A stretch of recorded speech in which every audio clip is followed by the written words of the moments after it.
Understanding History. George Novack.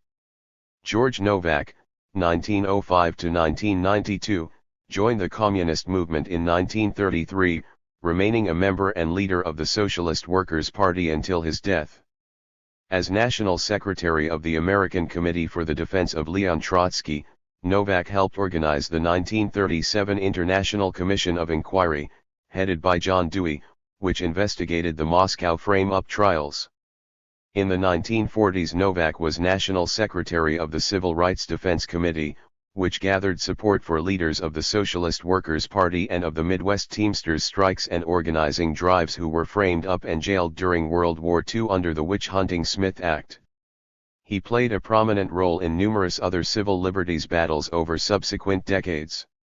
He lectured widely on Marxism at universities and public forums across the United States, Europe, Latin America, and the Pacific. Among the works he authored or edited, An Introduction to the Logic of Marxism, Genocide Against the Indians, The Origins of Materialism, Existentialism versus Marxism, Empiricism and Its Evolution, How Can the Jews Survive? A Socialist Answer to Zionism, The Marxist Theory of Alienation, Democracy and Revolution, Understanding History, Humanism and Socialism, The Revolutionary Potential of the Working Class, Pragmatism versus Marxism, America's Revolutionary Heritage, Polemics in Marxist Philosophy.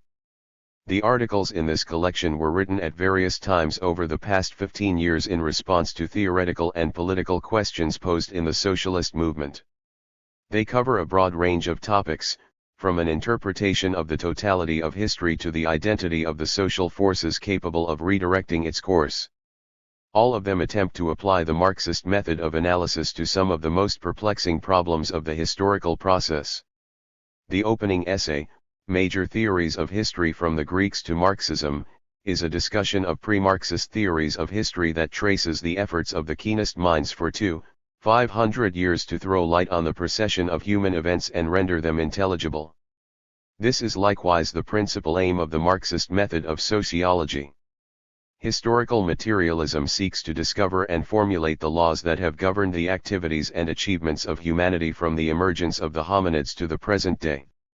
Is this span of events, covering more than 1 million years, too colossal and complex to be understood, at least in its main lines of evolution?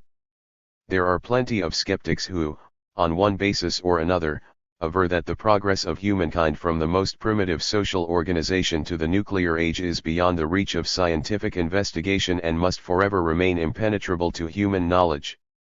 Historical materialism rejects all variants of skepticism and irrationalism, from existentialism to positivism, which in principle and in advance bar the possibility or deny the necessity or advisability of acquiring insight into the historical process. Like Vico, historical materialists believe that since history embodies and records what humans have done, we can through successive approximations eventually find out what our species has accomplished and why. The review of the major schools of historical theory since the ancient Greeks indicates that they sought to ferret out the motive forces of history and delineate the pattern of their development. Although these contributions to the science of history have not had such far-reaching effects upon our lives as the discoveries of the natural scientists, they have had cumulative and enduring results. Their valid findings on the philosophy of history over the past 500 years have been critically evaluated and integrated into the structure of historical materialism, the most probing and comprehensive instrument for analyzing and summarizing the works of the human race. The long view of history offers a popularized account of evolution from the fish to humankind, from savagery to civilization, and from Indian life to contemporary capitalism in the United States. This is an extremely simplified outline of that immense and intricate evolutionary process. The facts set forth are well known, but their interpretation in these pages differs from that taught in the schools and universities of capitalist America. This introduction to a study of the march of humanity from the standpoint of scientific socialism is especially directed toward newly awakened minds among the younger generation, who are concerned about the fundamental problems of life and who are seeking enlightenment on the principal issues of the social and political struggle. Its arguments are aimed at the two prevailing notions that tend to reinforce anti-socialist prejudices and uphold belief in the sanctity and eternity of the existing system. One is the idea that it is impossible, undesirable, and somehow unscientific to seek out the central course of development in history, above all the history of civilization, to link together its successive stages and place them in proper sequence, to distinguish the lower from the higher, and to indicate the nature of the next step forward. The second prejudice, although supported by the first, is more specific, the assumption that the capitalist regime in the United States embodies an unsurpassable type of social organization. These propositions are wrong in theory and thoroughly reactionary in their practical consequences. Socialism has the merit of explaining how and why the growing discontent among the oppressed and the exploited and their striving for a better way of life are reasonable and founded on scientific premises. The drive of the working masses toward a fundamental reorganization of the capitalist social and political structure harmonizes with the thrust of human progress. From Lenin to Castro, deals with the perennial and fascinating problem of the place and weight of the individual in history. The answers given to this problem have ranged from omnitude to nullity. The earliest and most superficial impression of history elevated the individual in the person of the sacred monarch to an almighty dictator of human life and destiny. Later, those under the spell of mechanical determinism during the 18th and 19th centuries deprived the individual of any power to shape the course of events. Historical materialism rejects both extremes. It takes a dialectical view of the interplay between the objective and subjective elements of historical development. It gives priority in the multiplex processes of historical determination to supra-individual forces and holds that the strictly personal is subordinate. Within the context of objectively given, historically created conditions, an individual is capable of making a mark on the pace and pattern of events. The degree of that influence can vary from a bare minimum through the average exerted by any other members of the same era or class to a maximum impetus. The masses are the principal makers of history. But an individual can be of crucial importance at exceptional points in a historical process where intervention or inertia proves decisive in propelling the movement of the masses along one path or another. The experience of the Stalin regime in the Soviet Union, and later of Communist China under the thought of Mao Zedong, has given great political relevance to the question of the individual's function in history. In revulsion against Stalin's one-man rule and the personality cult associated with it, current Soviet ideologists have returned to the idea that people are the decisive force in historical development and insist that Marxism is incompatible with the blind worship of a great man allegedly endowed with superhuman ability to make history at his own will. This is a step forward from the aberrations of the Stalin era. Nonetheless, Soviet scholars have yet to present an objective materialist explanation of their country's relapse into the ideology of Oriental despotism. Professor Louis Feuer describes his interviews with upwards of 150 sociologists and philosophers during an 18-week visit to the Soviet Union in 1963. When he asked if they were in any way concerned with the sociological and philosophical problems arising from the cult phenomenon, he Introduction 11 ports, the most frequent answer I got was that is not my problem. Despite this uncandid disavowal, it does remain the most burning issue for most Soviet citizens. Unfortunately, the communist intellectuals have been unable to apply historical materialism freely and fully to its solution. They have been driven to attributing the personality cult to Stalin's mistakes or pathological traits. This circular procedure of explaining the cult of the individual by the acts of a single individual leaves unanswered the basic question: how could such a superstition have arisen and fastened itself upon an enlightened nation that had succeeded in overthrowing capitalism, had adopted Marxism, and was progressing towards socialism? Those Soviet scholars who want to be faithful to Marxism have not taken this untenable posture by choice. It has been imposed upon them by Stalin's successors, who fear the consequences of permitting uninhibited examination of such a sensitive subject. If critical minds were to think through its implications, they would be led to agree with the theoretical and political conclusions of the Marxist opponents of bureaucratic domination in the communist countries. Foremost among them was Leon Trotsky, who was preoccupied with this problem after Lenin's death and who devoted to it many pages during his last exile. He followed the growth of the Stalin cult step by step, setting forth the reasons for its prevalence while fighting it all the way. He traced its genesis to potent objective historical factors. Its roots were to be found in the defeats of the world working class since 1918, the postponement of the proletarian revolution in the highly industrialized countries, the prolonged isolation of the first workers' republic in the vice of imperialist encirclement, the inherited economic and cultural backwardness of Russia, which came into conflict with its extremely advanced political structure, the overwhelming preponderance of the peasantry over the proletariat, the weariness of the Soviet masses and their loss of faith in the immediate prospects for world revolution. The social and political manifestations of these setbacks appeared in the bureaucratization of the Soviet state and the conservatizing of the Communist Party at its head. Profound changes occurred in their function, leadership and orientation, the destruction of Soviet and party democracy, the crushing of the Leninist wing of the party, and the replacement of internationalism with strictly Russian considerations. These provided the preconditions for the entrenchment of a new aristocracy and its despotic rule. Stalin's tyranny was rooted in special economic as well as historical circumstances. Soviet productive capacities fell far below the requirements of socialist equality and abundance, even below the levels of the richer capitalist countries. The system could supply enough consumer goods to give privileges to the few but not enough to raise the living standards of the many. Given these conditions of scarcity, a supreme power had to decide who was to get what and how much. Once the institutions of democratic control by the masses had been extirpated, the overlords of the monolithic party, merged with the state administration, monopolized all the powers of decision and the means of coercion to enforce them. But this caste of upstarts themselves needed a master, an arbiter as unchallengeable as they, but one who could settle internal disputes while guaranteeing their sovereign sway.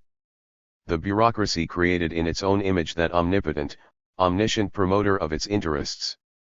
Stalin, the individual, was lifted to the top and kept there for almost 3 decades because he satisfied the collective demands of the new elite.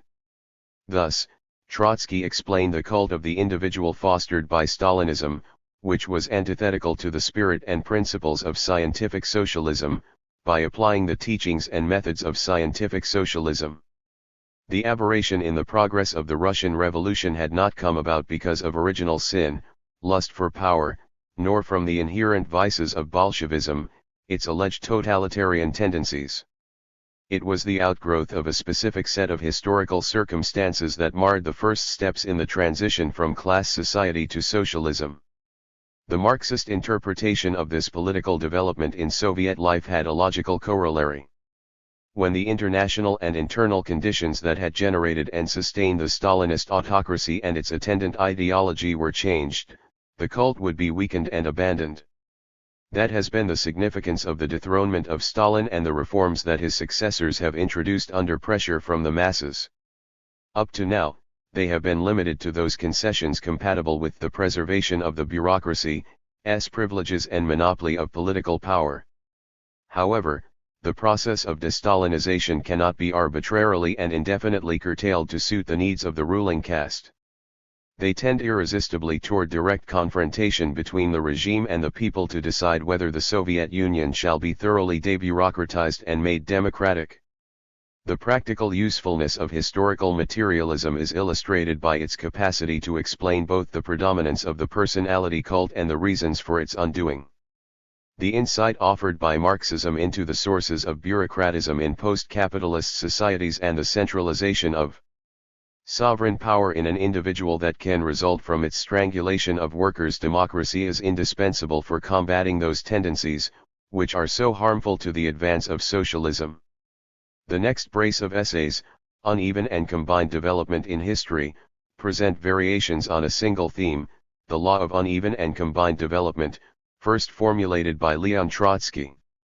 They constitute the most extended discussion of these fundamental and universal aspects of human history in Marxist or any other literature. Although acquaintance with this law is still extremely limited within historical, sociological, and political circles, it is one of the most versatile tools for deciphering otherwise puzzling problems in these fields. Consider, for example, this cameo description of the Indian scene taken from the first chapter of the late Professor D.D. Kosumbi's authoritative Ancient India. Cultural differences between Indians even in the same province, district, or city are as wide as the physical differences between the various parts of the country. Modern India produced an outstanding figure of world literature in Tagore. Within easy reach of Tagore's final residence may be found Santals and other illiterate primitive peoples still unaware of Tagore's existence. Some of them are hardly out of the food-gathering stage. An imposing modern city building such as a bank, government office, factory, or scientific institute may have been designed by some European architect or by his Indian pupil. The wretched workmen who actually built it generally used the crudest tools. Their payment might be made in a lump sum to a foreman who happens to be the chief of their small guild and the head of their clan at the same time. Certainly these workmen can rarely grasp the nature of the work done by the people for whom the structures were erected. Finance, bureaucratic administration, complicated machine production in a factory, and the very idea of science are beyond the mental reach of human beings who have lived in misery on the margin of overcultivated lands or in the forest. Most of them have been driven by famine conditions in the jungle to become the cheapest form of drudge labor in the city. P2. In one area, there is a gamut of historical types, ranging from the food gatherer, the most rudimentary stage of social activity, to scientists, representing the high point of human development. This immense diversity has come together in the construction of an institute through methods that combine the most modern architecture and facilities with the use of the crudest tools, a welding of capitalist control with feudal and tribal survivals in the production process. Here is a vivid image of the relevance of uneven and combined development in understanding highly heterogeneous social forms and historical phenomena. These essays explain the elements of this twofold law and show how it is evidenced in world history, the successive eras of the bourgeois democratic revolutions and the socialist revolutions of the 20th century. From the Greeks to Marxism, historical materialists would be untrue to their own principles if they failed to regard their method of interpreting history as the result of a prolonged, complex and contradictory process. Mankind has been making history for 1 million years or more as it advanced from the primate condition to the atomic age. But a science of history capable of ascertaining the laws governing our collective activities over the ages is a relatively recent acquisition. The first attempts to survey the long march of human history, study its causes, and set forth its successive stages along scientific lines were made only about 2,500 years ago. This task, like so many others in the domain of theory, was originally undertaken by the Greeks. The sense of history is a precondition for a science of history. This is not an inborn but a cultivated, historically generated capacity. The discrimination of the passage of time into a well-defined past, present and future is rooted 17 in the evolution of the organization of labor. Man's awareness of life as made up of consecutive and changing events has acquired breadth and depth with the development and diversification of social production. The calendar first appears, not among food gatherers, but in agricultural communities. Primitive peoples, from savagery to the upper stages of barbarism, have as little concern for the past as for the future. What they experience and do forms part of an objective universal history. But they remain unaware of the particular place they occupy or the part they play in the progression of mankind. The very idea of historical advancement from one stage to the next is unknown. They have no need to inquire into the motive forces of history or to mark off the phases of social development. Their collective consciousness has not reached the point of a historical outlook or a sociological insight. The low level of their productive powers, the immaturity of their economic forms, the narrowness of their activities and the meagerness of their culture and connections are evidenced in their extremely restricted views of the course of events. The amount of historical knowledge possessed by primitive minds may be gauged from the following observations made by the Jesuit priest Jacob Begert in his account of the aboriginal inhabitants of the California Peninsula written 200 years ago. No Californian is acquainted with the events that occurred in the country prior to his birth, nor does he even know who his parents were if he should happen to have lost them during his infancy. The Californians believed that California constituted the whole world, and they themselves its sole inhabitants, for they went to nobody, and nobody came to see them. Each little people remaining within the limits of its small district. In pre-Spanish times, they marked only one repetitive event, the pitahaya fruit harvest. Thus, a space of 3 years is called 3 pitahayas.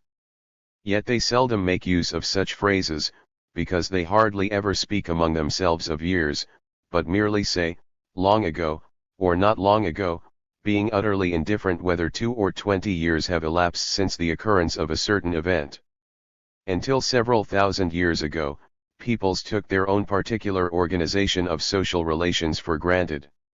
It appeared to them as fixed as the heavens and earth and as natural as their eyes and ears.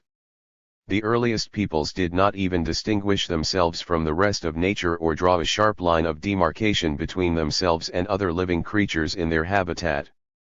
It took a far longer time for them to learn to distinguish between what belonged to nature and what belonged to society. So long as social relations remain simple and stable, changing extremely slowly and almost imperceptibly over vast stretches of time, society melts into the background of nature. The experiences of one generation do not differ much from another. If the familiar organization with its traditional routine is disrupted, it either vanishes or is rebuilt on the old pattern.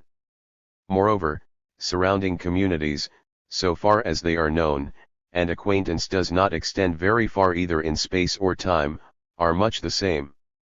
Before the arrival of the Europeans, the North American Indian could travel from the Atlantic to the Pacific, or the Australian native thousands of miles, without encountering radically different types of human society. Under such circumstances, neither society in general nor one's own special mode of living is looked upon as a peculiar object worth special attention and study.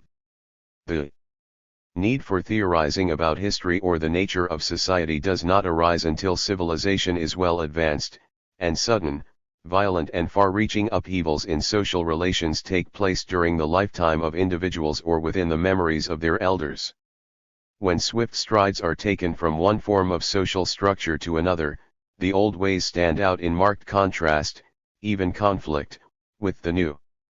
Through trade, travel and war, the representatives of the expanding social system undergoing construction or reconstruction come into contact with peoples of quite different customs on lower levels of cultural development.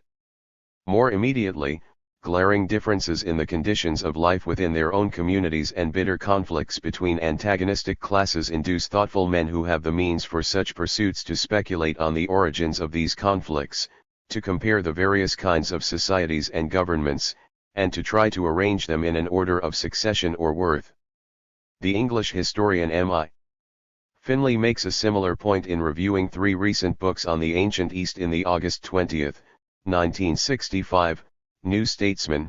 The presence or absence of a historical sense is nothing less than an intellectual reflection of the very wide differences in the historical process itself. He cites the Marxist scholar, Professor D.D. Kosumbi, who attributes the total lack of historical sense in ancient India to the narrow outlook of village life bound up with its mode of agricultural production.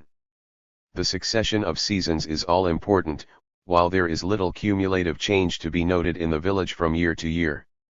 This gives the general feeling of the timeless East, to foreign observers. The other civilized peoples of the ancient Near and Mid-20th East likewise lacked a sense of history. There is nothing, notes Professor Leo Oppenheim, that would attest the awareness of the scribes of the existence of a historical continuum in the Mesopotamian civilization. This is confirmed by the fact that the longest and most explicit Assyrian royal inscriptions were embedded in the substructure of a temple or a palace, safe from human eyes and only to be read by the deity to whom they were addressed. The preconditions for a historical outlook in the West were brought into being from about 1100 to 700 BC by the transition from the Bronze to the Iron Age in the Middle East and Aegean civilizations. The comparatively self-sufficient agricultural kingdoms and settlements were supplemented or supplanted by bustling commercial centers, especially in the Phoenician and Ionian ports of Asia Minor. There, new classes merchants, shipowners, manufacturers, artisans, seafarers came to the fore and challenged the institutions, ideas and power of the old landed gentry. Patriarchal slavery became transformed into chattel slavery. Commodity relations, metal money, mortgage debt corroded the archaic social structures. The first democratic revolutions and oligarchic counter-revolutions were hatched in the city-states. The Ionian Greeks, who set down the first true written histories, were associates of traders, engineers, craftsmen and voyagers. The pioneer of Western historians, Hesiodius, lived in the same commercial city of Miletus as the first philosophers and scientists, and he adhered to the same materialist trend of thought. The writing of history soon engendered interest in the science of history. Once the habit of viewing events in sequence was established, the questions arose: how did history unfold? Was there any discernible pattern in its flux? 21. If so, what was it? And what were its causes? The first rational explanation of the historical process was given by the outstanding Greek historians from Herodotus to Polybius. This was the cyclical conception of historical movement. According to this view, society, like nature, passed through identical patterns of development in periodically repeated rounds.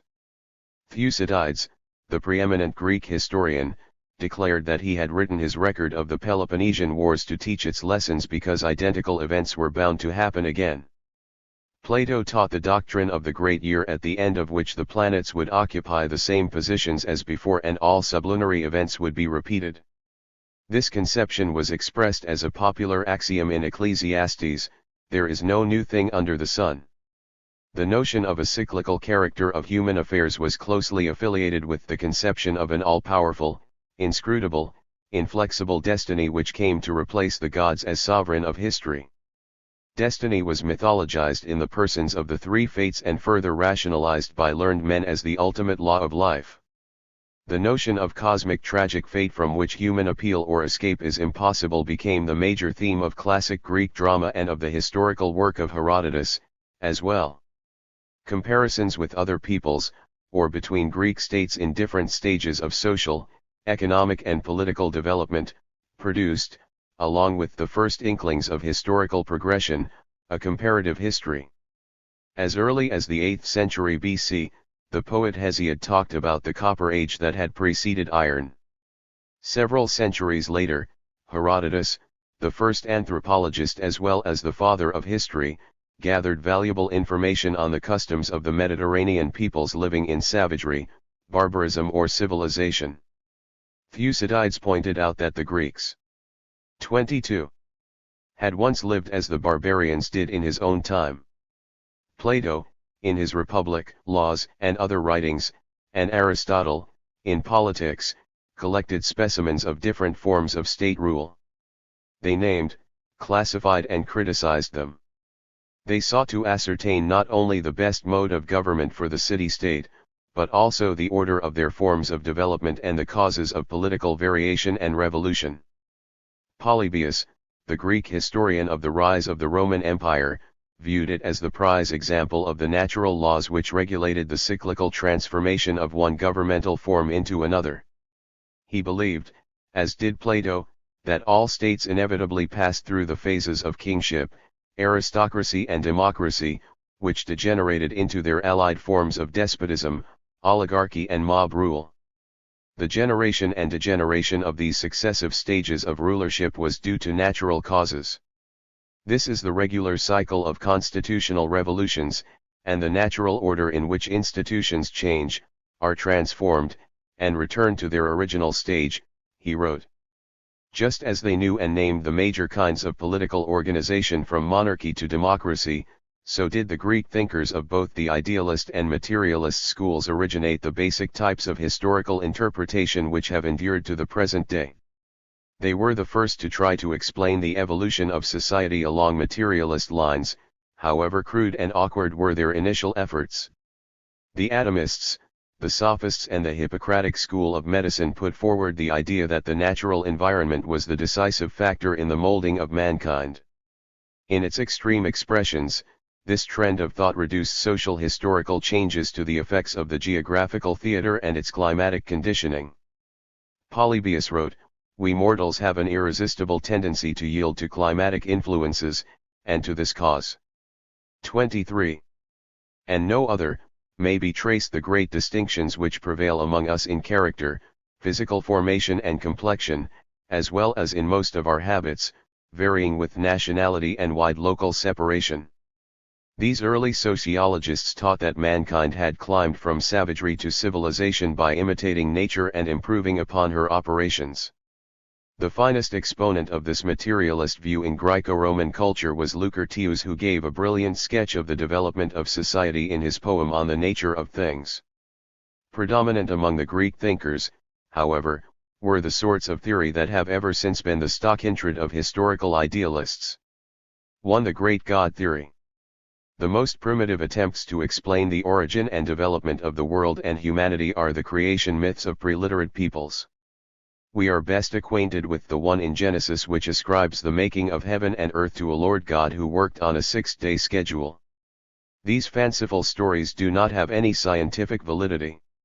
The raw materials for genuine history writing were first collected in the Chronicles of Kings in the river valley civilizations of the Near East, India and China. The first synthetic conception of history arose from the fusion of elements taken over from the old creation myths with a review of these records. This was the Great God version of history, which asserted that divine beings directed human and cosmic affairs. Just as the royal despots dominated the city-states and their empires, so the will, passions, plans and needs of the gods were the ultimate causes of events. The king is the agent who maintains the world in being by means of an annual contest with the powers of chaos. This theological theory was elaborated by the Sumerians, Babylonians and 24. Egyptians before it came down to the Greeks and Romans. It was expounded in the Israelite scriptures, whence it was taken over and reshaped by the Christian and Mohammedan religions and their states. Under the theocratic monarchies of the East, the divine guidance of human affairs was wrapped up with the godlike nature of the priest-king. In Babylon, Egypt, the Alexandrian Empire and Rome, the supreme ruling force of the universe and the forceful ruler of the realm were regarded as equally divine. The great God and the great man were one and the same. 2. The Great Man Theory. The straightforward theological view of history is too crude and naive, too close to primitive animism, too much in conflict with civilized enlightenment to persist without criticism or change except among the most ignorant and devout. It has been supplanted by more refined versions. The Great Man Theory emerged from a dissociation of the dual components of the Great God Theory. The immense powers attributed to the gods became concentrated in some figure at the head of the state, the church or another key institution or movement. This exceptionally placed personage was supposedly endowed with the capacity for molding events as he willed. This is the source of the tenacious belief that unusually influential and able individuals determine the direction of history. Fetishistic worship of the great man has come down through the ages, from the god-kings of Mesopotamia to the adoration of a Hitler. It has had numerous incarnations according to the values attached at different times by different people to the various domains of social activity.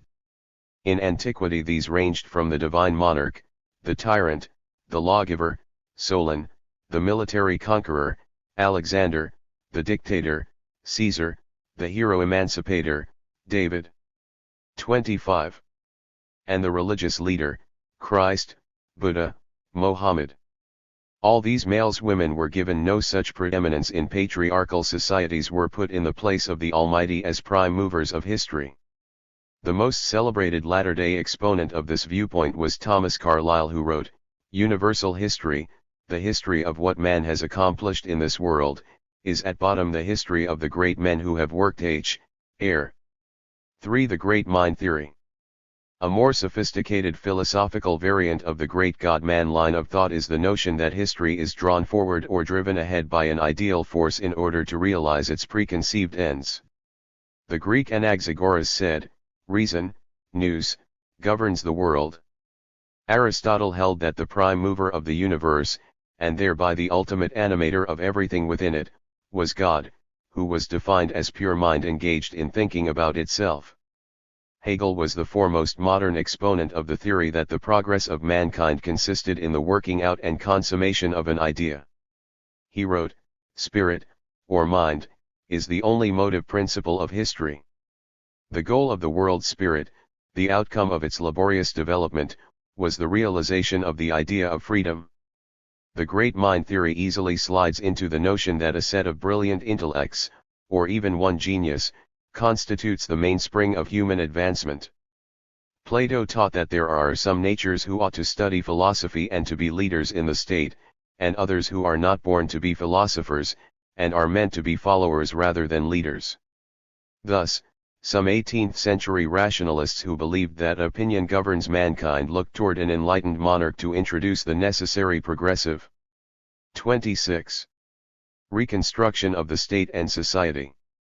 A more widespread manifestation of this approach contrasts to the unthinking mob and upper stratum of the population as the exemplar of reason which alone can be entrusted with political leadership and power. 4. The best people theory. All such interpretations contain infusions of the prejudice that some elite, the best race, the favored nation, the ruling class, alone make history. The Old Testament assumed that the Israelites were God's chosen people. The Greeks regarded themselves as the acme of culture, better in all respects than the barbarians. Plato and Aristotle looked upon the slave-holding aristocracy as naturally superior to the lower orders. 5. The human nature theory. Most persistent is the view that history has been determined by the qualities of human nature, good or bad.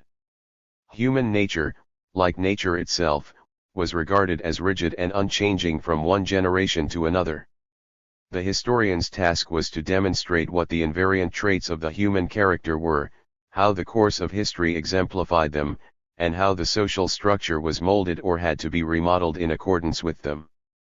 Such a definition of human nature was the starting point for the social theorizing of Socrates, Plato and Aristotle and other great idealists. But it will also be found in the social and political philosophy of the most diverse schools. Thus, the empiricist David Hume flatly asserts in an inquiry concerning human understanding, mankind are so much the same, in all times and places, that history informs us of nothing new or strange in this particular. Its chief use is only to discover the constant and universal principles of human nature. Many of the 19th century pathfinders in the social sciences clung to this old standby of the constant. Major Theories of Histoire 27 and Universal Principles of Human Nature. For example, E.B. Tylor, the founder of British anthropology, wrote in 1889, "Human institutions, like stratified rocks, succeed each other in series substantially uniform over the globe, independent of what seems the comparatively superficial differences of race and language, but shaped by similar human nature. Although they may have held different opinions of what the essential qualities of humanity were, idealist and materialist thinkers alike have appealed to permanent principles of human nature to explain social and historical phenomena. Thus, as M.I. Finlay tells us in his introduction to the Greek historians, the materialist-minded Thucydides believed that human nature and human behavior were essentially fixed qualities, the same in 1 century as a not ere for many centuries after the Greeks. Scientific insight into the workings of history made little progress.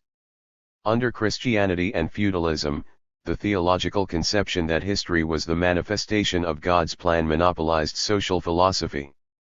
In contrast to the stagnation of science in Western Europe, the Muslims and Jews carried forward the social as well as the natural sciences. The most original student of social processes between the ancients and moderns was the 14th century thinker of the Maghreb, Ibn Khaldun, who analyzed the development of the Mohammedan cultures and the origins of their typical institutions in the most materialist manner of his epoch. This eminent Muslim statesman was very likely the first scholar to formulate a clear conception of sociology, the science of social development. He did so in the name of the study of culture. He wrote, "History is the record of human society, or world civilization, of the changes that take place in the 28th nature of that society, such as savagery, sociability, and group solidarity, of revolutions and uprisings by one set of people against another with the resulting kingdoms and states, with their various ranks, of the different activities and occupations of men, whether for gaining their livelihood or in the various sciences and crafts, and, in general, of all the transformations that society undergoes by its very nature." The next big advance in scientific understanding of history came with the rise of bourgeois society and the discovery of other regions of the globe associated with its commercial and naval expansion. In their conflicts with the ruling feudal hierarchy and the church, the intellectual spokesmen for progressive bourgeois forces rediscovered and reasserted the ideas of class struggle first noted by the Greeks, and they instituted historical comparisons with antiquity to bolster their claims. Their new revolutionary views demanded not only a wider outlook upon the world but a deeper probe into the mechanism of social change. Such bold representatives of bourgeois thought as Machiavelli and Vico in Italy, Hobbes, Harrington, Locke and the classical economists in England, Adam Ferguson in Scotland, and Voltaire, Rousseau, Montesquieu, D'Holbach and others in France helped to prepare a more realistic picture of society and a more rigorous understanding of its modes and stages of development. On a much higher level of social and scientific development, historical thought from the 17th to the 19th centuries tended to become polarized, as in Greece, between idealist and materialist schools. Both schools of thought were animated by a common aim. They believed that history had an intelligible character and that the nature and sources of its laws could be ascertained. 29. Theological interpreters, such as Bishop Bossuet, continued to see God as the director of the historical procession. Although most other thinkers did not dispute that divine providence ultimately shaped the course of events, they were far more concerned with the mundane operation of history. Giambattista Vico of Naples was the great pioneer among these thinkers. He asserted at the beginning of the 18th century that because history, or the world of nations, had been created by men, it could be understood by its makers. He emphasized that social and cultural phenomena passed through a regular sequence of stages which was cyclical in character. He insisted that the order of ideas must follow the order of things, and that the order of human things was first the forests, after that the huts, thence the village, next the cities and finally the academies. His new science of history sought to discover and apply the universal and eternal principles on which all nations were founded, and still preserve themselves. Vico brought forward the class struggle in his interpretation of history, especially in the heroic age represented by the conflict between the plebeians and patricians of ancient Rome. The materialists who came after Vico in Western Europe looked in very different quarters for the universal and eternal principles that determined history. But neither school doubted that history, like nature, was subject to general laws which the philosopher of history was obligated to find. The key thought of the English and French materialists of the 17th and 18th centuries was that men were the products of their natural and social environments. As Charles Brockden Brown, an American novelist of the early 19th century, put it, human beings are 30. Molded by the circumstances in which they are placed. In accord with this principle, they turn to the objective realities of nature and society to explain the historical process. Montesquieu, for example, regarded geography and government as the twin determinants of history and society. The physical factor was most influential in the earlier and more primitive stages of human existence, although its operation never ceased. The political factor became more dominant as civilization advanced. He and his fellow materialists of that time ignored the economic conditions that stood between nature and political institutions. The economic basis of political systems and the struggles of contending classes that issued from economic contradictions were beyond their field of vision. The French historians of the early 19th century acquired a deeper insight into the economic conditioning of the historical process through their studies of the English and French revolutions. They had watched the French Revolution go through a complete cycle which had started with the overthrow of the absolute monarchy, passed through the revolutionary regime of Robespierre and the bourgeois military dictatorship of Napoleon, and ended with the Bourbon Restoration. In the light of these vicissitudes, they learned the crucial role of class struggles in pushing history forward, and they pointed to sweeping shifts in property ownership as the prime cause of social overturns.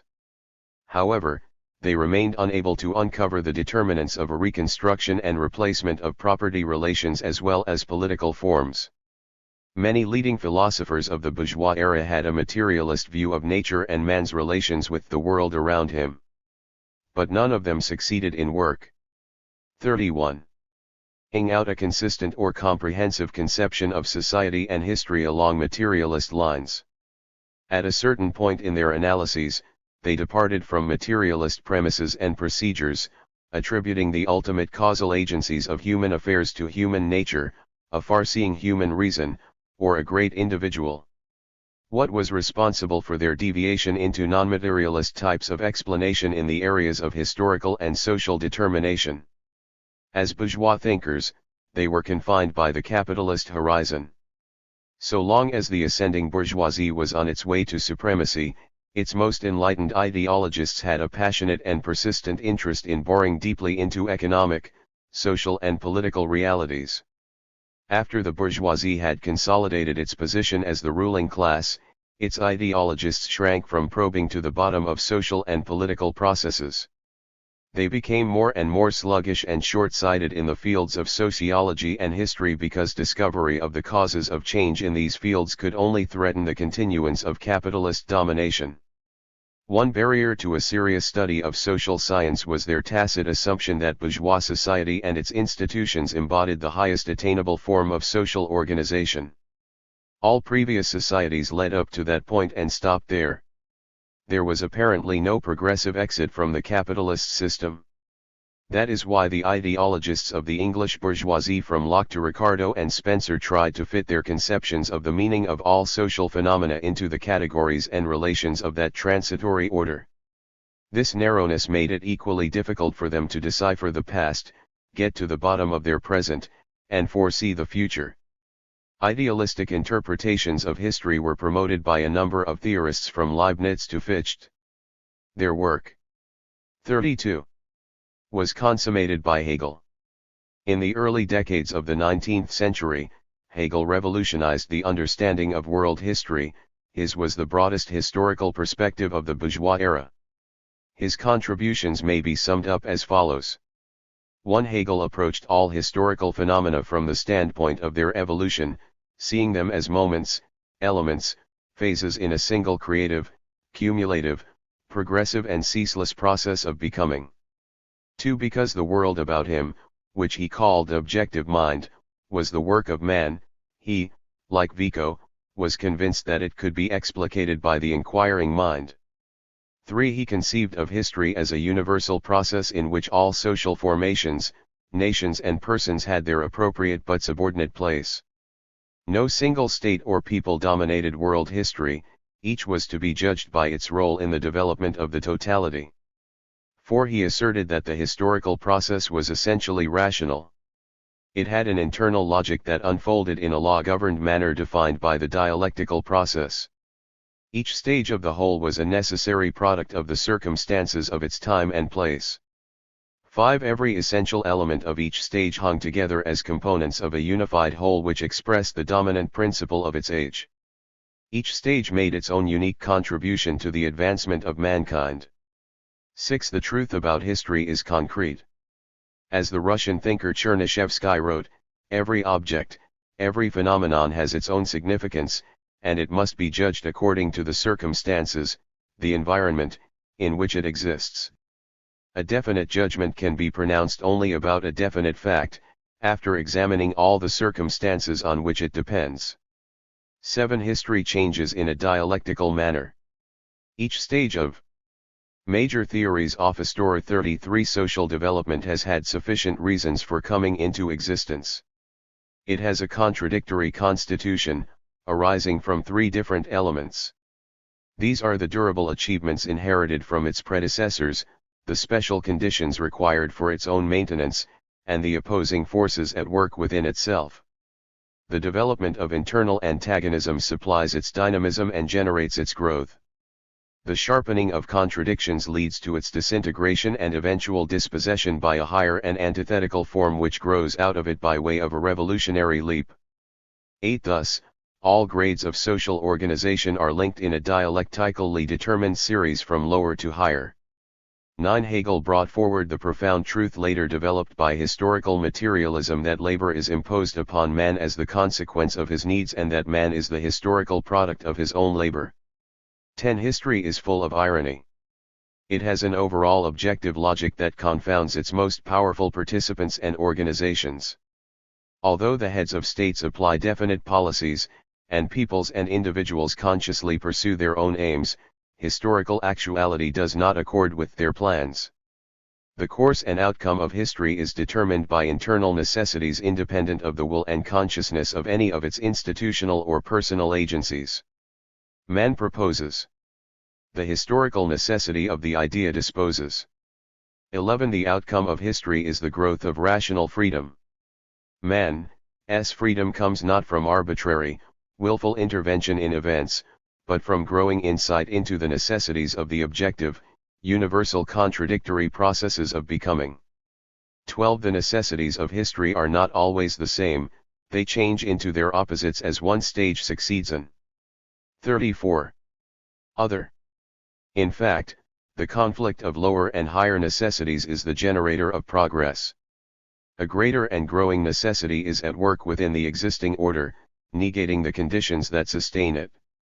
This necessity keeps depriving the present necessity of its reasons for existence, expands at its expense, renders it obsolete and eventually displaces it. 13. Not only do social formations and their specific dominant principles change from one stage to the next, but so do the specific laws of development. This method of interpreting history was far more correct, all-encompassing and profound than any of its predecessors. Yet it suffered from two ineradicable flaws. First, it was incurably idealistic. Hegel pictured history as the product of abstract principles which represented differing degrees of the ceaseless contest between servitude and freedom. Man's freedom was gradually realized through the dialectical development of the absolute idea. Such a logic of history was an intellectualized version of the notion that God directs the universe and history is the fulfillment of his design, which in this case is the freedom of humanity. As envisaged by Hegel, freedom was not realized through the emancipation of mankind from oppressive social conditions but from the defeat of false, inadequate ideas. Second, Hegel closed the gates on the further development of history by having it culminate with the German kingdom and the bourgeois society of his own era. The exponent of a universal and never-ending history concluded that its ultimate agent was the national state, a characteristic product of its bourgeois phase. And in its monarchical form, modified by a constitution. He mistook a transient creation of history for its final and perfected embodiment. By thus setting limits upon the process of becoming, he violated the fundamental tenet of his own dialectic. 35. These defects prevented Hegel from arriving at the true nature of social relations and the principal causes of social change. However, his epoch-making insights have influenced all subsequent thought and writing about history. With indispensable revisions, they have all been incorporated into the structure of historical materialism. Hegel, the idealist dialectician, was the foremost theorist of the evolutionary process. The French social thinkers and historians carried the materialist understanding of history and society as far as it could go in their day. But even within their own provinces both fell short. Hegel could not provide a satisfactory theory of social evolution and the materialists did not penetrate to the basic moving forces of history. Not until the valid elements of these two contrary lines of thought converged in the minds of Marx and Engels in the middle of the 19th century was a conception of history produced that was anchored in the dialectical development of the material conditions of social existence from the emergence of early man to contemporary life. All the different types of historical explanation cast up in the evolution of man's thought survive today. Not one has been permanently buried, no matter how outmoded, inadequate or scientifically incorrect. The oldest interpretations can be revived and reappear in modern dress to serve some social need or stratum. What bourgeois nation has not proclaimed in time of war that God is on our side? The great man theory strutted about under the swastika. Spengler in Germany and Toynbee in England offer their versions of the cyclical round of history. The school of geopolitics makes geographical conditions into the paramount determinant of modern history. Nazi Germany, favored South Africa and the South. 36. White supremacists exalt the master race as the dictator of history. The conception that human nature must be the basis of social structure is the last-ditch defense of the opponents of socialism as well as the point of departure for the utopian socialism of the American psychoanalyst Erich Fromm and others. Finally, the notion that reason is the motive force in history is shared by all sorts of savants. The American anthropologist Alexander Goldenweiser stated in Early Civilization, thus the whole of civilization, if followed backward step by step, would ultimately be found resolvable, without residue, into bits of ideas in the minds of individuals. Here ideas and individuals are the creative factors of history. In describing his philosophy, the Italian thinker Croce wrote, "History is the record of the creations of the human spirit in every field, theoretical as well as practical. And these spiritual creations are always born in the hearts and minds of men of genius, artists, thinkers, men of action, moral and religious reformers. This position combines idealism with elitism, the spirit using geniuses, or the creative minority, as the agency which redeems the masses. These diverse elements of historical interpretation can appear in the most incongruous combinations in a given country, school of thought or individual mind. Stalinism has provided the most striking example of such an illogical synthesis. The votaries of the personality cult sought to fuse the traditions and views of Marxism, the most modern and scientific philosophy, with the archaic great man version of the contemporary historical process. Except in Maoist China, this odd and untenable amalgam of ideas has already crumbled. Yet it demonstrates how generalized thought about the historical process can retro. 37. Gress after making an immense leap forward. The history of historical science proves in its own way that progress is not even or persistent throughout history. Thucydides, the narrator of the Peloponnesian Wars in the 4th century BC, had a far more realistic view of history than did St. Augustine, the celebrator of the City of God, in the 4th century AD. Marxism has incorporated into its theory of social development the verified findings of modern scientific research as well as the insights of its philosophical predecessors, whether materialist, idealist or eclectic, that have proved valid. To do otherwise would flout the mandate of its own method, which teaches that every school of thought, every stage of scientific knowledge, is an outgrowth of past study, modified and sometimes revolutionized by the prevailing conditions. Scientific inquiry into history and society, like the process of history itself, has given positive, permanent and progressive results.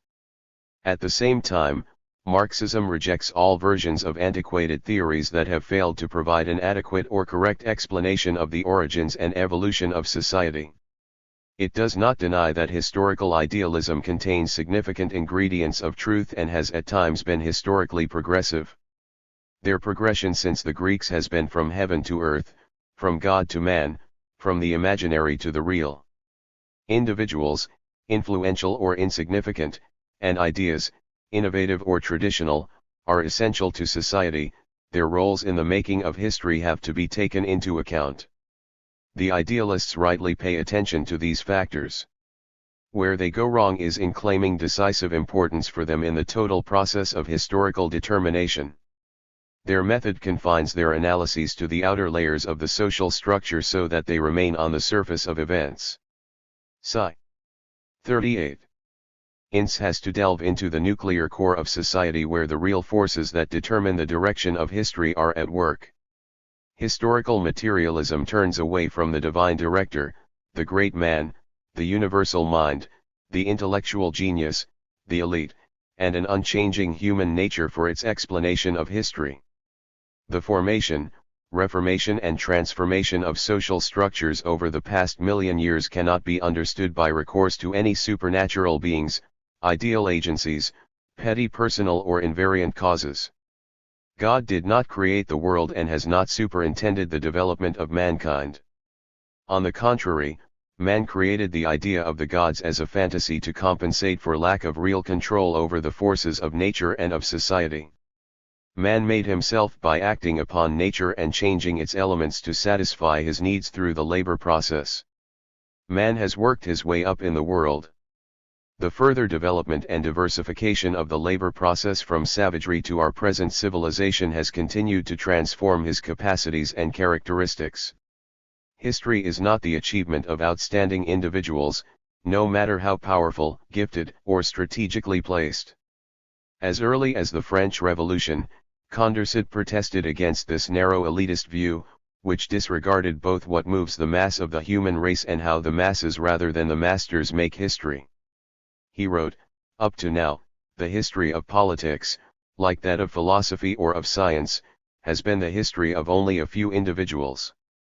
That which really constitutes the human race, the vast mass of families living for the most part on the fruits of their labor, has been forgotten, and even of those who follow public professions, and work not for themselves but for society, who are engaged in teaching, ruling, protecting or 39. Healing others, it is only the leaders who have held the eye of the historian."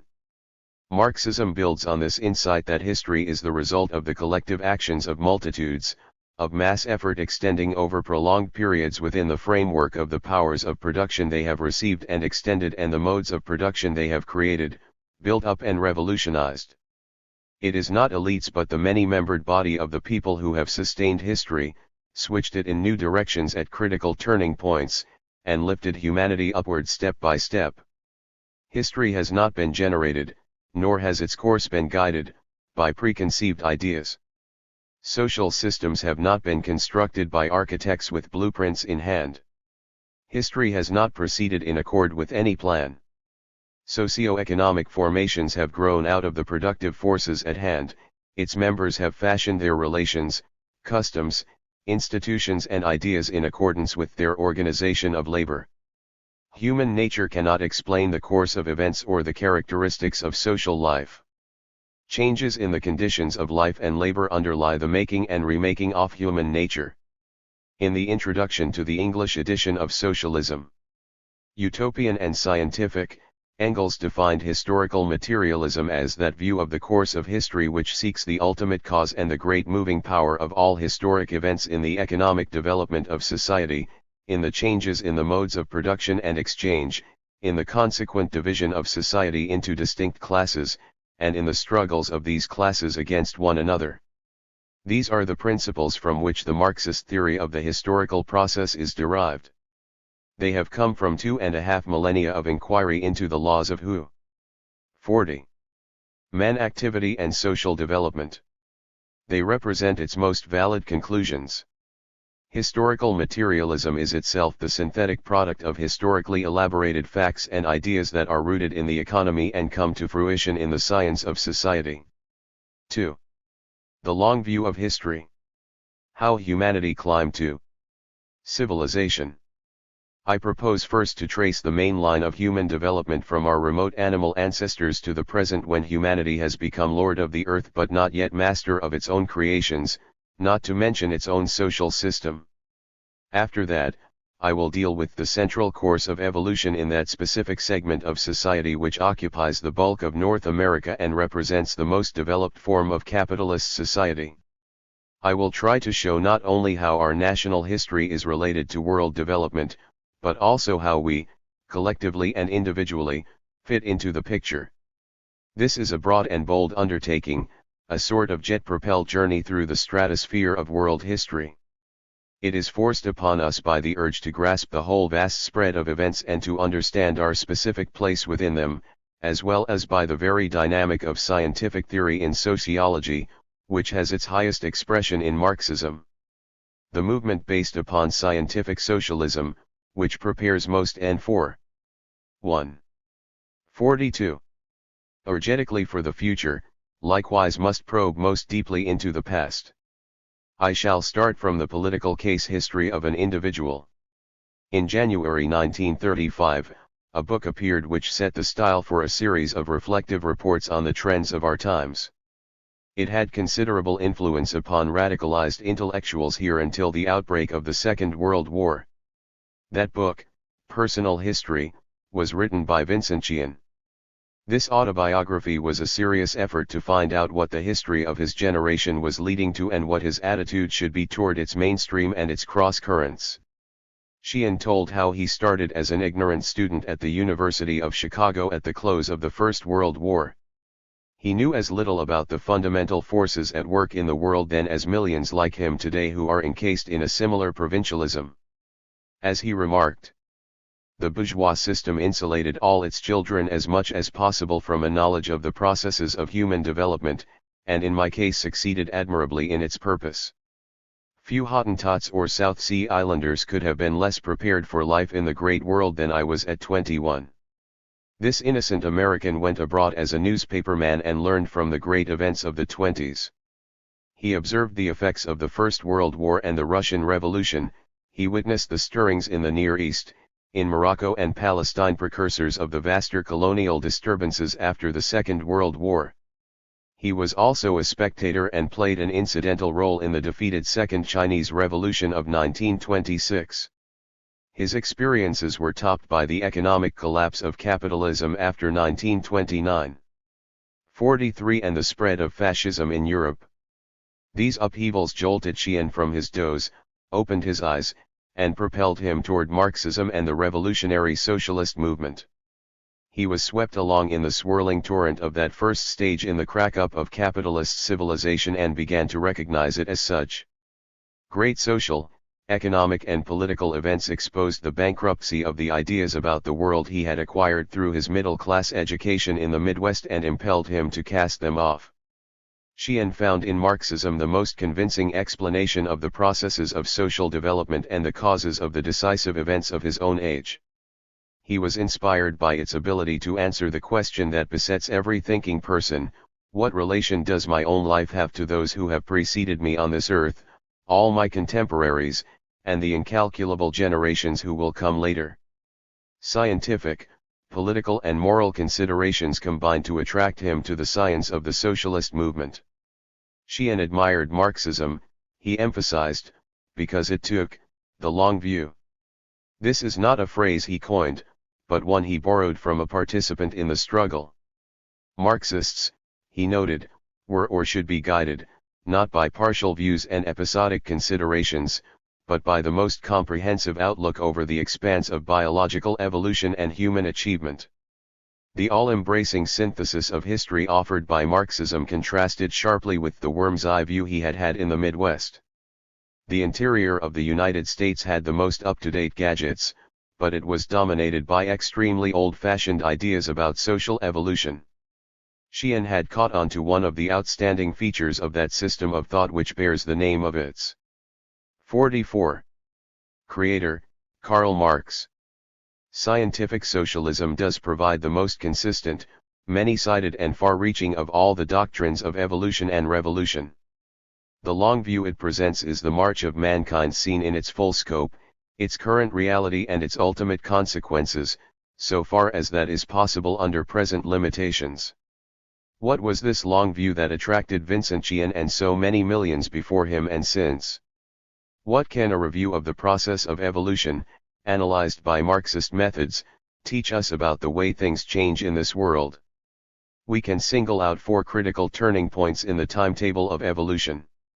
The first was the origin of our planet about 3 or 4 billion years ago. The second was the emergence of life in the form of simple one-celled sea organisms about 2.5 billion years ago. These are only approximate but commonly accepted dates at the present time. Third was the appearance of the first backboned animals about 400 to 500 million years ago. Last was the creation of mankind within the past million years or so. Let us examine the third great chapter in this historical panorama, the first fish species. The American Museum of Natural History has prepared a chart which portrays the principal stages in organic evolution from the first fish up to ourselves, the highest form of mammalian creatures. The backbone introduced by the fish was one of the basic structures for subsequent higher evolution. Astraspes, as one of the first vertebrate specimens is called, lived in the Paleozoic era near Cannon City, Colorado, where its plates were found in delta deposits. This Native American of 400 to 500 million years ago was very revolutionary for its day. Here is what a popular 45 authority, Brian Curtis, says about this development in The Life Story of the Fish. An animal with a backbone does not seem strange to us today. But at the time that the first fish appeared upon Earth, which we know from geological records to have been roughly 500 million years ago, he must have seemed a miraculous thing. He was the very latest model in animal design, a radical, one might almost say a reckless experiment of that force which we find it convenient to personify as Mother Nature. What did its radicalism consist of? For up to that time no creature had ever been made with the hard parts inside instead of outside. Nature might be said to have had a brainstorm, abandoned all the earlier methods and turned out overnight something absolutely new and unheard of.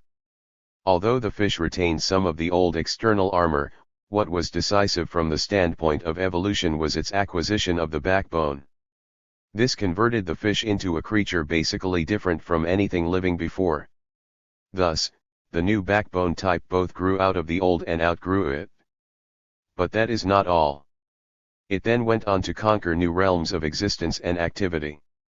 The most revolutionary feature of the fish was the fact that it became the starting point for the entire hierarchy of backboned creatures which has culminated in ourselves. These first vertebrates subsequently advanced from the fish through the amphibians, which lived both in water and on land, through the reptiles, and finally branched off into the warm-blooded creatures, birds and mammals. 46. Mankind is the culminating point of mammalian development. This much of animal evolution is accepted by all scientific authorities. But these ideas and facts, so commonplace today, were the subversive thoughts of yesterday. We readily adopt this scientific view of organic evolution without realizing that this very act of acceptance is part of a reversal in human thinking about the world and the creatures in it which has taken place on a mass scale only during the past century. Recall, for example, the prevalence of the biblical myth of creation in the Western world up to a few generations ago. Two aspects of the facts about the vertebrates deserve special discussion.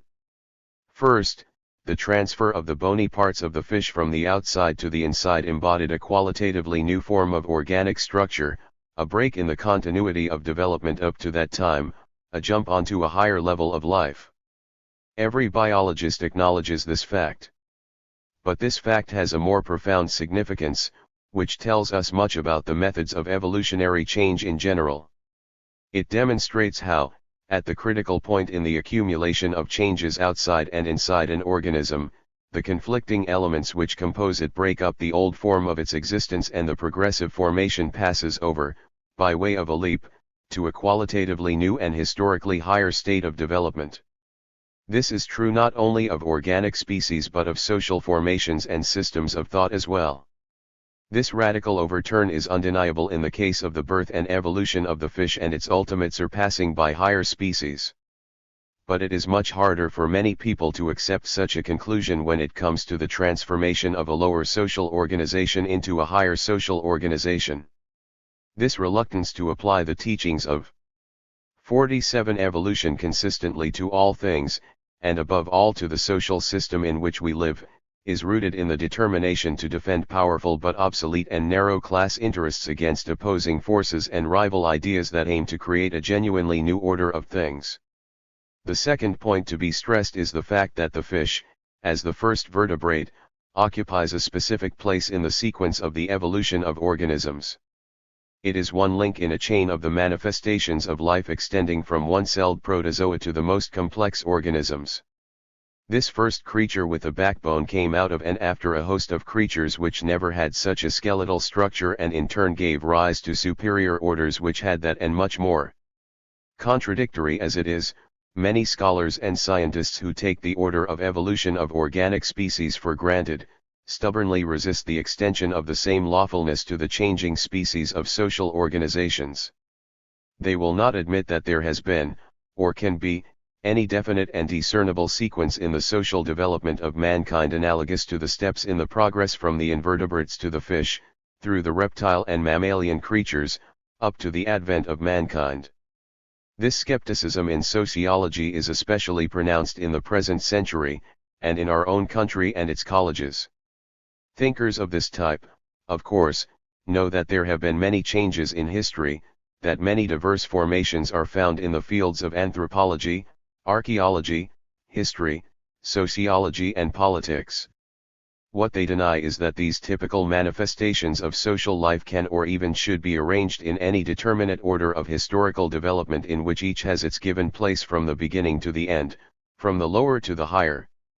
They teach that all the various forms 48 of culture and ways of life are merely dissimilar to one another, and that it is impossible or unnecessary to try to discover any regular sequence or lawful affiliation in their emergence into social reality.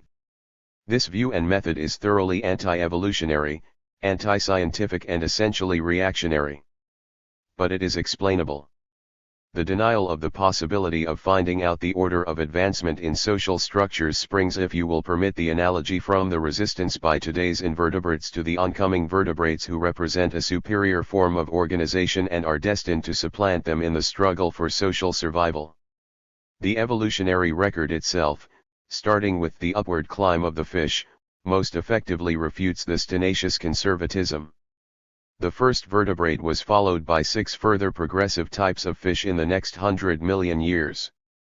The most advanced was a freshwater, medium-sized carnivorous species whose fossils have been found in Canada. Although this specimen spent much of its life in the water, it had acquired many of the functions required for living on land. Fish, as you know, are customarily at home in water, breathe through gills and have fins. It was unbecoming to established fish nature for the first amphibians to get up out of the water and crawl onto land, breathe through lungs, and move about on legs. Let us imagine a fish, if you will go along with the fancy, who looked backward rather than forward, as some fish do.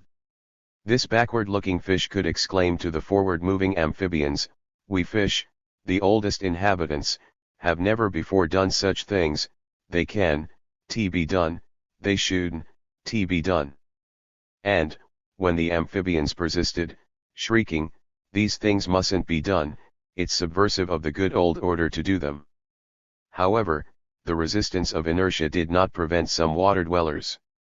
The Longview Office 49 from turning into land animals. Animal life continued to move forward as species were modified and transmuted in response to decisive changes in their genetic constitutions and natural habitats. Amphibians turned into reptiles which had better developed brains, were rib-breathing, egg-laying, had limbs for locomotion and well-developed eyes. The reptile kingdom evolved gradually toward the mammal, with transitional types that had features belonging to both, until once again a full-fledged new order stepped into the world. About 135 million years ago, the animal prototype which gave rise to our own tree-living ancestor emerged. This was a rodent-like creature who took another big leap in evolutionary adaptation and activity by quitting the land for the trees. Arboreal existence over 600,000 years so altered our animal ancestors from head to toes, from grasping functions to teeth changes, that they elevated themselves to monkey and ape forms. The kinship of the latter with our own kind is so close that it is difficult to distinguish an embryo of the highest apes from that of a human. The natural conditions had at last been created for the emergence of mankind. It seems likely that changes in climate and geographical conditions connected with the first ice age drove certain species of primates down from the trees, out of the forests and onto the plains. A series of important anatomical developments paved the way for the making of the human race. The shortening of the pelvic bone made it possible for the primate to stand erect to differentiate forelimbs from hind limbs and emancipate the hands. The brain became enlarged. Binocular vision and vocal organs made human sight and speech possible. The central biological organ for the making of mankind was the hand. The hands became opposed to the legs and 50. The thumb became opposed to the four fingers. This opposition between the thumb and the other fingers has been one of the most fruitful and dynamic of all the unions of opposites in the evolution of humanity. The thumb's ability to counterpose itself to each of the other fingers gave the hand exceptional powers of grasping and manipulating objects and endowed it with extreme flexibility and sensitivity. This acquisition made possible the biological combination of hand-eye brain. Combined with the prolonged period of care by the mother for her offspring, the natural prerequisites for social life were at hand. At this point something should be said about the most common argument against socialism: you can't change human nature. How much substance is there to this contention? Once the record of organic evolution is accepted, one proposition, at least, inevitably flows from it: fish nature can be changed. It has been changed into amphibian, reptile, bird, mammalian and ultimately into human natures. The salt in our bodies is one reminder, among many, of our descent from great-grandfather fish in the oceans of ages ago. This poses the following pertinent questions to the resistors to social change: if fish can change, or be changed so much, on what grounds can narrow restrictions be imposed upon the changeability of mankind? Did our species lose its plasticity, its potentialities for radical alteration somewhere along the line from the transition of the primate to the human? The contrary is the case. In the passage to humanity, our species not only retained all the capacities for progressive change inherent in animality but multiplied them to an infinitely higher degree, lifting them onto an entirely 51 new dimension by creating previously unknown ways and means of evolutionary progress. It required 400 to 500 million years to create the biological conditions necessary for the generation of the first subhumans. This was not brought about through anyone's forethought or foresight, or in accord with any plan, or with the aim of realizing some preconceived goal. It happened, we may say, as the lawful outcome of a series of blind and accidental developments in the forms of natural life, spurred forward in the struggle for survival, which eventually culminated in the production of a special kind of primate equipped with the capacities for acquiring more than animal powers. At this juncture, about 1 million or so years ago, the most radical of all the transmutations of life on this planet took place. The emergence of mankind embodied something totally different which became the root of a unique line of development. What was this? It was the passage from animal separatism to human collectivism, from purely biological modes of behavior to the use of acquired social powers. Where did these added artificial powers come from that have marked off emerging mankind from all other animal species, elevated our species above the other primates, and made mankind into the dominant order of life? Our dominance is indisputable because we command the power to destroy ourselves and all other forms of life, not to speak of changing them. The fundamentally new powers mankind acquired were the powers of production, of securing the means of sustenance through the use of tools and joint labor, and sharing the results with one another. I can do no more than single out 4 of the most important factors in this process. The first was associated activities in getting food and 52. Dividing it. The second was the use, and later the manufacture, of implements for that purpose. The third was the development of speech and of reasoning, which arose from and was promoted by living and working together. The fourth was the use, the domestication and the production of fire. Fire was the first natural force, the first chemical process, put to socially productive use by ascending humanity. Thanks to these new powers, emerging mankind enormously speeded up the changes in our own species and later in the world around us. The record of history for the past million years is essentially one of the formation of humanity and its continual transformation. This in turn has promoted the transformation of the world around us. What has enabled mankind to effect such colossal changes in himself and his environment? All the biological changes in our stock over the past million years, taken together, have not been a prominent factor in the advancement of the human species. Yet during that time humanity has taken the raw material inherited from our animal past, socialized it, humanized it, and partially, though not completely, civilized it. The axis of human development, contrasted to animality, revolves around these social rather than biological processes. The mainspring of this progress comes from the improvement of the powers of production, acquired along the way and expanded in accordance with man's growing needs. By discovering and utilizing the diverse properties and resources of the world around him, man has gradually added to his abilities of producing the means of life. As these have developed, all his other social powers, the power of speech, of thought, of art and of science, etc., have been enhanced. The decisive difference between the highest animals and 53 ourselves is to be found in our development of the means and forces of production and destruction, two aspects of one and the same phenomenon. This accounts not only for the qualitative difference between man and the animals but also for the specific differences between one level of human development and another. What demarcates the peoples of the Stone Age from those of the Iron Age, and savage life from civilized societies, is the difference in the total powers of production at their disposal. What happens when two different levels of productive and destructive power measure strength was dramatically illustrated when the Spanish conquerors invaded the Western Hemisphere. The Indians were armed with bows and arrows and slings, the newcomers had muskets and gunpowder. The Indians had canoes and paddles, the Spaniards had big sailing ships. The Indians wore leather or padded jackets for protection in warfare, the Spaniards had steel armor. The Indians had no domesticated draft animals but went on foot, the Spaniards rode horses. Their superior equipment inspired terror and enabled the conquistadors to defeat their antagonists with inferior manpower. This basic proposition of historical materialism should be easier for us to grasp because we are privileged to witness the first stage of a technological revolution comparable in importance to the taming of fire 500,000 years ago. That is the acquisition of control over the processes of nuclear fission and fusion. This new source of power has already revolutionized the relations among governments and the art of warfare. It is about to transform industry, agriculture, medicine and many other departments of social activity. What brought this technological revolution about? Mankind underwent no biological changes in the prect. 54. ing period. Nor were there any sudden alterations in human modes of thinking, in their sentiments or their moral ideas. This incalculably powerful force of production and destruction issued from the entire previous development of society's productive forces and all the scientific knowledge and instruments connected with them.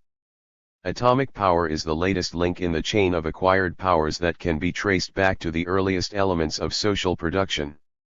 Associated labor in securing the necessities of life, tool using and making, speech, thought and fire. Atomic energy is the latest fruit of the seeds planted back in ancient society which have been cultivated and improved by humanity in its upward climb.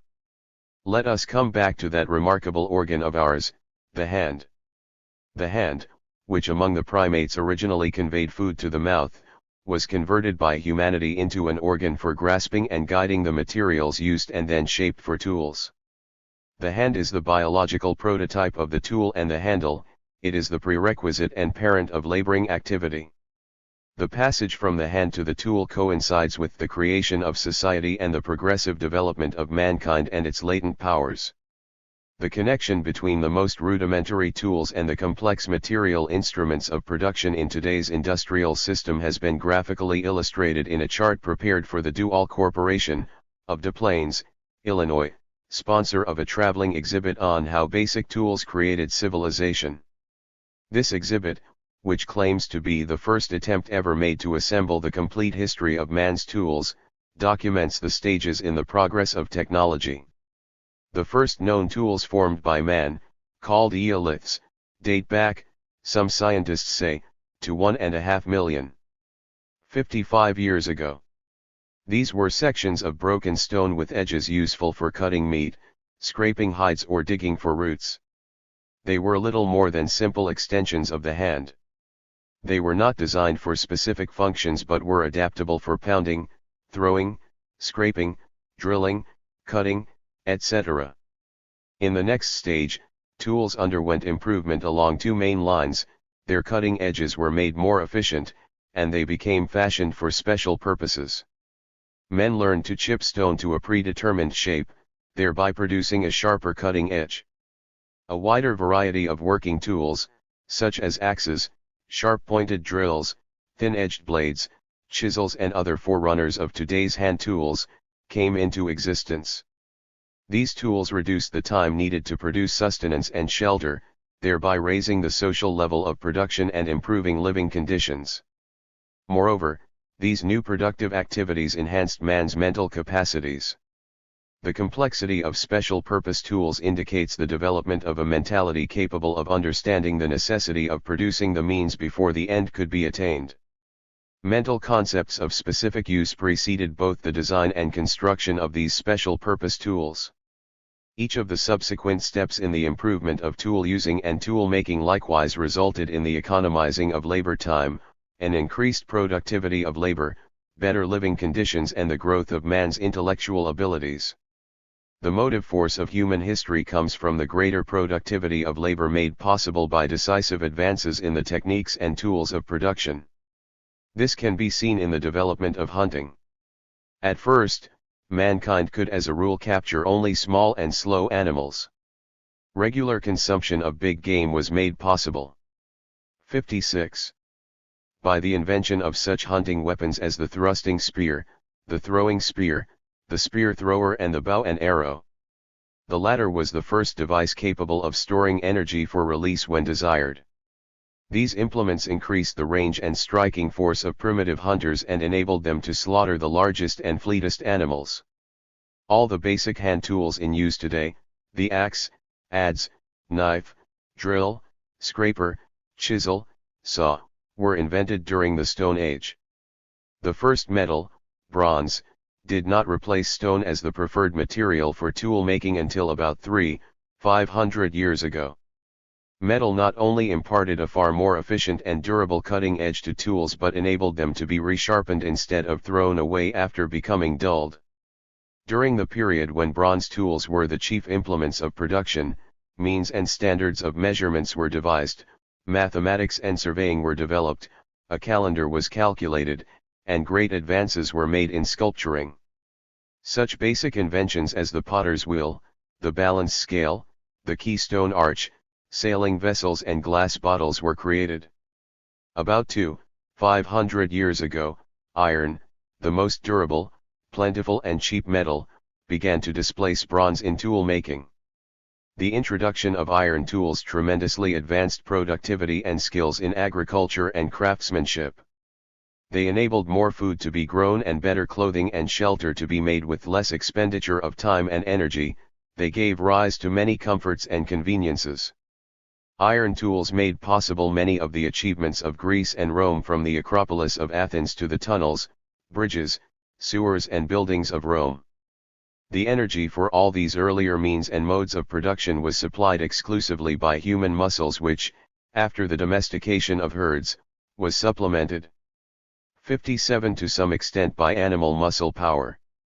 The Industrial Revolution of the 18th century was based upon the utilization of energy from other sources, from fossil fuels such as coal.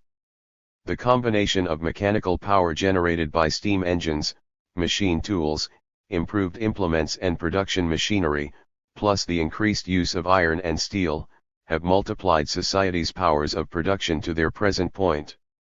Nowadays, machines and tools operated by mechanical and electrical power are the principal material organs of our industry and agriculture alike.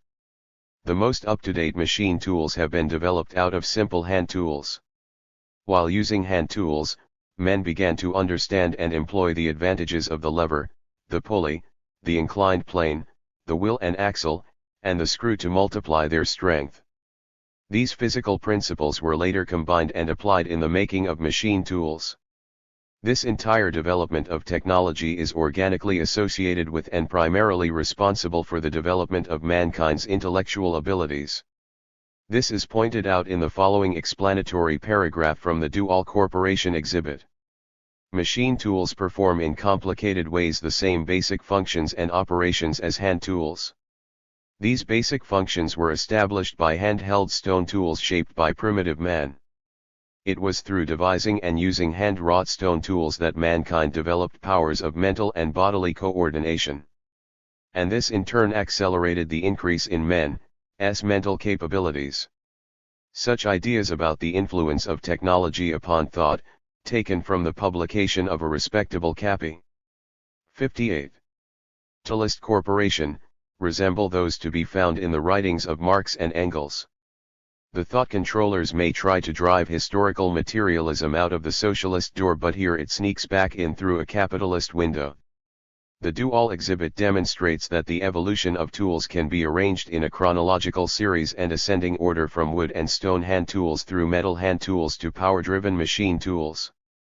Is it likewise possible to mark off corresponding successive stages in social organization? Historical materialism answers this question affirmatively. On the broadest basis, and every big division of history can be broken down for special purposes into lesser ones. Three main stages can be distinguished in man's rise from animality to the atomic age: savagery, barbarism and civilization. Napoleon said that an army marches on its stomach. This has been true of the forward march of the army of humanity. The acquisition of food has been the overriding aim of social production at all times, for men cannot survive, let alone progress, without regularly satisfying their hunger. The principal epochs in the advancement of humanity can therefore be divided according to the decisive improvements effected in securing food supplies. Savagery, the infancy of humanity, constitutes that period when people depend for food upon what nature provides ready-made. Their food may come from plants, such as fruit or roots, from insects, birds or animals, or from seashore or sea life. At this stage, men forage for their food much like beasts of prey, or grub for it like other animals. With these all-important differences, they cooperate with one another, and they employ crude tools along with other means.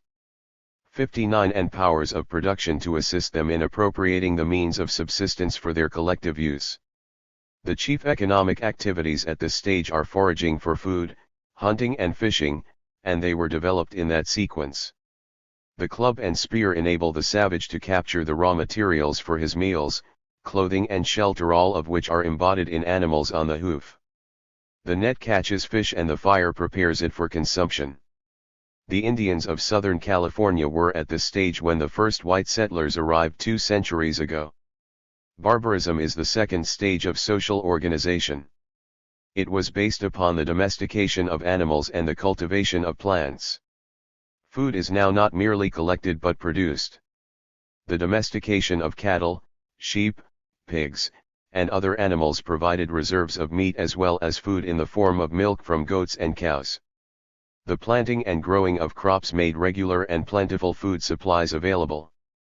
This food-producing revolution, which started in Asia from 6,000 to 10,000 years ago, relieved mankind from subjection to external nature for the first time.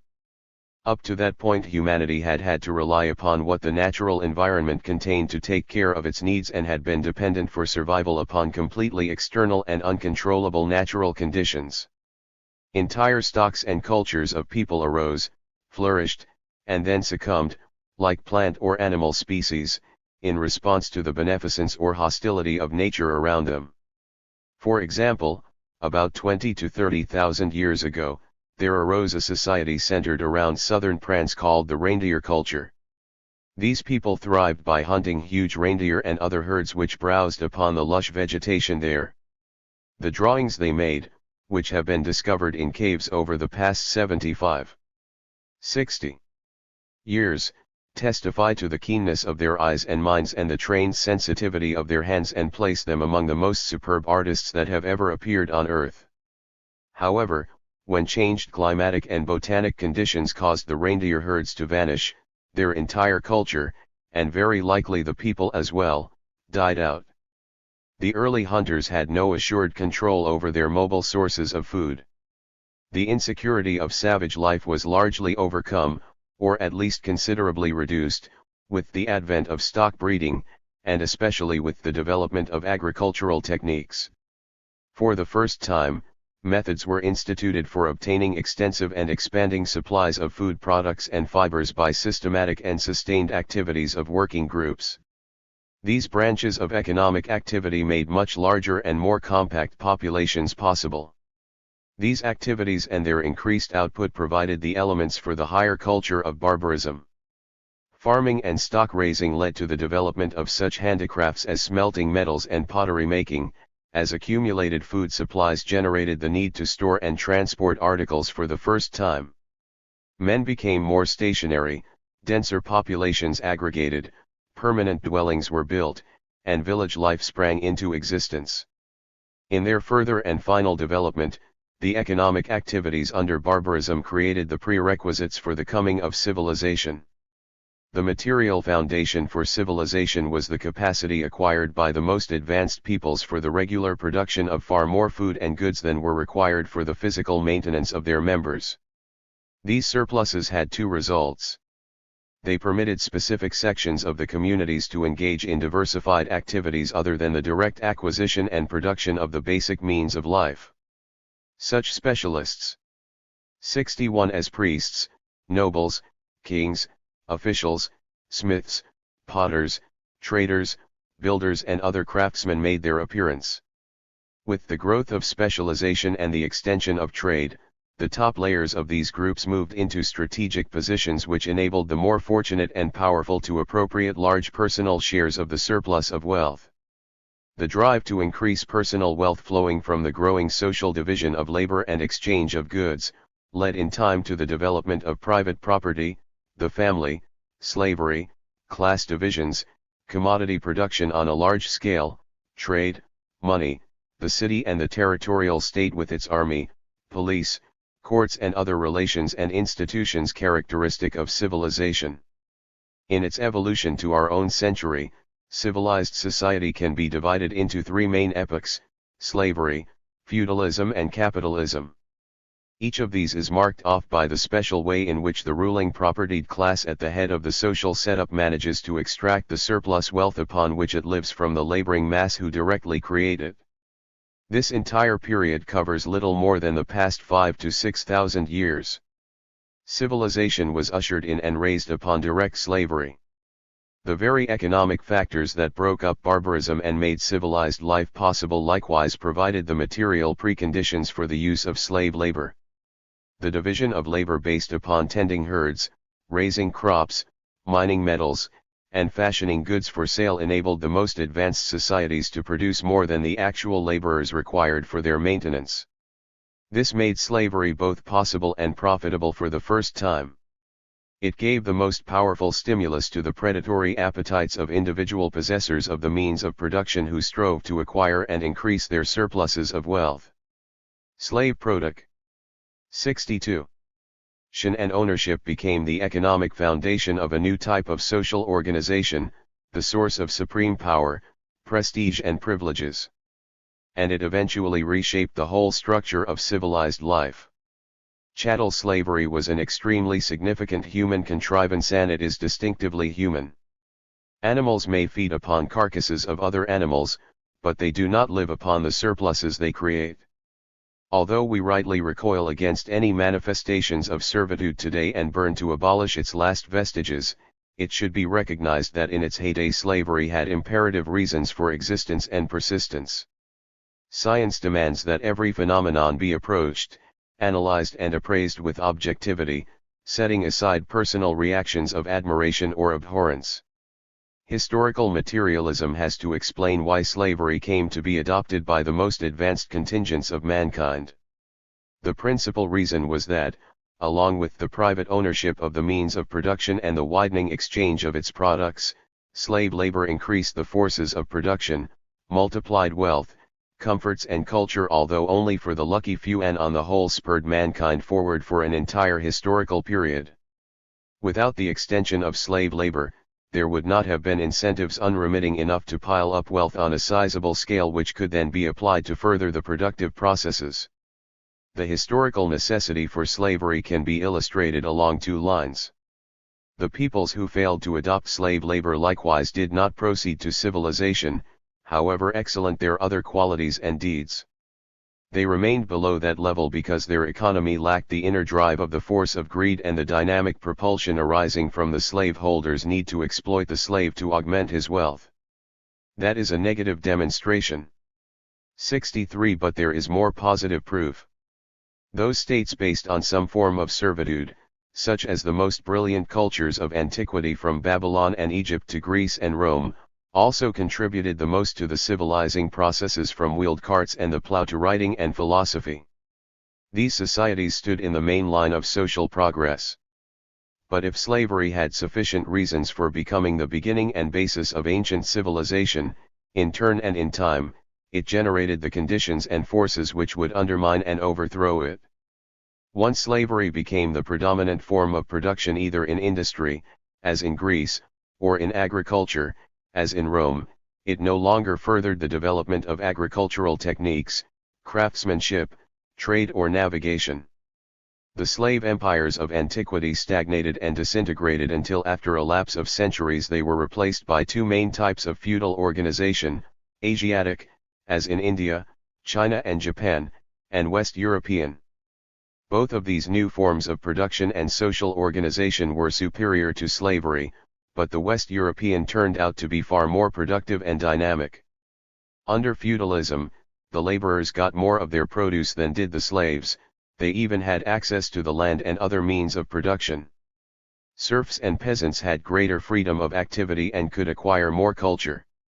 As the result of a long list of technological and other social advances, merging with a sequence of exceptional historical circumstances, feudalized Europe became the nursery for the next great stage of class society, capitalism.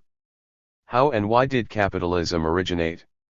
Once money had arisen from the extension of trading several thousand years ago, its use as capital became possible.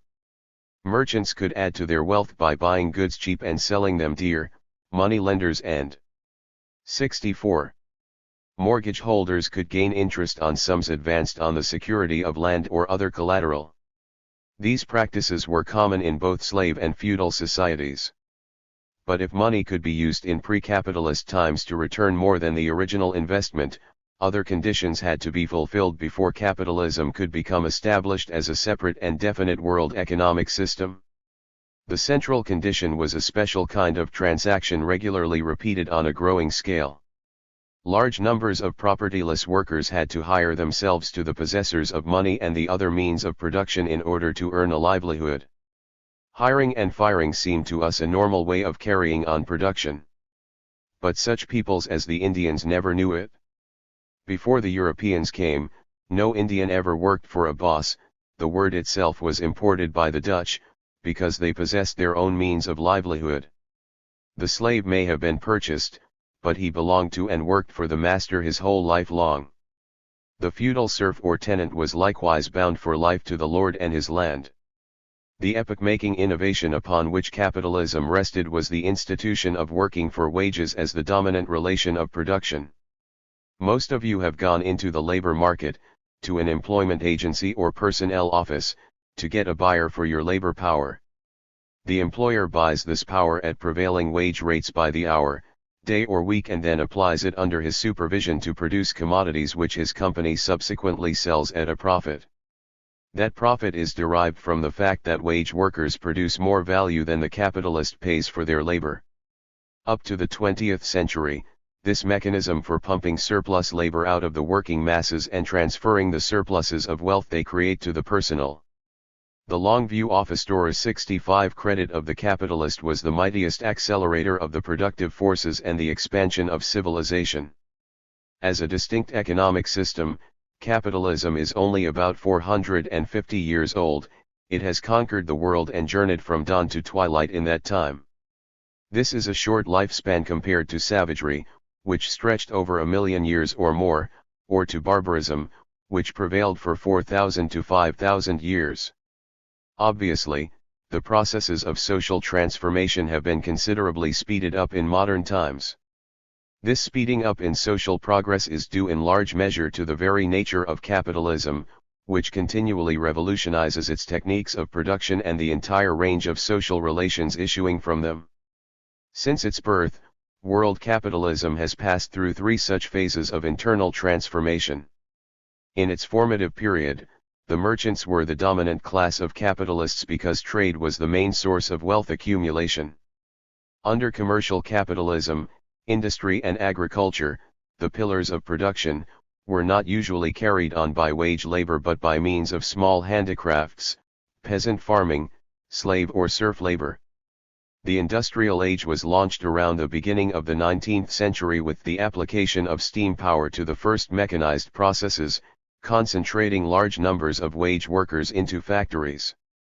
The capitalist captains of this large-scale industry became masters of the field of production and later of entire countries and continents as their riches, their legions of wage laborers, social and political power swelled to majestic proportions. This vigorous, expanding, progressive, confident, competitive stage of industrial capitalism dominated the 19th century. It passed over into the monopoly-ridden 66. Capitalism of the 20th century, which has carried all the basic tendencies of capitalism, and especially its most reactionary features, to extremes in economic, political, cultural and international relations. While the processes of production have become more centralized, more rationalized, more socialized, the means of production and the wealth of the world have become concentrated in giant financial and industrial combines. So far as the capitalist sectors of society are involved, this process has been brought to the point where the capitalist monopolies of a single country, the USA, dictate to all the rest. The most important question to be asked at this point is: what is the destiny of the development of civilization in its capitalist form? Disregarding in-between views, which at bottom evade the answer, two irreconcilable viewpoints assert themselves, corresponding to the world outlooks of two opposing classes. The spokesmen for capitalism say that nothing more remains to be done except to perfect their system as it stands, and it can roll on and on and on. The Do-All Corporation, for example, which published so instructive a chart on the evolution of tools, declares that more and better machine tools, which they hope will be bought at substantial profit from their company, will guarantee continued progress and prosperity for capitalist America without the least change in existing class relations. Socialists give a completely different answer based upon an incomparably more penetrating, correct and comprehensive analysis of the movement of history, the structure of capitalism and the struggles presently agitating the world around us. The historical function of capitalism is not to perpetuate itself indefinitely but to create the conditions and prepare the forces that will bring about its own 67 replacement by a more efficient form of material production and a higher type of social organization.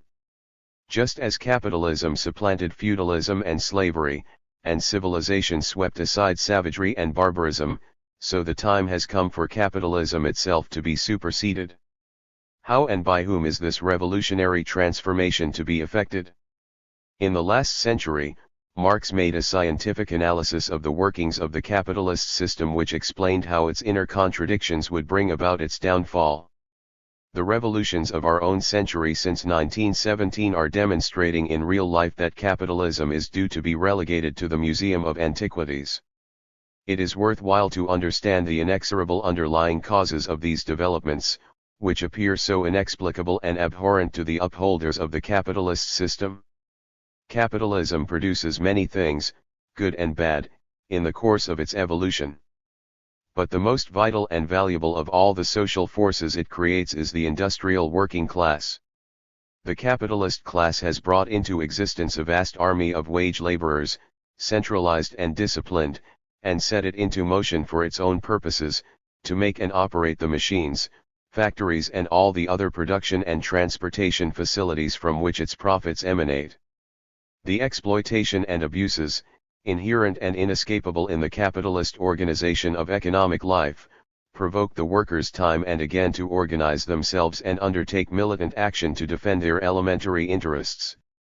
The struggle between these conflicting social classes is today the dominant and driving force of world and American history, just as the conflict between the bourgeois-led forces against the pre-capitalist elements was the motivating force of history in the immediately preceding century.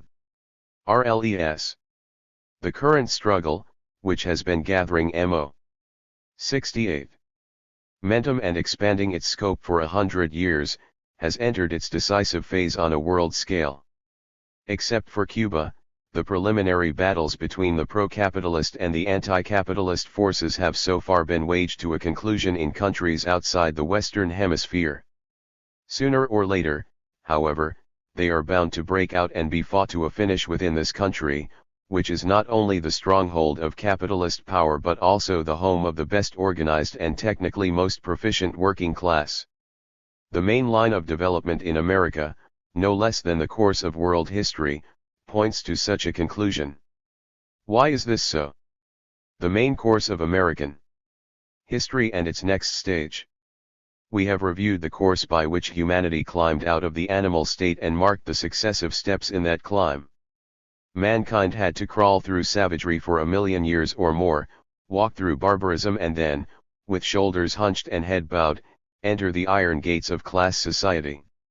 There, for thousands of years, mankind endured a harsh schooling under the rod and rule of private property, which began with slavery and reached its highest form in capitalist civilization. Now our own age stands, or rather struggles, at the entrance to socialism. Let us now pass from the historical progress of mankind, viewed as a whole, to inspect one of its parts, the United States of North America. Because U.S. imperialism is the mainstay of the international capitalist system, the role of the American people is crucial in deciding how quickly and how well humanity crosses the great divide between the class society of the past and the reorganization and 69 reinvigoration of the world along socialist lines. I shall try to give brief answers to the following 4 questions.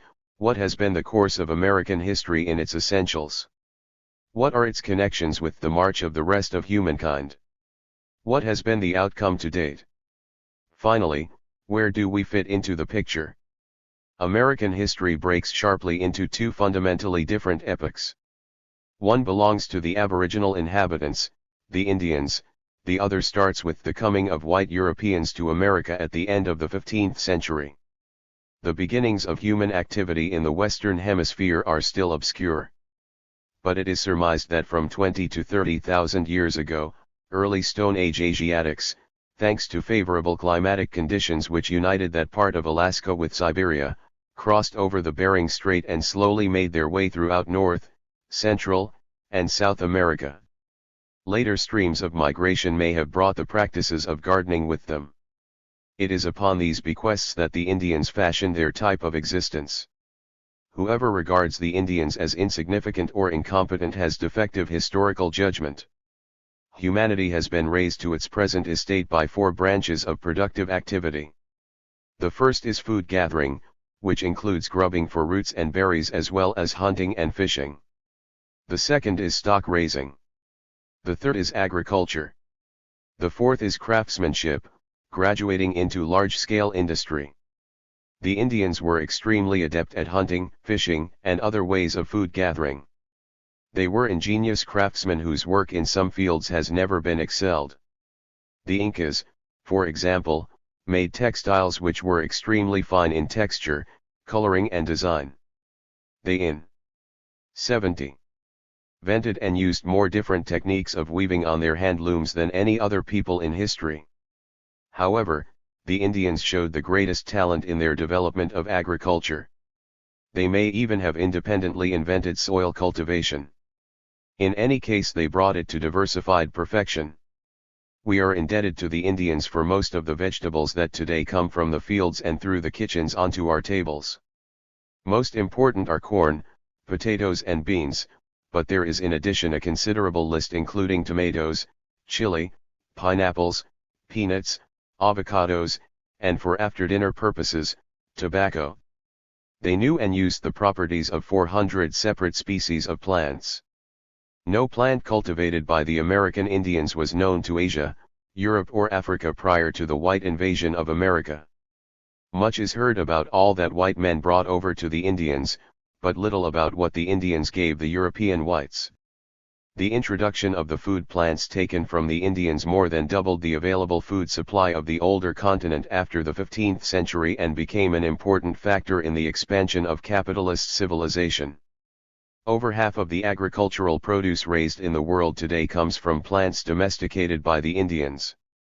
From the 1st to the 15th centuries, the Indians themselves created magnificent, even astounding cultures on the basis of their achievements in agriculture. Agriculture enabled some of the scattered and roving hunting tribes of Indians to aggregate in small but permanent settlements where they supported themselves by growing corn, beans and other vegetables. They also raised and wove cotton, made pottery and developed other handicrafts. The Incas of the Andes, the Mayans of Guatemala and Yucatan, and the Aztecs of central Mexico, unaffected by 7-1 European civilization and developed independently, constituted the most advanced of the Indian societies. Their cultures embodied the utmost the Indians were able to accomplish within the 25,000 years or so allotted them by history. In fact, the Mayans had made mathematical and astronomical calculations more complex and advanced than those of the European invaders. They had independently invented the zero for use in their number system, something even the Greeks and Romans had lacked. Indians progressed as far as the middle stage of barbarism and were stopped there. Whether or not, given unlimited time and no interference from more powerful and productive peoples, they would have mounted all the way to civilization must remain unanswered. This much can be stated: they had formidable obstacles to overcome along such a path. The Indians did not have such important domesticated animals as the horse, cow, pig, sheep or water buffalo that had pulled the Asians and Europeans along toward civilization. They had only the dog, turkey, guinea pig and, in the Andean highlands, llamas, alpacas, and, in some places, bees. Moreover, they did not use the wheel, except for toys, did not know the use of iron or firearms, and did not have other prerequisites for civilizing themselves. However, history in the other part of the globe settled this question without further appeal. For, while the most advanced Indians had been moving up from wandering hunters' lives to those of settlers in barbaric communities, the Europeans, themselves an offspring of Asiatic culture, had not only entered class society but had become highly civilized. Their most progressive segments along the Atlantic seaboard were passing over from feudalism to capitalism. 72. This uneven development of society in the Old World and the New provided the historical setting for the second great turning point in American history. What was the essential meaning of the upheaval initiated by the West European crossing of the Atlantic? It represented the transition from the Stone Age to the Iron Age in America, from barbaric to civilized modes of life, from tribal organization based upon collectivist practices to a society rooted in private property, production for exchange, the family, the state and so forth. Few spectacles in history are more dramatic and instructive than the confrontation and conflict between the Indian representatives of communal Stone Age life and the armed agents of class civilization. Science fiction tells about visitations to this planet by Martians in flying saucers. To the Indians, the first visitations of the white men were no less startling and incomprehensible. To the Indians, these white men had completely alien customs, standards and ways of life. They were strange in appearance and behavior. In fact, the differences between the two were so profound as to be irreconcilable. What was the root cause of the enduring and deadly clash between them? They represented two utterly incompatible levels of social organization that had grown out of and were based upon dissimilar conditions and were heading toward entirely different goals. Even at its height, Indian life was based upon tribal collectivism and its crude technology. Indian psychology was fashioned by such social institutions. The Indians not only did not have the wheel, iron, or the alphabet, they also lacked the institutions, ideas, feelings and aims of civilized peoples who had been molded by the technology and culture of an acquisitive society. These conditions had stamped out a very special kind of human being as 73. The peculiar product of civilization based upon private ownership. The most highly developed Indians subsisted on agriculture. But their agriculture was not of the same economic mode as that of the newcomers. The major means of producing food by soil cultivation belonged to the entire tribe, and nothing in its production or distribution could be exclusively claimed by individual owners. This was true of the principal means of production, the land itself.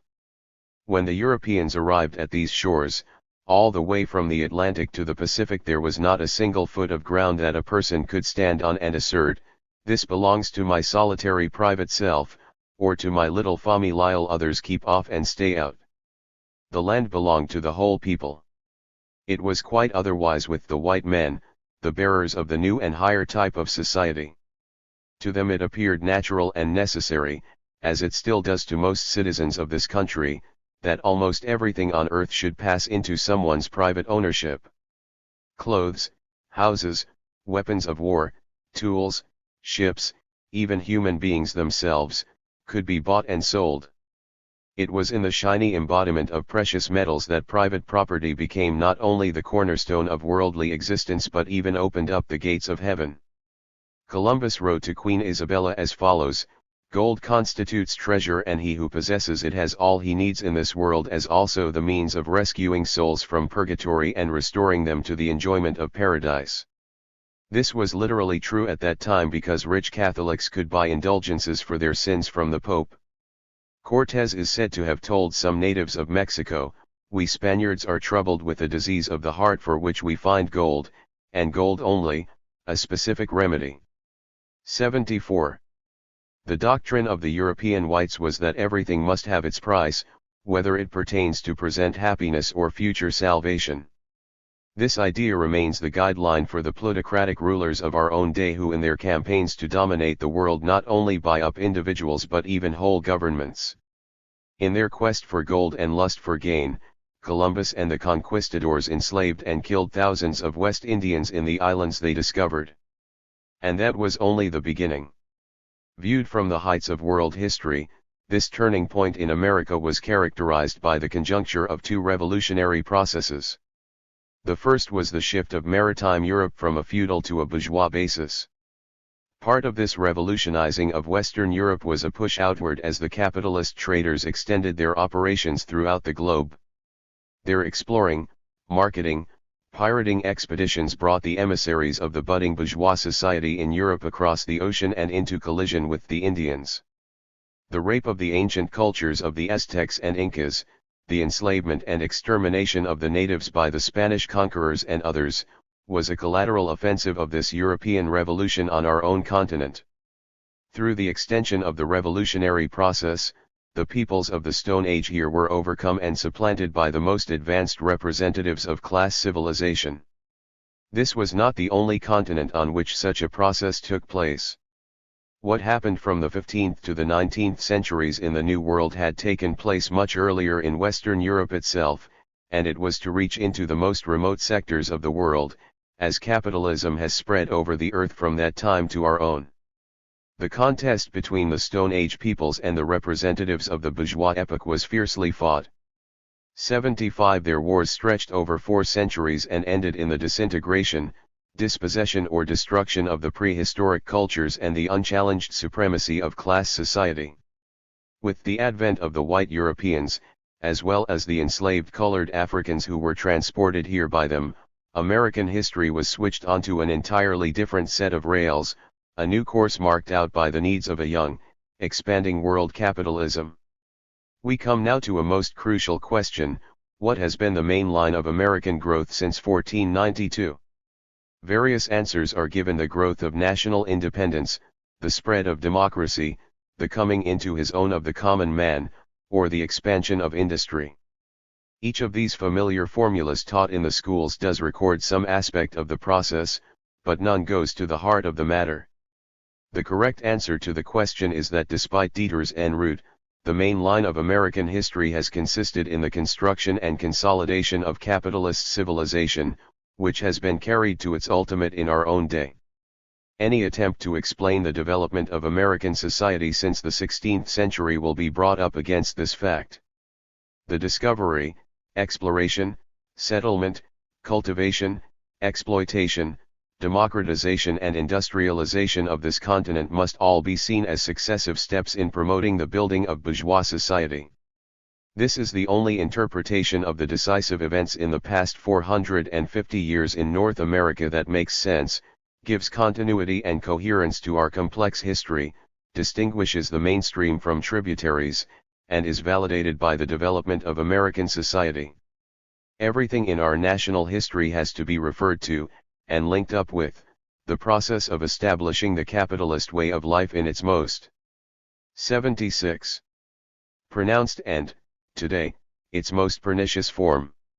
This is commonly called the American way of life. A more realistic and honest characterization would be the capitalist way of life because, as I shall indicate, this is destined to be only a historically limited and passing expression of civilized life in America. The central importance of the formation and transformation of bourgeois society can be demonstrated in another way. What is the most outstanding peculiarity of American history since the coming of the Europeans? There have been many peculiarities in the history of this country. In some ways this is a very peculiar country. But what marks off American life from the development of the other great nations of the world is that the growth and construction of American society falls entirely within the epoch of the expansion of capitalism on a global scale. That is the key to understanding American history, whether you deal with colonial history, 19th century history or 20th century history. It is not true of other leading countries such as England, Germany, Russia, India, Japan or China. These countries passed through prolonged periods of slave or feudal civilization that have left their stamp upon them to this very day. Look at MacArthur's preservation of that feudal relic, the Emperor of Japan, or that Sunday supplement delight, the monarchy of England.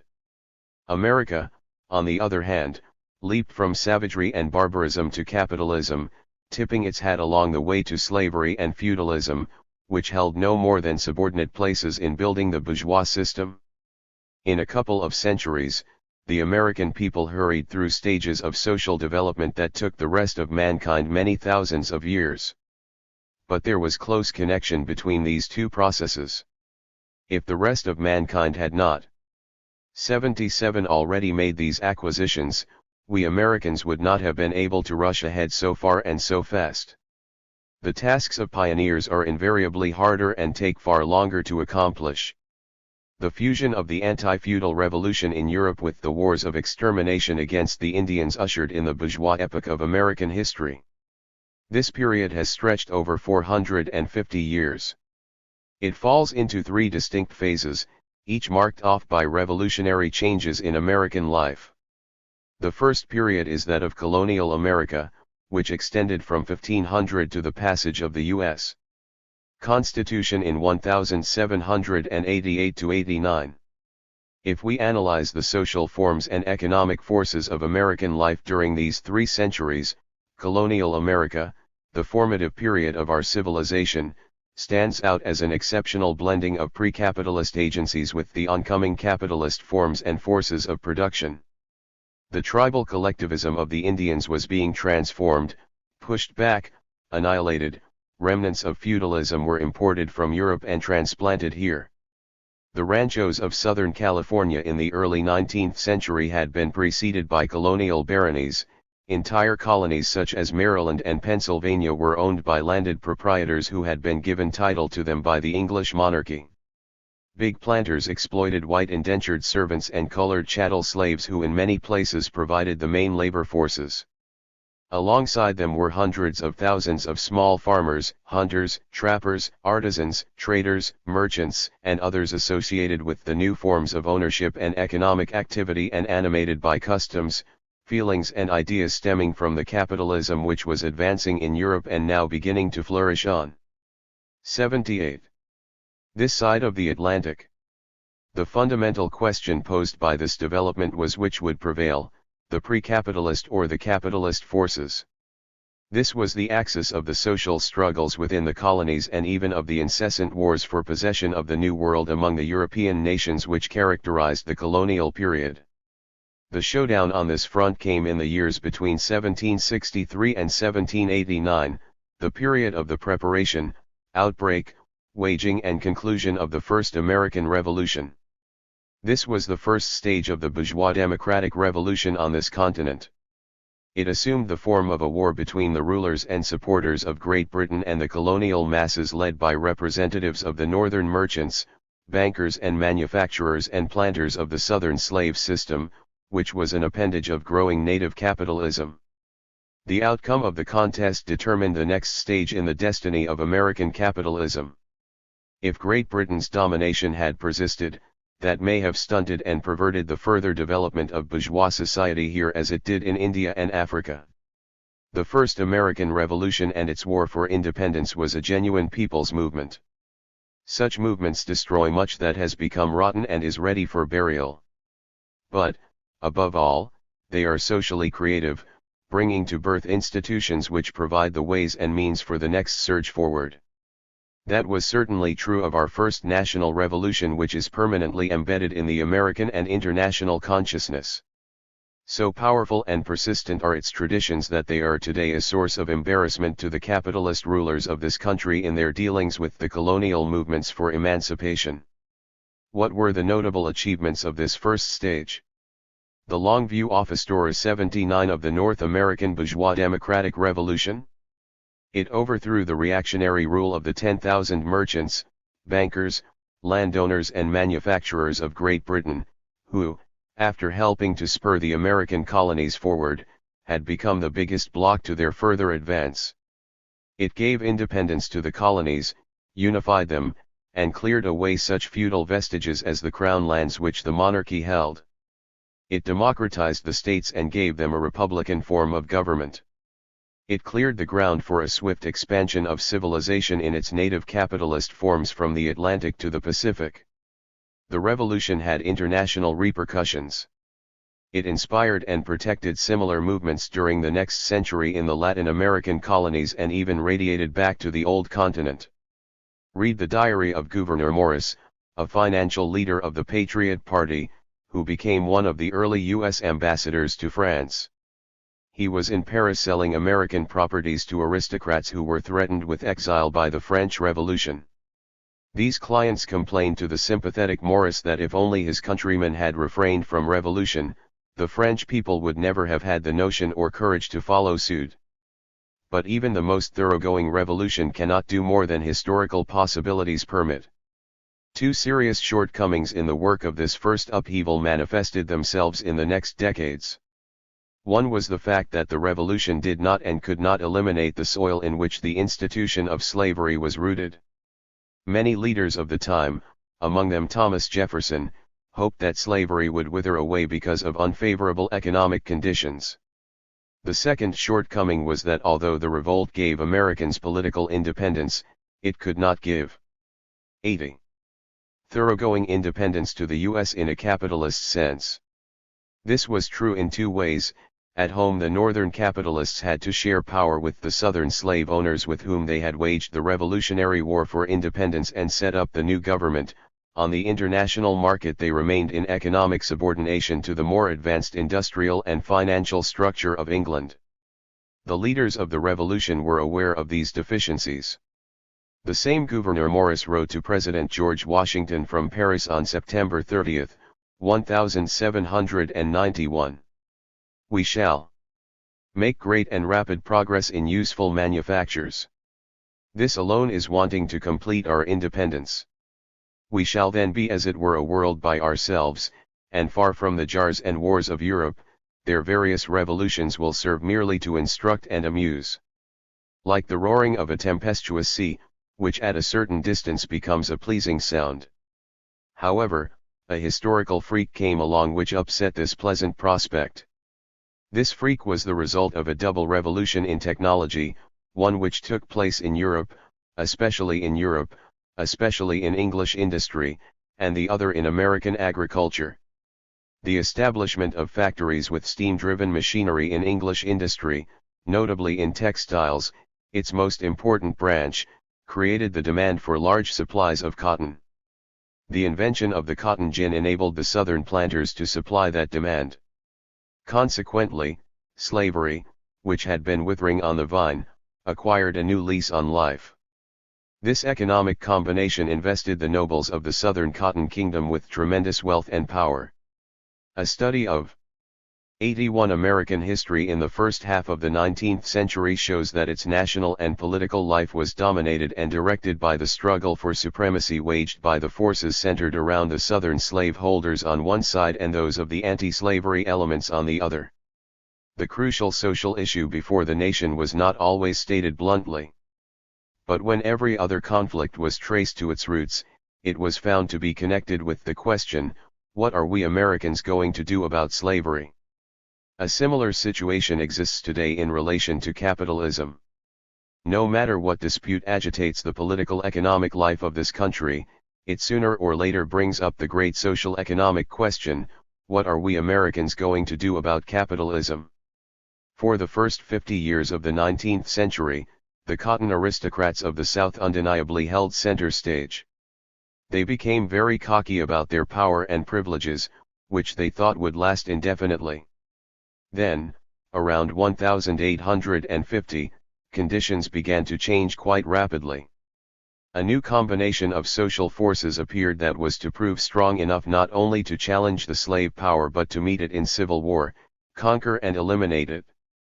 It is highly instructive to study the mentality and outlook of the American people in 1848. That was a year of revolutions in the principal countries of Western Europe. The people in the United States, including its governing groups, viewed these outbursts in an isolationist spirit.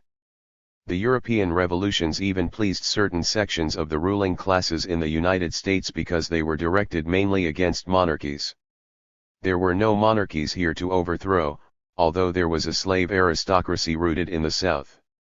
Although most of the common people in the United States sympathized with the 82 European revolutions, they looked upon them as no more than a catching up with what had already been achieved in this country. The Americans said to themselves, we've already had our revolution and don't need any more here. The quota of revolutions assigned to us by history is exhausted. They did not see even 15 years into their own future. The bourgeois democratic revolution still had considerable unfinished business. During the 1850s, it became plainer that the Southern slaveholders were not only tightening their autocracy in the Southern states but were trying to make slaves of the entire population of the United States. This small set of rich men arrogated to themselves the right to tell the people what they could and could not do, where the country should expand, and how the affairs of America should and should not be managed. So a second revolution proved necessary to complete those tasks left unsettled in the late 18th century and to dispose of the main problems that had confronted the American people in the meantime. There had to be 13 years of preparatory struggles, 4.5 years of civil war, 12 years of reconstruction, about 30 years in all, in this intense and inescapable revolutionary upheaval. What is most important for us now are the net results of that travail. Every school child knows that the slave power was abolished and the Negro population unshackled from chattel slavery. But the principal achievement of this revolution from the standpoint of American and world development was that the last of the internal impediments to the march of American capitalism were leveled, and the way cleared for the consolidation of capitalist rule. That period saw the conclusion of the contest that had been going on since 1492 between the pro-capitalist and the long view of high story 83 pre-capitalist forces on this continent. See what had happened to the peoples representing the diverse pre-capitalist ways of life. The Indians, who embodied savagery and barbarism, had either been exterminated, dispossessed or herded into reservations. England, which had upheld feudalism and colonial subjugation, had been swept aside and American industrial capital had attained not only political supremacy but economic independence. The Southern plantation owners, who were the final formidable pre-capitalist force to be pushed out of the road, had been smashed and expropriated by the Civil War and Reconstruction. The capitalist rulers of the industrial system were then like the Count of Monte Cristo when he burst from prison and exclaimed, with so much wealth and newly gained liberty at his command, "The world is mine." And they have been acting on that premise ever since. I would like now to make several observations on the economic and political development of American society from 1492 to the triumph of the capitalist class. As has already been pointed out, private property in the means of production was virtually non-existent on this continent until the 15th century. Thereafter, as the white settlers spread, the dominant trend was for all the means of production to pass into private hands and be exploited along such lines. The land, for example, which had been tribally held, was cut up and appropriated by individuals or corporations from one end of the country to the other. After the victory of the northern bankers, merchants and manufacturers in the middle of the 19th century, this process moved on to a still higher plane. The means of production under private ownership became more and more concentrated in corporate hands. Today an individual might be able to build a single auto or air 84 plane, but without many million dollars he would not be able to compete in the market with General Motors or Ford or Lockheed or Douglas. Even so big a magnate as Henry J. Kaiser found that out in auto. Today there is hardly an acre of land without its title deed. In fact, the Civil War promoted this process through the Homestead Act, which gave 160 acres to private individuals, and through other acts of Congress which handed over millions of acres to railroad corporations. Insofar as the land was distributed to small farmers, this was progressive because it was the only way to hasten the development of agriculture under the given conditions. It is impossible to detail here the settlement and building of the West and Middle West, but certain consequences of capitalist expansion deserve mention. First, as a result of this capitalist expansion, the minds of average Americans, unlike those of the Indians, have been so molded by the institutions of private property that its standards can be thrown off only with difficulty. The Europeans penetrated the America of the Indians, and their descendants are venturing into outer space. One extreme, absurd, but for that very reason most instructive, illustration of the effects of capitalist expansion on American consciousness appeared in a press dispatch from Illinois with the headline, "Who is the owner of outer space? Chicagoan insists that he is." This news item followed. With plans for launching man-made Earth satellites now in motion, the question was inevitable, that is, to Americans believing in the sacredness of private ownership. Who owns outer space? Most experts agreed that the question was over their heads. The rocket scientists said it was a problem for the international law experts. The lawyers said they had the long view of high story 85 precedents to go by. Only James T. Mangan, a fast-thinking Chicago press agent, has a firm answer to the question of space sovereignty. Mangan declares he owns outer space. To back up his claim, he has a deed filed with the Cook County, Chicago, recorder. The deed, accepted after the state's attorney's office solemnly upheld the claim in a 4-page legal opinion, seized all space in all directions from the Earth at midnight, December 20, 1948. Mangan declared that the statute of limitations for challenging the deed expires December 20, 1955, and added, "The government has no legal right to space without my permission. If this be madness, yet there is method in it. That method is the mainspring of the capitalist way of life." This gentleman, Mangan, is only logically extending to the exploration of outer space the same acquisitive creed which guided our founding fathers in taking over the American continent. This particular fanatic of private property thinks the same law is going to apply no matter how far into space we fly and no matter how far we go into the future. He differs from other exponents of capitalism only in the boldness and consistency of his private property logic. The second point I want to deal with is the connection between evolution and revolution.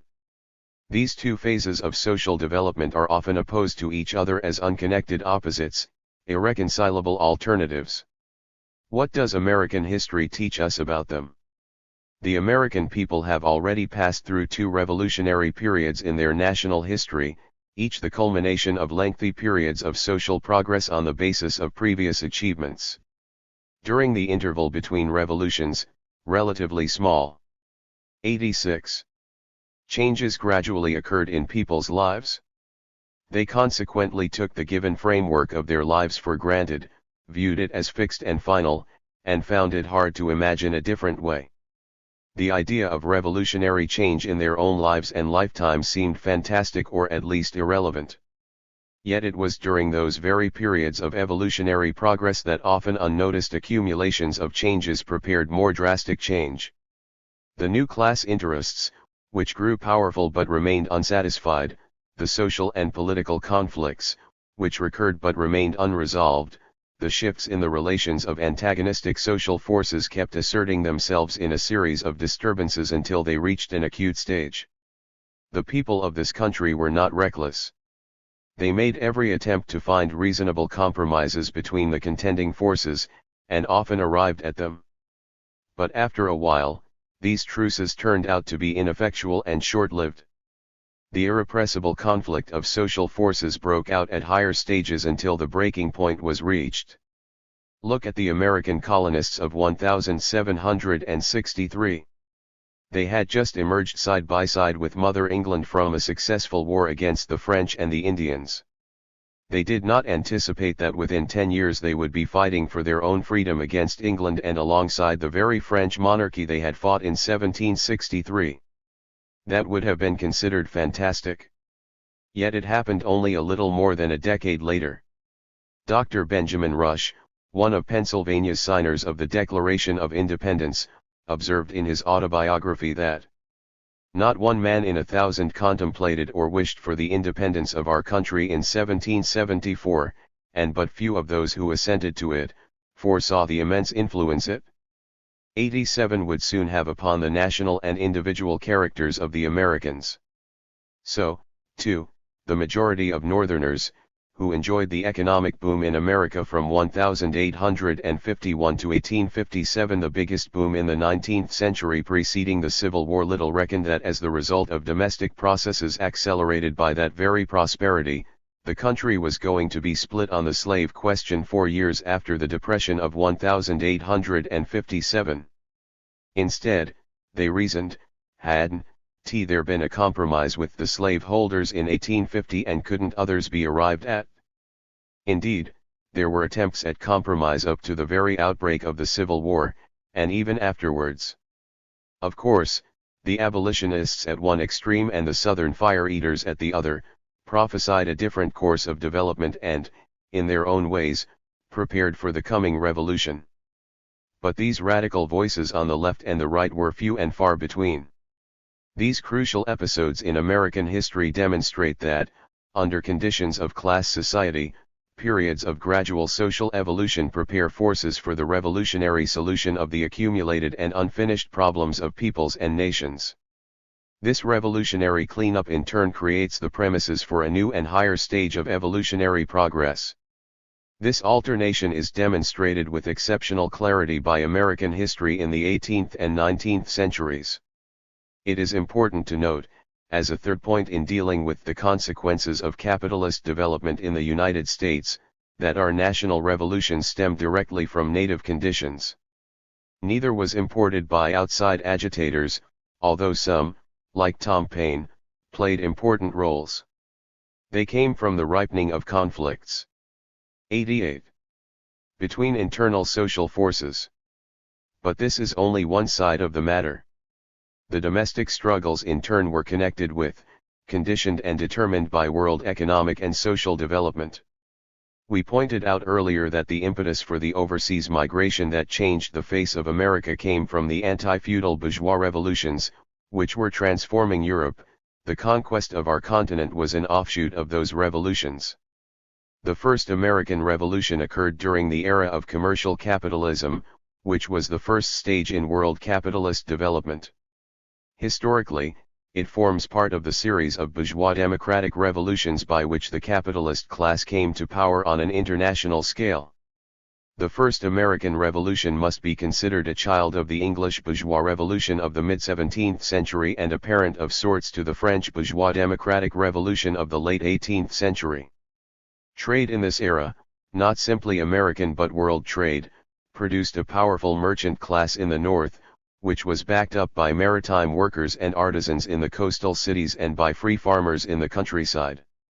These became the shock troops of the Sons of Liberty.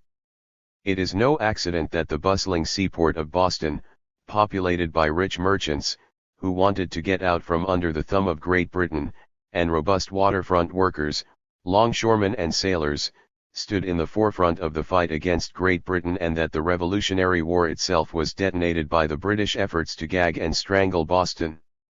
The Second American Revolution took place at the time of the greatest expansion of industrial capitalism on both sides of the Atlantic.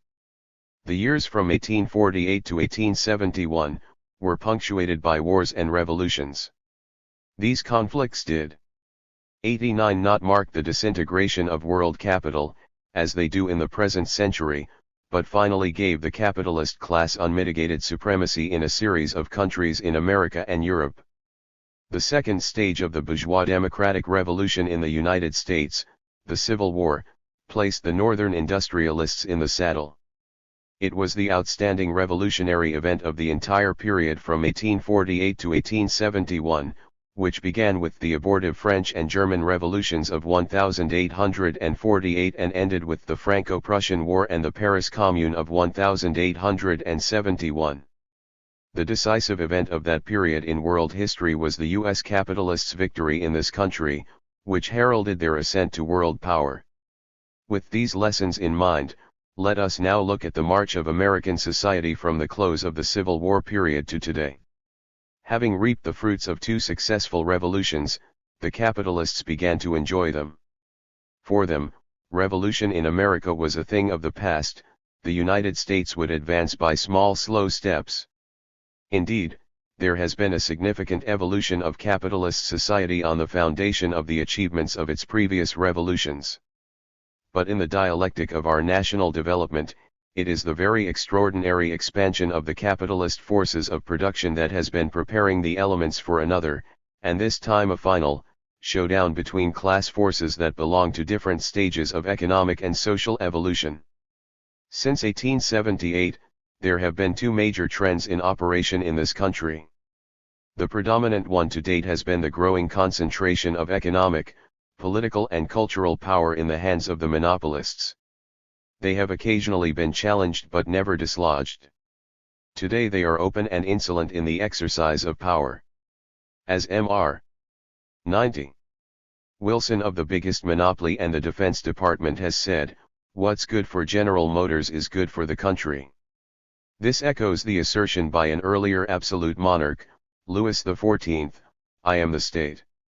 The old regime of France had its funeral in 1789.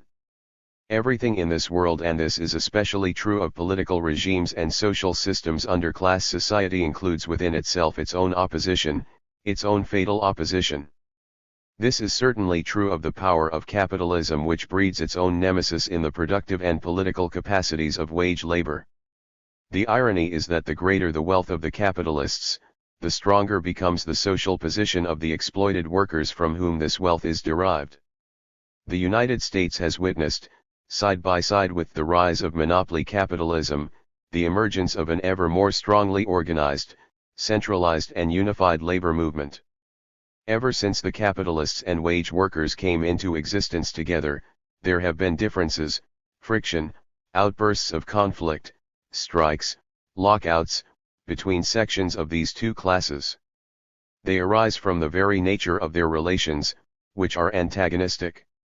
By and large, up to now, these conflicts have never gone beyond the bounds of the basic political and economic structure laid down by the Civil War. They have been subdued, reconciled or smoothed over. Despite all disturbances, the monopolist rulers have entrenched themselves more firmly in their paramount positions. However, a closer scrutiny of the development discloses that the working class occupies an increasingly influential, though still subordinate, place in our national life.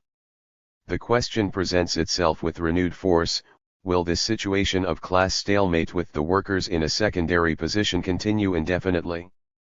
The capitalists 9-1 naturally answer that it can and must be so.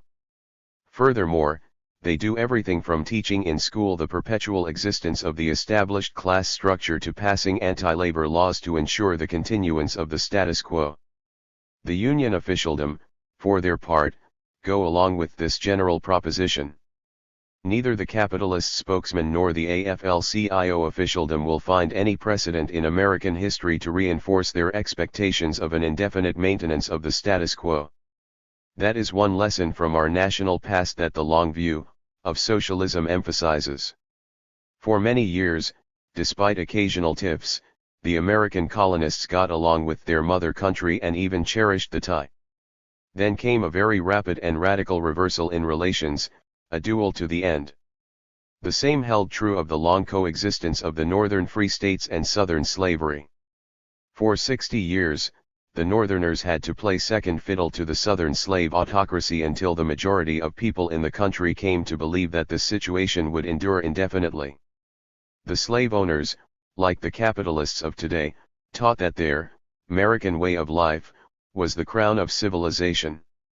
But once the new combination of progressive forces was obliged to assert itself, the maturing differences broke out in a civil war which disposed of the old order.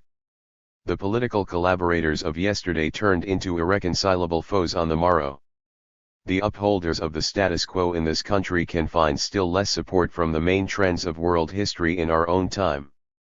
In 1848, at a time when the capitalist classes on both sides of the Atlantic were toppling monarchies and feudal aristocracies, the pioneer communists first publicly proclaimed their ideas and started the movement of scientific socialism, which has become the guide of the world working class in its struggle for emancipation. In 1917, 69 years later, the first working class state was set up in the Soviet Union. There was no other established for almost 3 decades. Then came the Second World War, which extended the domain of collectivized property throughout Eastern Europe, and afterwards the victory of the Chinese Revolution, which overturned capitalism in that major power in the East. All this is tantamount to a colossal advance of world history. The essence of the new stage is that the movement for the advancement of capitalism, which had dominated world history from the 16th to the 19th centuries, has been succeeded on a world scale in the 20th century by the anti-capitalist movement of the socialist working class and its colonial allies. Of course, it is not only the hope but the policy of the present capitalist holders of power that the achievements, ideas, and purposes of this revolutionary movement of the workers and colonial peoples can be contained in other parts of the world and crushed there. At any rate, the witch hunters make every effort to keep its influences from these shores. Just as the British tyrants and the southern slave holders, each in their day, mustered all their resources to hold back the oncoming revolutionary forces in this land, so do the agents of the American plutocracy today. Will the monopolists succeed where their forerunners failed? Let us consider this question. The high point of a revolutionary process consists in the transfer of supreme power from one class to another. What are the prevailing relationships of power in the United States? All basic decisions on foreign and domestic policy are made by the top capitalist circles to forward their aims and interests. Labor may be able to modify this or that decision or policy, but its influence does no more than curb. 93. The political power exercised by the monopolists. However, there is a remarkable anomaly in such a relationship of forces. The now united union movement has about 17 million members. With their families, followers and friends, this movement can muster enough votes to give the political representatives of organized labor majority power in the cities, in the states, and in Washington. This means that the capitalists continue to exercise their sway by virtue of default, that is, a continued default of independent political action and organization by labor, or more precisely by its present leaders. They are failing to use 1/1000th of the power their movement presently and potentially possesses on behalf of the working people. Organized labor has within its own grasp enough political strength, not to speak of its economic and social capacities, to be the sovereign force in this country. That is why any movement toward the formation of an independent party of labor based on the trade unions would have such highly revolutionizing implications upon the existing setup, regardless of the intentions or announced program of its organizers.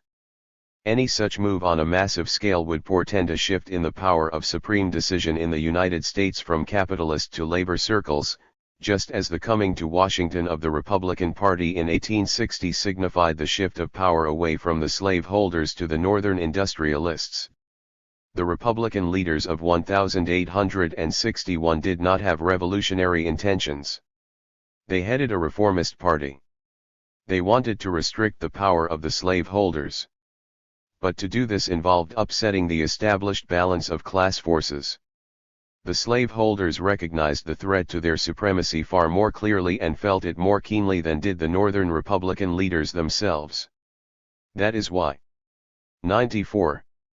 They initiated a counter-revolutionary assault in order to retrieve the power they had previously possessed. The parallel with any national assumption of political power by the labor movement, even in a reformist way, is plain to see. Is such a shift possible? A succession of crucial shifts of power has marked the onward movement of the American people, from Britain to the colonial merchants and planters in the 18th century, and from the southern slavocracy to the industrial capitalists in the 19th century. The thrust in the present period of our national history is toward another such colossal shift, this time from the ruling plutocracy to the rising working class and its allies among the oppressed minorities. The whole course of economic, social and political development in this country in this century points to such a shift in power. Of course, the working class is far from predominant yet, and even less conscious of its historical mission.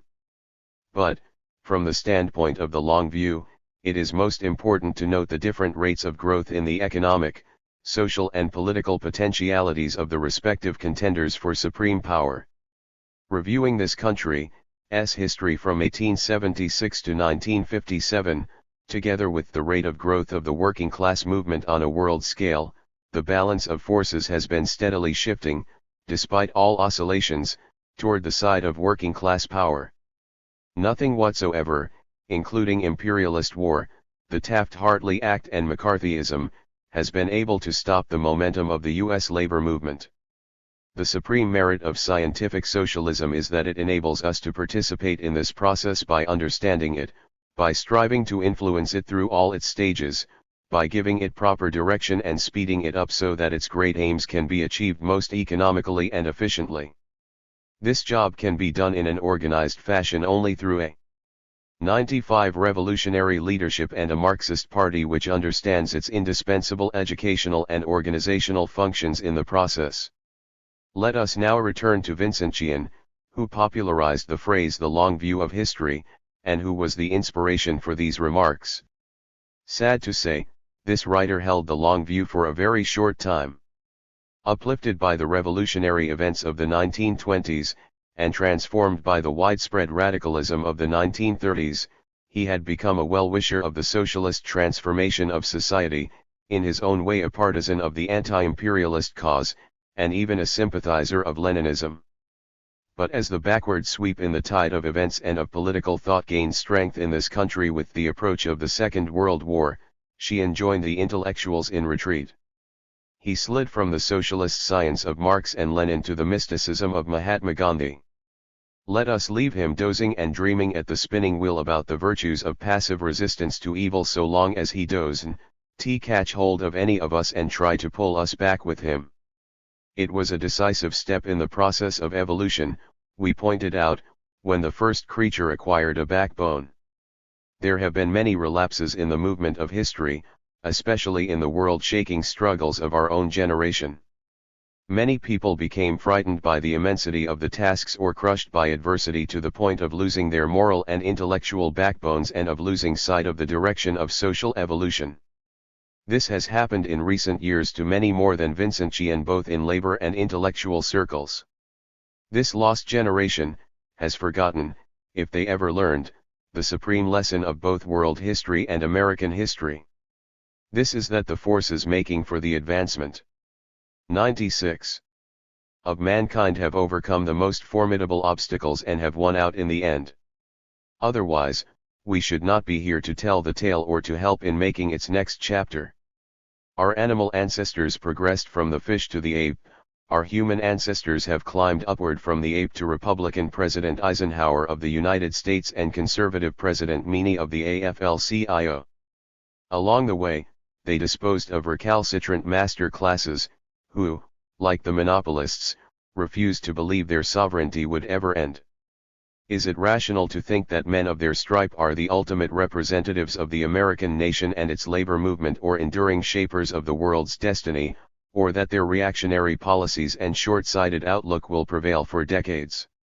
The American people will bring forward in the future, as they have at critical times in the past, more audacious men and women with a vision of a new world in the making. These fighting leaders and leading fighters, guided by the long view of Marxism, will prove in practice that the socialist prospects of humanity, and of the American nation, are not so distant as they now appear. 3. From Lenin to Castro. The role of the individual in history making. In the third chapter of The Prophet Outcast, the final volume of his biography of Trotsky, where he treats of the revolutionary as historian, Isaac Deutscher discusses the role of personality in the determination of social events in a highly instructive context.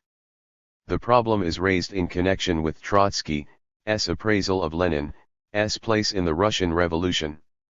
Deutscher holds that Trotsky shuttled between two discordant positions. In the history of the Russian Revolution, a letter to Preobrazhensky in 1928, and in his diary in exile, Trotsky maintained that Lenin was absolutely indispensable to the victory of October. It would not have been achieved without him.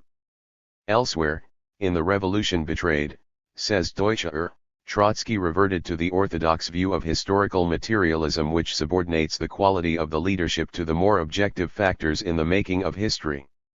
Is this a wavering on Trotsky's part? 97. 98. Marxism does teach that no individual, however talented, strong-willed or strategically situated, can alter the main course of historical development, which is shaped by supra-individual circumstances and forces. Therefore, reasons Deutscher, the revolution would have triumphed in 1917 with other leaders even if Lenin had been removed from the arena by some accident. Trotsky himself, or a team of other Bolshevik chiefs, might have filled his place.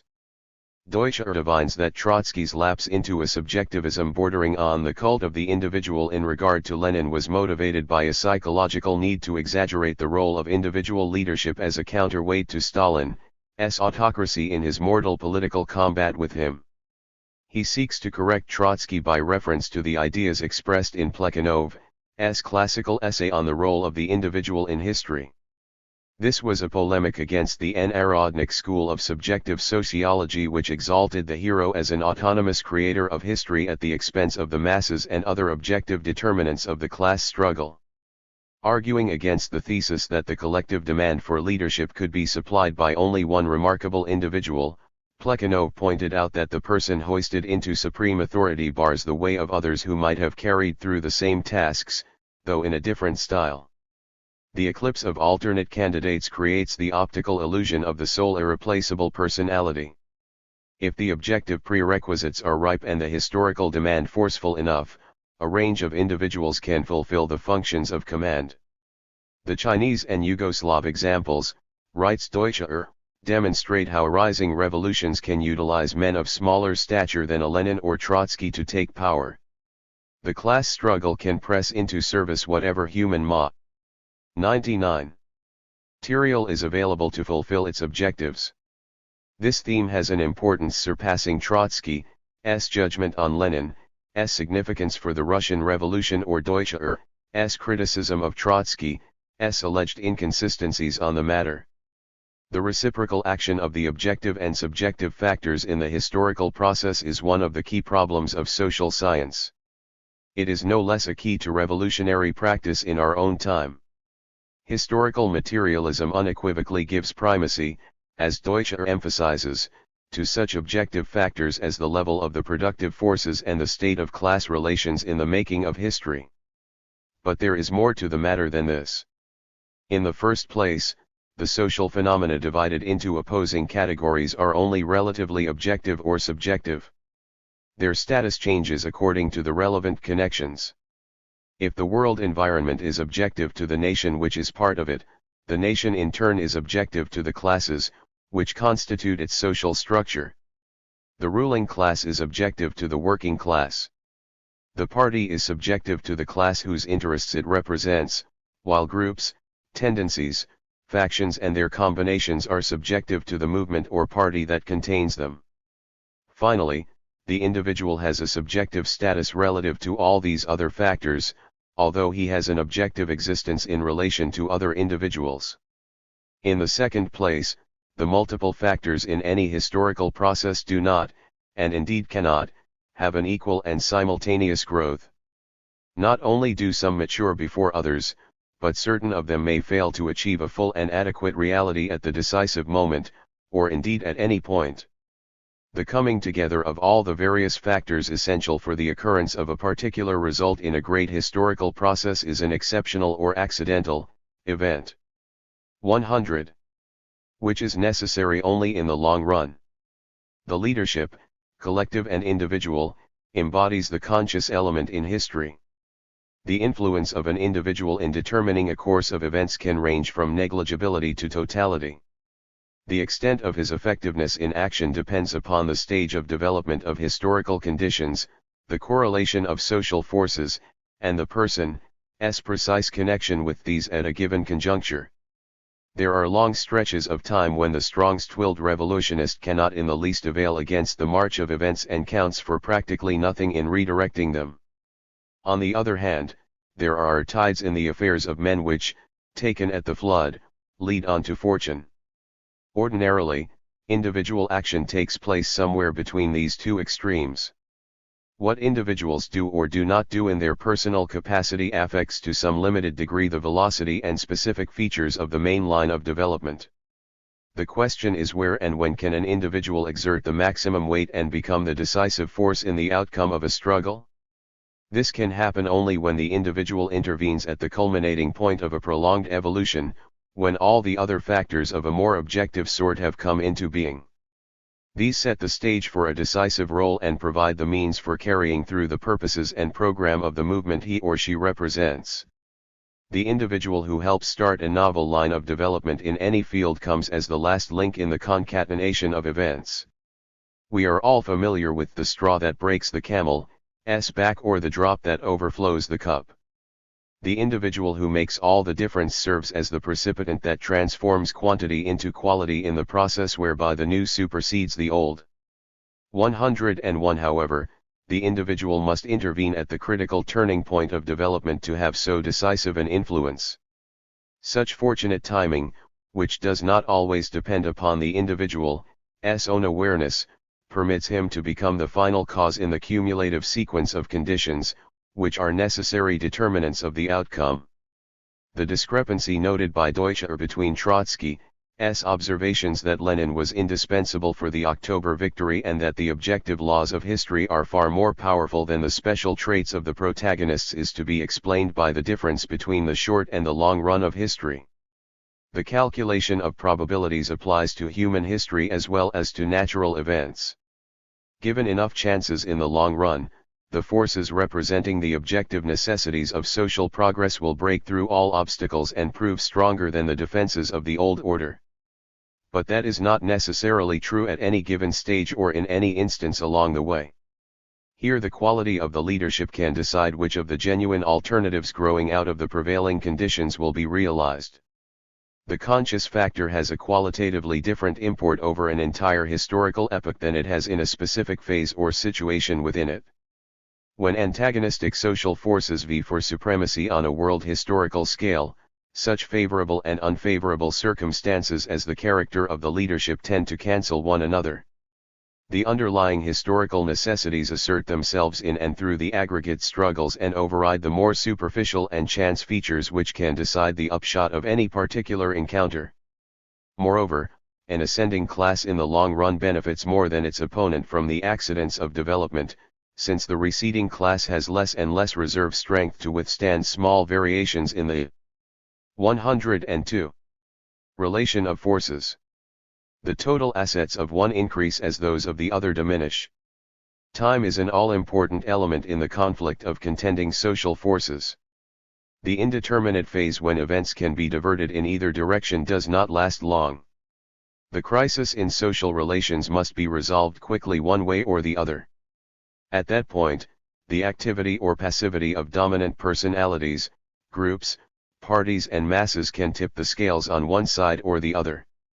The individual can enter as the ultimate factor in the total process of historical determination only when all the other forces in play are temporarily equalized. Then the added weight can serve to tip the balance. Almost everyone can recall occasions when his or her own intervention or that of others proved decisive in resolving an uncertain situation.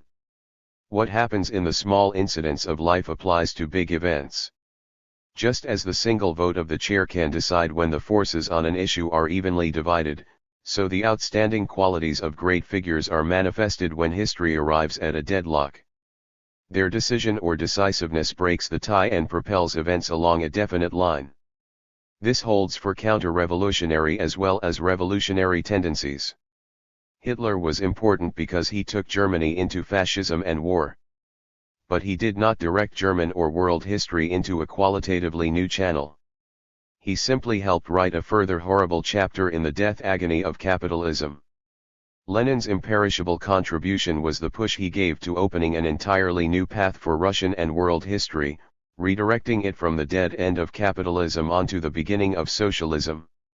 This brings us back to the specific problem Deutscher 103 discusses.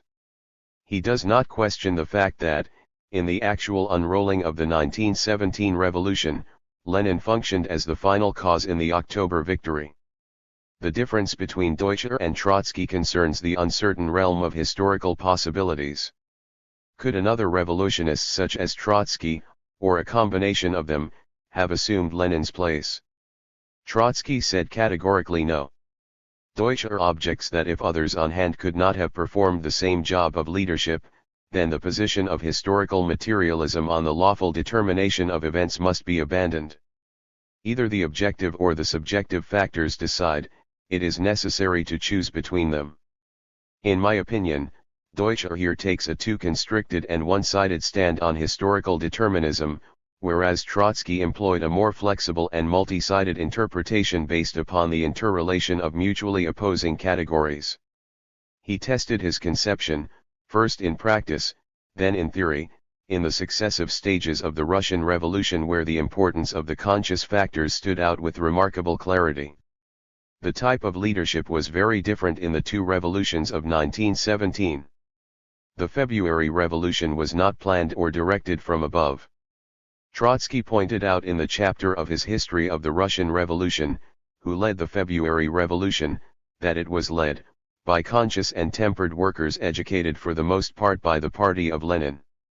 As educator and organizer of these key workers, Lenin was to that extent necessary to the February overturn, even though he was not on the spot in person. Between February and October he became more and more decisive because of his resolute and far-sighted positions at a series of crucial moments, starting with the reorienting of the Bolshevik cadres in April and culminate 104. In his insistence on insurrection in October. According to Trotsky, Lenin's role could not have been duplicated. This was not simply because of his personal gifts but even more because of his exceptional standing in the Bolshevik Party, which was largely his creation. The question of leadership in the Russian Revolution had a dual aspect. While the Bolsheviks led the workers and peasants to victory, Lenin led the Bolshevik Party. His paramount role came from the fact that he led the leaders of the revolution. Trotsky knew better than anyone else how Lenin could sway the higher echelons as well as the ranks of his party. His authority was a considerable help from April to October in getting the correct proposals adopted over the resistance of other Bolshevik chiefs. This accumulated capital of prestige was not at the disposal of others, including Trotsky, who had a different organizational history and relations. That was the objective basis for his opinion that the October Revolution would most likely not have taken place unless Lenin was present and in command. To be sure, it is not possible, as Deutsche remarks and Trotsky himself recognized, to be utterly categorical on this point. But Trotsky's conclusion, in all his writings after October and before the rise of Stalin, was not based upon a regrettable lapse into subjectivity. It came from applying the Marxist dialectic to the facts as he witnessed and assayed them. If he was wrong, it was not because of any deviation in principle or method induced by unconscious political psychological motives, which Deutsche considers to be the case, but the result of misjudging the facts. Sidney Hook has entered this controversy from the opposite end. In a review of The Prophet Outcast in the May 11, 1964, New Leader, he seizes upon Deutscher's criticism. 105 of Trotsky's subjectivism for his own purposes. Instead of condemning, he compliments Trotsky for discarding the dogmas of dialectical materialism and attributing the most important social event in human history to the purely personal and contingent circumstance of Lenin's presence in Russia. In his eyes, the October Revolution was the accidental consequence of the work of an individual. Hook repeats the view expressed in his book On the Hero in History, cited by Deutscher, that the October Revolution was not so much a product of the whole past of Russian history as a product of one of the most event-making figures of all time. Whereas Deutscher in the name of Marxist orthodoxy inclines to make the objective factors virtually self-sufficient and thus underrates the crucial importance of Lenin's leadership, Hook practically nullifies the prior determinants by making the October victory wholly dependent upon a single individual. His approach falls below the standards of the most enlightened liberal historians, who at least placed objective factors on a par with the ideas and intervention of great individuals. Hook has to falsify Trotsky's standpoint in order to convert him into a pragmatist as superficial as Hook himself. Trotsky's history is explicitly devoted to demonstrating the necessity of the Russian Revolution and its specific outcome as the result of the whole previous evolution of world capitalism, the backwardness of Russia complemented by its concentrated industrial enterprises and advanced working class, the stresses of the First World War upon a decade Tsarist autocracy, the weaknesses of the bourgeoisie, the failure of the petty bourgeois parties and the bold vision of the Bolsheviks headed by Lenin. Trotsky delineates the operation of this determinism in living reality by narrating and analyzing the interconnect. 106. Of the salient events from the February beginning to the October climax. The successive stages of the revolution did not unfold haphazardly, they issued with inexorable lawfulness one from the other in a causally conditioned sequence.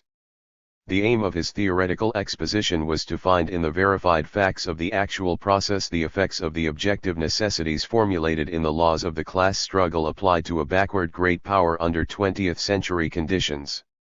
He had already anticipated and articulated these in his celebrated theory of the permanent revolution. Trotsky viewed the Bolshevik Party as one of the components of this historical necessity, and Lenin as the most conscious exponent and skilled practitioner of the political science of Marxism based on these laws. It was not purely fortuitous that Lenin was able to play the role that he did. He was no chance-comer. Lenin was not an accidental element in the historic development, but a product of the whole past of Russian development. For years he had prepared himself and his party for the task of steering the expected revolution to victory. There was no foreordination in the preconditions for October extending from the history of Russia to the political foresight and insight of Lenin. Their joint necessity was proved in practice. Nor was the actual course of events realized without the concurrence of many accidental circumstances favorable or unfavorable to both sides. It was, for example, a lucky chance that the German General Staff for its own reasons permitted Lenin to travel from exile in Switzerland back to Russia through Germany in time to redirect the Bolshevik Party. It was a historical accident that Lenin remained alive and active throughout the crucial months. It could have been otherwise and, indeed, Lenin thought his murder quite probable. In that 107 case, if we credit Trotsky, the socialist outcome implicit in the situation could not have been achieved in 1917.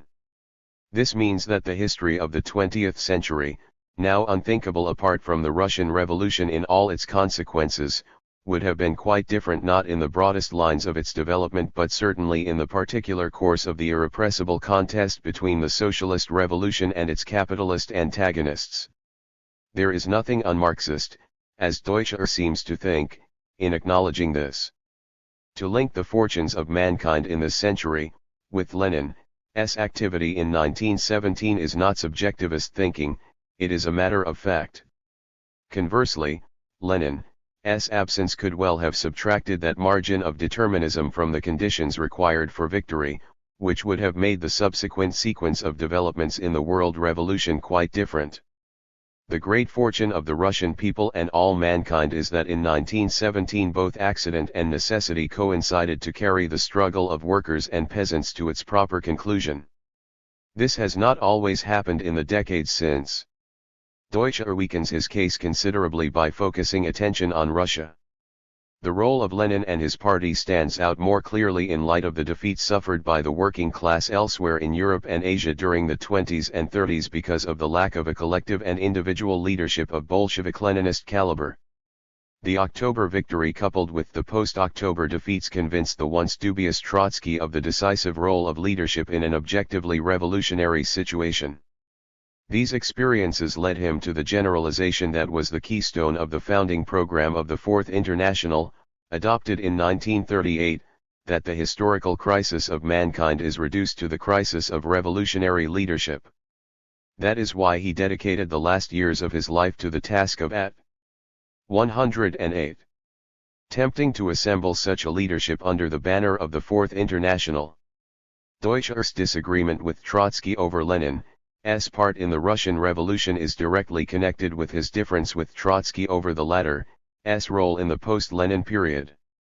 Deutscher regards Trotsky's assertion that the foundation of the Fourth International was the most important work of my life, more important than 1917, more important than the period of the Civil War, or any other, as an aberration. The energy devoted to the Trotskyist groups was largely wasted, he believes, because the objective conditions were not suitable for constructing a new international. In his opinion, Trotsky would have been better advised to remain an interpreter of events instead of trying to change their course by means of a rival world revolutionary organization. J.B. Stewart undertook to answer Deutscher's criticism of Trotsky's unrealism in connection with the Fourth International in the April 17 and 24, 1964, issues of World Outlook, and there is no point in repeating his arguments. Here we are primarily interested in the real rationale behind Trotsky's positions. Deutscher contends that Trotsky misjudged Lenin's importance in the winning of the Russian Revolution, and his own role in the period of world reaction after Lenin's death, for psychological reasons which ran counter to Marxist objectivity. Trotsky actually derived his position in both cases, it seems to us, from his conception of the demands of the revolutionary process in our time. He thought that all the major objective conditions for the overthrow of capitalism had ripened. What was missing for New Octobers was the presence of leadership of the type supplied by Lenin and the Bolsheviks in 1917. Such cadres had to be created to prevent the incompetent and 109 treacherous bureaucracies heading the different sectors of the workers' movement from ruining more revolutionary opportunities. Thus, world political, rather than individual psychological, necessities accounted for his conclusions. It is true, as Deutscher points out, that revolutionary power was conquered in Yugoslavia and China with leaderships trained in the Stalinist school which do not match the standards of Lenin's Bolshevism.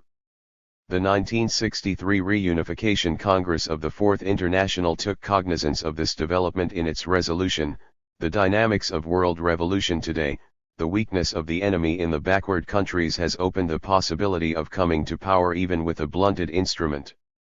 However, the document hastens to add, "The strength of the enemy in the imperialist countries demands a tool of much greater perfection.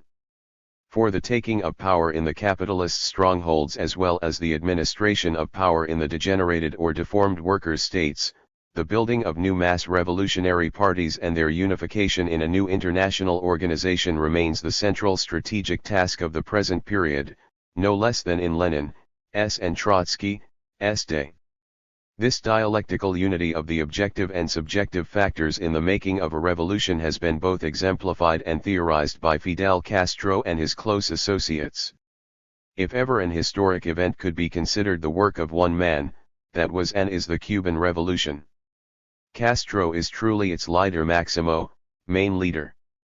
Castro has explained, notably in his December 21, 1961, speech on Marxism-Leninism, that the founders of the July 26 movement did not wait for all the objective conditions required for revolutionary success to emerge spontaneously.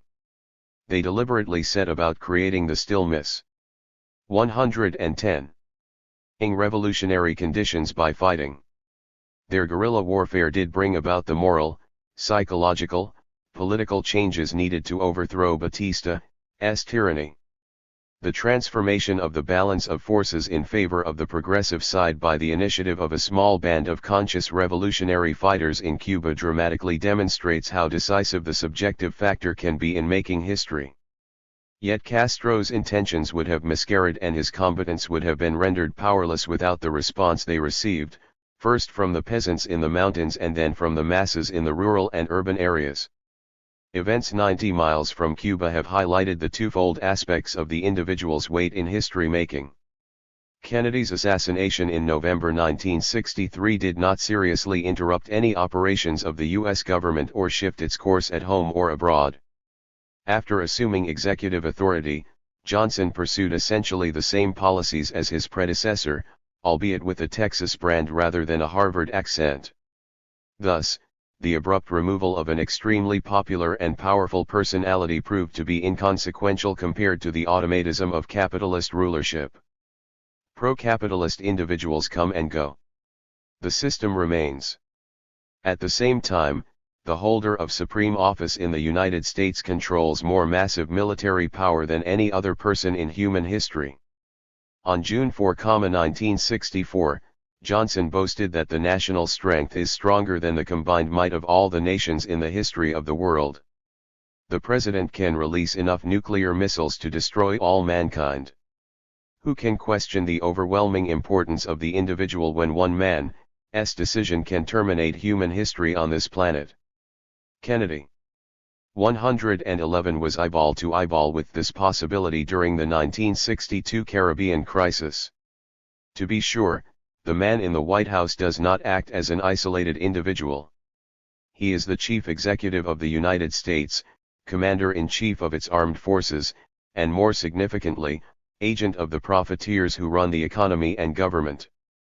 His personal role by and large accords with the objective necessities of monopolist domination, and, in the last analysis, the fundamental interests of the ruling class determine his political conduct. But his representative functions do not nullify the fact that he alone is delegated to make the final decision and can give the command to press the H button. Personal decision is the crowning expression of social determinism, the last link in its causal chain. The social determinism operative in the world today is divided into two irreconcilable trends, stemming from opposing class sources.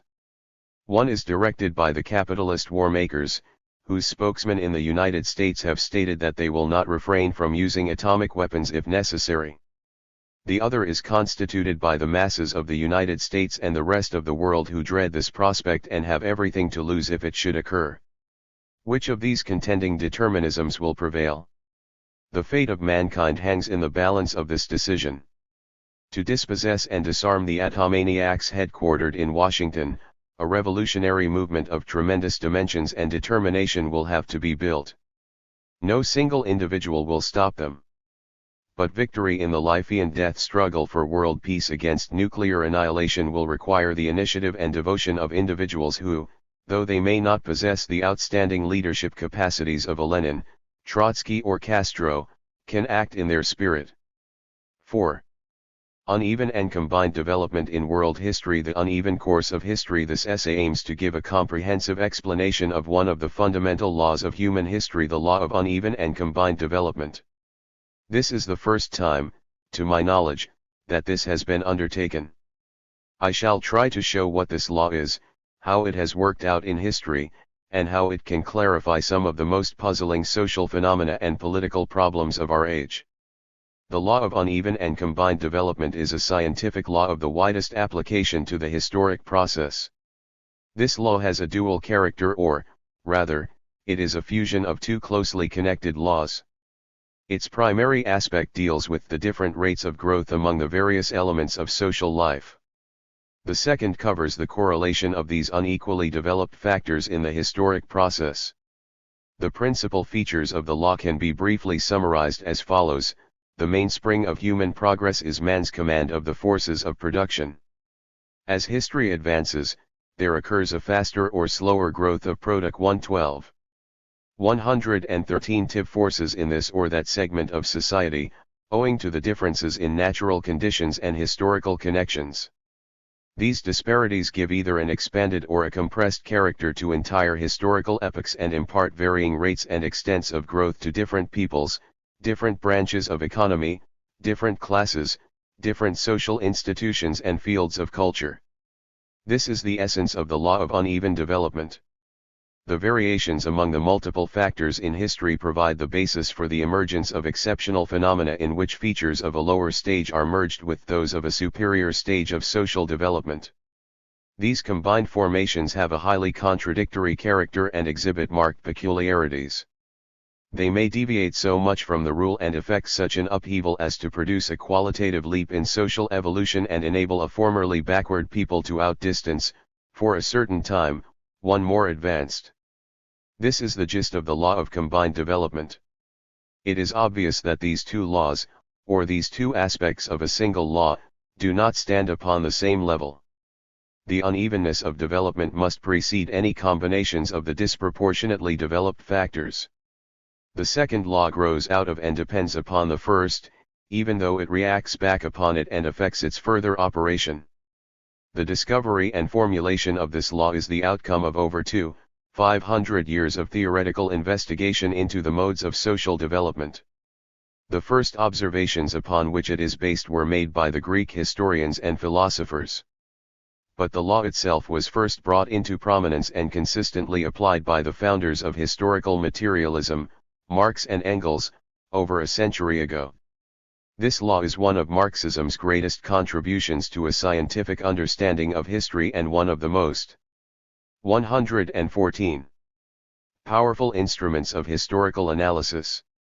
Marx and Engels derived the essence of this law from the dialectical philosophy of Hegel. Hegel utilized the law in his works on universal history and the history of philosophy without, however, giving it any special name or explicit recognition.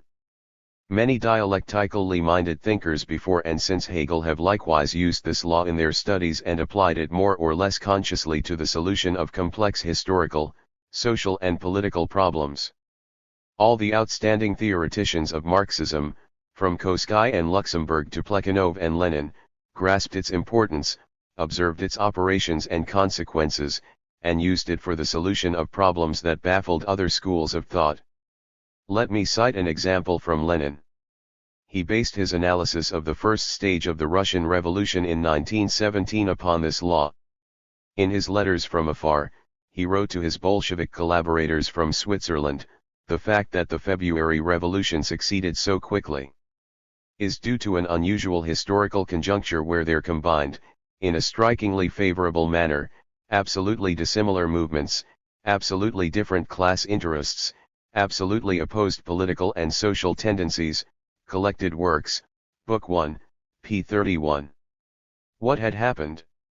A section of the Russian nobility and landowners, the oppositional bourgeoisie, the radical intellectuals, the insurgent workers, peasants and soldiers, along with the allied imperialists, these absolutely dissimilar social forces had momentarily arrayed themselves against the Tsarist autocracy, each for its own reasons.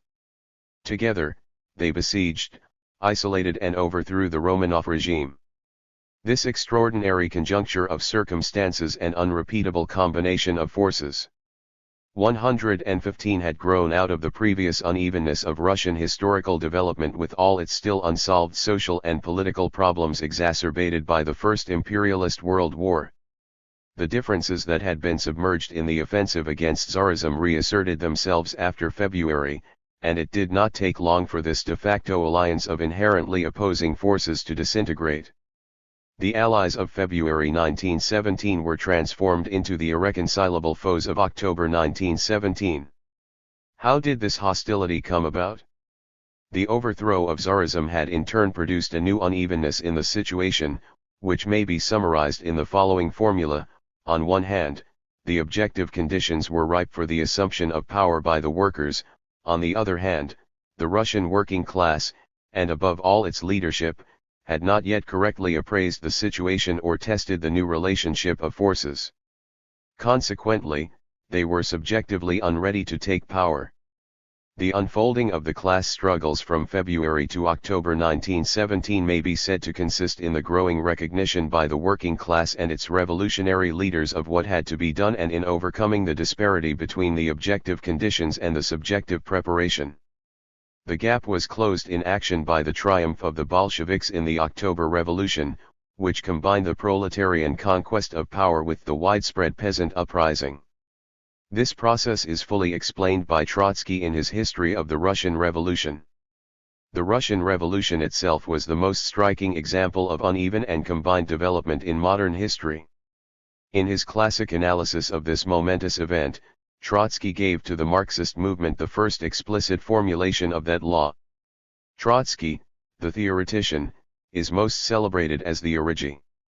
116. of the theory of the permanent revolution. It is likely that his exposition of the law of uneven and combined development will come to be ranged by its side in value.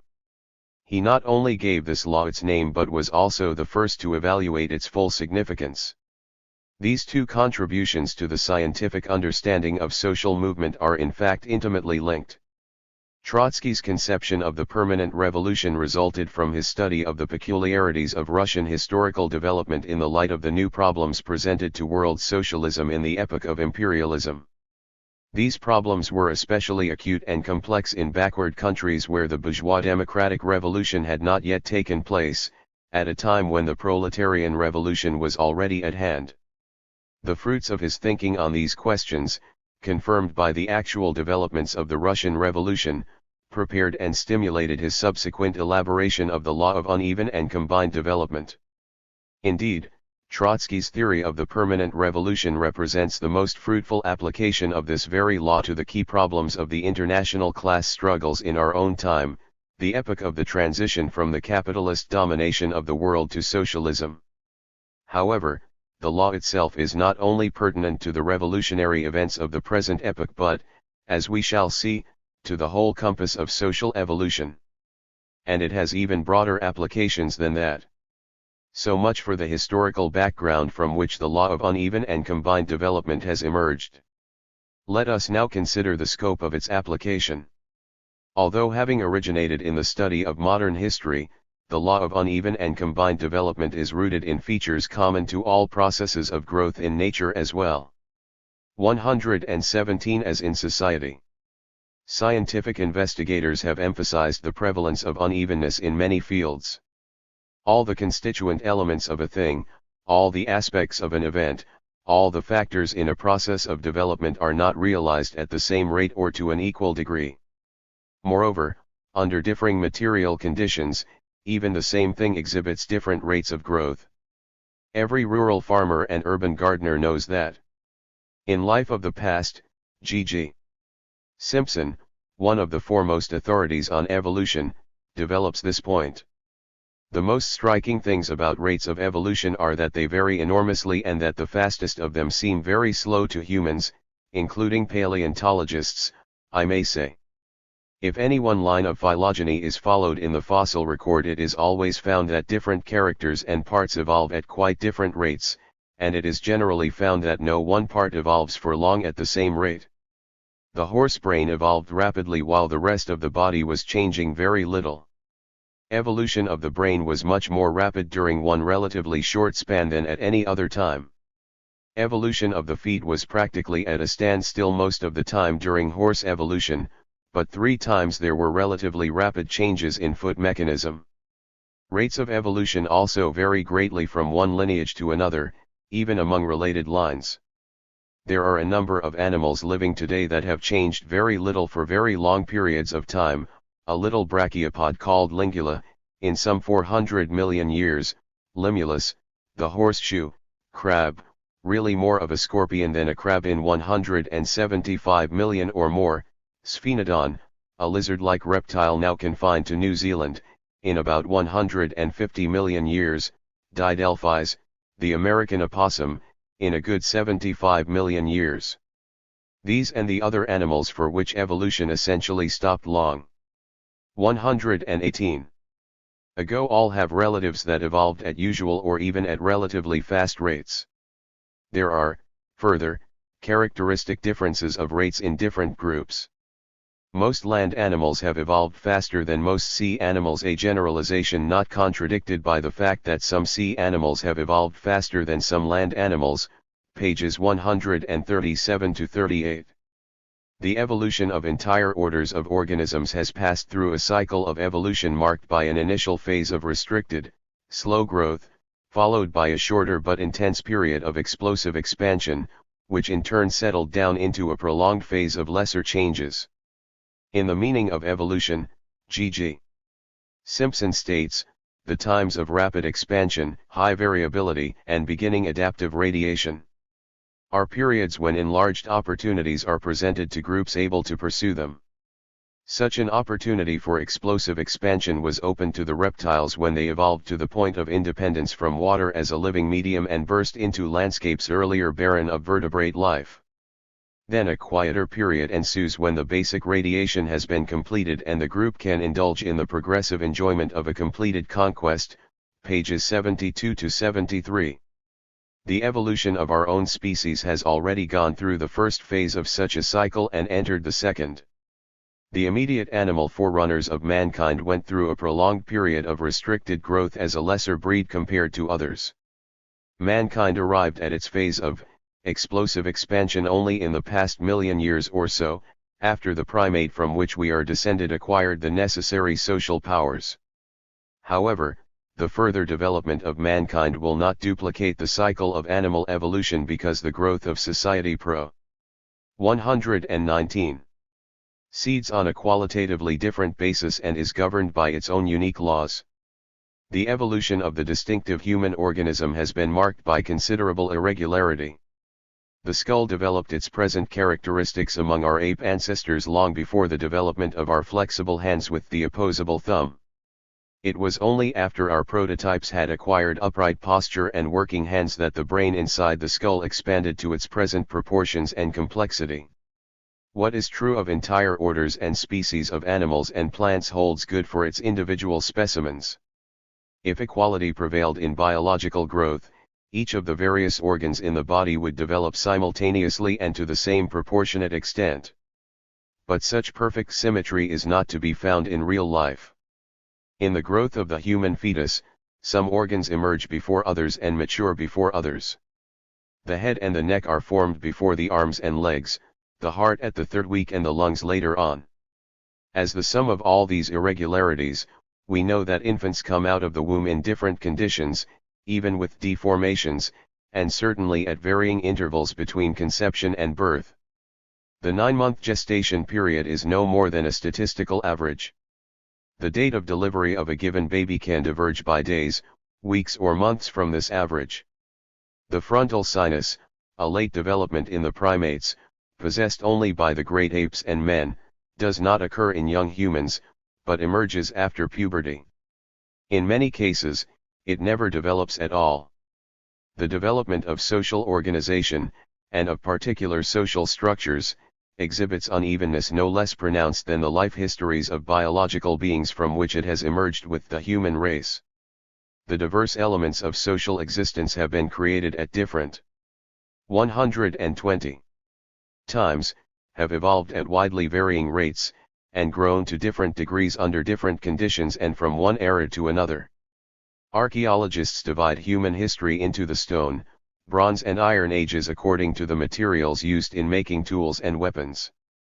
These three stages of technological development have had immensely different spans of life. The Stone Age lasted for around 900,000 years, the Bronze Age dates from 3000 to 4000 BC, the Iron Age is less than 4000 years old.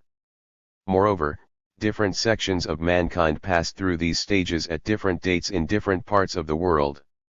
The Stone Age ended before 3500 BC in Mesopotamia, about 1600 BC in Denmark, 1492 in America, and not until 1800 in New Zealand.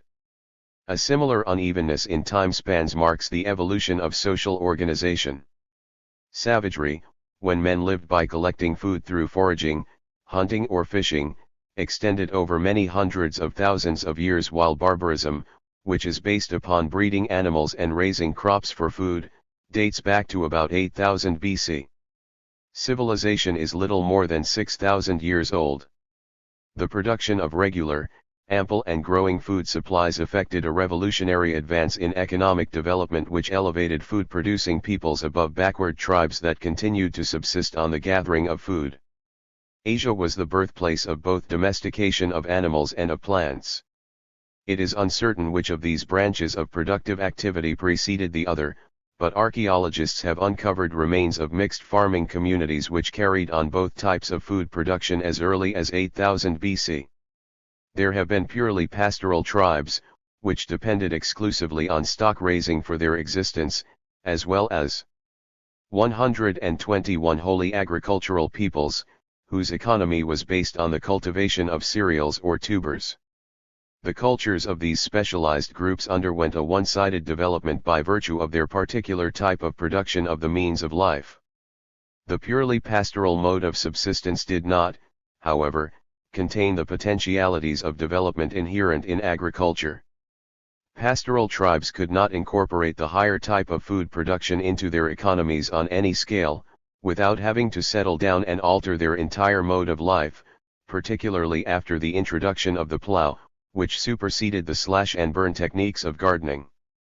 They could not develop an extensive division of labor and go forward to village and city life, so long as they remained simply herders of stock. The inherent superiority of agriculture over stock breeding was demonstrated by the fact that dense populations and high civilizations could develop on the basis of agriculture alone, as the Aztec, Inca and Mayan civilizations of Central and South America proved. Moreover, the agriculturalists could easily incorporate domesticated animals into their mode of production, blending food cultivation with stock breeding and even transferring draft animals to the technology of agriculture through the invention of the plow. It was the combination of stock breeding and cereal cultivation in mixed farming that prepared inside barbaric society the elements of civilization. This combination enabled the agricultural peoples to outstrip the purely pastoral tribes and, in the favorable conditions of the river valleys of Mesopotamia, Egypt, India and China, to become the nurseries of civilization. Since the advent of civilization, peoples have existed on three essentially different levels of progress corresponding to their modes of securing the necessities of life: the 122 food gatherers, the elementary food producers, and the mixed farmers with a highly developed division of labor and a growing exchange of commodities. The Greeks of the classical age were very highly conscious of the disparity in development between themselves and the backward peoples around them who remained at earlier, lower stages of social existence. They drew a sharp distinction between civilized Greeks and barbarians. The historical connection and distance between them was articulated by the historian Thucydides, who said, "The Greeks lived once as the barbarians live now." The unevenness of world historical development has seldom been more conspicuously exhibited than when the aboriginal inhabitants of the Americas were first brought face to face with the white invaders from Europe. At this juncture, two completely separate routes of social evolution, the products of from 10 to 20,000 years of independent development in the two hemispheres, encountered each other. Both were forced to compare their rates of growth and measure their respective achievements. This was one of the sharpest confrontations of different cultures in all history. At this point the Stone Age collided with the Late Iron and the Early Machine Age. In hunting and in war, the bow and arrow had to compete with the musket and cannon. In agriculture, the hoe and the digging stick with the plow and draft animals. In water transportation, the canoe with the ship. In land locomotion, the human leg with the horse and the bare foot with the rolling wheel. In social organization, tribal collectivism ran up against feudal bourgeois institutions and customs, production for immediate community consumption against a money economy and international trade. The contrasts between the American Indians and the 123 West Europeans could be multiplied. However, the inequality of the human products of such widely separated stages of economic development was starkly apparent. They were so antagonistic and removed from each other that the Aztec chiefs at first identified the white newcomers with gods while the Europeans reciprocated by regarding the natives as animals. The historical inequality in productive and destructive powers in North America was not overcome by the Indian adoption of white man's ways and their gradual, peaceful assimilation into class society. On the contrary, it led to the dispossession and annihilation of the Indian tribes over the next 4 centuries. But if the white settlers displayed their material superiority over the native peoples, they themselves were far behind their motherlands. The backwardness of the North American continent and its colonies compared with Western Europe predetermined the development here from the start of the 15th century to the middle of the 19th century. The central historical task of the Americans throughout this period was to catch up with Europe by overcoming the disparities in the social development of the two continents. How and by whom this was done has been the theme of American history for 3.5 centuries. It required, among other things, 2 revolutions to complete the job. The Colonial Revolution, which crowned the first stage of progress, gave the American people political institutions more advanced than any in the Old World and paved the way for rapid economic expansion. Even after winning national independence, the United States had still to win its economic independence within the capitalist world. The economic gap between this country and the nations of Western Europe was narrowed in the first half. 124 of the 19th century and virtually closed up by the triumph of Northern industrial capitalism over the slave power in the Civil War. It did not take long after that for the United States to come abreast of the West European powers and to outstrip them. These changes in the international position of the United States illustrate the unevennesses in the development between the metropolitan centers and the colonies, between the different continents, and between countries on the same continent. A comparison of the diverse modes of production in the various countries brings out their unevenness most sharply. Slavery had virtually vanished as a mode of production on the mainland of Europe before it was brought to America thanks to the needs of these very same Europeans. Serfdom had disappeared in England before it arose in Russia. And there were attempts to implant it in the North American colonies after it was on the way out in the mother country. In Bolivia, feudalism flourished under the Spanish conquerors and slavery languished, while in the southern English colonies, feudalism was stunted and slavery flourished. Capitalism was highly developed in Western Europe while only meagerly implanted in Eastern Europe. A similar disparity in capitalist development prevailed between the United States and Mexico. Disparities in the quantity and quality of social formations in the course of their developments are so conspicuous that Trotsky terms unevenness the most general law of the historic process, History of the Russian Revolution, p. 5. These inequalities are the specific expressions of the contradictory nature of social progress, of the dialectics of human development. They occurred even at the lowest stages of social evolution. 125. In New Light on Ancient America, the anthropologist Ralph Linton tells us that, in passing over from savagery toward barbarism, the central areas of progress among the American Indians changed places. As long as the Americans remained in a hunting, food-gathering economy, northern North America was culturally the most advanced part of the continent. None of the pre-agricultural cultures that have been found south of the Great Plains and northern woodland areas compares with those of these areas in richness of content. With the rise of agriculture-based civilizations in Middle America, the situation was reversed. The main line of diffusion was now from south to north, and Middle American influences become increasingly recognizable over the whole area east of the Rockies. The inequality of development between continents and countries is matched by an equally uneven growth of the various elements within each social grouping or national organism. In a book on the American working class written by Karl Koski early in this century, the German Marxist pointed out some of the marked contrasts in the social development of Russia and the United States at that time. Two states exist, he wrote, diametrically opposed to each other, each of which contains an element inordinately developed in comparison with their standard of capitalist production.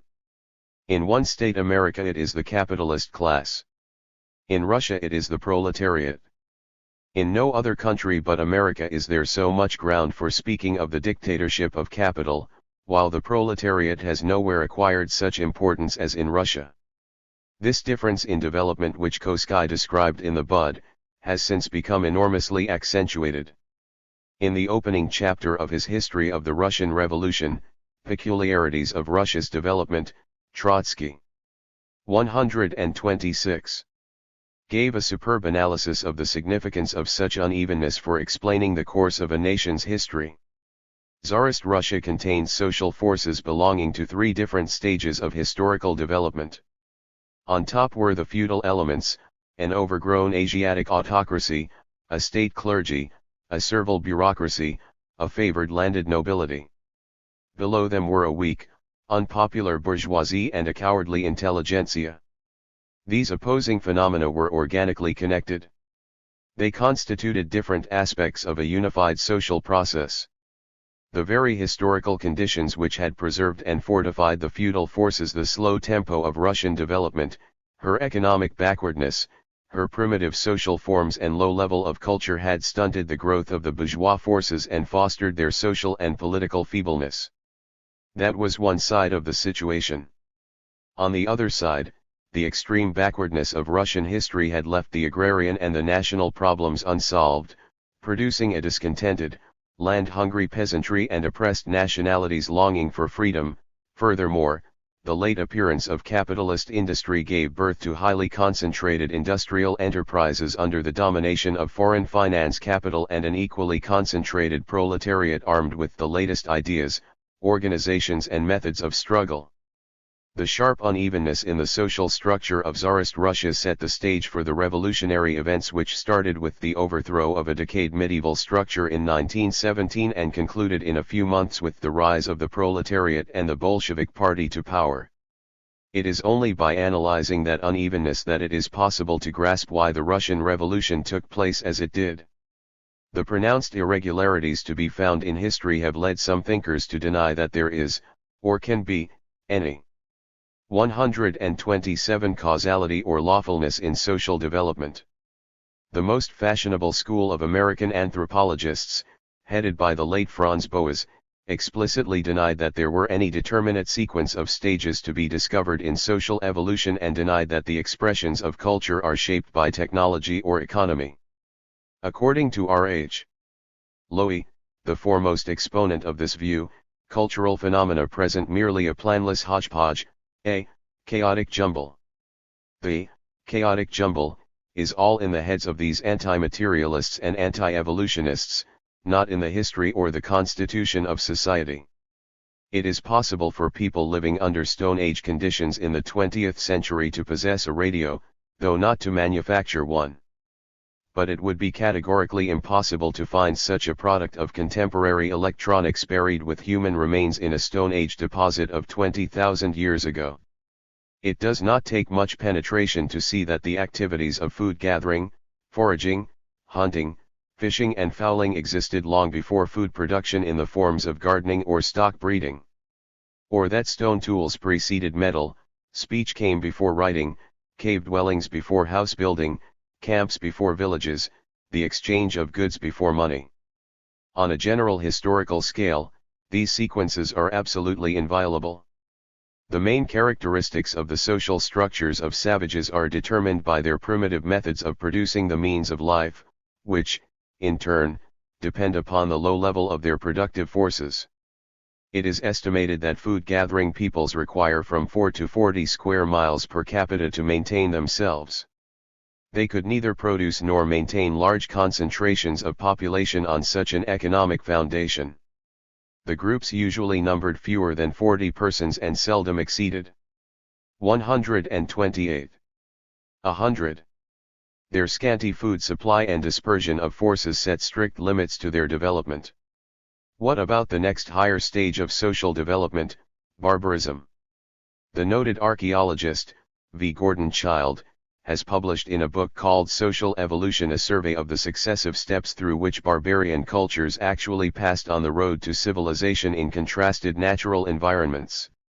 He acknowledges that the starting point in the economic sphere was identical in all cases, inasmuch as all the first barbarian cultures examined were based on the cultivation of the same cereals and the breeding of the same species of animals. That is to say, barbarism is marked off from savage forms of life by the acquisition and application of the higher productive techniques of agriculture and stock raising. He further points out that the final result, civilization, although exhibiting concrete differences in each case, yet everywhere did mean the aggregation of large populations in cities, the differentiation within these of primary producers, fishers, farmers, etc., full-time specialist artisans, merchants, officials, priests and rulers, an effective concentration of the economic and political power, the use of conventional symbols for recording and transmitting information, writing, and equally conventional standards of weights and measures, and of measures of time and space leading to some mathematical and calendrical science. At the same time, Childe points out that, the intervening steps in development do not exhibit even abstract parallelism. The rural economy of Egypt, for example, developed differently from that of temperate Europe. In Old World agriculture, the hoe was replaced by the plow, a tool which was not even known to the Mayas. Childe concludes from these facts that the development of barbarian rural economics in the regions Sir. 129. Vade exhibits not parallelism but divergence and convergence, p. 162. But this does not go far enough. The many peoples that entered barbarism all started from the same essential economic activities, cereal cultivation and stock breeding. They then underwent a diversified development according to different natural habitats and historical circumstances, and, provided they traversed the entire road to civilization and were not arrested en route or obliterated, ultimately arrived at the same destination. Civilization. What about the evolution of civilization itself? Is that all a planless hodgepodge? When we analyze the march of mankind through civilization, we see that its advanced segments passed successively through slavery, feudalism and capitalism and are now on the way towards socialism. This does not mean that every part of humanity passed, or had to pass, through this sequence of historical stages, any more than each of the barbarians passed through the same sequence of stages. In each instance, it was necessary for the vanguard peoples to work their way through each given stage. But then their very achievements enabled those who followed to combine or compress entire historical stages. The real course of history, the passage from one social system to another, or from one level of social organization to another, is far more complicated, heterogeneous and contradictory than is set forth in any general historical scheme. The historical scheme of universal social structures, savagery, barbarism, civilization, with their respective stages, is an abstraction. It is an indispensable and rational abstraction which corresponds to the essential realities of development and serves to guide investigation. But it cannot be substituted for the analysis of any concrete segment of society. A straight line may be the shortest distance between two 130 points, but we find that humanity frequently fails to take it. It more often follows the adage that the longest way round is the shortest way home. Regularity and irregularity are mingled together in history. The regularity is fundamentally determined by the character and development of the productive forces and the mode of producing the means of life. However, this basic determinism does not manifest itself in the actual development of society in a simple, direct and uniform fashion but in extremely complex, devious, and heterogeneous ways. This is exemplified most emphatically in the evolution of capitalism and its component parts. Capitalism is a world economic system. Over the past 5 centuries, it has spread from country to country and from continent to continent and passed through the successive phases of commercial capitalism, industrial capitalism and monopoly capitalism. Every country, however backward, has been drawn into the network of capitalist relations and become subject to its laws of operation. While every nation has become involved in the international division of labor at the base of the capitalist world market, each country has participated in its own peculiar way and to a different degree in the expression and the expansion of capitalism and has played different roles at different stages of its development. Capitalism rose to greater heights in Europe and North America than in Asia and Africa. These were interdependent phenomena, opposing sides of a single process. The capitalist underdevelopment in the colonies was a product and condition of the overdevelopment of the metropolitan areas at their expense. The participation of various nations in the evolution of capitalism has been no less irregular. Holland and England. 131 took the lead in establishing capitalist forms and forces in the 16th and 17th centuries while North America was still largely possessed by the Indians.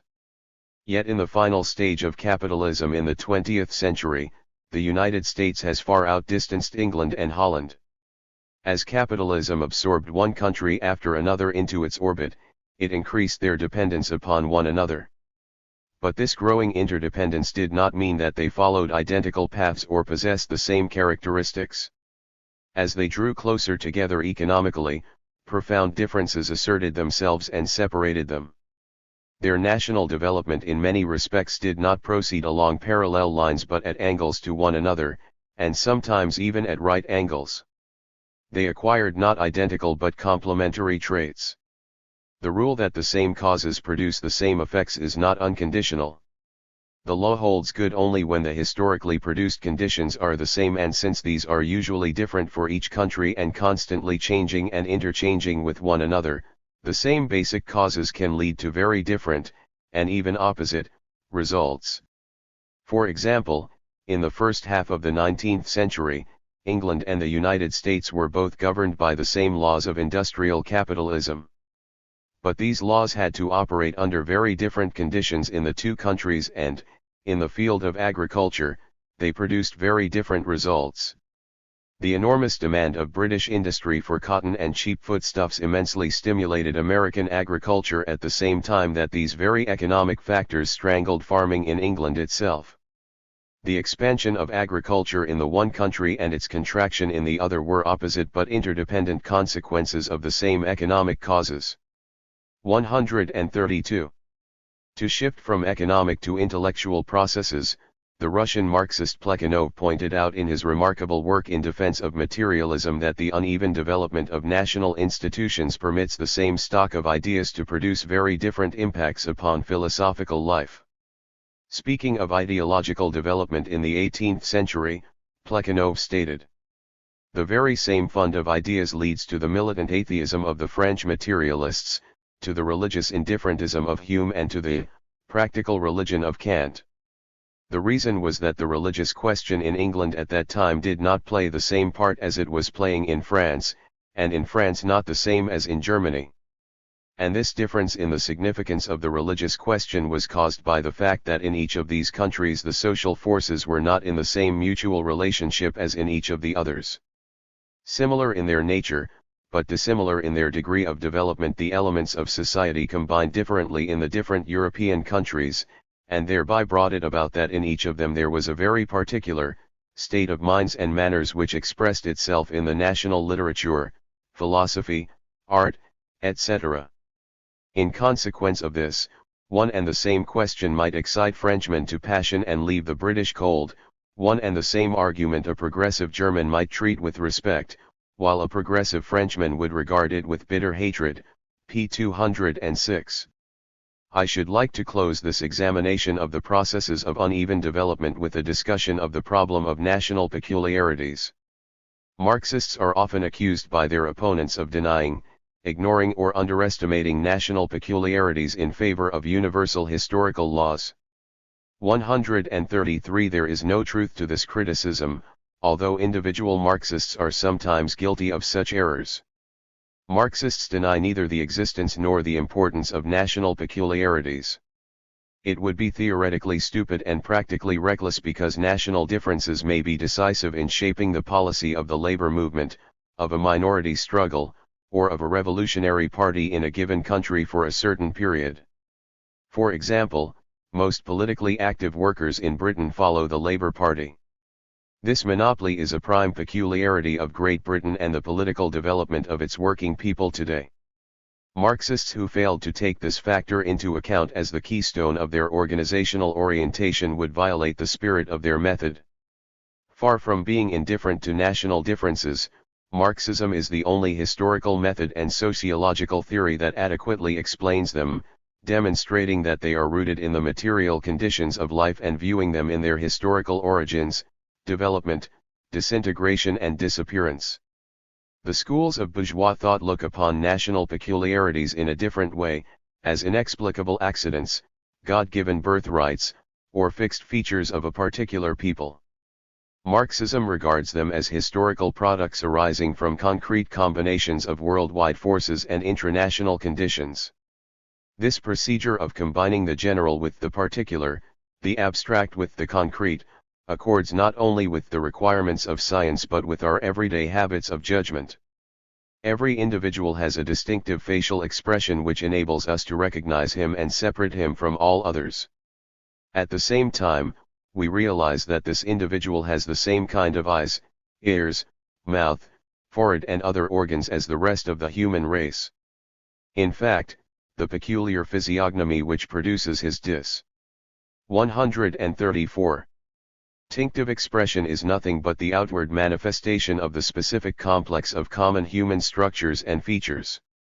So it is with the life and the profile of any given nation. Each nation has its own distinctive traits. But these national peculiarities arise from the operation of general laws as they are modified by specific material and historical conditions. They are at bottom individual crystallizations of universal processes. Trotsky concluded that national peculiarity is the most general product of the unevenness of historical development, its final result. But however deep-seated these peculiarities may be in the social structure and however powerful their influence upon national life, national peculiarities are limited. In the first place, they are limited in action. They do not replace the overriding processes of world economy and world politics, nor can they abolish the operation of their laws. Consider, for example, the different political consequences the 1929 world crisis had upon the United States and Germany, owing to their different historical backgrounds, special social structures and national political evolution. In one case, Roosevelt's New Deal came to power, in the other, Hitler's fascism. The program of reform under bourgeois democratic auspices and the program of counter-revolution under naked totalitarian dictatorship were totally different methods of the respective capitalist classes to save their skins. The contrast between the American and the German capitalist modes of self-preservation was exploited to the hilt by the apologists for American capitalism, who attributed it to the inherently democratic spirit of the American nation and its capitalist rulers. In reality, the difference was due to the greater wealth and resources of U.S. Imp. 135. Realism, on one hand, and the immaturity of its class relations and conflicts, on the other. However, at the very next stage and before the decade was over, the processes of imperialism drove both powers into a second world war to determine which would dominate the world market. Despite the significant differences in their internal political regimes, both arrived at the same destination. They remained subordinate to the same fundamental laws of capitalist imperialism and could not abolish their operation or avoid their consequences. In the second place, national peculiarities have definite historical limits. They are not eternally fixed. Historical conditions generate and sustain them, new historical conditions can alter and eliminate them, even transform them into their opposites. In the 19th century, Russia was the most reactionary country in Europe and in world politics. In the 20th century, it became the most revolutionary. In the middle of the 19th century, the United States was the most revolutionary and progressive nation. In the middle of the 20th century, it has taken Russia's place as the fortress of world counter-revolution. But this role will not be everlasting either, as will be indicated in the next section, where we shall deal with the character and consequences of combined development. Combined development and its consequences. We must now examine the second aspect of the law of uneven and combined development. This law bears in its name indications of the more general law of which it is a special expression, namely, the law of dialectical. 136. Logic called the law of interpenetration of opposites. The two processes unevenness and combination which are united in this formulation, themselves represent two different and opposing, yet integrally connected aspects of reality. The law of combined development starts from the recognition of unevenness in the rates of development of various phenomena of historical change. The disparities in technical and social development and the fortuitous combination of elements, tendencies and movements belonging to different stages of social organization provide the basis for the emergence of something of a new and higher quality. This law enables us to observe how the new qualities arise. If society did not develop in a differential way, that is, through the emergence of differences that are sometimes so acute as to be contradictory, the possibility for combination and integration of contradictory phenomena would not present itself. Therefore, the first phase of the evolutionary process, that is, unevenness, is the precondition for the second phase, the combination of features belonging to different stages of social life into distinctive social formations, deviating from abstractly deduced standards or normal types. Because combination comes about as the necessary outcome of pre-existing unevenness, we can see why both are always found together and are coupled in the single law of combined and uneven development. Starting with the fact of disparate levels of development, which result from the uneven progression of the various aspects of society, we will now analyze the next stage and necessary consequence of the state of affairs there coming together. We must ask, first of all, what is combined? We can. 137 often see that features appropriate to one stage of evolution become merged with those belonging to another and higher stage. The Catholic Church, with its seat at the Vatican, is a characteristically feudal institution. Today the Pope uses radio and television inventions of the 20th century to disseminate church doctrines.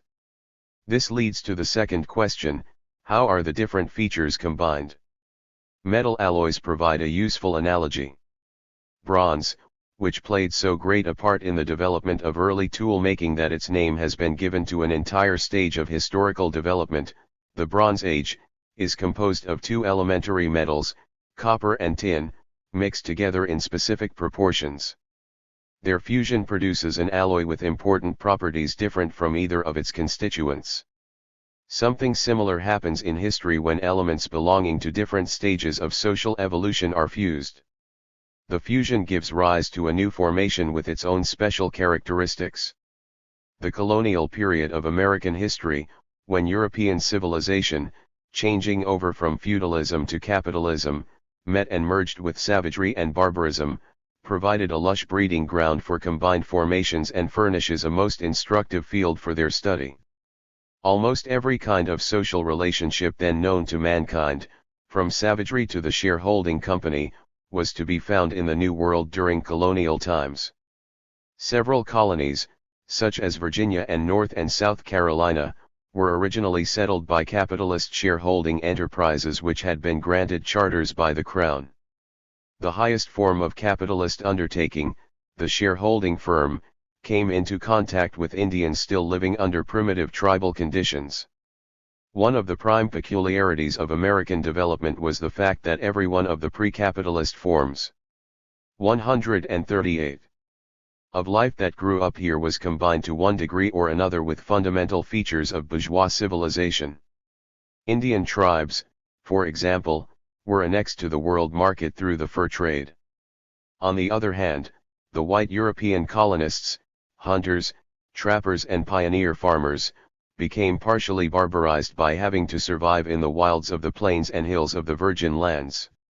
Yet the European woodsman who penetrated the wilds of America with his rifle and iron axe, and with the outlook and habits of civilization, was very different from the Red Indian tribesman, however many of the activities of barbaric society the woodsman was forced to adopt. In his pioneer work, Social Forces in American History, A.M. Simons, an early socialist historian, wrote, "The course of evolution pursued in each colony bears a striking resemblance to the line of development that the race has followed," pages 30 to 31. In the beginning, he points out, there was primitive communism. Then came small individual production and so forth right through to capitalism. However, the conception that the American colonies, or any one of them, substantially repeated the sequence of stages through which advanced societies had traveled before them, is entirely too schematic and misses the main point of their development and structure. The most significant peculiarity in the evolution of the British colonies in America came from the fact that all the organizational forms and driving forces belonging to earlier stages of social development, from savagery to feudalism, were incorporated into, conditioned by, and in the case of chattel slavery, even produced by the expanding system of international capitalism. There was no mechanical serial reproduction on American soil of outmoded historical stages.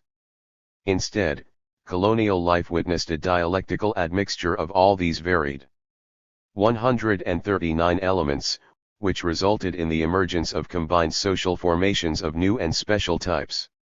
The chattel slavery of the American colonies was very different from the chattel slavery of classical Greece and Rome. American slavery was a bourgeoisified slavery which was not only a subordinate branch of the capitalist world market but became impregnated with capitalist features. One of the most freakish offshoots of this fusion of slavery and capitalism was the appearance of commercial slaveholders among the Creek Indians in the South. Could anything be more anomalous and self-contradictory than communistic Indians, now slaveholders, selling their products in a bourgeois market? What results from this fusion of different stages of the historical process, then, is a peculiar alloy. In the joining of such different, and even opposing, elements, the dialectical nature of history asserts itself most forcefully. Here, contradiction, flat, obvious, flagrant contradiction, holds sway. History plays pranks with all rigid forms and fixed routines. All kinds of paradoxical developments ensue which perplex those with narrow, formalized minds. As a further important example, let us consider the nature of Stalinism. In Russia, the most advanced form of property, nationalized property, and the most efficient mode of industrial organization, planned economy, both brought about through the proletarian revolution of 1917, were fused with the most brutal tyranny, which was itself created by the political counter-revolution of the Soviet bureaucracy. The economic foundation of the Stalinist regime historically belongs to the socialist era of the future. Yet this economic foundation became yoked to a political superstructure showing the most malignant traits of the class dictatorships of the past. No wonder this exceptionally contradictory phenomenon has puzzled so many. 140 people and led them astray. Presents us with a peculiar mixture of backward elements with the most modern factors. Many pious Catholics affix to their automobiles medals of Saint Christopher, the patron saint of travelers, who is supposed to protect them against accidents. This custom combines the fetish of the credulous savage with the products of the motor industry, one of the most technically advanced and automated industries of the modern world. These anomalies are, nowadays, especially pronounced in the most backward countries. Such curiosities exist as air-conditioned harems. The development of historically backward nations leads necessarily to a peculiar combination of different stages in the historical process, wrote Trotsky in History of the Russian Revolution, p. 5. Carlton S. Kuhn writes in The Story of Man. There still are marginal regions where cultural diffusion has been uneven, where simple Stone Age hunters are suddenly confronted by strangers carrying rifles, where Neolithic garden cultivators are trading their stone axes for steel ones and their pottery water jugs for discarded oil tins, and where proud citizens of ancient empires, accustomed to getting news some weeks later from camel caravans, find themselves listening to propaganda broadcasts over public radios. In the blue and white tiled city square, the clear call of the muezzin, bidding the faithful to prayer, is replaced one day by a tinny summons issuing not from the lips of a bearded man, but from a shiny metal cone hanging from the minaret.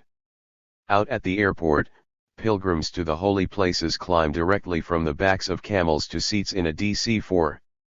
These changes in technology lead to the births of new institutions in these places as elsewhere, but what is born from such travail is 141, often an unfamiliar child, resembling neither the laggard nor the advanced parent, and hard for both to cope with, pages 413 to 14.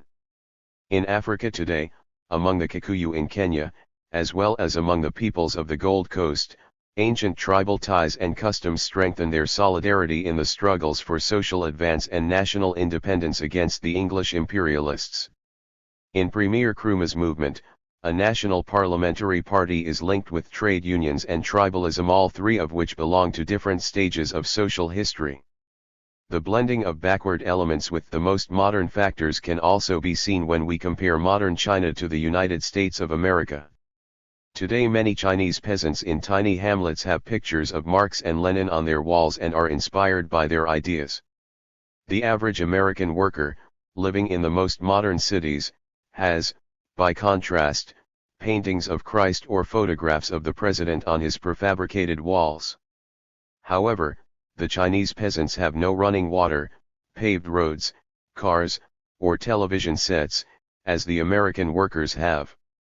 Thus, although the United States and its working class have in industrial development and in living and cultural standards progressed far beyond China, in certain respects the Chinese peasant has outstripped the American worker.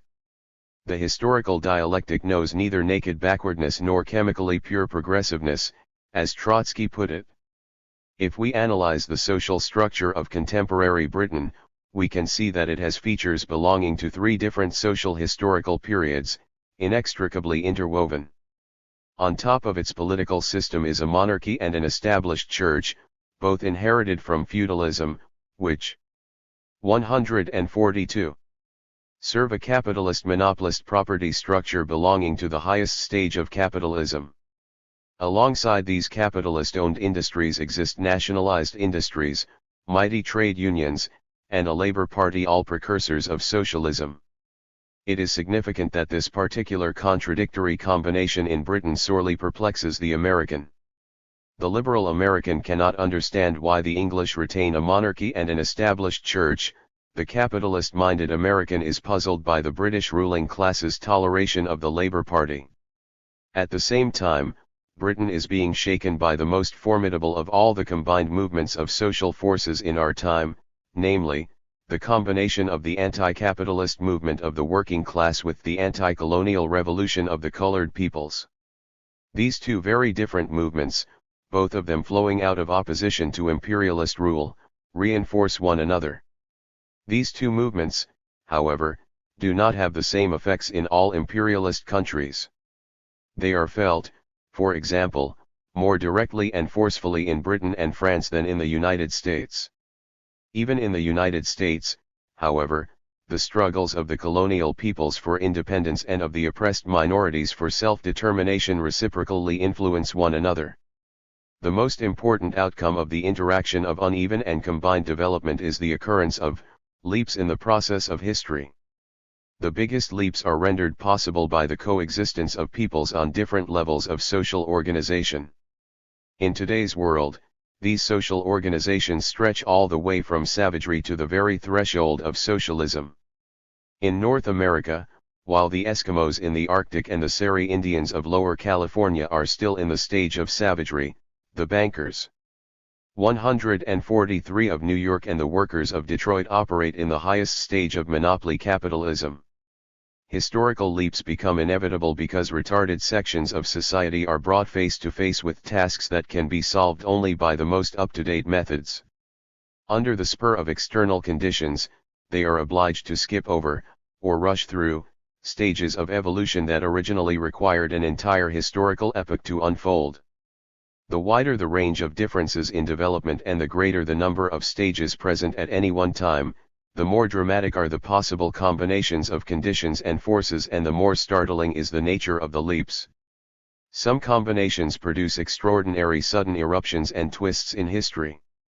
Transportation has evolved, step by step, through the ages from human to animal locomotion, through wheeled vehicles onto railways, cars and airplanes. In recent years, however, peoples in South America and Siberia have passed directly and at one bound from the pack animal to the use of planes for transport. Tribes, nations and classes are able to compress stages, or skip over them entirely, by assimilating the achievements of more advanced peoples. They use these, like a pole jumper, to soar upward, clear intermediate stages, and surmount obstacles in one mighty leap. They cannot do this until pioneer countries in the vanguard of mankind have paved the way for them by prefabricating the material conditions. Other peoples prepare the means and models, which, when the time is ripe, they then adapt to their own peculiar needs. Soviet industry, for example, was able to make such rapid progress because, among other reasons, it could import techniques and machinery from the West. Now China can march ahead at an even faster pace in its industrialization. 144.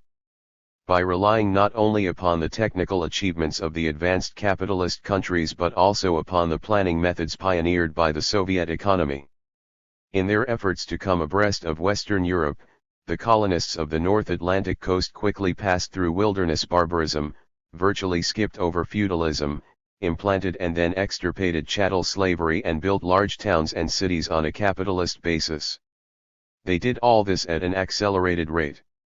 It took the European peoples 3,000 years to climb from the upper barbarism of Homeric Greece to the England of the triumphant bourgeois English Revolution of 1649. North America completed this transformation in 300 years. This was a tenfold speed-up in the rate of development. It was, however, only made possible by the fact that America was able to profit from the previous achievements of Europe combined with the impetuous expansion of the capitalist market to all quarters of the globe. Alongside the acceleration and compression of social development came an acceleration of the tempo of revolutionary events. The British people took 8 centuries to progress from the beginnings of feudalism in the 9th century to their victorious bourgeois revolution in the 17th century. The North American colonists took only 1 3/4 centuries to pass from their first settlements in the 17th century to their victorious revolution in the last quarter of the 18th century. In these historical leaps, stages of development are sometimes compressed and sometimes omitted altogether, depending upon the particular conditions and forces. In the North American colonies, for example, feudalism, which flowered in Europe and Asia over many centuries, hardly obtained a foothold. Feudalism's characteristic institutions, landed estates, serfs, the monarchy, the established 145 church and the medieval guilds, could find no suitable environment and were squeezed out between commercial chattel slavery, on one hand, and the budding bourgeois society, on the other.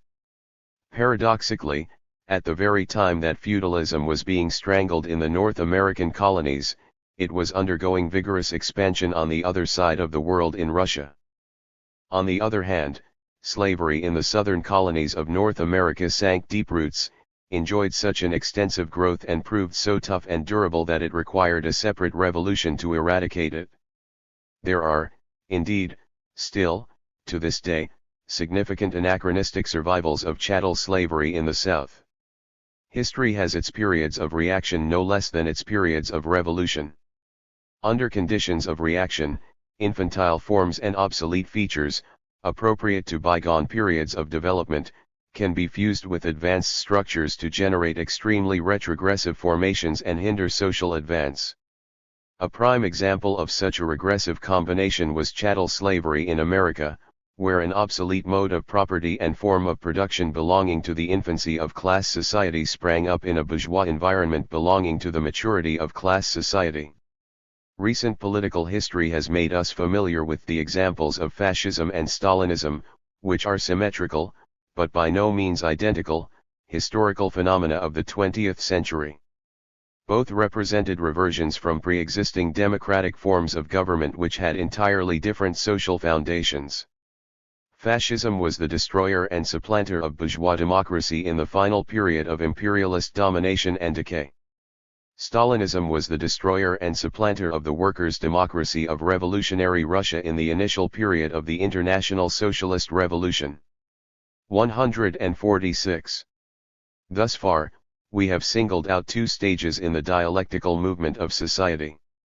First, some parts of mankind, and certain elements of society, move ahead faster and develop farther than others. Later, under the shock of external forces, laggards are prodded along, catching up with and even outstripping their forerunners by combining the latest innovations with their old modes of existence. But history does not halt at this point. Each unique synthesis, which arises from uneven and combined development, itself undergoes further growth and change which can lead to the eventual disintegration and destruction of the synthesis. A combined formation amalgamates elements derived from different levels of social development. Its inner structure is therefore highly contradictory. The opposition of its constituents not only imparts instability to the formation but directs its further development. More clearly than any other formation, a struggle of opposites marks the course of a combined formation. There are two main types of combination. In one case, the product of an advanced culture may be absorbed into the framework of an archaic social organization. In the other, aspects of a primitive order are incorporated into a more highly developed social organism. What effects will follow from the assimilation of higher elements into a primitive structure depends upon many circumstances. For example, the Indians could replace the stone axe with the iron axe without fundamental dislocations of their social order because this change involved only slight dependence upon the white civilization from which the iron axe was taken. The introduction of the horse considerably changed the lives of the prairie Indians by extending the range of their hunting grounds and of their war-making abilities, yet the horse did not transform their basic tribal relations. However, participation in 147 the growing fur trade and the penetration of money had revolutionary consequences for the Indians by disrupting their tribal ways, setting up private interests against communal customs, pitting one tribe against another and subordinating the new Indian traders and trappers to the world market. Under certain historical conditions, the introduction of new things can, for a time, even lengthen the life of the most archaic institutions. The entrance of the great capitalist oil concerns into the Middle East has temporarily strengthened the sheikdoms by showering wealth upon them.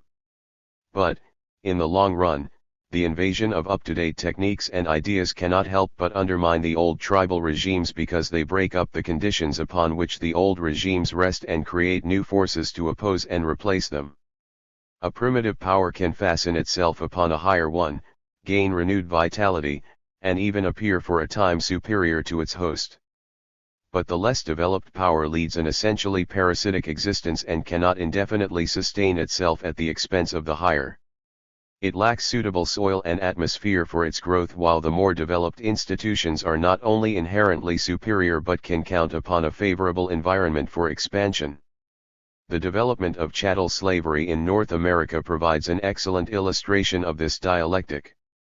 From the world historical standpoint, slavery on this continent was an anachronism from its birth. As a mode of production, it belonged to the infancy of class society. It had already virtually vanished from Western Europe. Yet the very demands of Western Europe for staple raw materials, such as sugar, indigo, and tobacco, combined with the scarcity of labor for large-scale agricultural operations, implanted slavery in North America. Colonial slavery grew up as a 148th branch of commercial capitalism. Thus, a mode of production and a form of property that had long passed away emerged afresh from the demands of a higher economic system and became part of it.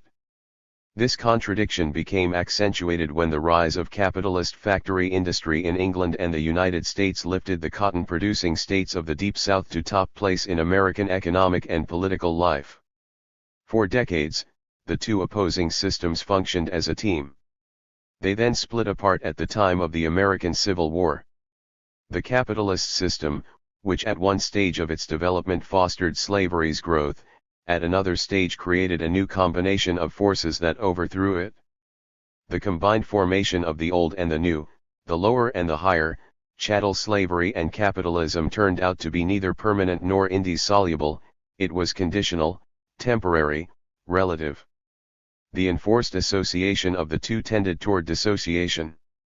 If a society marches forward, the advantage, in the long run, goes to the superior structure, which thrives at the expense of the inferior features, eventually dislodging them. One of the most important and paradoxical consequences of uneven and combined development is the solution of the problems of one class through the agency of another.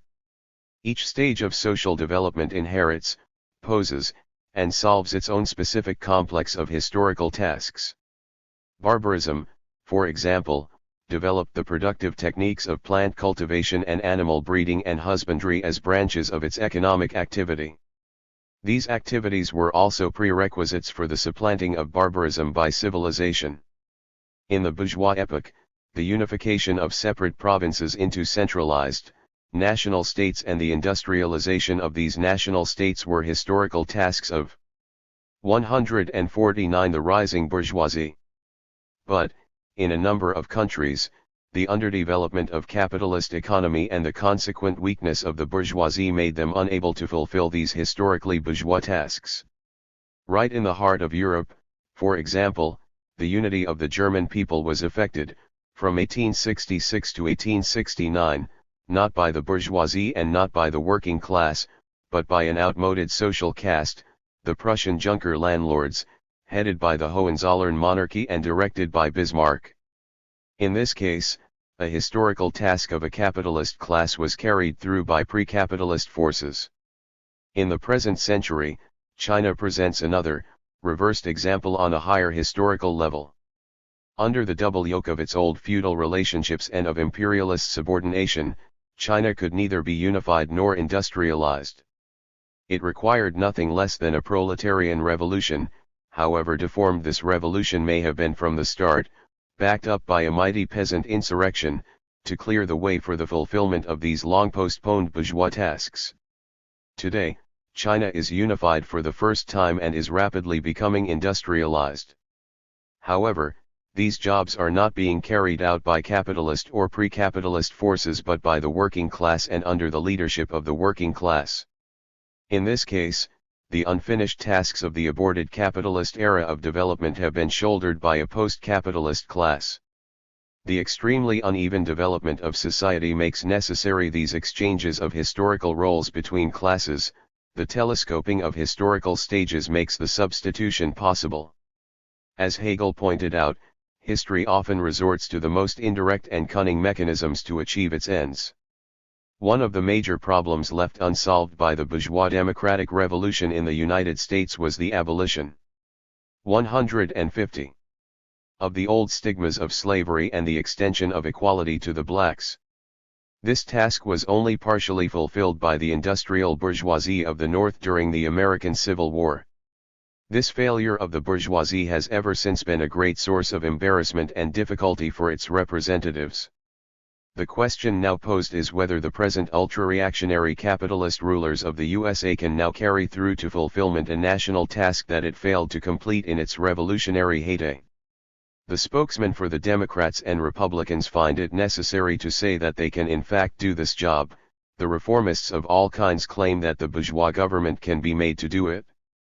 It is our opinion, however, that only the joint struggle of the blacks and the working masses, against the capitalist rulers will be able to carry through the struggle against the hangovers of slavery. In this way the socialist revolution, combining the struggles of the oppressed nationalities with the anti-capitalist movement for workers' power, will complete what the bourgeois democratic revolution failed to realize. Those who make a cult of pure progress believe that high attainments in a number of fields presuppose equivalent perfection in other respects.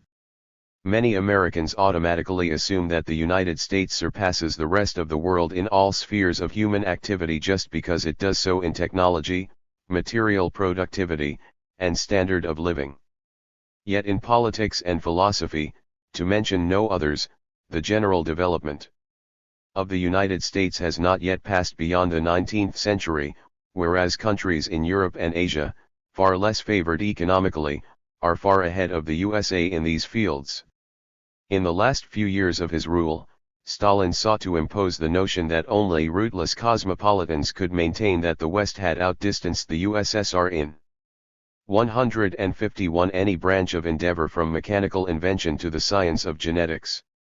This expression of great Russian nationalism was no less stupid than the Westerners' conceit that nothing superior can come from the alleged Asiatic barbarism of the Soviet Union. The truth is that each stage of social development, each type of social organization, each nationality, has its essential virtues and defects, advantages and disadvantages. Progress exacts its penalties. Advances in certain fields can institute relapses in others. For example, civilization developed the powers of production and the wealth of mankind by sacrificing the equality and fraternity of the primitive societies it supplanted. On the other hand, under certain conditions, backwardness has its benefits. Moreover, what is progressive at one stage of development can become a precondition for the establishment of backwardness at a subsequent stage or in an affiliated field. And what is backward can become the basis for a forward leap. It seems presumptuous to tell those peoples who are oppressed by backwardness and yearn to cast it off that their archaic state has any advantages. To them, backwardness appears as an unmixed evil. But the consciousness of this evil emerges in the first place only after these peoples have come into contact with superior forms of social development. It is the contact of the two forms, backward and advanced, which exposes the deficiencies of the backward culture. So long as civilization is unknown, the primitive savage remains content. It is only the juxtaposition of the two that introduces the vision of something better and feeds the yeast of dissatisfaction. In this way, the presence and knowledge of a superior state becomes a motor force of progress. The resulting criticism and condemnation of the old state of affairs generate the urge to overcome the disparity. 152. In development and drive laggards forward by arousing in them the desire to draw abreast of the more advanced. Every individual who has become involved in the learning process has felt this personally. When new and imperative demands are made upon backward peoples, the absence of accumulated, intermediate institutions can be of positive value, fewer obstacles are present to obstruct the advance and the assimilation of what is new. If the social forces exist and exert themselves effectively, intelligently and in time, what had been a penalty can be turned to advantage. The recent history of Russia provides the most striking example of this conversion of historical penalties into advantages. At the start of the 20th century, Russia was the most retarded great power in Europe. This backwardness embraced all strata, from the peasantry to the absolutist Romanov dynasty. The Russian people and its oppressed nationalities suffered both from the heaped-up miseries of their decayed feudalism and from the backwardness of bourgeois development in Russia. However, when the time came for a revolutionary settlement of these accumulated problems, this backwardness disclosed its advantages in many ways. First, Tsarism was totally alienated from the masses. Second, the bourgeoisie was too weak to take power in its own name and hold it. Third, the peasantry, having received no satisfaction from the bourgeoisie, was compelled to rely upon the working class for leadership. Fourth, the working class did not have any entrenched trade union and political bureaucracies to hold it back. It was easier for this energetic young class, which had so little to unlearn and so much to learn so quickly, to adopt the most advanced theory, the boldest and clearest program of action and the highest type of party organization. The peasant revolt against medievalism, a 153 movement which in Western Europe had been characteristic of the dawn of the bourgeois democratic revolutions, meshed with the proletarian revolution against capitalism, which belonged to the 20th century. As Trotsky explained in the history of the Russian Revolution, it was the conjunction of these two different revolutions which gave an expansive power to the upheaval of the Russian people and accounted for its extraordinary momentum. But the privileges of backwardness are not inexhaustible, they are limited by historical and material conditions. Accordingly, in the next stage of its development, the backwardness inherited from the Russia of the Tsars reasserted itself under new historical conditions and on an entirely new social basis. The previous privileges had to be paid for in the next decades by the bitter suffering, the economic privations and the loss of liberties the Russian people endured under the Stalinist dictatorship. The very backwardness that had previously strengthened the revolution and that had propelled the Russian masses far ahead of the rest of the world, now became the starting point of the political reaction and bureaucratic counter-revolution, a consequence of the fact that the international revolution failed to conquer in the industrially more advanced countries. The economic and cultural backwardness of Russia, combined with the retarded development of the international revolution, were the basic conditions which enabled the Stalinist clique to choke the Bolshevik party and permitted the bureaucracy to usurp political power. For these reasons, the Stalinist regime became the most self-contradictory in modern history, a coagulation of the most advanced property forms and social conquests emanating from the revolution with the resurrection of the most repulsive features of class rule. Giant factories with the most up-to-date machinery were operated by workers. 154. Who, serf-like, were not permitted to leave their places of employment. Airplanes sped above impassable dirt tracks, planned economy functioned side by side with slave labor, camps, tremendous industrial advances went hand in hand with political retrogression. The prodigious growth of Russia as a world power was accompanied by an inner decay of the regime. However, the dialectical development of the Russian Revolution did not stop at this point. The extension of the revolution to Eastern Europe and Asia after the Second World War, the expansion of Soviet industry, and the rise in the numbers and cultural level of the Soviet workers, prepared conditions for a modified reversal of the old trends, the revival of the revolution on a higher stage, and the partial overcoming of the scourge of Stalinism. The first manifestations of this forward movement of the masses in Russia and in its satellites, with the working class in the lead, have already been announced to the world. From the Khrushchev speech to the Hungarian Revolution, there has been a continuous series of events demonstrating the dialectics of revolutionary development. At every stage of the Russian Revolution since 1905, we can see the interaction of its backwardness and progressiveness with their conversion one into the other according to the concrete circumstances of national and international development.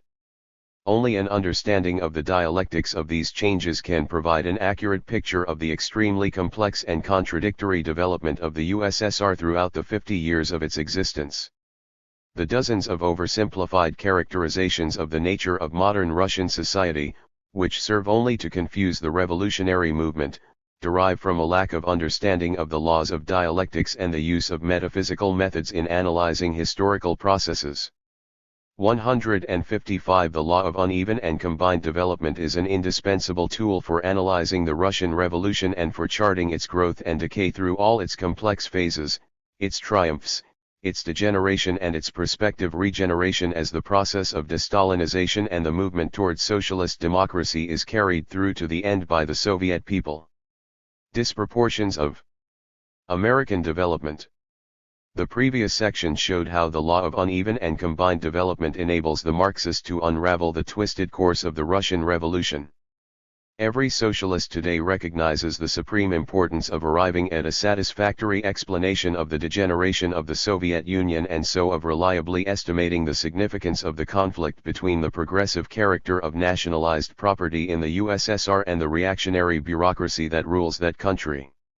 Equal in importance to the Russian question for the international socialist movement is an understanding of the dialectics of the development of the socialist movement in the United States of America, the most highly developed and most powerful capitalist country in the world. How, in essence, has the law of uneven and combined development shown itself in the principal stages in the history of the USA? How does an understanding of this law help us to forecast the course of the class struggle in America? Prior to breaking loose from British rule, the North American colonies of Britain were certainly underdeveloped in many respects compared, that is to say, with the mother countries of Western Europe, particularly with Britain herself. The first American Revolution, usually. 156. called the American War of Independence, was a mighty effort on the part of the colonies to come abreast of the Old World. In preparing, organizing and conducting the War of Independence, the American Patriot Party profited abundantly from the privileges of backwardness. Its merchant leaders had acquired wealth and power by developing the latest techniques of shipbuilding and the practices of world trade. The people acquired freedom and democracy by taking over those forms of party organization, Whigs and Tories, and governmental forms of legislative representation and local government that had been worked out in England and brought over by the colonists. To justify their demands, the colonists found ready-made theories of natural law in the writings of ideologists of the English Revolution of the 17th century, Milton, Harrington and John Locke. In addition, the colonists created a new technique of warfare, uniting their experiences of hunting in the wilds of the North American plains and mountains with the potentialities of the musket. These new tactical methods were important in helping the colonists to defeat the British redcoats of George III. As a result of its victory, America not only caught up with the Old World but, politically, surpassed it. This was the first victorious colonial revolution of modern times, and it established what was then the most progressive democracy in the world. However, the American Revolution of the 18th century, like the Russian Revolution of the 20th century, could not draw upon unlimited resources. The political progressiveness of the Yankee Republic became combined with economic backwardness. For example, the War of Independence did not, and could not, uproot slavery or curb the power of the slave owners. The backwardness of the USA in this decisive sphere took its revenge upon the 157 Americans of the 19th century. The American people had for some time to endure the rule of the Southern slave owners, who later became so reactionary and insolent that they not only prevented further progress but even endangered the democracy and unity achieved by the First Revolution. Fortunately, a new combination of social forces had been created in the meantime, and this new combined formation proved strong enough to meet and overthrow the slaveholders' counter-revolution. Historically considered, the Second American Revolution, the Civil War, represented, on one hand, the price paid by the American nation for the economic backwardness inherited from its colonial youth.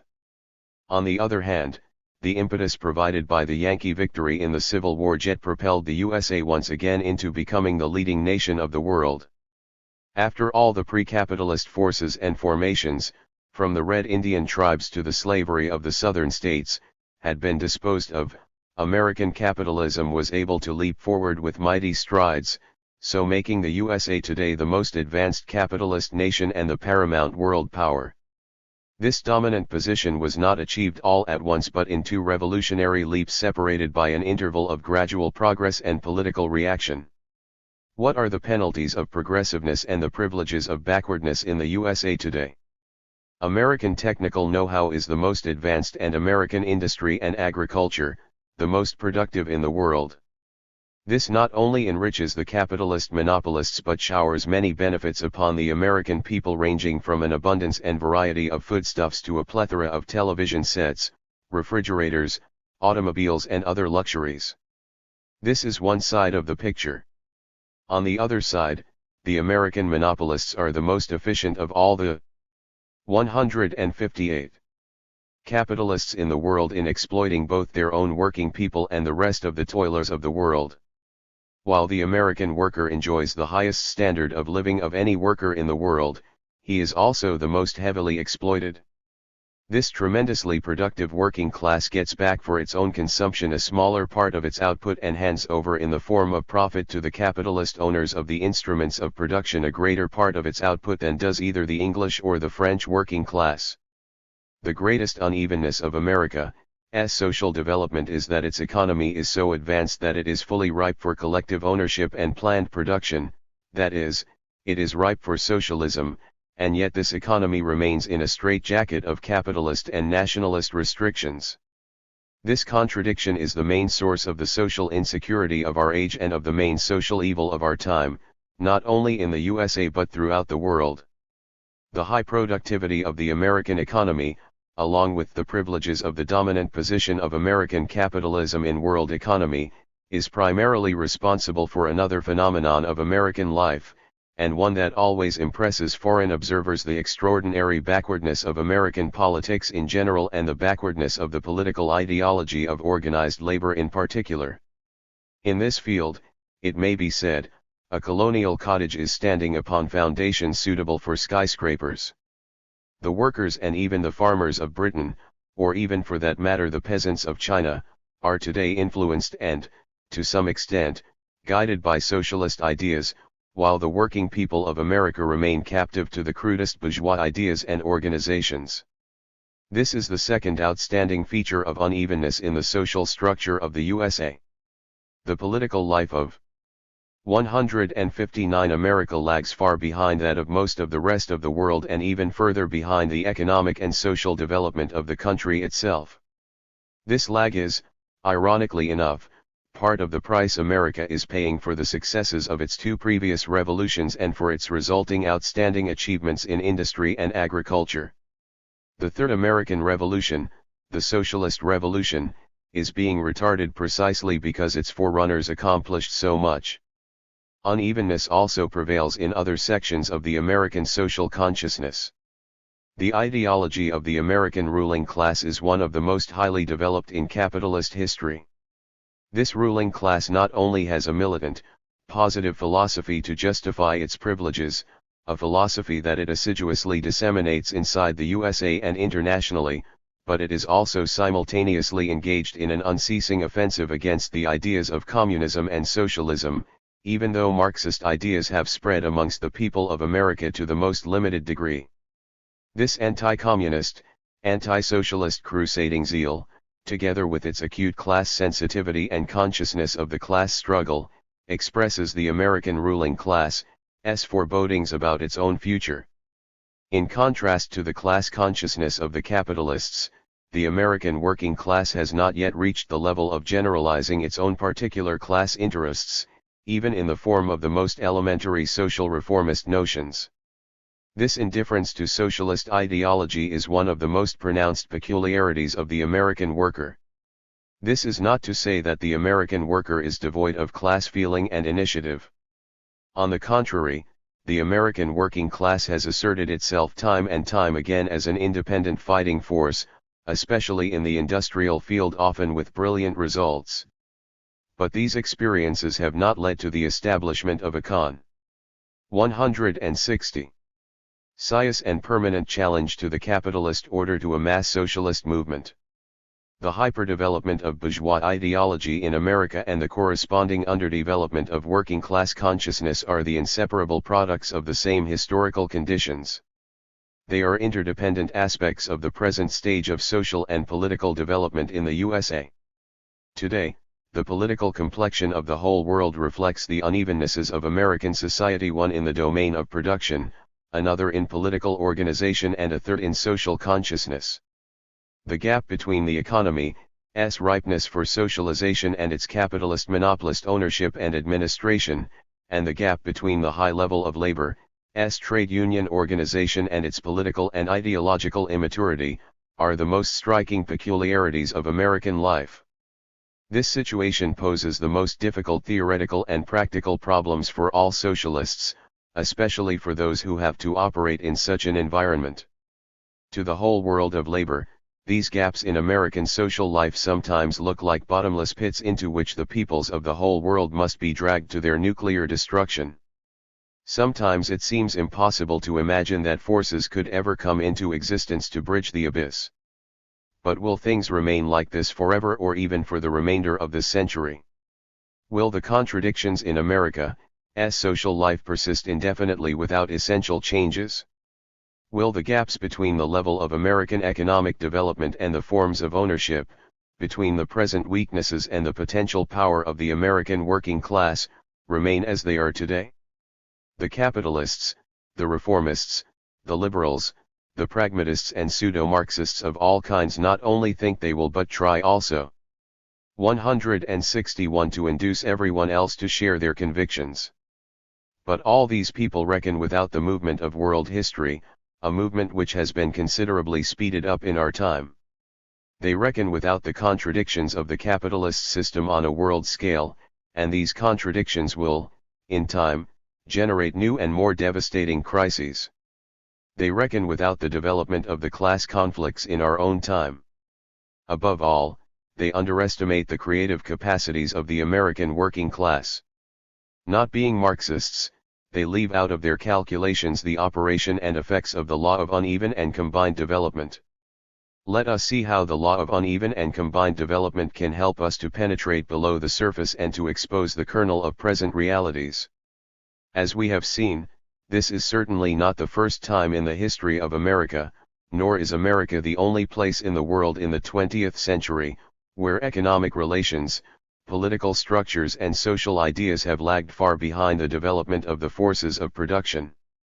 The undeniable facts of history are that, in the past, the only way in which major disparities have been resolved, and unevenness eliminated, has been through revolutionary upheavals whose function, on each occasion, has been to place new progressive forces at the head of the nation. In our time, only the working class can perform this historically necessary function. There is no adequate reason for believing that, whatever else intervenes, the extreme contradictions in American life can be resolved in any other way.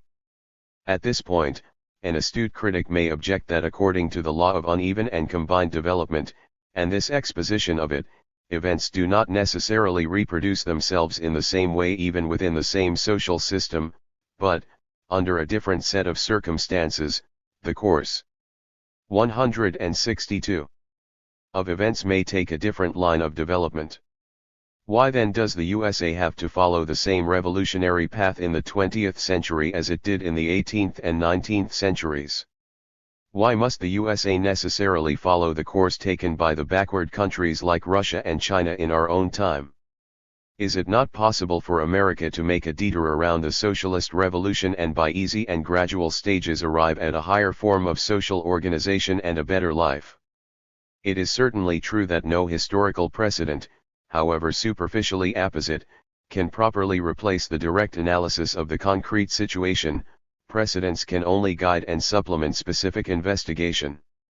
Of course, it would be more advantageous for the peoples of the whole world if the transition from capitalism to socialism in America, or, indeed, in Britain or anywhere else, could be effected by mutual agreement between the classes. Marxists have never denied this nor desired otherwise. But this pious wish, unfortunately, does not dispose of the problem. The question then arises, is this ideal and desirable prospect a realistic one? Should it be made the basis for practical socialist politics in Britain or in the USA? The same question has once more been raised in the British and American Communist parties in the great debate that has followed the 20th Congress of the Soviet Communist Party. The peaceful road to socialism in America presupposes that American capitalism can proceed without further devastating economic convulsions, social crises and wars, and that if these do occur, the rulers, discredited by these catastrophes, would step aside and voluntarily relinquish their power, property and privilege in answer to the demands, and perhaps votes, of an aroused people. Can it be realistically expected that the most profound social conflict in all history, the conflict that involves the 163 abolition of exploitation of one section of humanity by another will, in the advanced capitalist countries of Western democracy, be resolved through diplomatic negotiations between the classes, backed up by peaceful forms of mass pressure and by counting votes? Incidentally, there are no precedents for such revolutions in British, French, German or American history. It can be shown that the most powerful reasons exist indicating why the capitalist monopolists of today, in the USA and elsewhere, are even less likely to relinquish voluntarily their ruling position, to act against their material interests and to commit social suicide, than were the courts of Charles I, George III and Louis XVI, the slaveholders of the southern states or, for that matter, the court of Tsar Nicholas II. The powerful financial and industrial magnates who rule America today have long been accustomed not only to rule but to believe in the rightness and eternity of their rule. Moreover, they realize that they would not merely be relinquishing their own supremacy but also that of capitalism on a world scale. 4. Should the American workers assume state power, this would not be just a minor shift of power within a single social system. It would represent the decisive act in the most fundamental and far-reaching of all the transformations of society. Nothing less would be involved than the worldwide historical coup de grace to capitalism and the passing of decisive sections of humanity to a higher social system, to socialism. Fundamentally, the fate of two world historical systems, capitalism and socialism, are at issue in the struggle between the American capitalists and the American working class. The recognition of this key position of the American working class is of fundamental importance for the socialist movement in every country. With so much at stake, the reflex action of the American 164 capitalists to the threat of displacement by the working class would most likely be, as McCarthyism indicated, a sharp turn toward military dictatorship or fascism. In any event, it would be unrealistic and irresponsible for a serious Marxist to count only upon the most favorable development and to ignore the probability that, instead of facilitating the transition to socialism, the representatives of capitalism will try to throw up new barriers against socialist advance and to fight to retain their sovereignty, however illegal and undemocratic their resistance might be. However, if this last stronghold of world capitalism, the USA, is the least likely of all countries to escape the necessity for revolutionary struggle on its road to socialism, this certainly does not mean that the pattern of struggle will duplicate precisely the path taken in other countries, say, for example, Russia. It is an elementary proposition of Marxism, which, to suit their own temporary aims, the Stalinists are now busy rediscovering, that the revolutionary class in each country will proceed in its own peculiar way in achieving state power and in building socialism. After decades of the most discouraging delay, the American workers won their industrial organization in one mighty leap during the 30s through the CIO. They compressed several stages of development in this leap. The American auto workers did not proceed through craft unionism to industrial unionism, but went at one bound from a state of non-organization to the highest form of industrial organization, skipping the intervening craft stage, which industrial workers in Britain had found necessary to pass through. Similar spectacular leaps will most probably be repeated in the forthcoming political development of the American working class. The value of the law of uneven and combined development consists in helping to anticipate 165 such leaps. When Britain lost its paramount position on the world market around the beginning of the 20th century, the most progressive elements of British Labour began to draw the necessary political deductions by turning away from the Liberal Party and establishing their own class party around a programme of social reform, albeit social reform supplementing and expressing itself through a quasi-socialist ideology. American labour has yet to reach the point reached by the British workers over half a century ago. The American trade union movement remains politically attached to the Democratic Party, the American equivalent of the old and now obsolete Liberal Party in Britain. How are the American working masses likely to respond to radical changes in their economic and political conditions? Can they be expected to follow in the footsteps of the British workers? A Marxist, dialectical thinker can only answer yes and no. The American worker will follow the British worker, but only in the most general way. He will certainly find it imperative to cut loose from the capitalist parties and to create an independent class outlook and organization, just as the workers of Britain have done. But the specific forms, the special features and the rate of political development of the American workers need not and most certainly will not simply duplicate the features of British development, because the world historical conditions under which they will set up their class political party will be vastly different from those under which the British Labour Party was created. When the British working class launched itself into independent politics at the turn of the century, world capitalism was still ascending and no country had yet overthrown capitalist rule.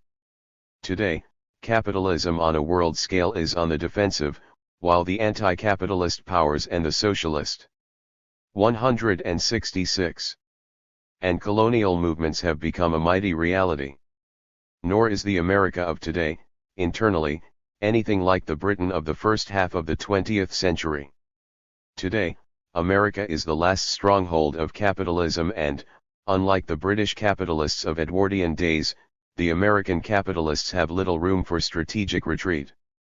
These differences will ensure that there will be great differences between the British Labour Party and the American Party of Labour, which still remains to be created. Accordingly, the American working class will enter this new chapter of American political events in a mood very different from that of their British predecessors. Furthermore, these struggles will be preceded and accompanied by powerful mass movements of the insurgent nationalities, students and rebellious youth, feminists and other radicalized sectors of the oppressed. In the USA, it will take a very acute crisis to jerk labor loose from the old moorings, rather than the sort of chronic long drawn-out crisis that characterized Britain. The impact of these social shocks will hit the stunted political development of the U.S. working class at a time when capitalism is on the defensive and the anti-capitalist forces on the offensive in the rest of the world. The offensive of the working class will not only collide with intensified resistance from the capitalists, but also with the inertia and short-sightedness of the trade union bureaucracies as it has already done in Britain. But the American reactionary trade union bureaucracies will also have to operate under far different conditions from those which obtain in Britain. The critical situation will, on one hand, dictate the most radical measures. On the other hand, the bureaucrats will be challenged for the leadership of the militant workers by a strong and solid revolutionary socialist organization. Such a combination of an organized, highly cultured, 167 and newly radicalized working class with a leadership equipped with the most advanced theory and far-seeing policies, as is in the process of gestation in the USA today, will have extraordinary explosive power. At such a juncture in world history, the penalties of backwardness from which the American socialist movement now suffers will be certain to show their other, more hopeful side. The American workers will be receptive to the boldest revolutionary prospects and will be prepared to assimilate them readily and to act upon them. New species, it was noted earlier, have experienced explosive expansion, when they have broken into virgin territories under favorable conditions. An analogous acceleration in development can be expected when the American workers enter the field of independent class political action and take possession of the ideas of scientific socialism and the methods of Marxism. In such days of grave social crisis, this amalgamation of a previously politically backward but potentially powerful working class with the science of society and of political action, that is, with Marxism, can effect the greatest leap forward any society has yet achieved, greater than any leap forward in American history, and, by this single act, raise the whole of humanity by a head. How to apply a law of sociology *. George Novack's series The Law of Uneven and Combined Development must have been very stimulating to British Marxists. In the complex and rapidly moving world of the 20th century, a formal notion of eternal sequences for the development of societies is as useless as the idea that there are no law-governed processes at all in social life. Novack therefore does a service in highlighting that aspect of materialist dialectics which explains the result of a clash between, or a combination of, phenomena at different levels of development, e.g. American technical efficiency with semi-feudal or recently tribal economies and the accompanying customs. The place of this law of uneven and combined development requires a systematic treatment as part of the dialectical method. Meanwhile, one question seems to be raised from Novack's own material. A scientific law should outline the particular sets of conditions which give rise to a typical result in the given sphere of investigation. In sociology, a law of this kind is the law that the productive forces develop to a point where they demand a change in, first, the economic structure and then the political and ideological superstructure of a society. A definite dependence of one set of facts on another set is clearly stated. Can the law of uneven and combined development be seen in the same way? It states that factors develop to an uneven extent, either between societies or within one society, combine to form single formations of a contradictory character. If this generalization is to be accorded the status of a law, it should give clear guiding lines to the following problem, among others. Will the processes at work give rise to a dialectical leap forward in history, as in the October Revolution in Russia, or will they give rise to degenerative processes, as in the bureaucratic distortions of Stalin's regime, or the destruction of the Tasmanian Aborigines? One does not expect, of course, an answer to all questions which will be a substitute for analysis of each particular case, for that 169 is the essence of the scientific method. But a law should state the characteristics of progressive as against regressive combinations. If this point can be cleared up, then other fruitful controversial problems can be raised later. C.S. Reply by George Novack. I do not clearly see why CS hesitates to accord the law of uneven and combined development the status of a law. Lawfulness is derived from ascertaining materially conditioned, necessary connections among phenomena. Laws formulate such necessary relations among the factors in a certain sector of reality in a generalized way. In natural science, for example, the early physicists, Boyle, Charles, Gay-Lussac and Avogadro, established simple relationships connecting the volume, temperature and pressure of gases which they formulated in elementary empirical laws. Because different aspects of reality have their own laws, different laws do not operate on the same level of generality, nor do they have the same degree of necessity. The broadest laws are formulated in the materialist dialectic of being and becoming, which embraces universal processes and modes of development. The law of the interpenetration of opposites belongs in this class. On the other hand, there are particular laws that apply only within the limits of specific social economic formations as, for instance, the law of the growing concentration of capital, which pertains exclusively to the capitalist system. The law of uneven and combined development stands midway between these two types in its scope of operation. It belongs not to philosophy nor to political economy, but primarily to the science of sociology, which seeks to 170. Cover the general laws of human evolution. It formulates certain important aspects of the historical tendencies of social development. It is more concrete than the law of the interpenetration of opposites, of which it is a specific expression, and less limited than the law of the concentration of capital.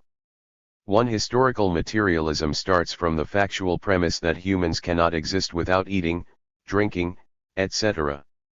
This is the supreme law of life.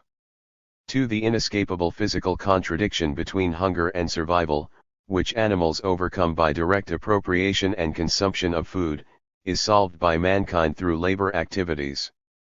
3. The development of society is determined by the development of the productive forces. 4. These productive forces give rise to certain definite relations of production which shape the rest of the social structure. 5. The further development of the productive forces eventually comes into conflict with the existing relations of production, initiating a revolutionary period which, if progressively resolved, results in the establishment of a higher social economic order. These are the main links in the chain of necessity that governs social development and in the logical reasoning of the scientific socialism which explains it. The law of uneven and combined development enters the chain at the following point: the productive forces, which are the mainspring of the entire social movement, developed unevenly from one time and place to another, from one people to another, and from one social formation to the next. These differences in the degree of development in turn produce disproportion not only between different segments of society but also among the various elements. 171. In any given social structure, the fundamental lawfulness of the phenomena theoretically expressed in the law of uneven development comes from the observed, verifiable fact, running throughout history, that disproportions of various types emerge from the different rates of economic development. Given these disparities, certain consequences inescapably follow in the subsequent unfolding of the social process. To prove the contrary, that is, the lack of historical necessity in this law, it would have to be demonstrated that society proceeds in a different way, that the productive forces develop evenly and that the resultant social organizations and cultural superstructures consist of harmonious elements perfectly proportioned to one another. From this starting point, the process goes on to a second stage, formulated in the law of combined development, which supplements the first. The diversely developed elements are united, not in simple homogeneous structures, but in complex, heterogeneous and sometimes highly contradictory ways. The contradictory characteristics of the combinations do not depend only on the fact that the various formations and factors have evolved independently of one another and coexist on different levels of social development. The manner and consequences of the merger also depend upon the historical period in which they come together. It can make considerable difference whether the elements are united in pre-capitalist times, during the capitalist period, or under post-capitalist conditions. After such combinations are brought into being, the process passes over to a still higher stage in which the emergence of new unevennesses in the situation leads to the conflict and dissociation of the previously synthesized, contradictory factors. 172. This sociological law, whose operations and effects can be observed throughout the course of history, has attained its maximum strength and scope under capitalism and during the period of transition to socialism because all the accumulated contradictions and disproportions of historical development inherited from past ages come to a head at this juncture. The single difficulty raised in the remarks of C.S. is that the law of uneven and combined development ought to indicate without ambiguity what the specific outcome of its operation is going to be. It should enable us to foretell whether the combination of factors at different levels of development will culminate in a leap forward or retro. Gresslin. The law cannot do that because its action and results do not depend upon itself alone as a theoretical formulation of general tendencies, but more upon the total situation in which it functions. The latter is decisive. What determines the specific outcome of its operation are the material factors in their totality, the living structure of a society, the dynamics of its inner forces, and their historical and international connections. One and the same law can give different results at different stages in the development of the same economic system, as the objective conditions of its operations change. The law of value, the supreme regulator of the capitalist system, energetically promotes the productive forces in its progressive period and then in its further operation leads to the constriction of the productive forces in its declining monopolist imperialist stage. The law of uneven and combined development likewise leads to different results according to the specific circumstances of its operation. Under certain conditions, the introduction of higher elements and their amalgamation. 173 with lower ones accelerates social progress. Under other conditions, the synthesis can retard progress and even cause a retrogression. Whether progress or reaction will be favored depends upon the specific weight of all the factors in the given situation. Advanced elements cannot, in and of themselves, guarantee a comprehensive and uninterrupted forward movement unless and until they reach down into the foundations of the social system, revolutionize and reconstruct them. Otherwise their efficacy can be restricted and distorted. Consider in this light the evolution of the Soviet Union since 1917, as Trotsky explained it in The Revolution Betrayed with the aid of the law of uneven and combined development. Trotsky pointed out that, in the first place, the law of uneven development brought it about that the contradiction between the technique and property relations of capitalism, a universal feature in its death agony, shattered the weakest link in the world chain. The Russian Revolution was, as he stated elsewhere, a national avalanche in a universal social formation. Backward Russian capitalism was the first to pay for the bankruptcy of world capitalism. Trotsky then observed that in general, the law of uneven development is supplemented throughout the whole course of history by the law of combined development. What was its specific result in Russia? The collapse of the bourgeoisie in Russia led to the proletarian dictatorship, that is, to a backward countries leaping ahead of the advanced countries. As we know, this caused a lot of grief to the schematic theorists in Russia and Western Europe who insisted that the workers could not and should not take power until capitalism had elevated the national economy. 174. But it also brought much genuine grief to the Russian people, as Trotsky went on to explain. However, the establishment of socialist forms of property in a backward country came up against the inadequate level of technique and culture. That is, new types of unevenness emerged on the basis of the preceding achievements and on a higher historical level. Itself born of the contradictions between high world productive forces and capitalist forms of property, the October Revolution produced in its turn a contradiction between low national productive forces and socialist forms of property. Although the achievements of the revolution, the nationalized property and planned economy, exercised a highly progressive action upon the Soviet Union, they were themselves subjected to the degrading influence of the low level of production in the isolated workers' state. From this fundamental condition flowed all the degenerative effects witnessed in the Soviet state under the Stalinist regime, including that regime itself. The most advanced ideas and progressive productive relations could not prevail against the inadequacy of their economic substructure, and suffered debasement as a result. Thus, unevenness prevents any simple, single straight line of direction in social development. What we have instead is a complex, devious and contradictory route. The theoretical task is to analyze the dialectical interplay of action and reaction of the contending forces in their connection with the historical environment. Now the progressive tendencies and now the reactionary counterforces assert themselves and come to the fore. This dialectical interplay can be observed in the contradictory consequences of the same historical factors in the neighboring countries of China and Japan. Both of these formerly isolated and backward countries felt the impact. 175 of capitalist forces upon them in the 19th century. Western capitalism invaded China, penetrated its economy, and established political and military control. Only the rivalry of the contending imperialism saved China from outright division among them. Although the intrusion of capitalism, with the latest techniques in production, transport, commerce, finance and knowledge, mangled and shook up China, these instruments of modern capitalism did not, on the whole, modernize Chinese life nor emancipate China. On the contrary, entrenched imperialism propped up the most archaic institutions, such as the feudal land-holding system, and helped the compradori bourgeoisie, landlords, officials and militarists prolong pre-capitalist forms of social organization. Its grip prevented China from passing through a genuine bourgeois democratic renovation and from having any independent capitalist development.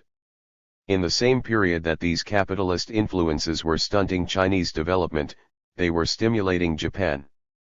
There, the introduction of Western capitalist civilization promoted from the top a reorganization of the country's pre-capitalist structure without revolutionary convulsions from below.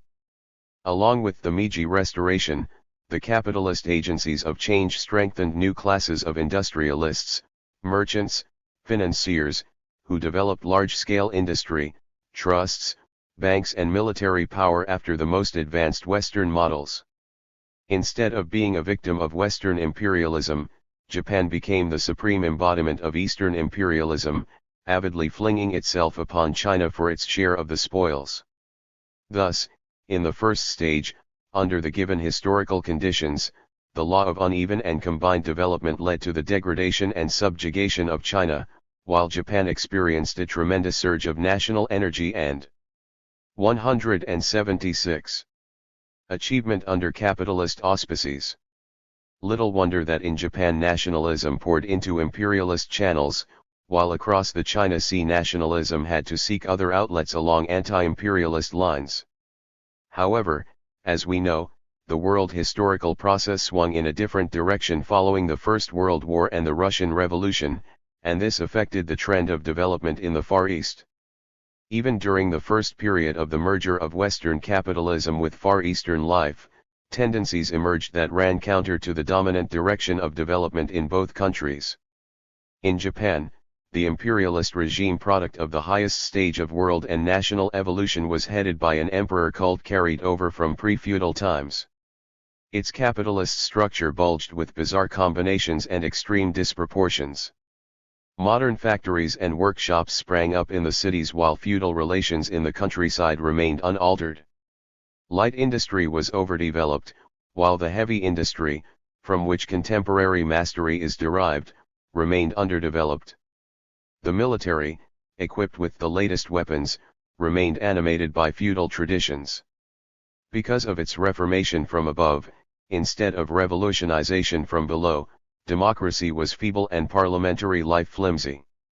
The incomplete modernization of Japan's social structure culminated in a supreme disproportion, the imperialist program imposed upon that latecomer by the needs of national capitalist expansion and world competition were beyond the capacities of its forces and resources. The result was the debacle suffered by Japanese militarism in the Second World War. Meanwhile, China's backwardness under imperialism built up the impetus for its forward leap at the next stage. Along with the venal compradore bourgeoisie, represented 177 by Chiang Kai-shek, the westernization process created a modern proletariat. The unsolved but pressing problems of national unification and independence, agrarian revolution, industrialization, etc., which imperialism blocked and Jiang's regime could not tackle, gave an explosive force to the popular movements for their solution. After the Russian Revolution, world historical factors of a higher order intervened in the Far East and with special force in China. The influences emanating from the October Revolution and the Soviet Union permeated China more effectively than the capitalist ideas and forces of Western imperialism had penetrated Japan. Thanks to the power of these influences on an international and national scale, China, so long dragged down by imperialism and its servitors, rose up after the Second World War. In the process of tackling the long-postponed historical tasks, the movements of the proletarian and peasant masses lifted the country over native capitalism into the first stage of a workers' state. This mighty leap reversed the relations between China and Japan.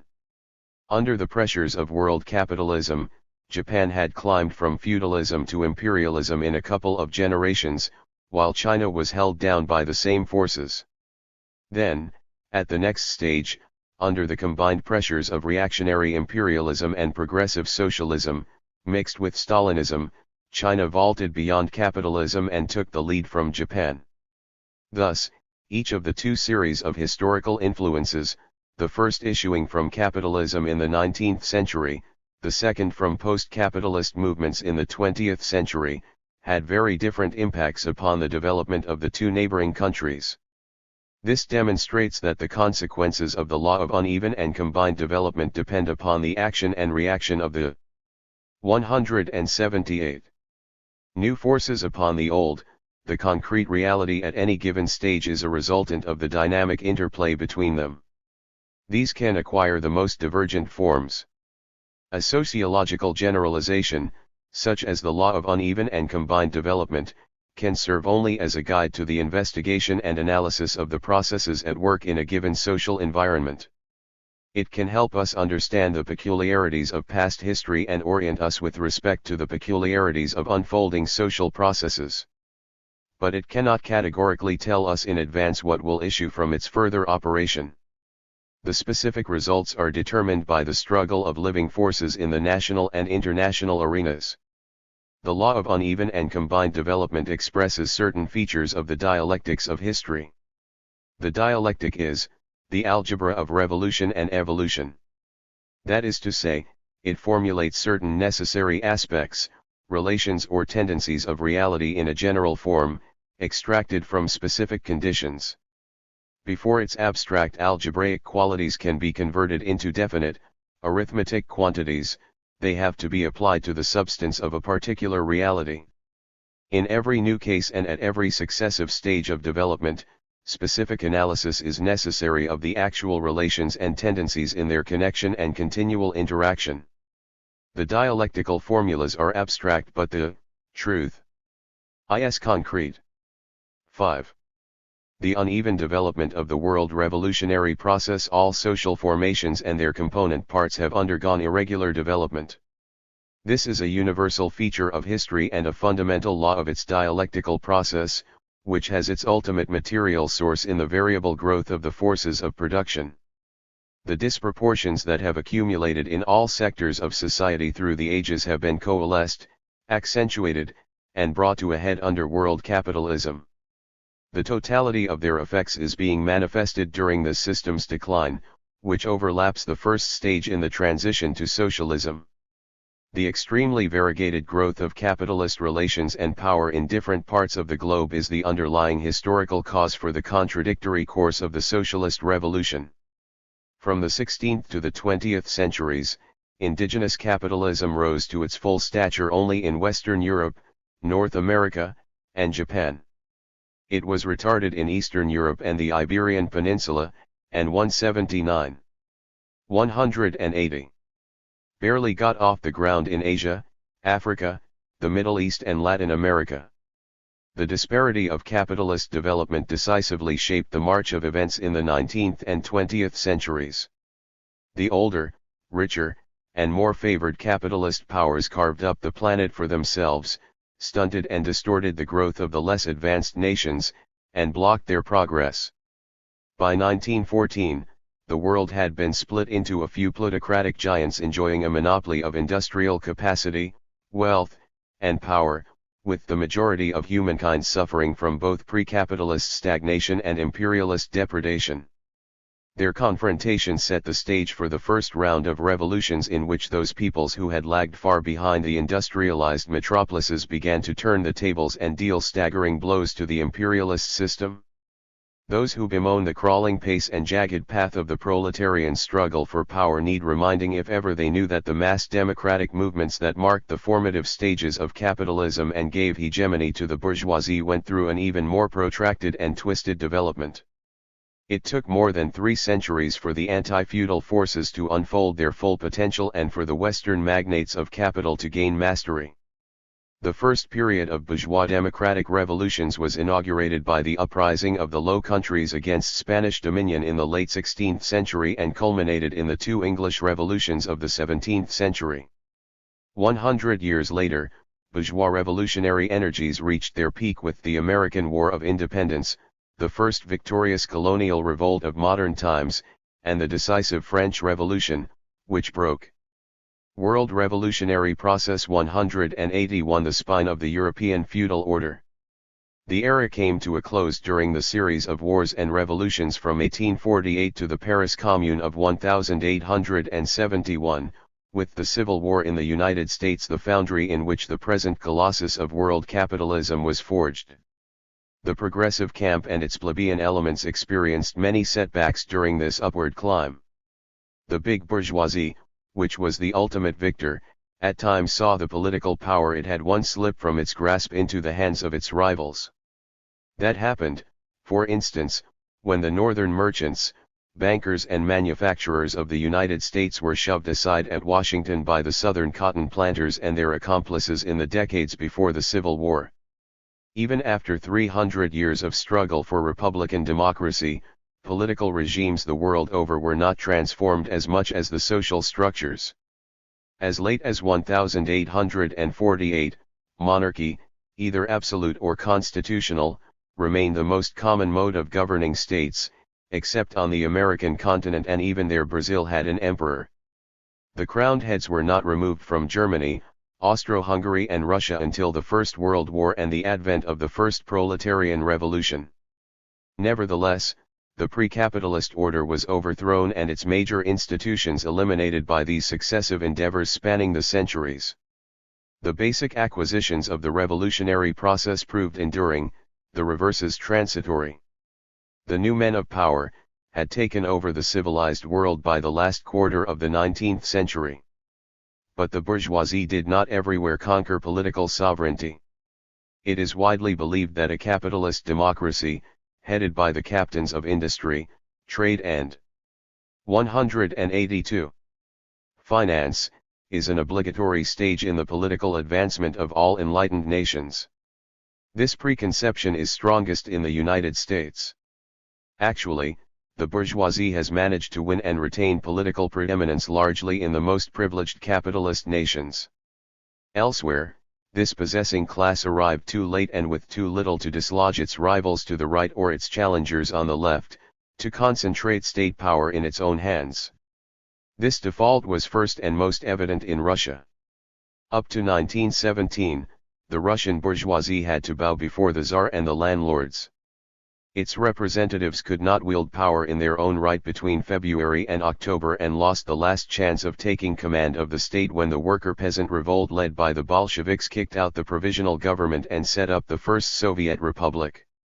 The impotence of a belated bourgeois rulership has been subsequently demonstrated in China and elsewhere. Because the democratic revolution was able to reorganize the social and political structures of only a restricted number of countries along progressive bourgeois lines, the rest of humanity, tormented by backwardness, has been driven in this century to find other ways and means of hacking a path to modernity. The unevennesses, inequities and iniquities of capitalist development have transmitted to the next epoch of world revolution the unfinished historical tasks of bringing the more backward countries into the mainstream of civilization. This is directed not to the expansion and consolidation of capitalism, but to its constriction and abolition. The lopsided evolution that characterized the 4 centuries of bourgeois democratic revolution has been extended in exaggerated form to the first stages of the international proletarian revolution. Over the past century and world revolutionary process 183.5, the prerequisites for the socialist revolution have come into being and matured in an extremely dispersed and disparate manner. On one hand, this irregularity has served to weaken the latent strength of the anti-capitalist camp, hamper its forward march, and impart anomalous forms to its development. But it has also had positive results by bringing together unusual alignments of social forces that have exerted tremendous power, speeded up the revolutionary process at certain conjunctures, and secured unexpected victories over the class enemy. The heterogeneity of its different national sections was already evidenced in the infancy of the working class movement. Although during most of the 19th century the wage workers were more numerous and strongest in England, France and the United States, their class consciousness and ideological level were low. Marxism, the scientific method of socialist thought and action, did not originate in the industrially advanced countries but in the more retarded environment of Germany. Marxist ideas made their way haltingly and superficially among the socialist vanguard in France during the last quarter of the century. The discrepancy between the theoretical equipment and the latent social power of the workers in England and the United States has been far from mended to this day. Fabian empiricism and insularity still dominate the British labour movement, while the crassest pragmatism and opportunism prevail across the Atlantic.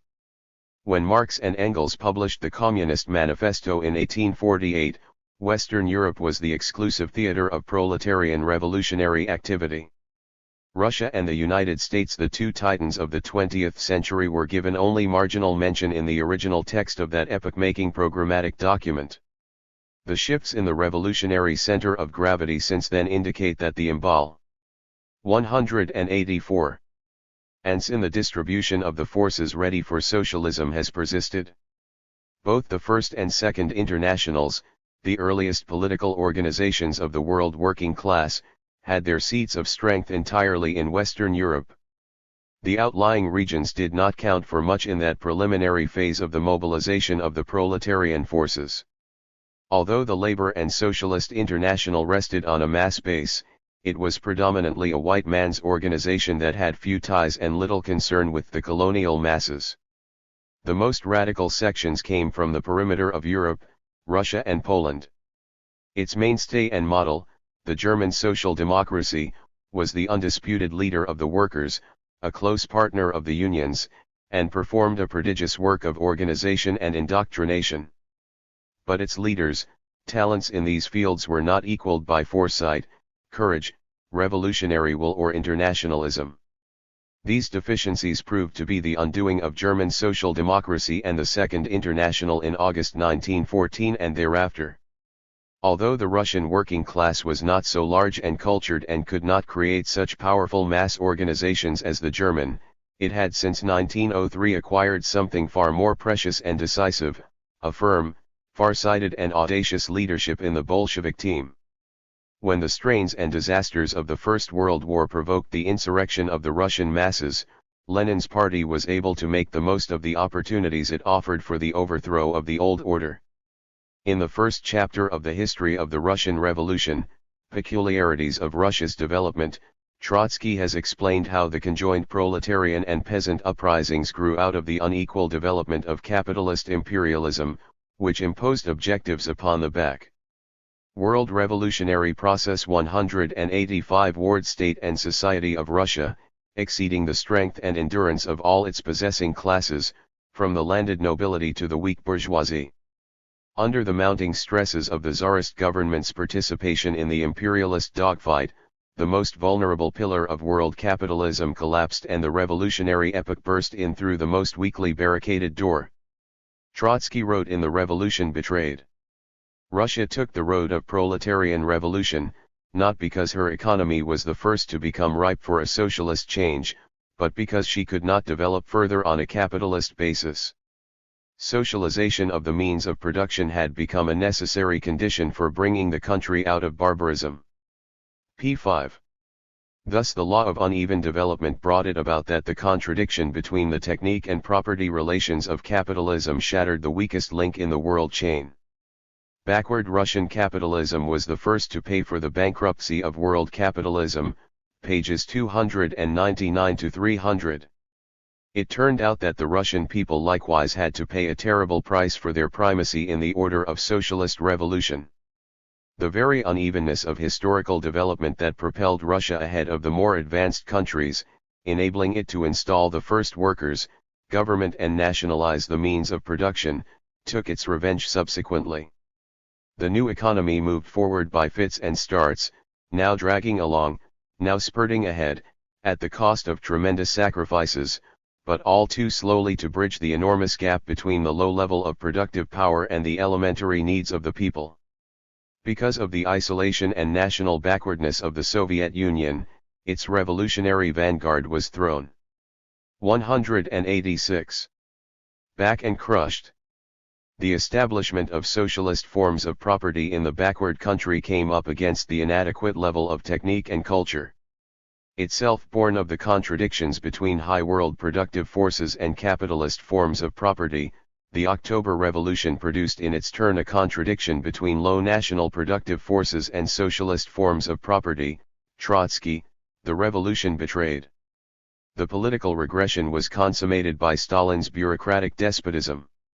The counter-revolutionary conservatism that sapped the Russian Revolution was itself a consequence of the arrested development of the international struggle for workers' power. The revolutionary movements from 1918 to 1923 failed to overthrow capitalism in any of the highly industrialized countries of Western Europe. The isolation of the Soviet Union was reinforced by the ensuing stabilization of world capitalism, the train of defeat suffered by the socialist forces, and the spread of fascism in the years before the Second World War. It appeared to many that the proletarian revolution was doomed to remain indefinitely locked within the borders of the USSR. This belief was the psychological source of the conception of building socialism in one country, improvised in 1924 by Stalin to justify the usurpation of power by the Soviet bureaucracy and the subjugation of the international communist movement to its narrow national dictates. The theory and practice of autarkic socialism expressed both the ideological and political relapse of the revolutionary process in Russia and the episodic but drawn-out retardation of the world socialist revolution. The next wave of revolutionary victories, which surged up from 1943 on, shattered the objective basis for upholding one-country socialism. At the same time, the struggles after World War II extended to the more backward areas. World Revolutionary Process 187 of the world. The anti-capitalist revolutions initiated by the October 1917 overturn. The peoples most meagerly developed along capitalist lines became the most eligible candidates for socialist revolution. The storm center of revolution shifted to the east rather than to the west, from Eastern Europe to China, Vietnam, and Korea. The colonial world became the hearth of revolutionary activity, while the most highly industrialized and richest parts of world economy remained in the clutches of imperialism. This turn of events lifted the state of siege from the Soviet Union and opened bright new vistas to the colonial masses. But the split between East and West kept the post-capitalist regimes confined to the least developed countries.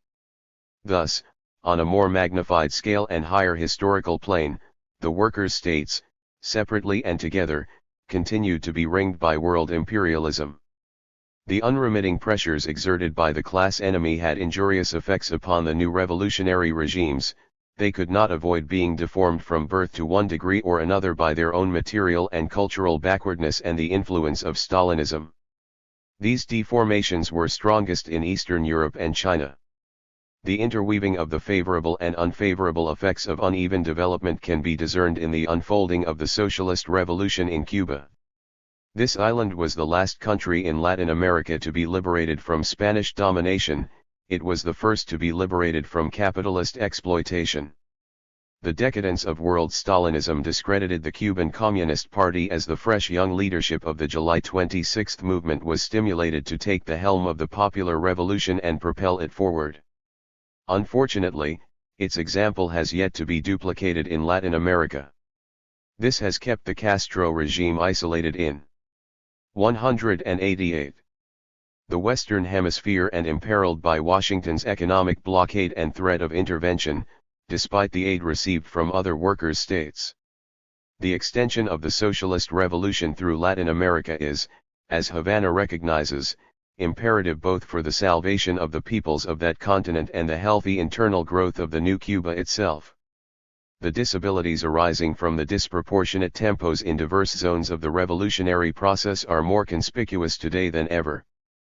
50 years after the October victory, the Third World pulses with revolutionary ardor and energies, while opportunist conservatism dominates the Soviet bloc.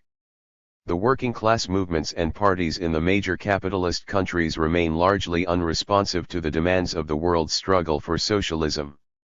The political atomization of the masses in the communist countries, coupled with the passivity of the workers in the strongholds of imperialism, deprive the revolutionary elements in the colonial lands of their most powerful potential allies, permitting the imperialists and their native accomplices to bolster neocolonialism and impede liberation movements from the Congo to Southeast Asia. While the anti-democratic features of the bureaucratized workers, states reduce the attractiveness of socialism for the Western masses, the unequal economic levels among the communist countries embitter their mutual relations. This is one of the root causes of the Sino-Soviet split. Official Soviet sociologists maintain that, whereas capitalism is subject to the law of uneven development, the existing workers' states operate under the opposite law of even development. Thus, G. Glazman writes, in the Laws of Social Development, revisionists ignore the basic fact that the law of uneven economic and political development has ceased to operate within the framework of the World Revolutionary Process 189 World Socialist System, that the socialist countries are now governed by a new law, the law of the evening out of their economic and cultural development, p. 238. Such an assertion ignores the basic facts about the USSR itself, where the growth of heavy industry has outstripped that of light industry, services, and agriculture. It is certainly untrue of the political evolution of the Soviet Union, where Soviet and party democracy was destroyed by Stalinist despotism, a relapse which, despite the reforms and economic and cultural advances of recent years, has still to be overcome. No less unfounded is the pronouncement that a general law of proportionate development prevails among communist countries. Planned economy does contain the potential of a balanced growth, especially if it is combined with control by the working people over economic and political policy. But, singly or collectively, the workers' states remain a long way from such symmetry. Most flagrant is the contrast between the Soviet Union and China, which today stand at opposite ends of the scale in economic development. Soviet aid was a boon to China's economic progress in the first period of the revolution, and its withdrawal was reprehensible. But even with closer and continued cooperation, the two major communist countries cannot command enough resources to overcome the wide gap in their economic levels and march side by side to socialism. That is a global revolutionary task. Sino-Soviet relations have been adversely affected more than their leaders wish to admit by the still restricted scope of the world revolution, which reinforces the deficiencies inherited from past backwardness. These objective sources of friction have been considerably irritated and intensified by the narrowly nationalistic outlook and overbearing bulletin. 190. Reocratic behavior of their respective leaderships. It is the paramount task of the entire transitional period from capitalism to socialism to iron out the vast disproportions between the rich and poor sectors of humanity along with the inequalities within each country. It is imperative to acknowledge the gravity and explain the difficulty of this problem and publicly discuss what short-term and long-range measures are required for the best available solutions. But the false orientations of the Soviet and Chinese Communist parties have kept them from bringing this fundamental issue into the spotlight. It would puncture the illusory perspective of constructing socialism or communism in a single country and pose sharply and squarely the indispensability of spreading the revolution to the centers of capitalism. To make such a preoccupation central smacks too much of the heresy of Trotskyism, even though it accords with the views of Marx and Lenin. Three main processes today contribute to the promotion of the world revolution. The actions and reactions of their driving forces serve either to accelerate or delay its development. These are the colonial revolution, the political revolution aiming at the democratization of the degenerated or deformed workers' states, and the proletarian revolution in the imperialist countries. Their complex interaction is delineated as follows in the Resolution on the Dynamics of World Revolution Today, adopted by the Reunification Congress of the Fourth International, June 1963. The delay of the proletarian revolution in the imperialist countries has in general undoubtedly prevented the colonial revolution from taking the socialist road as quickly and consciously as would have been possible under the influence of a world revolutionary process. 191 Powerful revolutionary upsurge or victory of the proletariat in an advanced country. This same delay also retards the maturing of the political revolution in the USSR, especially inasmuch as it does not place before the Soviet workers a convincing example of an alternative way to build socialism. Finally, the upsurge of the colonial and political revolutions, hampered by the delay of the proletarian revolution in the West, nevertheless contributes in helping the proletariat in the imperialist countries to overcome the delay. The major tendencies competing for the allegiance of the class-conscious workers offer quite different answers to the problems presented by the disparity of development among these three sectors of the struggle for socialism. Since 1956, the Moscow leaders have vigorously propagated the conception, first promulgated by Stalin, that the advancement of the international revolution is no longer the aim of the anti-capitalist camp. They preach that in the course of time the Soviet Union, which has supposedly already reached socialism and is on the way to communism, would provide such an alluring showcase of the splendors and benefits of the new society that the people still under the capitalist yoke will cast it off like an outworn cloak almost as easily. Meanwhile, peaceful coexistence between communist and capitalist governments in the international arena, implemented by class collaboration with peace-loving, progressive elements among the imperialist and neocolonialist bourgeoisies, is to be the principal guideline for communist strategy. This is utopianism of the purest hue. Just as Owen, Fourier and their like believed that the example and achievements of model cooperative communities would win over or neutralize the big property owners, draw all reasonable 192 citizens to them, and spread by imitation in a peaceable way, so Khrushchev, Kosygin, Brezhnev and their followers suggest that the shining example of Soviet progress will come to prevail without the necessity for intransigent revolutionary struggle. They envisage the bad example of force being replaced by the force of good example. The Stalinist line disorients and demoralizes the world's struggle against capitalism in two ways. First, its advice to rely upon alliance with the progressive elements of the bourgeoisie disarms the masses and aids their enemies. This has been demonstrated by catastrophic defeats since 1964 in colonial countries from Brazil to Indonesia. Its folly was shown by the support accorded President Johnson by the American CP in the 1964 presidential campaign on the grounds that he would be less trigger-happy in Vietnam than his Republican opponent. Second, it proposes to leave the task of disarming the monopolists and militarists to summit negotiations and diplomatic pacts between Washington and Moscow. No governmental agreements between the big two can guarantee world peace. Like the partial nuclear test ban of 1963, they can even be tacitly directed against the sovereign rights of the People's Republic of China. The atomaniacs heading the United States can be permanently deprived of their power to work evil and annihilate the human race with their H-bomb arsenal only if the American working people are organized in a movement to take economic, political and military control of the country away from them.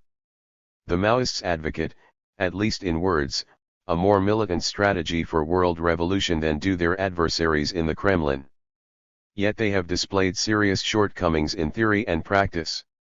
Even in countries closest to them in Asia, they have not consistently advised the independent mobilization of the masses for the taking of world revolutionary process 193 power, but have fostered reliance upon bourgeois leaders, like Sukarno, who may be friendly to Peking.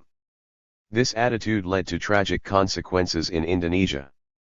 Contrary to the teachings of Marx and Lenin, the Maoists regard the colonial revolution not as the area of most intense and important revolutionary activity and accomplishment at the present stage, but as the paramount force in the world movement for socialism.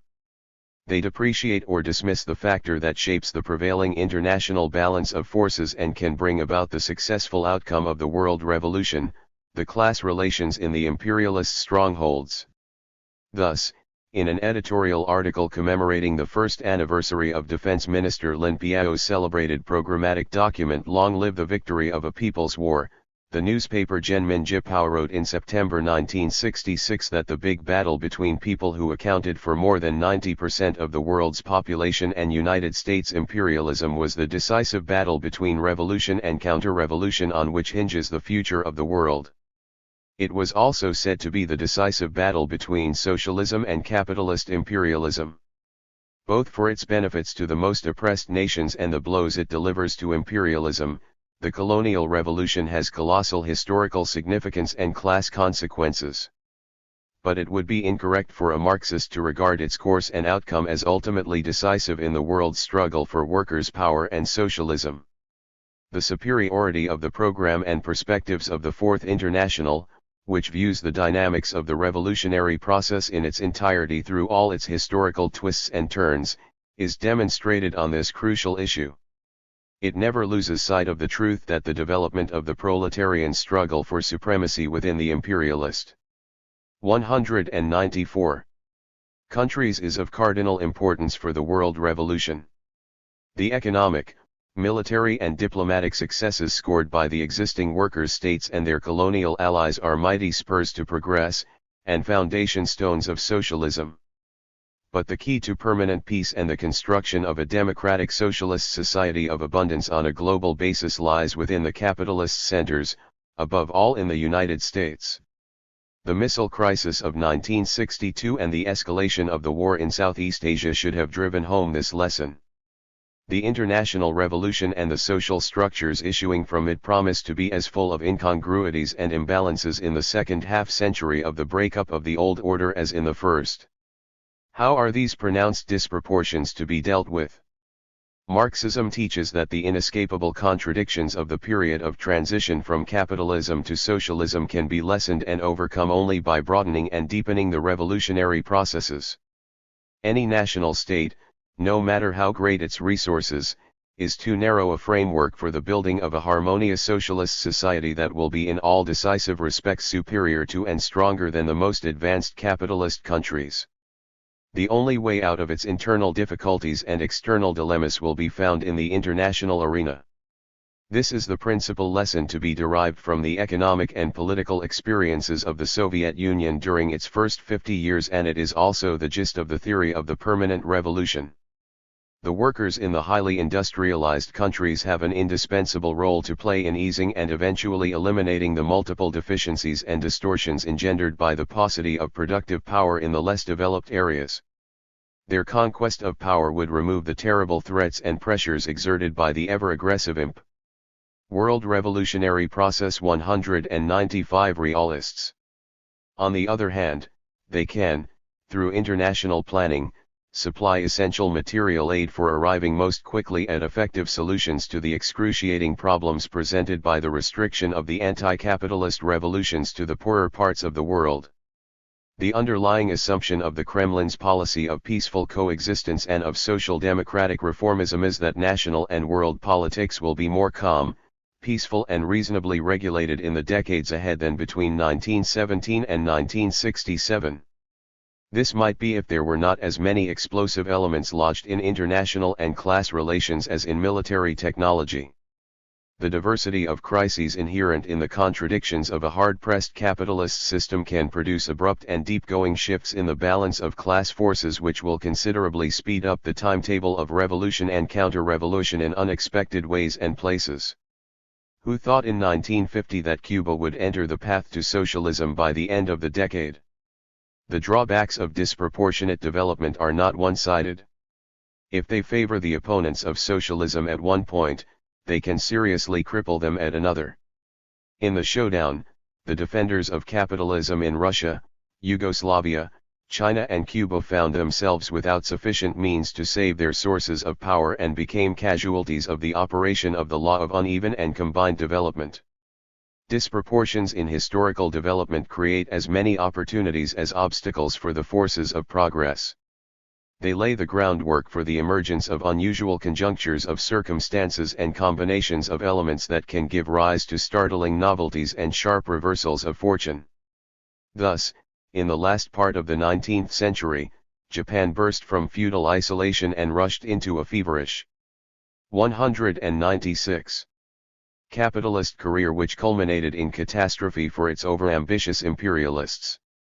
Meanwhile, China remained shackled by backwardness, the victim of subjugation and division by foreign powers, including Japan. Then, under the shocks of the Japanese invasion and the Second World War and through the catapult of their Third Revolution, the Chinese people vaulted beyond capitalism and outstripped defeated Japan in their social and political regime. Is it warranted to assume that the dialectical differentials in the evolution of these neighboring countries have now been brought to a halt? Or will the further dynamics of history see resurgent Japanese capitalism stumble once again and enter so severe an internal crisis that its workers and farmers will be impelled to throw off monopolist rule and leap ahead of communist China in their economy and political democracy? Or consider the revolutionary prospects of the Southern Africans who may be among the last on that turbulent continent to be freed of their oppressors. They cannot win political independence and self-determination except by waging as harsh and long an armed struggle as in Algeria. Once launched on a mass scale, the liberation movement, which has been so long delayed and suppressed, may well pass to a high ideological and political level precisely because it must contend against so ferocious and formidable a foe and comes after so many diverse revolutionary and counter-revolutionary experiences in Africa and elsewhere. South Africa is the most industrially advanced country on the continent. Its several million black workers are closely associated with the peasantry in the reserves. In the absence of any black bourgeoisie or even a substantial urban petty bourgeoisie, a neocolonialist evolution along native capitalist lines is a most unlikely alternative. Under such conditions, an alignment of social forces a.r. World Revolutionary Process 197 raid against the unyielding regime of the white exploiters and determined to overthrow it at any cost would provide the objective basis for a revolutionary alliance of workers and peasants on the Russian model. With leadership such as the Bolsheviks gave, the program, outlook and achievements of the South African freedom movement could make a gigantic leap beyond any thus far attained on the continent, break sharply with all capitalist interests, and become the vanguard of socialist revolution in Africa. An alert revolutionary leadership should foresee and prepare for quantum jumps in the relations of class forces which result from preceding disproportions of development, and utilize them for the conquest of power. Will such qualitative changes be confined to the colonial and neocolonialist countries?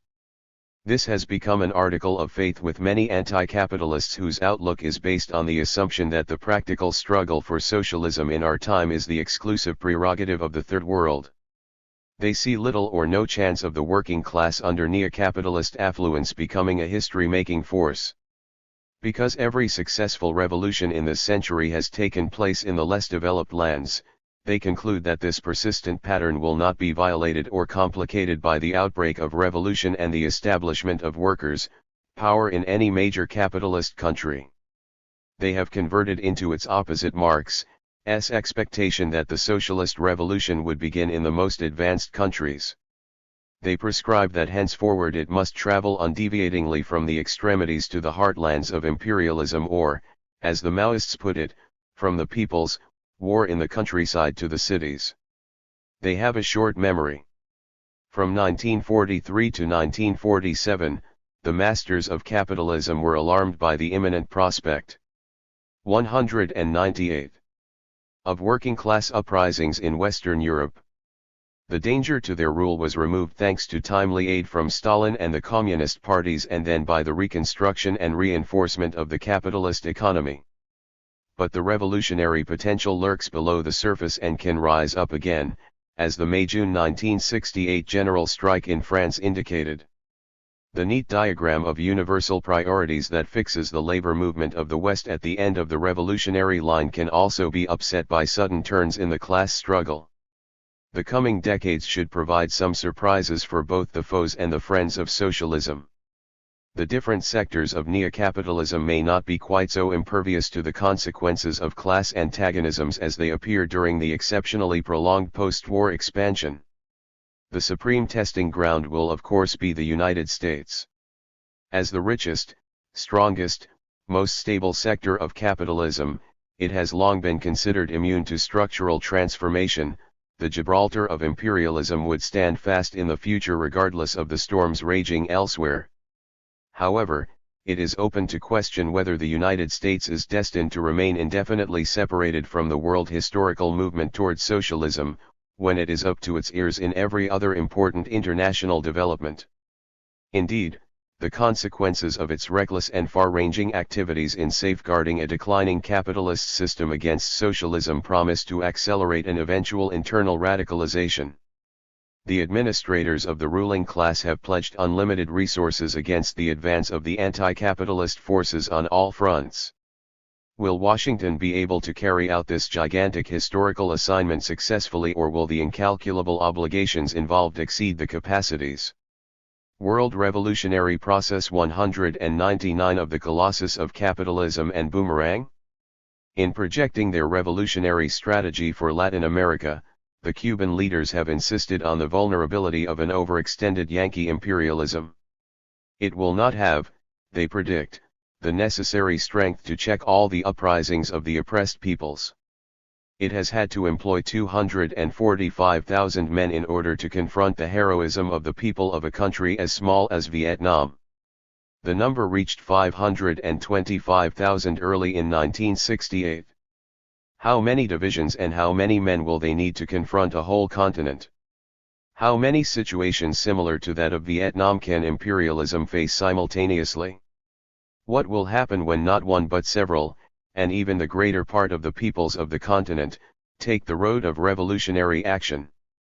How many U.S. soldiers will have to die in the mountains or on the plains of the Americas defending a system of exploitation which is not theirs and which oppresses them as well, and which has in addition gained universal reprobation? It is already evident that the American nation is not one reactionary bloc solidly united behind the monopolists and militarists, as it appeared in the heyday of McCarthyism. The escalation in Southeast Asia has not only provoked differences on the commanding heights but generated deep anti-war sentiment that has spurred radical students and intellectuals into protest and that is seeping into the conscript army.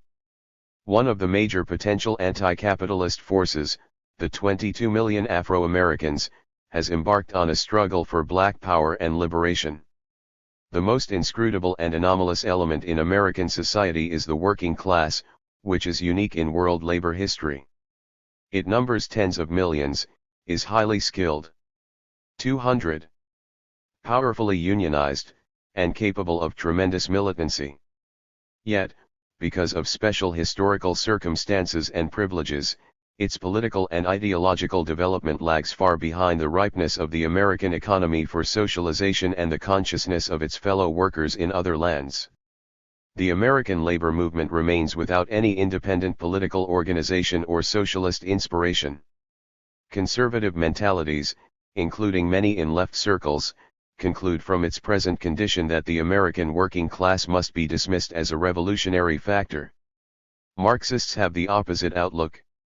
They anticipate that this giant will be roused from slumber, and that when it manages to break loose from antiquated ideas and attachments and launches a large-scale offensive against big business and its government, the virile new generation of labor militants can rush through or skip over intervening stages of social democratic or Stalinist politics that workers elsewhere have tarried in for prolonged periods. They can more easily and quickly arrive at radical conclusions in theory, organization and action because they may be less impeded by traditional political formations and receive more assistance from principled revolutionaries. The social and political stability of the most solid monopolist regime in the world can be upset once revulsion against the costly aggressions of the military machine, the irrepressible thrust of black Americans for emancipation, and the alienation of rebel youth from bourgeois society coalesce with the upsurge of a sizable segment of aroused industrial workers. Victory hinges upon a timely meshing of revolutionary openings with the right kind of leadership. The unfolding of the struggle for socialism cannot avoid being marked by World Revolutionary Process 201 pronounced irregularities because all the requirements for successful revolution on a national or international scale seldom come together simultaneously. The objective and subjective factors in the revolutionary process mature at different rates and in varying measures. This is especially true in the earlier stages of a revolutionary epoch when an ascending social force, such as the world working class, must take its first experimental steps in political organization, social reconstruction, and cultural renewal under the most difficult conditions. The handicaps arising from the grave disproportions between the objective and subjective factors in the making of a revolution can be tackled from opposite ends. Fidel Castro has been foremost in emphasizing that a certain degree of immaturity in the objective conditions can be made good by the resolute action of politically enlightened, armed guerrillas who know how to weld unbreakable bonds first with the rural, then with the urban masses. Such a tactical line, as the Cuban Revolution has shown, may be suited to certain colonial countries where the tasks of the democratic revolution are unsolved and the regime is corrupt, hated, and without popular support. However, the most constant and crucial contradiction in the world's situation over the past 50 years has not arisen from immaturity in the objective conditions for the overthrow of capitalist rule, but rather from the unreadiness or unwillingness of the leaderships of the workers' organizations to shoulder that task. Since 1918, the crises of the capitalist regime and the tensions of class conflict have created one pre-revolutionary situation and revolutionary chance after another, which have been missed or ruined because of the opportunist character, treacherous role, or conciliatory policies of the old parties. At the present point, two gigantic disproportions hang. 202. Like leaden weights upon the progress of the world revolution. One is the perilous gap between the revolutionized but industrially backward East and the unrevolutionized but economically advanced West. The other is the urgent need of the workers and rural masses for correct guidance in their fight for power and the incapacity of the established leaderships to provide it. These conditions define the historical function and set the supreme task of the Fourth International, to assemble and train a leadership that can close these gaps and assure definitive victory to the forces of socialism. 6. Hybrid formations. Hybrid formations N. The permanent revolution. In Latin America *. What is the relation between the theory of permanent revolution and the law of uneven and combined development in history? Why have you written that the first theory is founded upon the second? The law of uneven and combined development is a general law of the historical process of which the theory of permanent revolution is a particular expression limited to the period of transition from the capitalist system to socialism. During the second half of the 19th century, the idea of evolution flourished in the Western world largely in the form of gradualism. In social and political thought, it was believed that in the ascent of humanity from savagery through civilization there was a prescribed uniform sequence of stages that every people was obliged to follow. No part of this orderly procession could be mixed up, shifted around, telescoped, or skipped over. This sort of neat schematizing even acquired a biological basis. It was known that the early embryonic forms of different animals from the same general group resemble one another much more closely than the adult form of the same species. Evolutionary naturalists like the German Ernst Haeckel elevated these parallels between the embryo and their predecessors into a general law that, ontogeny recapitulates phylogeny, that is, that during development any embryo passes through a succession of forms which represent its adult ancestors in their evolutionary order. Biologists have since discovered that while this observation does reflect certain features in some species, the supposed law has too many exceptions to be accepted as generally valid. The embryology of social formations was interpreted along similar lines by vulgar evolutionists. The apostles of capitalist progress maintained that all forward-moving peoples would eventually step up from their benighted pre-capitalist state to the enlightenment of free competition, bourgeois liberalism, parliamentarism, and their attendant institutions in the same order and in much the same way as the pioneer capitalist nations had done. 20th century events have shown that there was a fatal flaw in their method of reasoning. They failed to take into account the accumulated effects of the most fundamental and inescapable feature of world capitalist development, its extreme irregularity. This aspect of the workings of the first part of the law of uneven and combined development dictated that the further course of historical 205 progress was not to be so smooth and simple. Capitalist commerce, banking and industry, capitalist power, capitalist relations and their benefits were for the most part concentrated and developed in classical forms in only one small portion of the planet, Western Europe and the United States, while the majority of mankind remained stuck fast or were forcibly held in more backward conditions by the overseas exploiters. The pronounced unevenness of economic, social, political, and cultural growth on a global scale laid the groundwork for a drastic and unexpected upset in the norms of development that had characterized the earlier stages of capitalism. The stunted forms of bourgeois life and labor, yoked together with archaic pre-capitalist relations, prevented the bourgeois strata, which had performed such progressive services in revolutionizing the old order in Western Europe and the United States, from filling a comparable historical role in the colonized areas. The theory of permanent revolution proceeded from a recognition of the fact that the roles of the social classes were to be vastly different in the declining stage of capitalism than they had been in its progressive period. The main tasks of the democratic revolution in the bourgeois era were the achievement of national independence and unification, agrarian reform, secularization, equal rights for women, self-determination for subjugated nationalities, the creation of a democratic state, industrialization and modernization of the economy. These tasks, which had been solved with more or less success by the radical and liberal bourgeoisie in the West, had barely been broached on the continents where the majority of mankind lived.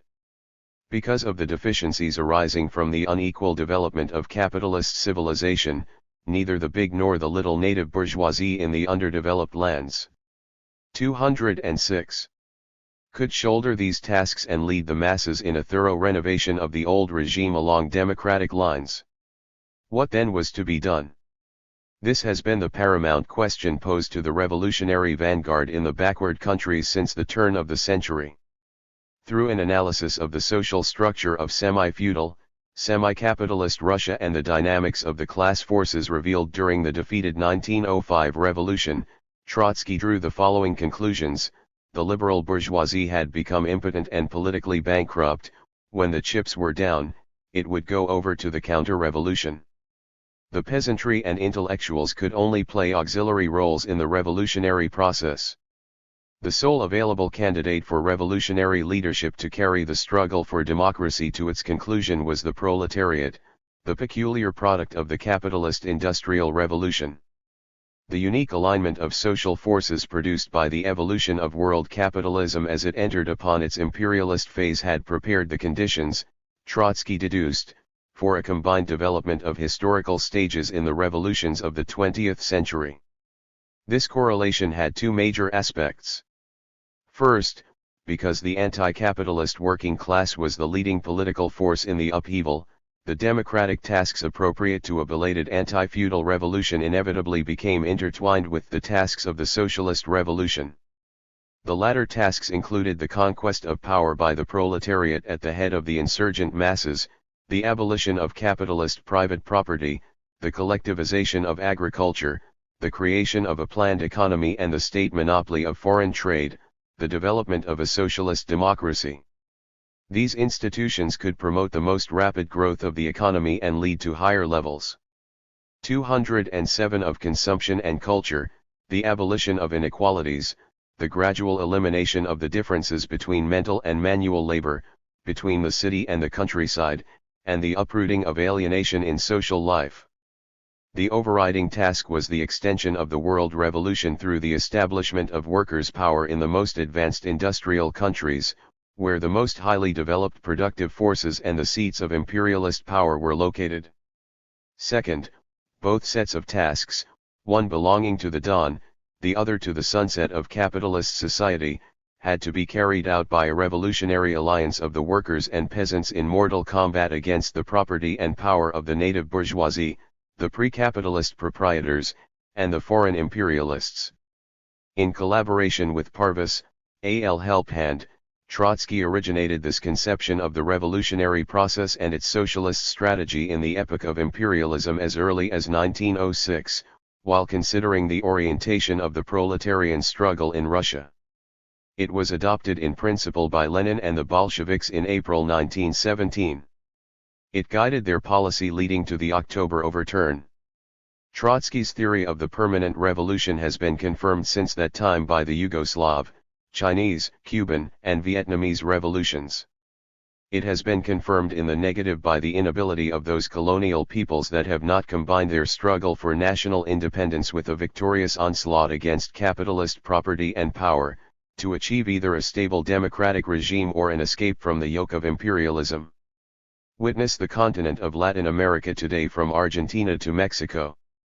In addition to illuminating the road to power and to liberation from imperialism, the theory of the permanent. 208. Revolution contains two other theses pertinent to the law of uneven and combined development. It asserts that while the socialist forces can be victorious in a single backward country without waiting for any others, as happened in Russia in 1917 and Cuba much later, the revolution cannot realize its full program and be consummated in a socialist order unless workers' power has been achieved in the most highly industrialized sectors of the globe. This revolutionary internationalist position is squarely counterposed to the Stalinist national bureaucratic dogma of building socialism in a single country. It further stresses that a victorious socialist revolution does not equally and all at once eradicate all the relations and customs of the past, but only overthrows those economic, political, and legal institutions at the root of capitalist domination. After the conquest of power, the worker-peasant revolution is obliged to tackle and remove inherited obsolescences as fast as conditions permit. This historical assignment is especially arduous and protracted in those post-capitalist countries that, because of their backwardness, have had to cope simultaneously with the unsolved tasks of the democratic revolution and the tasks involved in building socialism. Without a vigilant, firm, and highly conscious political leadership and, above all, without breaking the imperialist encirclement through the extension of proletarian power to the advanced countries, the backward workers' states run the risk of suffering retrogression and deformation along bureaucratic lines. The record of the Soviet regime under Stalin and his successors is the most forceful and appalling evidence of this danger. It should be pointed out that the interconnection of the theory of the permanent revolution with the law of uneven and combined development can be seen in the 209 fact that Trotsky himself came to formulate the wider law of historical development only after elaborating the more restricted conception, much as Einstein around the same time first presented the restricted and then the general theory of relativity. Although the seeds of the law of uneven and combined development can be discerned in his previous thinking, they did not flower until after the October Revolution, when he delved more deeply into the reasons, contrary to the expectations of Marx, that the proletariat could and did take power in one of the less developed countries sooner than in the more developed ones. Here, the results of experience fructified and stimulated a profounder understanding of the dialectics of history.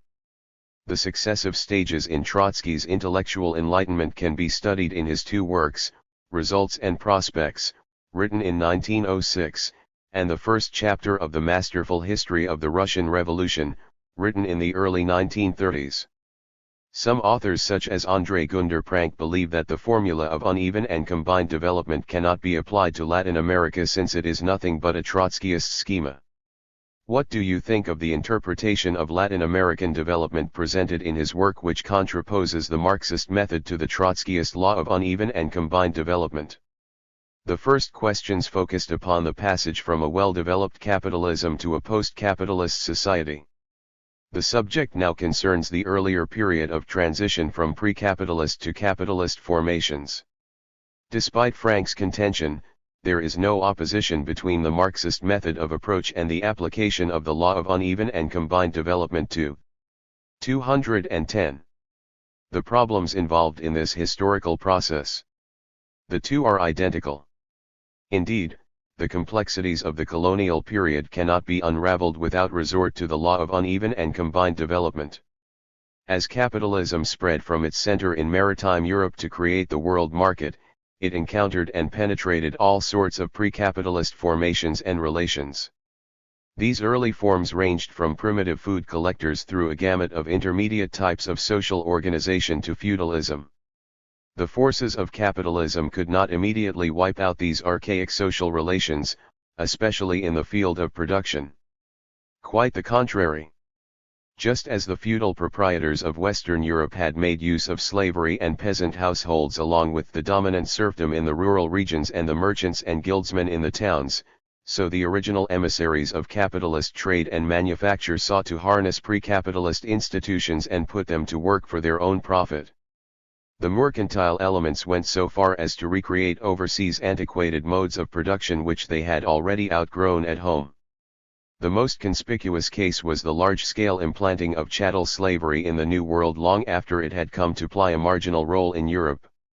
This mode of production was exported to the semi-tropical zones of the New World as the most lucrative and feasible type of labor for growing such staple crops as sugar, tobacco, rice, indigo, etc., and for mining precious metals. However, the slavery introduced into the Americas was not a mere replica of classical slavery. Although it had the same economic form, it acquired very different features and functions owing to the circumstances of its birth, the more advanced epoch in which it grew, and the specific 211 part it played as an agricultural branch of the expanding capitalist world market. From its origins, it was a commercialized and bourgeoisified chattel slavery. The slave trade was itself one of the principal forms of commercial enterprise. This combined type of slavery was perfected in the Cotton Kingdom of the southern United States during the first half of the 19th century, and functioned as the main agricultural appendage of industrial capitalism in the international social division of labor. In The Poverty of Philosophy, Marx termed it, the pivot of bourgeois industry. The fusion of capitalist with pre-capitalist relations gave rise to an assortment of combined economic forms and incongruous social formations in the age of commercial capitalism. In North America, the Indian trappers, who traded skins and furs with the French, English and Dutch trading companies, were thereby annexed to the circuit of capital even though they retained their tribal structure and customs. Marx mentions in the introduction to the Critique of Political Economy that the corporate form which dominates the monopolist stage of capitalism first appeared in the joint stock companies that engaged in far-flung colonizing and trading enterprises. One of the most bizarre was the Carolina plantations. This joint stock company sought to set up on the Atlantic seaboard a purely feudal society in line with the blueprint of a constitution drafted by its secretary, the eminent empirical philosopher John Locke. The charter decreed that landlord-serf relations would be enforced in perpetuity among the settlers. This experiment turned out to be more quixotic than empirical. It quickly ran aground because the socio-economic conditions in the wilderness, where labor was sparse and land plentiful, militate against the 212 growth of medieval forms of production. Slavery flourished, however, in the southern English colonies, the Caribbean and Latin America during the colonial era. Feudal and semi-feudal relations of production experienced a more uneven growth. They found the most favorable seedbed in South America. The colonizing process on that continent was the result of forces coming from two very disparate levels of development, the Spanish and Portuguese conquerors, who were passing over from feudal to bourgeois conditions, and the indigenous population, which preserved the communal tribal relations of the Stone Age. Their interaction gave rise to a wide variety of intermediate forms. The question is, what was their socio-economic nature? According to André Gunder Frank, they were essentially capitalist. In Capitalism and Underdevelopment in Latin America, he writes, capitalism began to penetrate, to form, indeed fully to characterize Latin American and Chilean society as early as the 16th century, emphasis added. This postulate of his analysis of their development cannot stand up against either the historical facts or the method of Marxism for the following reasons. 1. In the 16th century, capitalism itself was just beginning to take shape in Western Europe. The Industrial Revolution, which established the specifically capitalist mode of production, did not take off until the 19th century. How, then, could backward Latin America have become fully capitalist that early? 2. The chief colonial power, Spain, had itself barely begun to crawl out of medievalism. The country was still as much feudal as bourgeois. It was ruled by an absolute monarchy attended by an inquisitorial church, and resembled an Asiatic despotism more than the progressive royal regimes of the rest of Western Europe. It rested 213 upon a decadent economy whose relations with the New World did far more to enrich the more advanced powers beyond the Pyrenees than to revolutionize its own social structure. As late as the 18th century, the strength of the higher nobility and the preeminence of the grandees rested firmly on their command of land and labor, and 4 great families reputedly owned 1/3 of all the land under cultivation in Spain. 2. The Spanish merchants served as intermediary agents for the French, English and Dutch producers and powers. How could the Spaniards and the Portuguese have instituted forms of economic organization in Latin America superior to their own in Europe between the 16th and 19th centuries? It is well known that the economic underdevelopment of Spain in relation to the other great maritime mercantile nations of Europe was partly attributable to the overdevelopment of its colonial holdings. This in turn was a considerable factor in perpetuating backwardness in the possessions it ruled and robbed. 3. Spain and Portugal created economic forms in the New World that had a combined character. They welded pre-capitalist relations to exchange relations, thereby subordinating them to the demands and movements of merchant capital. During the colonial period, diverse forms of forced rather than free labor prevailed in the main areas of production such as mining, ranching and agricultural enterprises. The subjugated native population toiled under serfdom, the mida, outright slavery, peonage or debt servitude, and sharecropping. Wage labor cropped up here and there but was exceptional, marginal, and stunted. The encomiendas, which were the principal source of wealth and power, were a feudal, not a bourgeois form of property and method of production, and the landed aristocrats who held them were as 214 feudalized as their counterparts on the Iberian Peninsula. What, from the standpoint of Marxism, are the sources of André Gunder Frank's errors? 1. He fails to see the distinction between the existence of certain capitalist forms of economic activity, such as money lending and merchant capital, and a matured capitalist system of economic relations. The more primitive and superstructural forms of capital can coexist with pre-capitalist conditions before capitalist entrepreneurs take command of the processes of production. They did in fact coexist from ancient times to the Industrial Revolution. 2. He fixes attention upon the relations prevailing in the sphere of exchange to the exclusion of the relations of production which, for a historical materialist, are decisive in determining the nature of an economy and its corresponding social structure. Commodities can be produced under pre-capitalist as well as capitalist and even post-capitalist conditions. Mercantile capital, viewed in either its domestic or foreign operations, is not identical with the capitalist system of economic relations. This form of capital antedates the creation of capitalist production per se and is its precondition.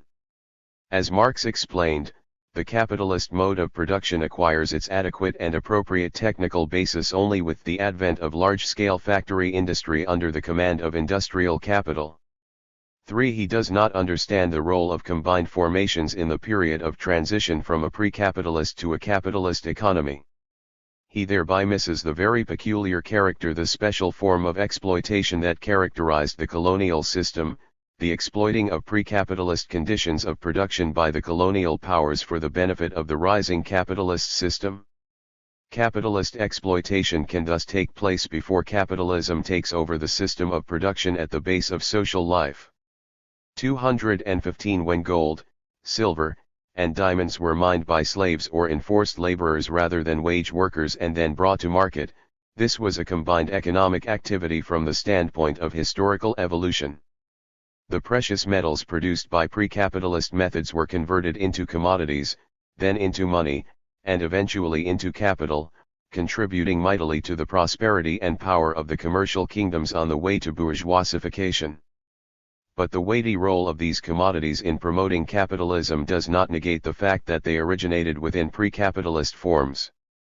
The cotton grown on the southern slave plantations was produced in a non-capitalist manner, even though it was the principal export commodity of the United States before the Civil War and was tied to the capitalist textile industries of both Old and New England.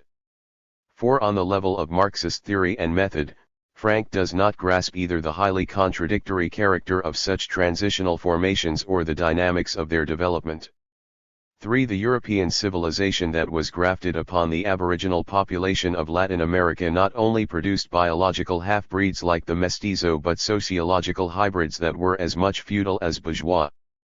The trouble with Frank's theory is that he seeks to rule out hybrids in economics and sociology. Frank considers it imperative to elaborate a unitary dialectical theory of the process of capitalist development. Yet he calls into question the supposed coexistence of feudalism and capitalism, Frank, Capitalism and Underdevelopment in Latin America, p. 268. He insists that one should have nothing to do with the other, when in historical fact these contrary economic categories have not only coexisted but have been fused, above all, in the backward colonial lands. 216. Frank ignores the dialectical law of the unity or interpenetration of opposites which, in socio-historical terms, presupposes the possibility of the coexistence, at least for a certain time, of feudal and capitalist relations in the evolution of class societies. In the test case of Chile, they did so coexist in the encomiendas and mines where the products of forced labor were sold on the capitalist market. The coexistence of pre-capitalist with mercantile relations is still clearer in regard to the sugar plantations of Brazil which were cultivated by slave labor. At the end of the colonial period, 2/5 of the people in that country were black slaves. Frank's approach to the socio-economic development of Latin America is highly oversimplified. It leaves no room for complex historical situations, combined class relations, and contradictory socio-economic formations. A scientific investigator cannot work efficiently without the proper tools. Frank could have avoided his one-sided conclusions if he had assimilated and learned how to apply the law of uneven and combined development. This theory is one of the most valuable additions to scientific socialism in the 20th century and is indispensable for analyzing transitional periods and formations, especially those characterizing the colonial world. André Gunder Frank, in our opinion, correctly states that the historical development of Latin America is complex and cannot be explained by blueprints. Nonetheless, in his polemic with the Stalinists, he has maintained that the conquest of America by the European powers was capitalist in its essence. This view is shared by Luis Vital in Chile, Alonso Aguilar in Mexico, and other Marxists. What is your position in this controversy? The viewpoint represented by Frank and the others men. 217. Schand is prompted by revolutionary motives and directed against far more erroneous and dangerous positions. The myth of a purely feudal past is put forward by liberal and pro-imperialist U.S. scholars in order to defend the path of capitalist development as a dynamic, democratic alternative to Latin American stagnation and its traditional institutions. It is likewise championed by the ideological followers of the Moscow-oriented communists to bolster their opportunist conception of a two-stage revolution in colonial countries in which priority over the mass struggle for socialism is assigned to a separate and independent democratic revolution. Many Maoists likewise share this conception, which is derived from Menshevism, not Bolshevism. This false and pernicious schema enables the reformists and Stalinists to justify supporting the allegedly progressive, and anti-imperialist wings of the native bourgeoisies against the reactionary landed interests. In practice, the policy comes down to subordinating and sacrificing the revolutionary class struggle for workers' power. However, praiseworthy political intentions do not excuse crude sociological analysis and superficial historical insight. One can hardly refute the reformists and Stalinists by matching their erroneous conception of a purely feudal society with the mistaken view of a purely capitalist one in defiance of the historical realities. One view is only a mirror image of the inadequacy of the other. For both can be avoided if the law of uneven and combined development is properly used to clarify the actual course of Latin American socio-economic development. More than a theoretical or academic question is at issue. Since the answer involves serious political and strategical consequences for the revolutionary vanguard throughout Latin America today, a correct and comprehensive 218 approach to the problems is essential. The theory of permanent revolution explains why the belated Latin American bourgeoisie has been unable to carry through the basic tasks of the democratic revolution and why the proletariat is the one social and political force that can complete these tasks as part of the anti-capitalist struggle. The two most important democratic tasks facing the Latin American peoples are the achievement of genuine liberation from imperialism and agrarian reform. But it will take a socialist revolution to realize these aims. Frank's theory cannot explain why the agrarian question, which is one of the vestiges of feudalism or the slave system, plays so central a role in the contemporary revolutionary process. How is it that this requirement of the democratic revolution, which was taken care of by the bourgeoisie of the United States in its two revolutions, weighs so heavily upon Latin America? And how is it to be solved? The theory of the permanent revolution provides the clearest explanation and the most realistic approach to its solution from the revolutionary Marxist point of view. In confronting the Stalinists, one ought to examine their position in accordance with the Marxist method. This requires, among other things, studying its origin. Not much effort is needed to uncover the fact that the Stalinist theory of revolution in two stages, and the possibility of the capitalist class or a sector of it playing a progressive role in such a revolution, did not originate in Latin America.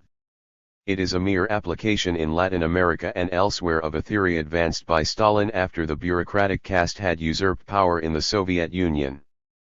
A little further research will reveal, not unexpectedly, that Stalin only revived a theory that had been thoroughly 219 discussed in the Marxist movement in Russia in the early part of the century and before. This was the theory of the Mensheviks, who held that the revolution in Russia would come in two stages, in the first of which the Russian bourgeoisie would play a leading role.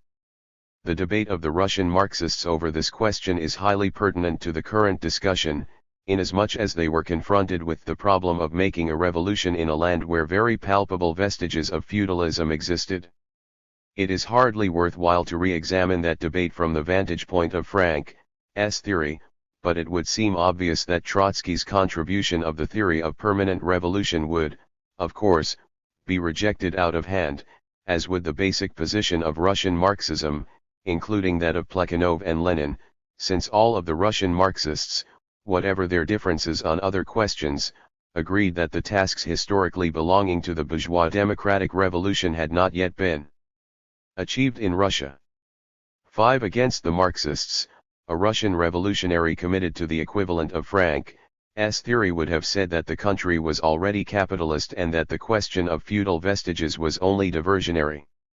What was imperative was to discard the received dualist view of the supposed coexistence of feudalism and capitalism, and to elaborate a unitary dialectical theory of the process of capitalist development.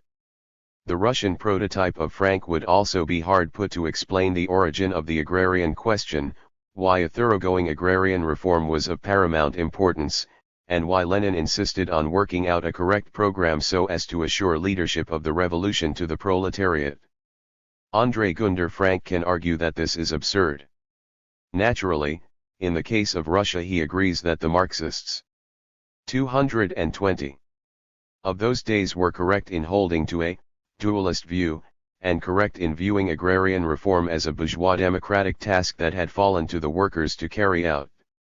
However, that ought to lead him logically to admit the following possibility: if feudal vestiges do exist in Latin America today, this does not stand in the way of making a successful revolution. In fact, from the standpoint of both theory and practice, it can facilitate the revolutionary process. The example of the Russian Revolution proves it. The reality is that this is the situation. The semi-feudal, semi-bourgeois nature of Latin American development has created a contradictory state of affairs in the amalgamation of feudal with capitalist relations that only the conquest of power by the revolutionary working class, leading all sections of the oppressed, including the landless and impoverished peasantry, can resolve.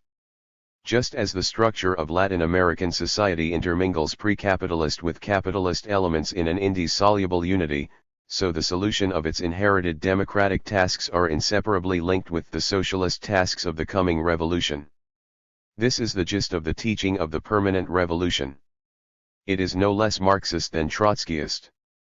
The law of uneven and combined development is indispensable for understanding the development of Latin America over the past 4 centuries.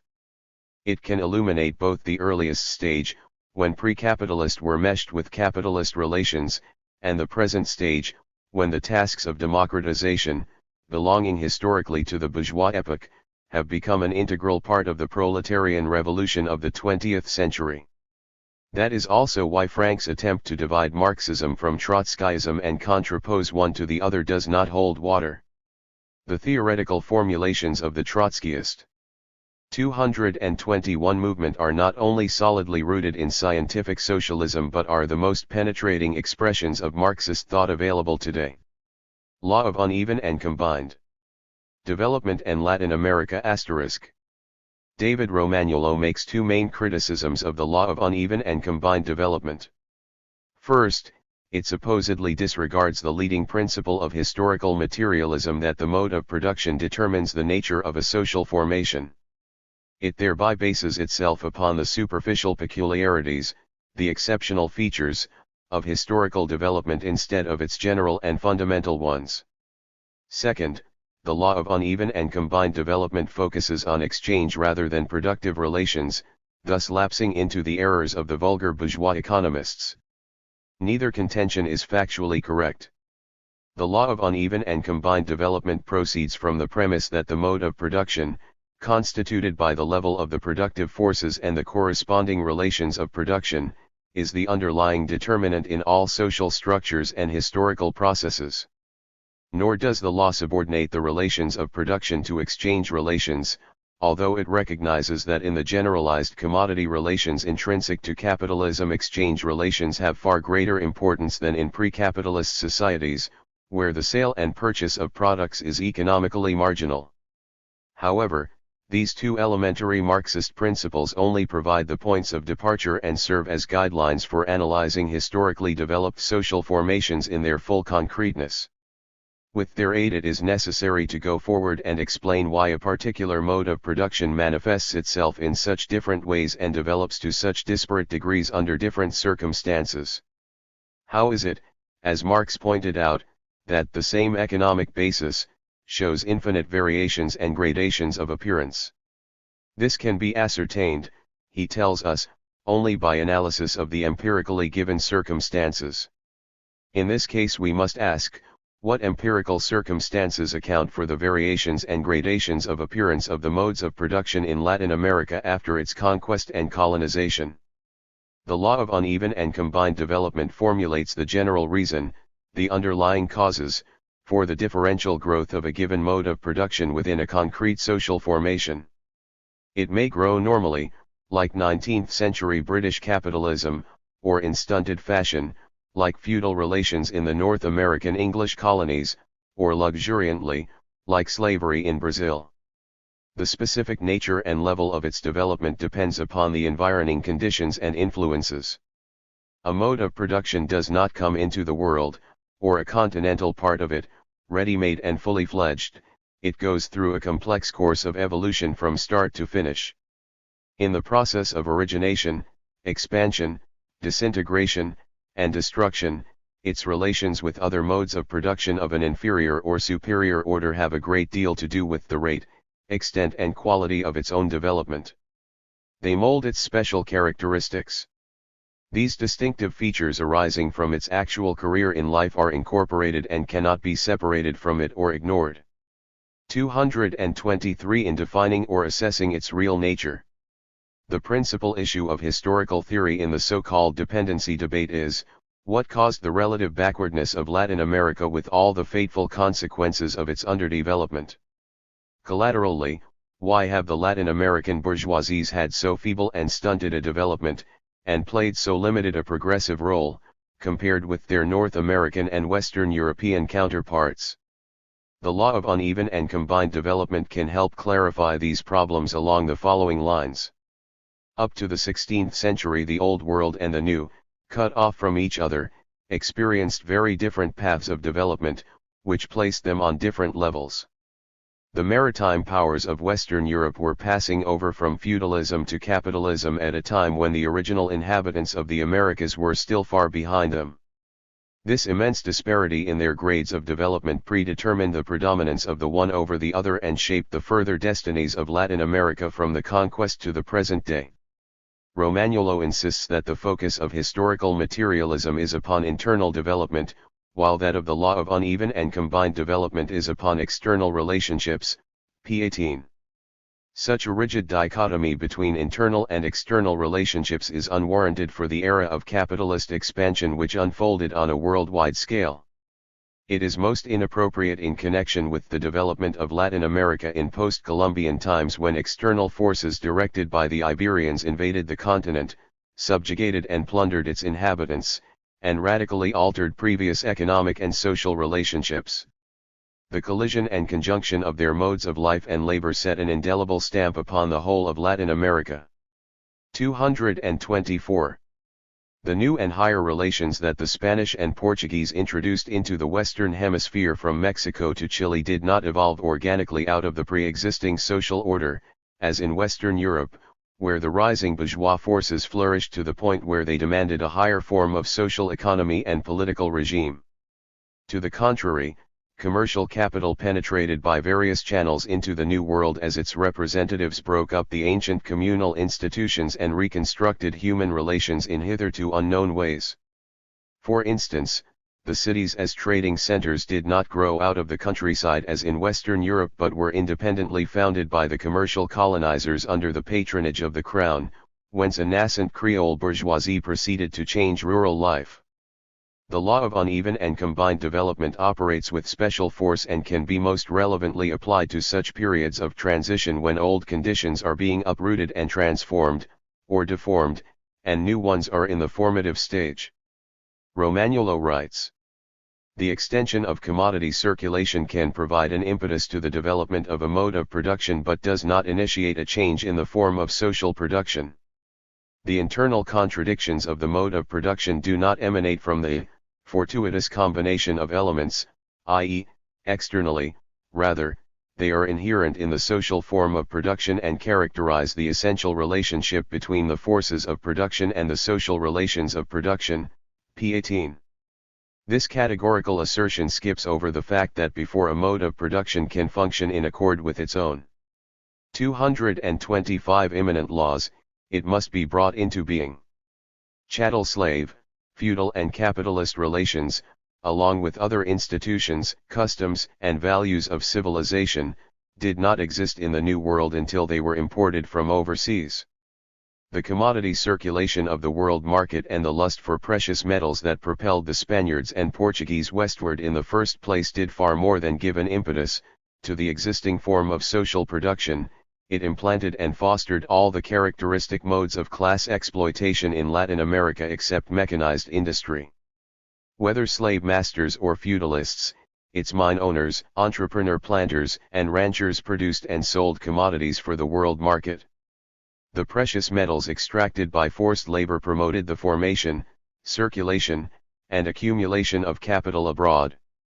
Rosa Luxemburg stated in The Accumulation of Capital: capital, impelled to appropriate productive forces for purposes of exploitation, ransacks the whole world.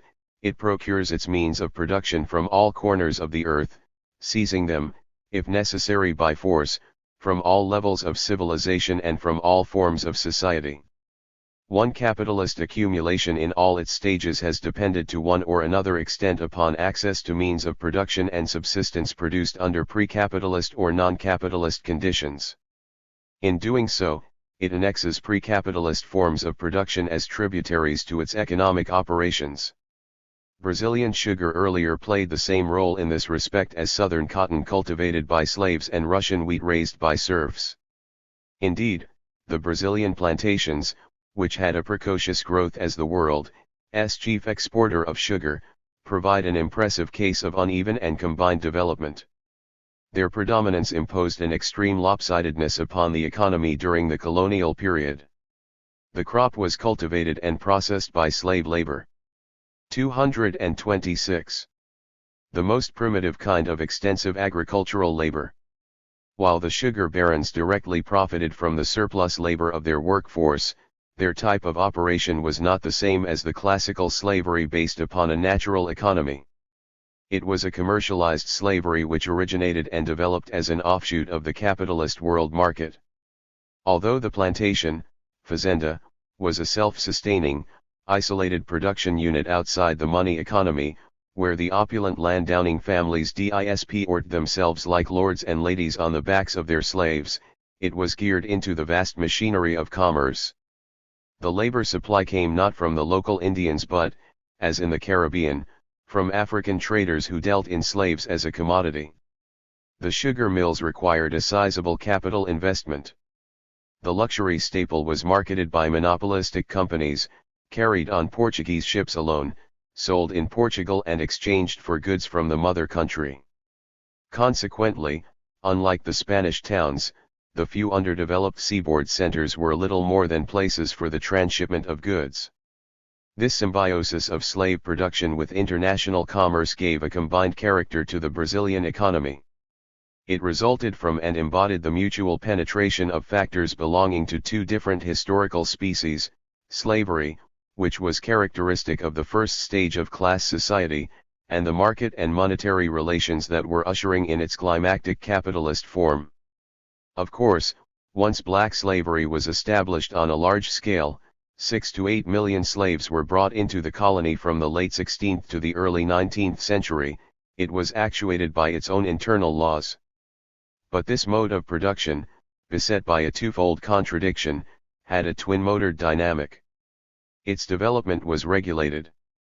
227 not only by its own momentum but even more by outside conditions and forces. The export economies were not self-determined but shaped and mishaped by the social division of labor bound up with the centralized imperial system, and they have to be analyzed and appraised in their organic connection with the money economy of the world market. This link-up was evidenced in the cyclical pattern of Brazilian trade, the boom and bust cycles expressed in the rise and decline of the sugar crop and other commodities such as lumber, precious metals, cotton, and later, rubber and coffee, which depended upon the fluctuations in foreign demand and competitive conditions in the world market. The expansion and contraction of these branches of production have been responsible for its one-sided, backward and dependent development. The distortion of Latin America's economic and social development under the pressures of the world market and domination by foreign forces is one of the prime peculiarities of its history from which the continent suffers to the present day. The subordinate role clamped upon Latin America as a supplier of raw materials and foodstuffs in the international capitalist division of labor enabled the more advanced metropolitan powers to exploit and rule over its peoples, first under the colonial system and later through the more refined methods of monopoly capitalism. This unevenness manifested itself, in Latin America as in other parts of the colonialized world, in the emergence and endurance of a broad spectrum of combined forms in which pre-capitalist relations of one kind or another were fused with capitalist relations. In this way the various pre-capitalist modes of production were conscripted to serve the demands and interests of the moneyed men. 228.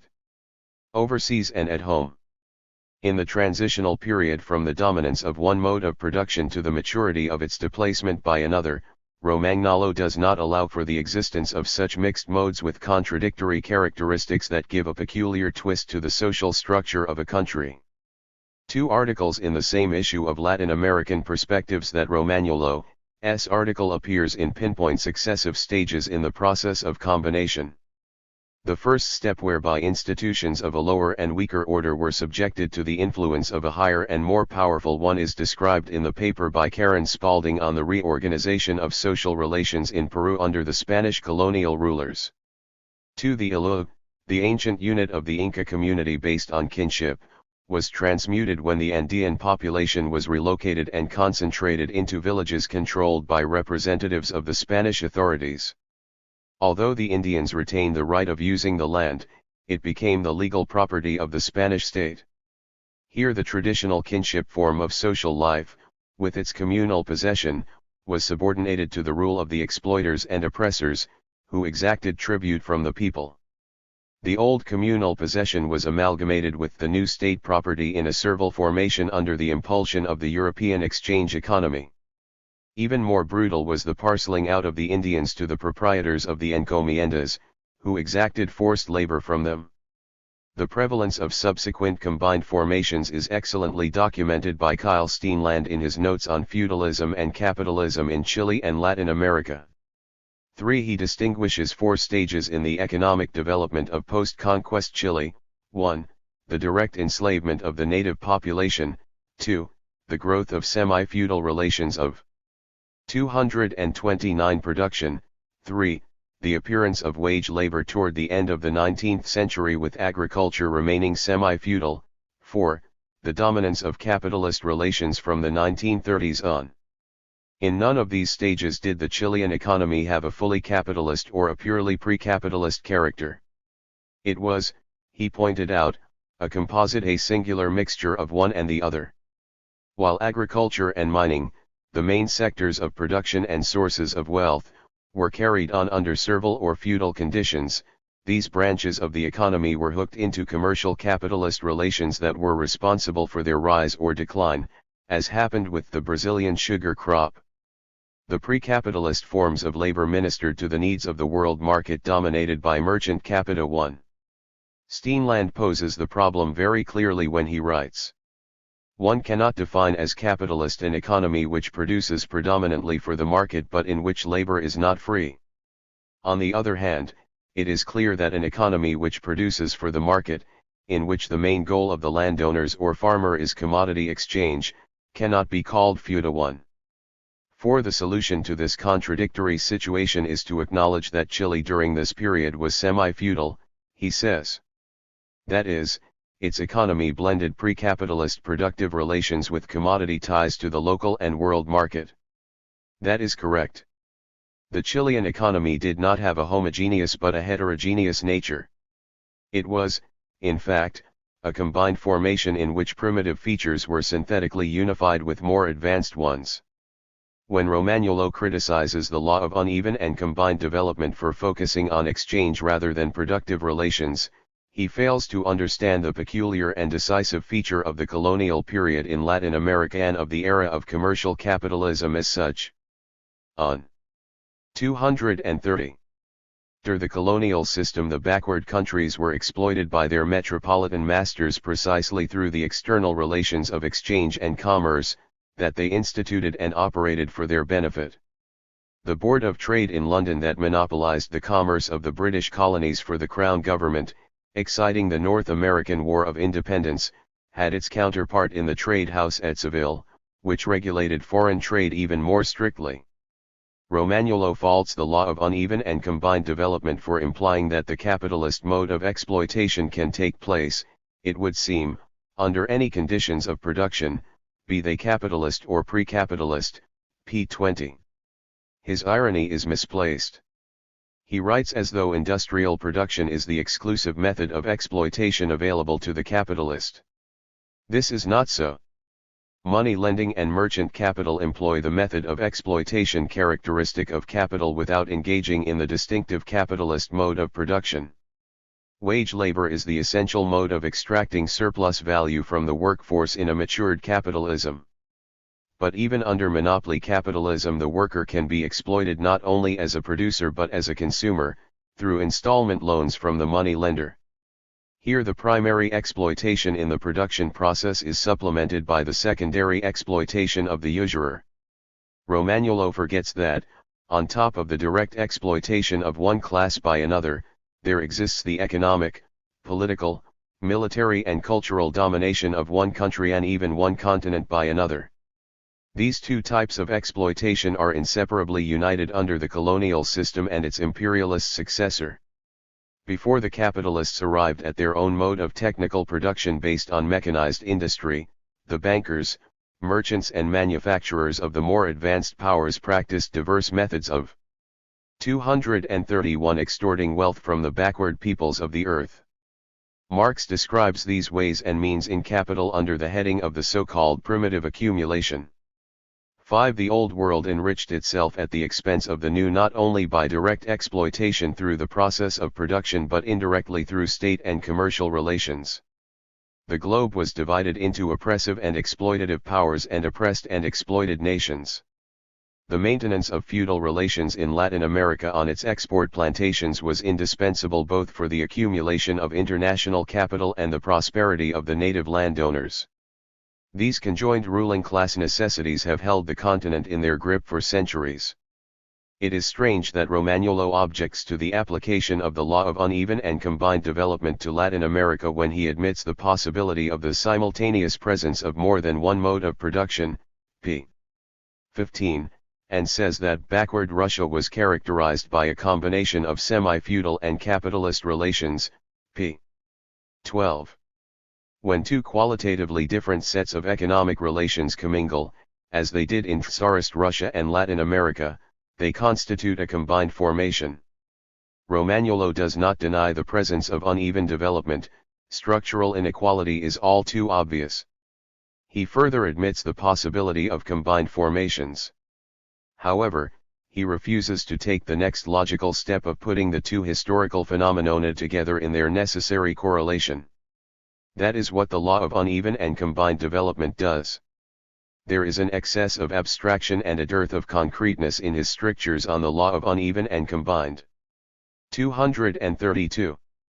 Development. This is not excusable even in discussion of theoretical and methodological questions. The method of historical materialism yields the most fruitful results, not from constant reiteration of its formulas, but when these general truths are wedded to the concrete realities of history. While Marxism approaches the particular through the general, it simultaneously views the general in and through its specific embodiments in the given facts. Both the generality and the particularity of the real historical process are embraced in the law of uneven and combined development. Far from negating or denying any of the principles of historical materialism, this law has enriched and extended them by theoretically explaining the wealth of variety in the concrete and changing expressions of any given mode of production. The same economic system has multiform manifestations, not a uniform course of evolution. Romagnuolo could extricate himself from his one-sided outlook if he resorted to this law in considering the course of the economic and social development of Latin America since the 16th century, instead of misunderstanding and misinterpreting it in the manner of Maoism. The second serfdom in Central and Eastern Europe. The transition from one social formation to the next brings forth a variety of anomalous phenomena in which features belonging to an earlier, more primitive stage of development are fused with those representative of the new order in the making. These extremely contradictory forms grow out of the operation of the law of uneven and combined development. Such hybrid forms necessarily appear because the soup. 233. Real economy remains attached to the inferior conditions of labor until it acquires strength enough to stand firmly upon its own productive foundations and let loose its full energy. Before it becomes autonomous, The new stage of economic organization grows at the expense of its predecessors but in reliance upon them. This law of the historical process asserted itself with great vigor during the rise of capitalism from the 16th to the 19th centuries. The commingling of capitalist relations with pre-capitalist forms characterizes this epoch on a world scale. The expansion of capitalism not only displaced, disintegrated, and destroyed pre-capitalist arrangements, but penetrated, annexed, impregnated, and merged with them, creating a wealth of paradoxical economic, social, and political institutions that had a combined character. In the Americas, the Western Europeans from the Spanish to the English implanted and fostered chattel slavery, which had been unknown until the time of Columbus. This type of labor exploitation, installed to grow such staple crops as sugar and tobacco for the widening world market, amalgamated the most rudimentary mode of class production with the most advanced commercial relations of that era. The nature of slavery itself was transformed. In its archaic patriarchal form, slavery was the pedestal of a self-contained natural economy producing use values for the master's family estate. In the New World, from the start it was a subordinate branch of the developing capitalist system, producing commodities for its commerce. Marx explained the effects of such combinations of the new and the old upon the direct producers in capital when he discussed the greed for surplus labor among the owners of the means of production. As soon as PEO 234 pi whose production still moves within the lower forms of slave labor, corvée labor, etc., are drawn into the whirlpool of an international market dominated by the capitalistic mode of production, the sale of their products for export becoming their principal interest, the civilized horrors of overwork are grafted on the barbaric horrors of slavery, serfdom, etc. At the same time that this werewolf's hunger for surplus labor was taking hold in the Americas, a parallel phenomenon emerged in Central and Eastern Europe. Under the pressure of West European commerce, the agrarian relations in that backward area of the continent were transformed. But the result of the infiltration of trading relations with the West into the old order and their melding with a lower form of labor was very different in content and consequences from that across the ocean. Whereas previously non-existent modes of exploitation, notably chattel-slave and feudal relations, were introduced and imposed by the European conquerors and settlers in North and South America, the indigenous rulers and large property owners of Central and Eastern Europe, avid for monetary gain, extended and intensified serfdom in the most brutal and thoroughgoing fashion. This product of uneven and combined development was analyzed in various connections by Marx and Engels, who designated it as the second edition of serfdom. A collection of articles entitled L'Edxime Servage en Europe Centrale et Orientale, dealing with this historical phenomenon, was issued by Recherches Internationales à la Lumière du Marxisme, numbers 63-64, 1970, with a foreword by the French communist historians Antoine Casanova and Charles Perrin. Many of my references to this topic, which has been debated by scholars for the past 100 years, are taken from the studies by Soviet and 235 East European authorities translated for the symposium. 2. From the 15th to the 20th centuries, Western Europe was the birthplace and remained the center of world capitalism. The preconditions for its origination there, rather than elsewhere, were rooted in the exceptionally high degree of development of the potentialities of feudal society and culture. The artisans and merchants of the medieval towns and cities, especially those carrying on extensive trade, developed the productive forces that provided the starting points and set free the elements for promoting the manufactures, overseas commerce, home market, and collateral economic processes that enriched the bourgeoisie and undermined the feudal regime. England presented the perfected model of the primordial transition from feudal to capitalist conditions. As early as the last part of the 14th century, serfs had been converted into independent yeomen and landless cottagers on that island. Later the demands of the bourgeoisie for wool for the manufacture of fabrics led to driving the peasants from the land, which was taken over for raising sheep. The dispossession of the rural cultivators benefited all sections of the ruling classes, who were aided by a powerful and centralized monarchical state. The evictions gave the landed proprietors the necessary supply of agricultural laborers for capitalist farming on a large scale, in which the city bourgeoisie also invested its accumulated wealth. They placed levies of wage workers at the disposal of the capitalist manufacturers in the cities and countryside and provided sailors and soldiers for navigation and the armed forces of the kingdom. A bourgeoisified aristocracy, the gentry, replaced the old aristocracy which had been exterminated in the War of the Roses. This new nobility came to live, not upon feudal tribute, but upon capitalist money rent derived from 236. Its agricultural enterprises. Thanks to their common economic interests, they coexisted politically in close alliance with the rising bourgeois forces. This reconstruction of its economy enabled England to build its colonial empire and achieve domination of the world market, first in trade, afterwards in industry. During this same period the regions of Central and Eastern Europe, including Germany, especially east of the Elbe, experienced another path of development which gave birth to very different economic, social, and political forms. Social relations in general, and feudalism in particular, which lasted with modifications throughout Europe until the end of the 18th century, were far less developed in that part of the continent than in the West. The state power, though autocratic, was relatively weak in relation to the nobility. Until the 16th century the peasants had managed to retain or regain communal rights to the land in the villages, the mere and the mark, and kept family possession of their allotments. They owed tolerable obligations as tenants of the landed proprietors, and enjoyed considerable acquired personal rights.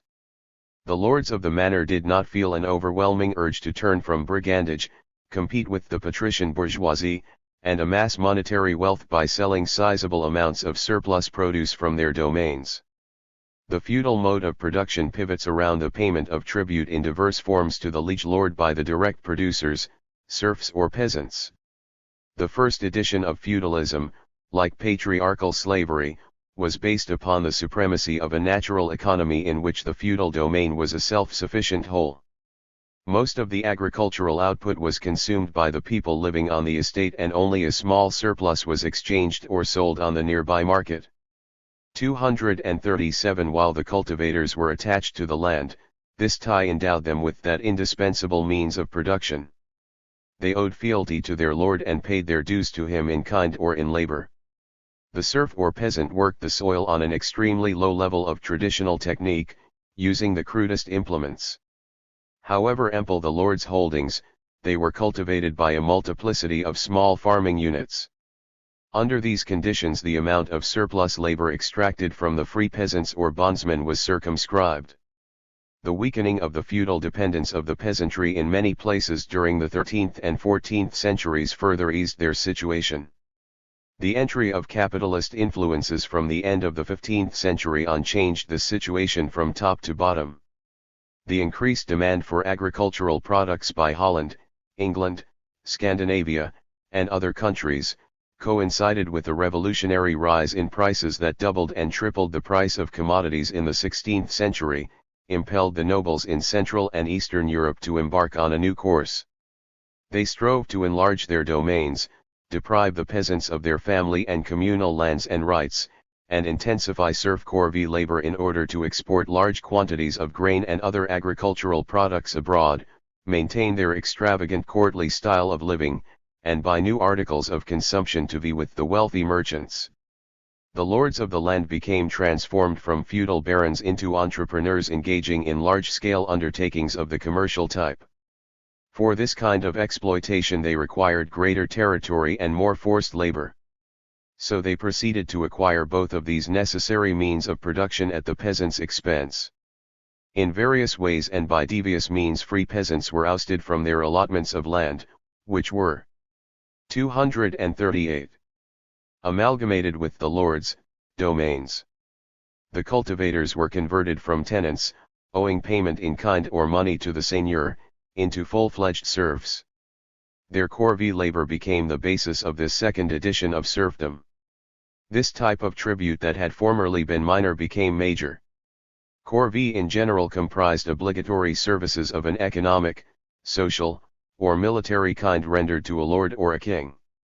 More precisely, it was the labor performed by the vassals, not for themselves on their own land, but for the lord on his portion of the manorial domain. The peasant had to divide his working week between labor on his own fields and labor on the lord's land.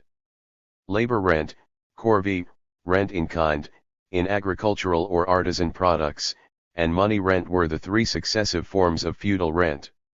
As the peasants lost their rights and autonomy and fell under the unrestrained sway of the lord, the more developed forms of supplementary imposed labor, realized in kind or in money, were replaced by the most elementary form. In reverting to personal servitude, the serf became subjected to the most brutal exploitation under the corvée. Work for the lord rather than for his own account took up a larger and larger part of the year. It rose from 2 to 3 to 4 days a week until the grasping lord claimed there was no limit to the obligations he could exact from his tenants. As the corvée gained control over social production, the whole existence of the cultivators changed for the worse. At its extreme, the serf was no better than a slave. He could be bought and sold like a chattel with or without the land, which was not customary in earlier centuries. Although corvée labor had existed from the beginning of feudalism, serfdom in fact sprang out of the corvée. It was not so harsh and omnivorous until the landed proprietors. 239 Their lust for gain, incited by the prospects of export trade, grafted the horrors of civilized overwork upon this type of labor. Overwork took the form of more days of labor for the lord. The Belgian historian Pyron describes the result of these arbitrary measures in this way: the descendants of the free colonists of the 13th century were systematically deprived of their land and reduced to the position of personal serfs, libégiens. The wholesale exploitation of estates absorbed their holdings and reduced them to a servile condition which so closely approximated to that of slavery that it was permissible to sell the person of the serf independently of the soil. From the middle of the 16th century, the whole of the region to the east of the Elbe and the Sudeten Mountains became covered with rittergeitier exploited by Junkers, who may be compared, as regards the degree of humanity displayed in their treatment of their white slaves, with the planters of the West Id. 3 Enlace. These developments greatly augmented the wealth and power of the landed nobility, which concentrated economic, juridical, and clerical functions in their hands, giving them virtually total command over the lives and minds of their bondsmen. This intensified oppression and robbery by the landlords was fiercely resented and contested by the peasants, who time and again rose in insurrection. Their resistance, which was spread out for more than a century from the Peasants' War in Germany of the early 16th century to the 30 Years' War, was pitilessly crushed. The defeat of the peasant insurgency sealed the fate of the rural toilers, leaving them in a state of helpless servitude. Except for some free villages surviving in protected pockets here and there, the subjugated village communities disintegrated and disappeared. 240. Paired.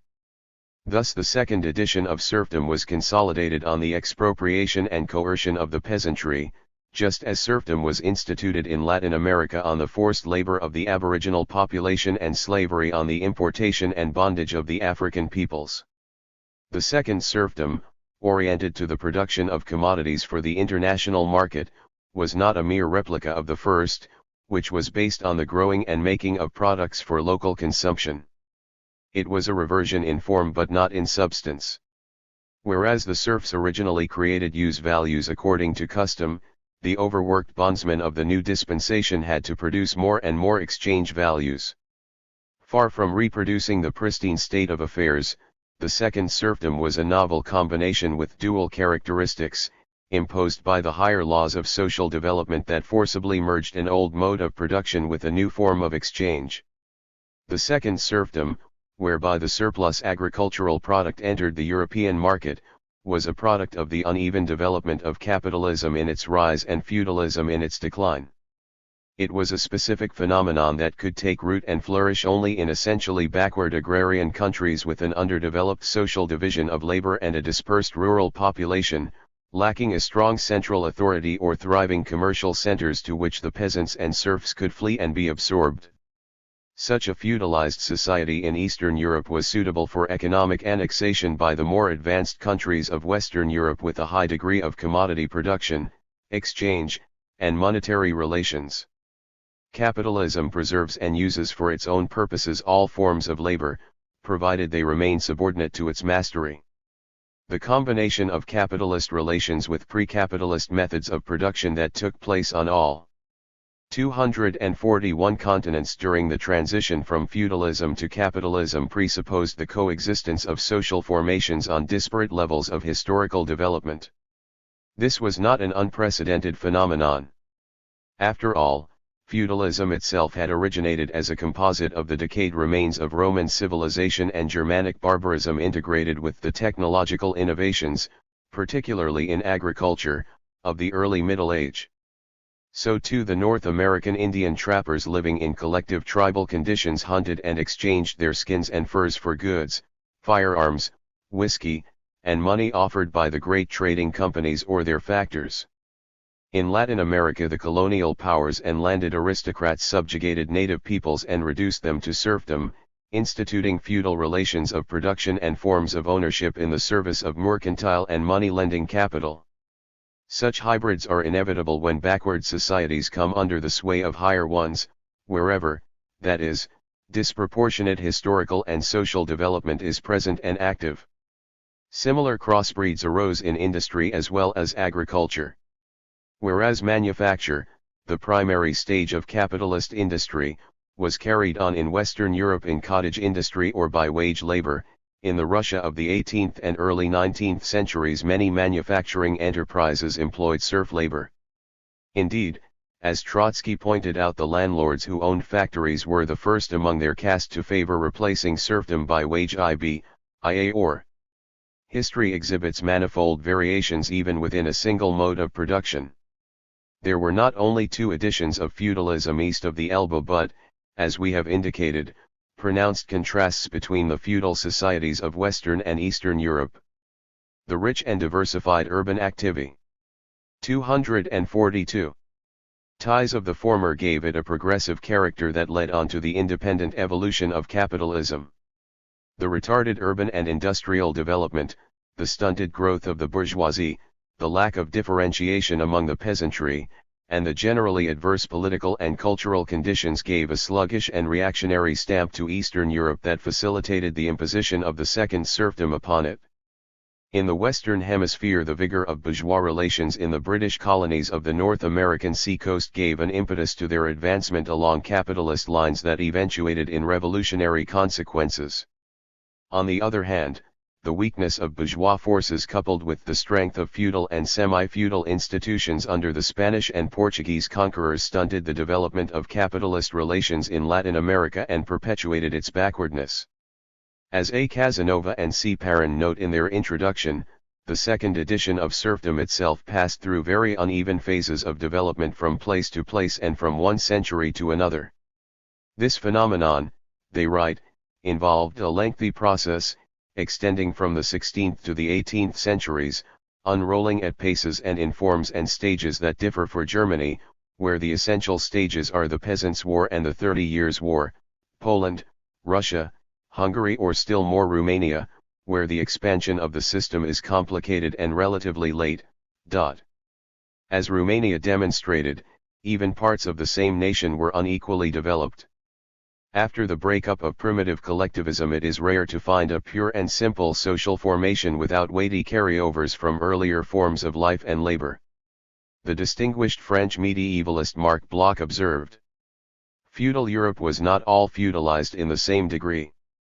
243 or according to the same rhythm and, above all, it was nowhere feudalized completely. No doubt it is the fate of every system of human institutions never to be more than imperfectly realized. 5. Every concrete, actually existing, civilized society incorporates more archaic institutions, customs, and ideas into its own dominant economy and culture. The blending of past conditions of social production with the new functions of capital was especially evident throughout the rise of capitalism. Moreover, no method of production evolves in a harmonious, symmetrical, all-sided manner. It is constrained by inherited and environing conditions to follow a more or less erratic and lopsided course. This inescapable irregularity of development forbids any rigidly schematic interpretation of the historical process. The analyst has to take into account the deviations from the norm produced by uneven and combined development. The passage from one stage to another moves not along a straight line but a complicated curve. As capitalism expanded, the laws of the market pervaded all countries regardless of their degree of development and no matter what the distances between them. However, the consequences of these laws differed considerably, depending upon the given historical conditions.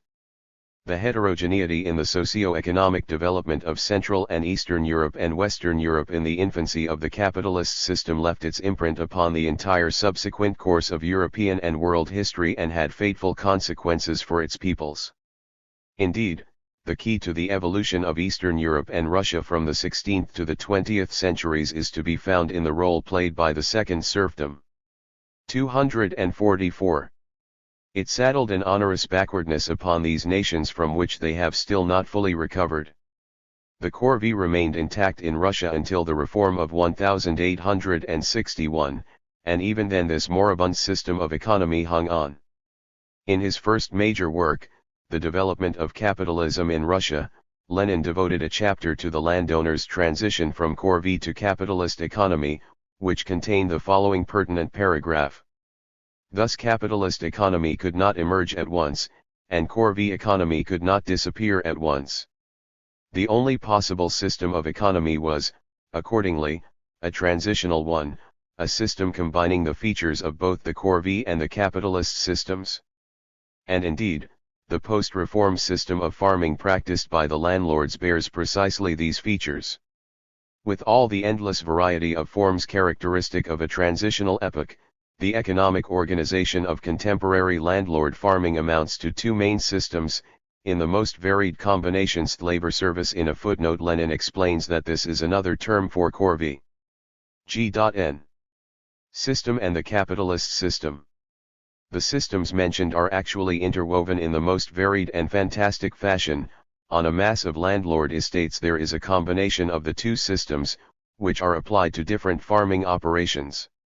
It is quite natural that the combination of such dissimilar and even opposite systems of economy leads in practice to a whole number of most profound and complicated conflicts and contradictions, and that the pressure of these contradictions results in a number of farmers going bankrupt, etc. All these are phenomena characteristic of every transitional period. 6. The backward condition of Europe east of the Elbe in turn determined its mode of transition from feudalism to capitalism. In Western Europe and the United States this 245 changeover took place in a thoroughgoing way by virtue of the successful bourgeois democratic revolutions. Central and Eastern Europe on the other hand experienced no such bourgeois democratic reconstruction and had to crawl toward capitalism by way of a compromise between the feudal and bourgeois forces. Lenin pointed out that agriculture could develop along two very different lines in the transition from feudalism to capitalism. It could either continue to rely on servile labor or go over to small freehold farm production. He wrote, either the old landlord economy, bound as it is by thousands of threads to serfdom, is retained and turned slowly into purely capitalist, Junker economy. The basis of the final transition from labor service to capitalism is the internal metamorphosis of feudalist landlord economy. The entire agrarian system of the state becomes capitalist and for a long time retains feudalist features. Or the old landlord economy is broken up by revolution, which destroys all the relics of serfdom, and large landownership. H. 7 in T. Erstpace. Lenin designated the first possibility of development as the Prussian way and the second as the American way in accord with the pattern set in these two countries. The former, based on an impoverished and oppressed class of dependent laborers, was highly conservative, while the latter, based on the emancipation of the peasants as independent proprietors and producers, was the most progressive within the framework of bourgeois relations. The reactionary combination of semi-feudal with capitalist relations that prevailed from Eastern Germany to Tsarist Russia up to the 20th century shaped the peculiar path of development there. History sooner or later demands payment on its unfulfilled obligations, and however circuitous the route it takes from one turning point to 246. The next, it cannot be cheated in the end. The failure of these countries to achieve the objectives of a democratic revolution in the preceding centuries paved the way for the occurrence of a novel type of revolution in the 20th century. This joined a peasant uprising, characteristic of the beginning of bourgeois development, with the conquest of power by the proletariat, which sought to realize both the democratic tasks of the former and the socialist measures of the latter, a combination that marked the process of permanent revolution. Thus, in historical perspective, the second serfdom in its death agony was a component of the combined character of the Russian Revolution of 1917, just as the commercialized slavery in the Cotton Kingdom led to the Civil War that consummated the Democratic Revolution in the United States. It might be further noted that the survivals of 4 centuries of black bondage, combined with the contemporary miseries of proletarian existence as an oppressed nationality under monopoly capitalism, is bound to be one of the most explosive factors in the coming American Revolution. The dialectics of the historical process, expressed in its contradictory phases, movements, and manifestations, is not an invention of the imagination or a Hegelian sophistication foisted upon scientific socialism. It exists in social reality and can be verified in concrete cases. The second edition of serfdom, initiated at the end of the 16th century, was preceded by an emancipation of the serfs under medieval conditions in the 13th and 14th centuries.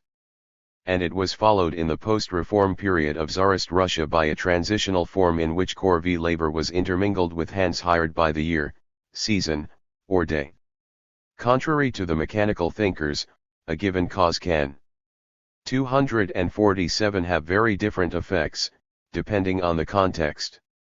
The radiation of forces that led to the formation of slave and feudal tributaries of commercial capitalism in the Americas simultaneously produced capitalist farming in England and intensified serfdom east of the Elbe. A spectrum of 3 complementary variations. The spread of capitalism that suppressed feudalism in Western Europe recreated and reinforced it in Eastern Europe. The specific course, consequences, and outcome of new economic relations depend upon the given historical context and circumstances in which these forces must operate. There was, for example, a general tendency of increased economic energy by the nobility throughout Europe during this epoch. Yet their activities acquired dissimilar forms in the East and the West. The landlords in England transformed themselves into a bourgeoisified gentry profiting from capitalist agricultural enterprise, whereas the landed proprietors in the East became beneficiaries of the unlimited corvée, ruling their agricultural districts like absolute monarchs. The gentry entrepreneurs constituted a more progressive type of landed proprietors than the nobility of East Prussia, Poland, and Russia, who clung to the way of life proper to feudal barons and resisted the subversive introduction of bourgeois culture.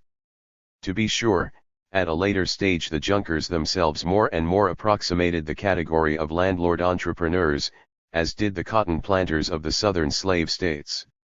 The ruling classes of both parts of Europe expropriated their peasantry but with very different results. In the one case, the dispossessed peasants were degraded into serfs.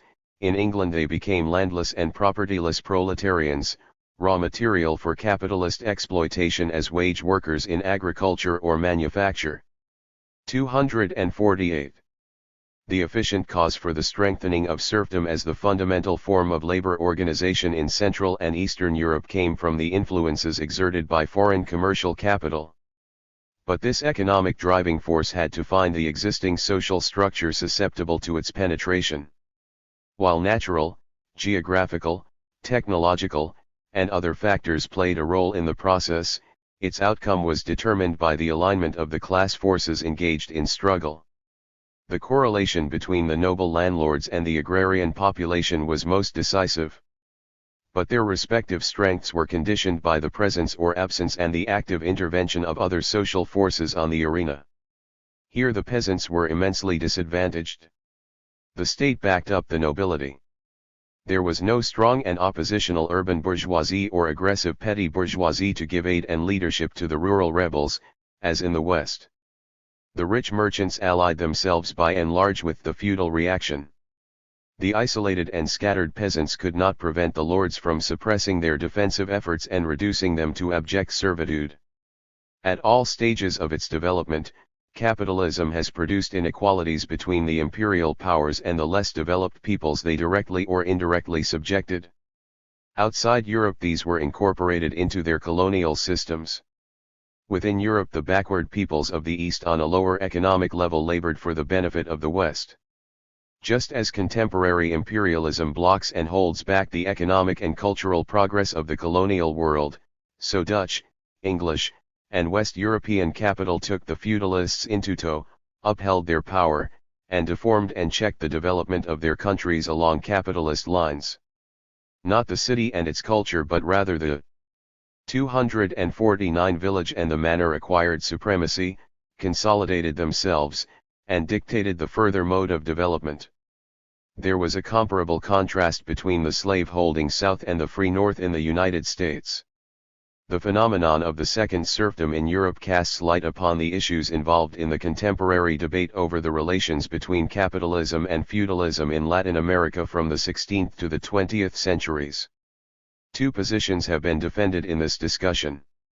One is the liberal, pro-imperialist view, shared by the reformists and Stalinists, of a purely feudal past that has to be overcome by a bourgeois democratic renovation. The opposite conception, held by scholars on the left like André Gunder Frank, is that capitalism fully characterized Latin American society as early as the 16th century. Both are one-sided and incorrect. The two tendencies draw corresponding sets of political conclusions for the current situation from their premises. The liberals stand for reforms to be undertaken by the capitalist regimes, a position grading into the Stalinist revival of the Menshevik theory of a two-stage revolution: first a democratic revolution in which the national bourgeoisie is assigned a progressive role, then in the distant future a socialist revolution. Those who agree with André Gunder Frank exclude any transitional phases in the development of the socialist revolution. Both schools, of course, deny the validity of Trotsky's theory of permanent revolution.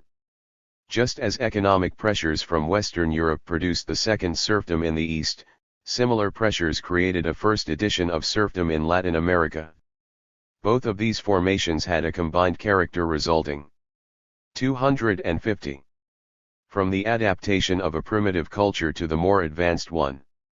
They amalgamated a pre-capitalist mode of production based on the forced surplus labor of serfs, or slaves, for the landlords and planters with the exploitative relations of merchant capital to which they were economically subordinated. 8. The further development of a hybrid formation proceeds in a dialectical manner. Just as the master and the slave are bound together, so the superior system needs the lower to exploit, while the inferior one becomes even more dependent upon the more advanced economy for survival and prosperity until changing conditions bring them to a parting of the ways. Merged within the combined form, the two opposing trends progress at varying rates and extents, depending upon the totality of circumstances. For an entire period, the reinstated lower economic formation may be reinforced, retarding the overall development of the society, while the more advanced productive forces, assimilated in a debased and disfigured form, may be relatively subordinated. But that is not the end of the road. Where a more progressive system is active at home and abroad in the next phase, the higher forces, however sublimated at first, feeding on a more advanced technique and culture, grow stronger and will break through more extensively, corroding the hybrid formation to the detriment of the old conditions. This fate befell the second serfdom. It established itself not in the ascending epoch of feudalism in Europe but in its descending phase. Like slavery in the New World, it was a historical anomaly that was essentially opposed to the major forces shaping the bourgeois world.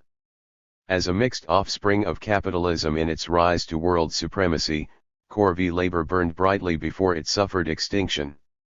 Born in 251 Russia at the end of the 16th century, it flourished for the next 2 centuries until it was illegalized by Alexander II's reform in 1861. Austria abolished the last corvée in that part of Europe in 1848. This feudal relic therefore had a run of about 3.5 centuries, about the same as commercialized slavery.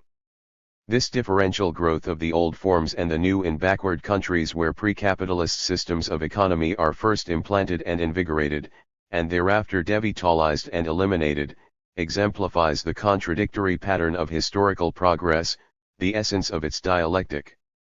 The antagonistic coexistence of the two systems could be resolved in the long run only by the triumph of the more efficient one. What was done in the West by the bourgeois democratic revolutions had to be carried through in the East by dual popular revolutions in which the socialist proletariat led the insurgent peasantry demanding possession of the land. It is significant that none of the articles in the Recherches Internationales collection mentions the law of uneven and combined development.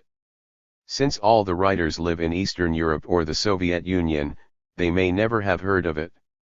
They recognize and describe manifestations of uneven development, a phenomenon that is not only visible on the surface of events but has been certified by such authorities as Marx, Engels, and Lenin. Stalin, too, approved it.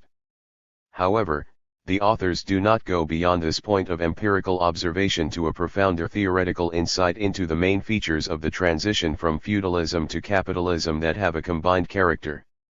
In this respect, the scholars of the Soviet bloc are no better equipped than their counterparts in the bourgeois universities, who are 252. Likewise ignorant of this valuable tool of analysis generalized and named by Trotsky in the 1930s. This deficiency demonstrates the degree to which able minds educated under the restrictions of Stalinism suffer from lack of knowledge of the contributions of Trotskyism to Marxist theory, not only in contemporary politics, but in the explanation of social processes and the understanding of historical problems. Knowledge of the law of uneven and combined development is just as essential in the study of comparative history today as is knowledge of the periodic law of the elements in chemical research. The problem of transitional formations. The problem of transitional formations has immense methodological significance in both the natural and social sciences. It has special theoretical and political importance for contemporary Marxists, because the 20th century is preeminently an age of transition from one socio-economic formation to another. Each epoch in the progress of humanity has its dominant form of economy, politics and culture. In the 18th and 19th centuries this was the capitalist system in its stages of expansion. The distinctive general form of the 20th century is its transitional character. This is a period of rapid and convulsive motion from the dominion of world capitalism as the ultimate form of class society to the establishment of post-capitalist states oriented towards socialism, which will eradicate all vestiges of class differentiations. The old surviving in the new confronts us in life at every step in nature as well as in society, Lenin observed in State and Revolution. He wrote this during the First World 253 War and the Russian Revolution, the two cataclysmic events that ushered in the new epoch of history. Although that epoch is already 50 years old, it is far from maturity, and its progeny suffer from many congenital maladies of infancy. The fundamentally transitional character of this period and the prevalence of conspicuously contradictory traits necessitate research into the essential nature of this phenomenon. The presence of transitional formations, types, and periods has been empirically noted, and their concrete characteristics analyzed in the writings of many Marxists, and not by them alone. But the topic has seldom been treated along systematic lines. This theoretical deficiency is regrettable because a host of perplexing sociological and political problems could be illuminated through a correct understanding of the peculiarities of this widespread aspect of things. In the unceasing cosmic process of becoming and being, all things pass from one state to another. This means that transitional states and forms are everywhere to be found in the physical world, in society, in intellectual development. The antithesis to a transitional formation is a fixed and stable one with clear-cut characteristics that compose a definitive pattern. The distinction between the two is relative, since even the most enduring entity is subject to change and transformation into something else over a long enough stretch of time. The dynamic polarity of physical forms is exemplified by a liquid. This is a more or less stable state of matter on Earth intermediate between a solid and a gas, being partly like one and partly like the other, yet essentially different from both. A liquid has more cohesion than a gas and more mobility than a solid. It resembles a solid by 254. Having a definite volume but differs from it and resembles a gas by the absence of any definite shape. The qualitative transformations of H20 and other chemical compounds result from changes in molecular constitution. A solid consists of rigidly locked molecules. When these are disaggregated by changes of temperature and pressure, they pass over into a more fluid condition in which the molecules maintain a certain proximity to one another while acquiring more mobility than in a solid. Once the molecules move farther away from one another and are fully loosened from their mutual bonds, they become gaseous. Gaseousness is the state of matter most unlike the solid in respect to the interlock of its molecular constituents. Thus a liquid is negatively defined by its relations to the solid state on one of its boundaries and the gaseous state on the other. It is positively determined by its special intermixture of cohesiveness and mobility. If the capacity of a liquid to turn into its opposite at either end exhibits its intermediate character, its combination of contrary properties brings out the intrinsic duality of its being. But when a liquid boils, these polarities of definite volume and variable shape are sharpened to the extreme of contradiction. At one and the same time, within the system as a whole, there is both definite and indefinite volume, as well as indefinite shape. This difference is distributed over parts of the system, over different molecules. Thus, water and steam coexist, some molecules are in a gaseous state, others in a liquid state. But for the system as a whole, we can say neither that it is exclusively gas nor exclusively liquid, it is in fact both gas and liquid, it is boiling. This is the transitional stage between liquid and gas. All things have a dual nature, as an example taken from geography rather than chemistry will illustrate. A beach. 255 is defined both by water and by land. Each of these opposing physical entities are essential components of its makeup. Take away one or the other and the beach no longer exists. But transitional formations are distinguished from ordinary things by the heightened character of their dual constitution. They belong to a special kind of processes, events and forms in nature, society, and individual experience that have exceptionally pronounced, almost outrageously, contradictory traits. They carry the coexistence of opposites in a single whole to the most extreme and anomalous lengths. These phenomena are so self-contradictory that they can embody the passage from one stage or form of existence to another. Since the major features of transitional formations belong to consecutive but qualitatively different stages of development, they must represent a combination of the old and the new. In the life process, the first products of development are necessarily inadequately realized on their own terms. What is new makes its first appearance in and through underdeveloped forms and asserts its emerging existence within the shell of the old. The new becoming is struggling to go beyond its previous mode of existence. It is passing over from one stage to the next but is not yet mature, powerful or predominant enough to destroy and throw off the afterbirth of its natal state and stand fully and firmly on its own feet. Like a fetus, it is still dependent on the conditions of its birth, or like an infant, dependent on its parents. In a full and normal development, transitional formations go through three phases. 1. A prenatal or embryonic stage, when the functions, structures and features of the nascent entity are growing and stirring within the framework of the already established form. 2. The qualitative. 256. Breakthrough of its birth period, when the aggregate of the novel powers and features succeeds in shattering the old form and stepping forth on its own account. At this point the fresh creation continues to retain many residues belonging to its preceding state. 3. The period of maturation, when the vestigial characteristics unsuited to its proper mode of existence are largely sloughed off and the new entity is unmistakably, firmly, strongly developing on its distinctive foundations. It takes time for the unique features and functions of something novel to manifest their potential, engender the most appropriate type of expression, and become stabilized in normal or perfected shape. At the beginning of their career they are trammeled, often even disfigured, by the heritage of the past. These borderline phenomena are so significant and puzzling because they form the bridge between successive stages of evolution. Their hybrid nature, embodying characteristics belonging to antithetical phases of growth, casts light upon both the old and the new, the past and the future. Through them it is possible to see how and where the carapace of the old is being broken through the antagonistic forces striving to establish the groundwork, the basic conditions, for higher forms of existence. Each turning point in the evolution of life has produced species with contradictory features belonging to different sequential forms. These betoken their status as links between two separate and successive species. The most momentous turning point in organic evolution was the changeover from the ape to man. Here scientists have found fossils with opposite characteristics. Structure. 257. Ally.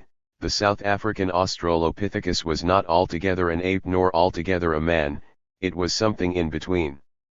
He habitually stood and walked erect as ably as man, and his brain volume came close to that of man. The fact that these beings used tools, and thereby engaged in labor activity to get their means of existence, proves that they had crossed the boundary separating the ape from man and had embarked on a new mode of existence, despite the heavy vestiges of the primate past they bore with them. Precisely because of their highly self-contradictory and unfinished traits, transitional forms present exceedingly vexing problems of precise definition and classification to scientists and scholars. They are the most enigmatic of phenomena. It is often difficult, and sometimes impossible, to tell on which side of a frontier they definitely belong. The task is to discriminate the genuinely new from what is rooted in the preceding conditions of existence and then to assay the relative weights of the conflicting traits and tendencies of development incorporated in the specimen. Taxonomists among biologists, botanists, and physical anthropologists have engaged in prolonged, bitter and sometimes inconclusive controversies over whether a given specimen properly belongs to one category or another. What settles the locus of classification? The mere possession of one or another trait of a higher or lower type is not considered conclusive evidence. The question is decided one way or the other by the totality of characteristics in relation to what went before and what came out of it. For example, the fossil remains of Archaeopteryx show many characteristics now found only in reptiles or in bird embryos: reptilian tail, jaws with teeth, and clawed wings. Yet it is a true bird. This superior classification is warranted by the presence of feathers and the structure of the legs and wings that fitted it for flight. Archaeopteryx had 258. Broken through the confines of the reptile state to become the first incarnation of a higher form of living creature. The difficulties of classification arising from the contradictory characteristics of transitional phenomena are well illustrated by a controversy among authorities on early man over the fossil finds at Olduvai Gorge in Tanganyika. See Current Anthropology, October 1965. This famous site has yielded evidences of tool-using and tool-making hominoids at levels that are dated as far back as 1,750,000 years ago. The problem posed by these finds concerns a group of fossil remains named Homo habilis. The International Code of Zoological Nomenclature, 1961, insisted on dividing the hominidae into two genera, Australopithecus and Homo. It did not permit any intergeneric or ambigeneric groups. However, Homo habilis did not fit into either one of these counterposed categories. It diverged from Australopithecus in its more humanized morphological pattern, biological traits, but even more significantly because it had taken the decisive step of making stone tools according to a regular and evolving pattern. While Australopithecus used and modified tools and may even have improvised them for immediate purposes, he did not fabricate implements according to a set pattern. On the other hand, the biological and cultural traits of Homo habilis fell short of the status of Homo. The dilemma facing the classifiers was formulated as follows by Philip V. Tobias, professor of anatomy at the University of Witwatersrand. The habilis group was in so many respects intermediate between Australopithecus and Homo. Were we to regard it as the most advanced species of Australopithecus or the most primitive species of Homo? Neither of these solutions was satisfactory. We 259 had come face to face with a fundamental weakness in classical taxonomic procedure. Our systems of classification make inadequate allowance for intermediate or transitional forms. How was the issue resolved? Tobias and Louis S.B. Leakey concluded that, on the basis of the evidence regarding these hominid remains, it was necessary to recognize a new species of early man, which they designated as Homo habilis. This species of hominid was older and more advanced than Australopithecus, yet younger and less matured than Homo. The great significance of Homo habilis as a bridge between Australopithecus and Homo is that it closes the last remaining gap in the sequence of Pleistocene hominid phylogeny. The lineage of human evolution now comprises three distinct stages: partially humanized, Australopithecus; markedly humanized, Homo habilis; and fully humanized, Homo. Professor Tobias concludes, there will always be arguments about the names to be given to transitional forms, like Homo habilis, but the recognition of their crucial intermediate status is of more importance than the name given to the taxon. It seems that our nomenclatural procedure is not equal to the naming of missing links, when the gaps have narrowed to such fine gradations as now exist in the hominid sequence of the Pleistocene. As Tobias remarks in answer to objections from his critics, intermediate forms, missing links, always cause taxonomic headaches, although they make good phylogenetic sense.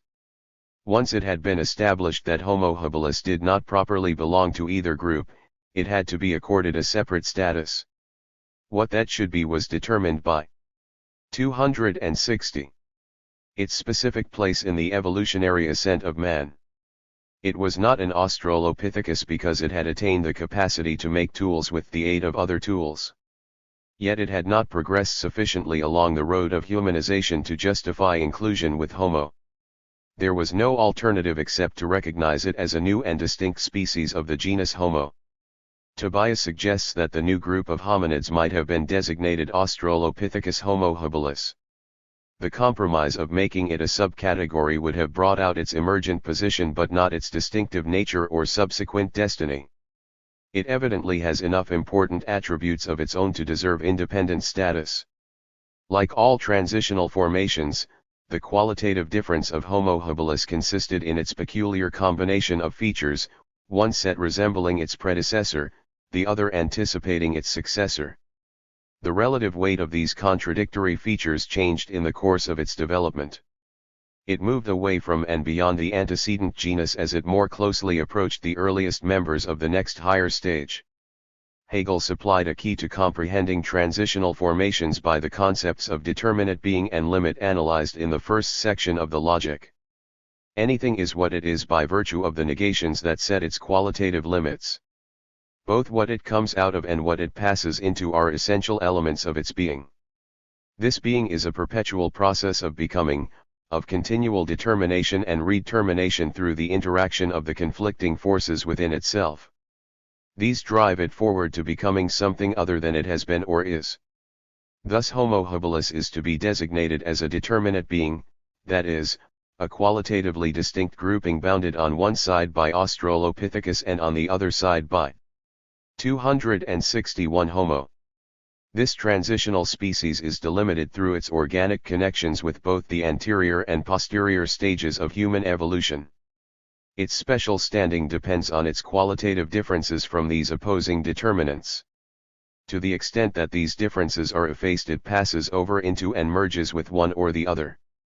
The major transitions within the development of society manifest contradictory features in as striking a manner as the transition from ape to man. Further modifications in man's physical equipment recede in importance with the appearance of Homo sapiens. From that point on, the laws of social and historical development, which originate in labor activity and are based on the growth of the forces of production, have taken full command of the evolution of our species. It would be possible to go through the whole course of social history, so far as it is known, and pick out for study a diversity of transitional forms in which the new is mingled with the old and struggling to replace it with more or less success. We can give only a few salient examples to clarify in broad terms the inwardly divided nature of transitional processes. Let us start with the substructure of the first chapter of human existence, the Stone Age, which lasted for hundreds of thousands of years. Throughout that time no fundamental changes occurred in economic activities. Primitive humans acquired the means of subsistence exclusively through different means of food gathering, hunting, fishing, which is hunting in water, and foraging for roots, nuts, fruits, insects and small game. This primeval state of savagery ends, and the next high. 262. Grade of social existence, barbarism, begins with the replacement of food gathering by food production. This new stage in the creation of material wealth was brought about from 10 to 12,000 years ago by the domestication of animals and the introduction of cereal crops. Since the close of the Second World War, archaeologists, teamed with other scientific specialists, have been extending their investigations in both the Old World and the New to find out how, why, and, more precisely, when and where this epoch-making changeover took place. They have unearthed many more traces of the origins of agriculture and stock raising than were known before, so that a distinct outline of the steps in the great food-producing revolution is beginning to take shape. Agriculture may have originated independently in several places on our planet. It emerged almost simultaneously at opposite ends of the earth in the Middle East and in Mexico roughly around 7000 BC. More is known about the origin and spread of farming from the archaeological sites in the Middle East than as yet in Middle America. In the former it appears that animal domestication preceded plant cultivation. At the Zarvi Kemishanidin, not far north of Jarmo in the hills of northern Iraq, archaeologists from Columbia University found indications that, in shifting from cave living to open-air encampments around 9000 BC, the inhabitants, who had formerly hunted many wild goats and occasionally wild sheep, had tamed sheep. The type of tools at similar open sites in northern Palestine and in Iraq and Iran showed that the people who lived in these camps, while hunting and collecting most of their food, possessed sickles and mortars. Taken together with the many bones of animals capable of domestication, this suggested that they may have already become regular food producers. 263 The oldest site yet excavated of a community on the boundary line between the Old and the New Stone Age is at Jericho in Palestine. 9,000 years ago the inhabitants of this oasis in the desert grew cereals and bred sheep and goats, in addition to hunting and collecting. However, they did not yet make pottery or use ground stone axes. It is therefore difficult to ascertain whether the villagers of Jericho, the most ancient settlement, simply supplemented their diet through food production, or whether they had gone so far as to make food production the foundation of their economy. In that case they would have passed beyond the borders of savagery and entered barbarism. The situation is clearer, though not yet unmistakable, in the case of the next oldest village, Jarmo in Kurdistan, a settlement of about 30 houses, which was rebuilt 15 times after its founding. Its deepest layers date back to about 750 BC. The inhabitants had domesticated goats and sheep. They not only raised grains as cultivated plants, which implies a considerable previous history, but they possessed most of the equipment used by later Neolithic farmers to make grain into bread. They had flint sickle blades, mortars or querns to crack the grain, ovens to parch it, and stone bowls out of which to eat their porridge. In the upper levels pottery had begun to replace some of the stone vessels. All this implies that Jarmo's residents had left food gathering behind and subsisted on what they themselves produced. They had become full-fledged food producers, genuine villagers and farmers. An interesting sidelight on the botanical aspect of this process of transformation has been provided by the data accumulated by the archaeological botanist Hans Hellbeck. 264. Of the Danish National Museum. The successive changes in the details of carbonized grain and of the imprints of plant parts can tell a sharp-eyed botanist just as much as successive changes in tools and artifacts can tell an archaeologist. Domesticated plants and animals are living artifacts, products of man's modifications and manipulations. The Danish botanist concluded that the Jarmo wheat and barley were early cultivated varieties that had been grown for a number of generations. Their growers were several steps removed from the first farmers, who would have taken the seeds from plants in their wild state. Who, then, were these pioneers? Diggers have recently come across caches of wild cereal grain in villages of hunters and seed collectors. They may possibly have started to reap wild grain before purposively planting the first wheat and barley. Thus a hunter's village of about 200 small stone houses excavated at Muribat in northern Syria contained bones of wild animals at all 17 levels. Seeds of wild barley and wheat showed up at the 5th level from the bottom, along with sickle blades, mortars, flat stone slabs, and small raised fire pits filled with big pebbles and ashes. Moritz van Loon of the Oriental Institute of Chicago believes the pebbles were heated and used to crack the wild seeds. It took about 500 years to make the changeover from hunting to farming and arrive at the earliest farming villages. According to present indications, the sequence of steps in this food-producing revolution began with animal domestication about 10,000 BC, proceeded through hamlets of seed collectors, and culminated with the emergence of farming communities by 500 BC. This record shows that, before they could shake off dependence upon food gathering, the first domesticators of 265 plants and animals had to pass through intermediate steps in which the primitive mode of procuring the means of subsistence was combined with either food or stock raising, or even both. In the first phase, food production remained subordinate and supplementary to hunting and foraging pursuits until the new techniques and forces of production gained predominance. Just before this crucial turning point, a period must have come when the total activities and output of communal labor were about equally divided between the two, and it would have been difficult to tell whether the group belonged to one category or the other. This internal contradiction would be resolved by the further development of the more dynamic new productive forces. Thus, when food and stock raising were introduced into the less advanced Old Stone Age culture of Europe some thousands of years later, the Starsvo folk who lived in the Balkan Peninsula learned to practice a system of rotating crops and pasture that made hunting and fishing less and less vital to their economy. The insuperable ambiguities of the boundary separating food gatherers from food producers have been underscored in an account of the rise of Mesopotamian civilization by George Roux in ancient Iraq.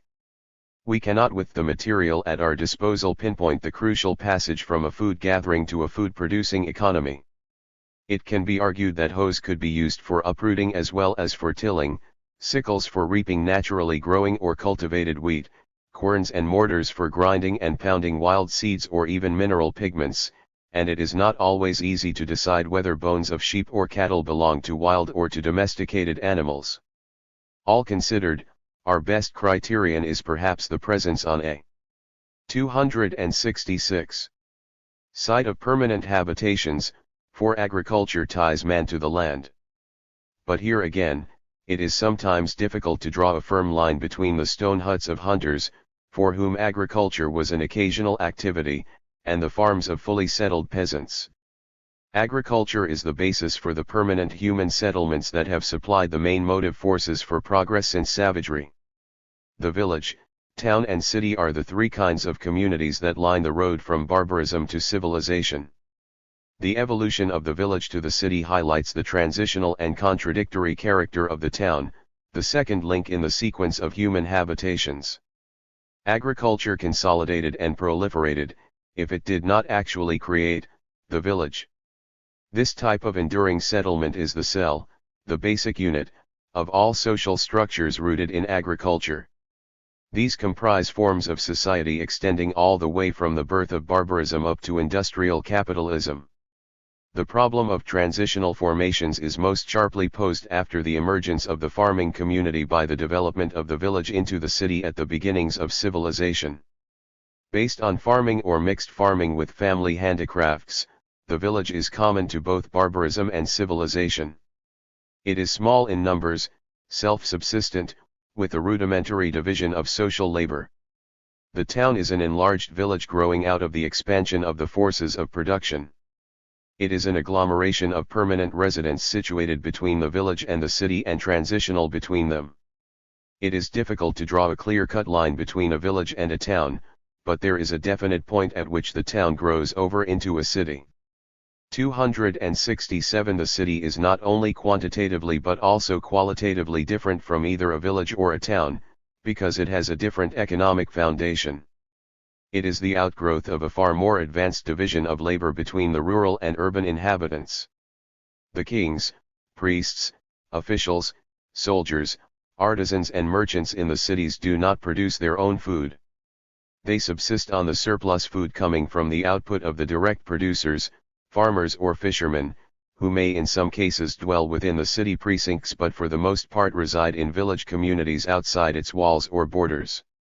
The city is the organized expression, the visible embodiment, of a highly stratified society based on the division between cultivators of the soil who provide the sustenance, and those layers of consumers who produce other goods, and the administrators of various kinds who serve higher social functions. The city comes to dominate the country and is the force that civilizes the barbarians. The town is an overgrown village at one end of its growth and an embryonic city at the other. It displays characteristics common to both types of settlement without being either. Unlike the village, it is not completely rural but is larger and more complex. At the same time it is smaller, less diversified, less developed, less centralized and less powerful than the city. Neither rural nor urban, the town has an indeterminate character and an imprecise and fluctuating connotation. It is not easy to single out the ensemble of positive features that distinguish the town from the village it has come out of or from the city status it may be heading toward. This ambiguity is built into its constitution as an intermediate form of permanent settlement. Thus the town exemplifies the congenital fluidity of a transitional form. Its structure is amorphous, its bound. 268. Areas are blurred. This indefiniteness, which is inherent in its very nature, is reflected in the concept town, which is likewise clouded with an insurmountable fuzziness. The transition from food gathering to food production, from the village to the city, and from communal to private property are major instances of fundamental changes in the life of mankind on the way to class society. As class society climbed from slavery to capitalism, many highly anomalous formations arose from the supersession of one basic mode of production by another. One case that has provoked considerable controversy both among academic historians and Marxist scholars concerns the nature of the social organization in the West that issued from the downfall of the Roman Empire. West European society from the 4th to the 9th centuries AD was situated between the ruin of the Roman slave state and the birth of feudalism. This intermediate formation resulted from the blending of elements derived from decadent Roman civilization and disintegrating Germanic barbarism, two societies at very different levels of development, into a variegated configuration that did not conform either to the antecedent slave mode of production or the feudal form which came out of it. The historical movement from slave-holding antiquity to European feudalism followed a more complex and circuitous path than the changeover from feudalism to capitalism. The feudal organization did not emerge directly and immediately from its predecessor in the sequence of class societies. The Roman Empire contained no forward-moving social force that was capable of replacing the obsolescent exploitative order with a more productive economy. The slave population revolted on various occasions but did not have access to the economic and social prerequisites for 269 establishing a new order. The slave system foundered in a blind alley, which provided no way out through a progressive social and political revolution. From the 4th century on, Roman civilization slid downhill. The imperial government went bankrupt, the cities decayed, commerce shrank to petty proportions, the estate owners and agrarian masses vegetated in rural isolation. The general disorder and decline in the productive forces ushered in the Dark Ages. These conditions of decomposition endured for almost 5 centuries. During this time, however, a slow revitalization of economic life began to stir beneath the surface stagnation. Agriculture was the center of the regenerative processes. To form the groundwork for a superior form of social production, two classes had to be reconstituted.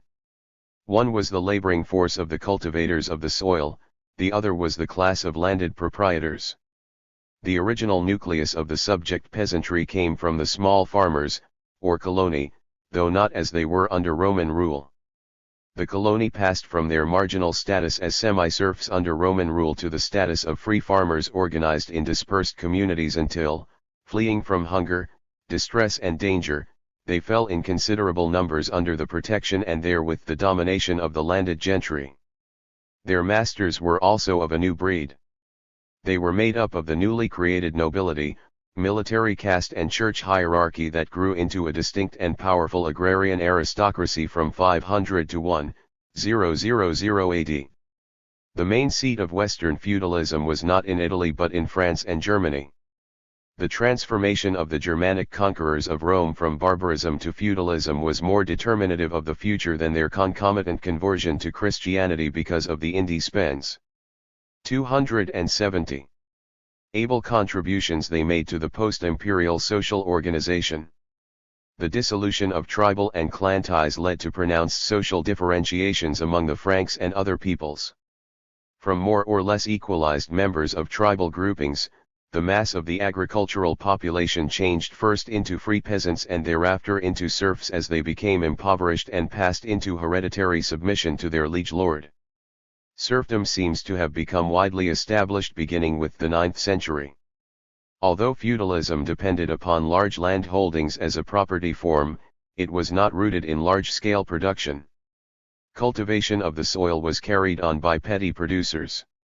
However extensive the landlord's manor or domain, it was tilled by a cluster of serf or peasant households.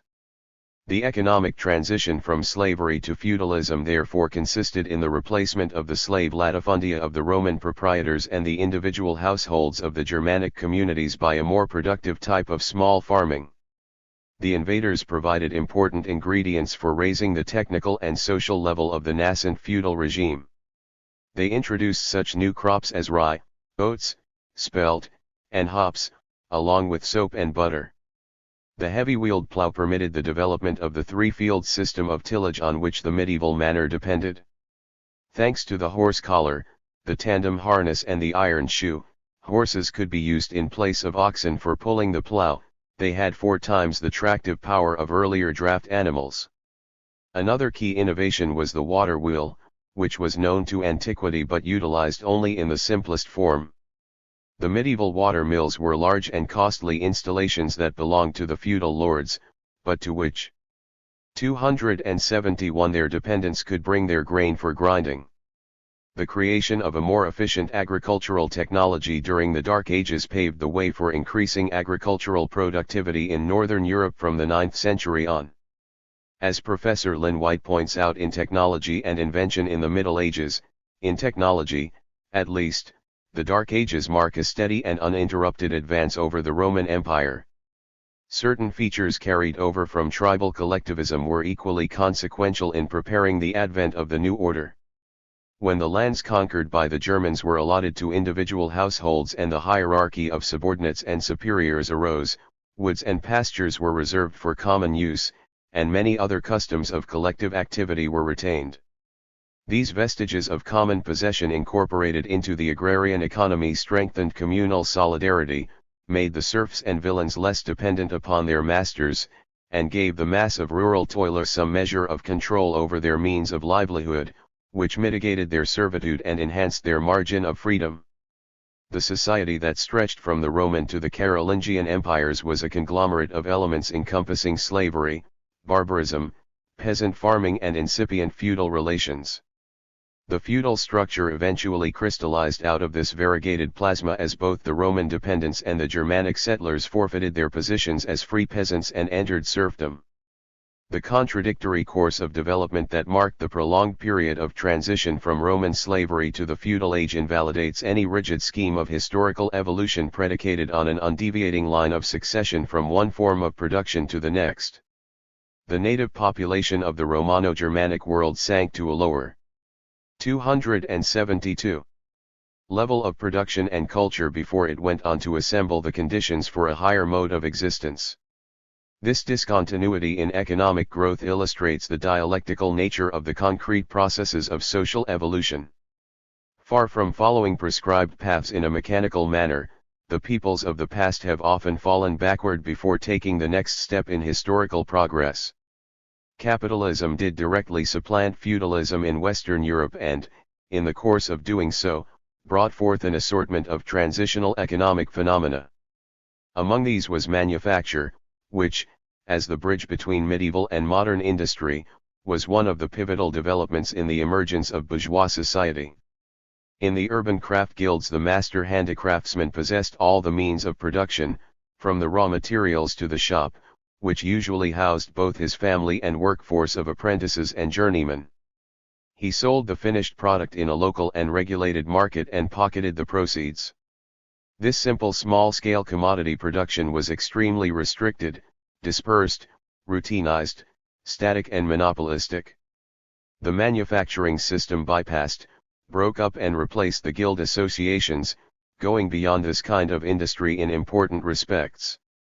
Unlike the guild master, who was a petty personal producer, the manufacturer brought together under one roof many propertyless workers, purchased their labor power for wages and subjected them to the control of capital.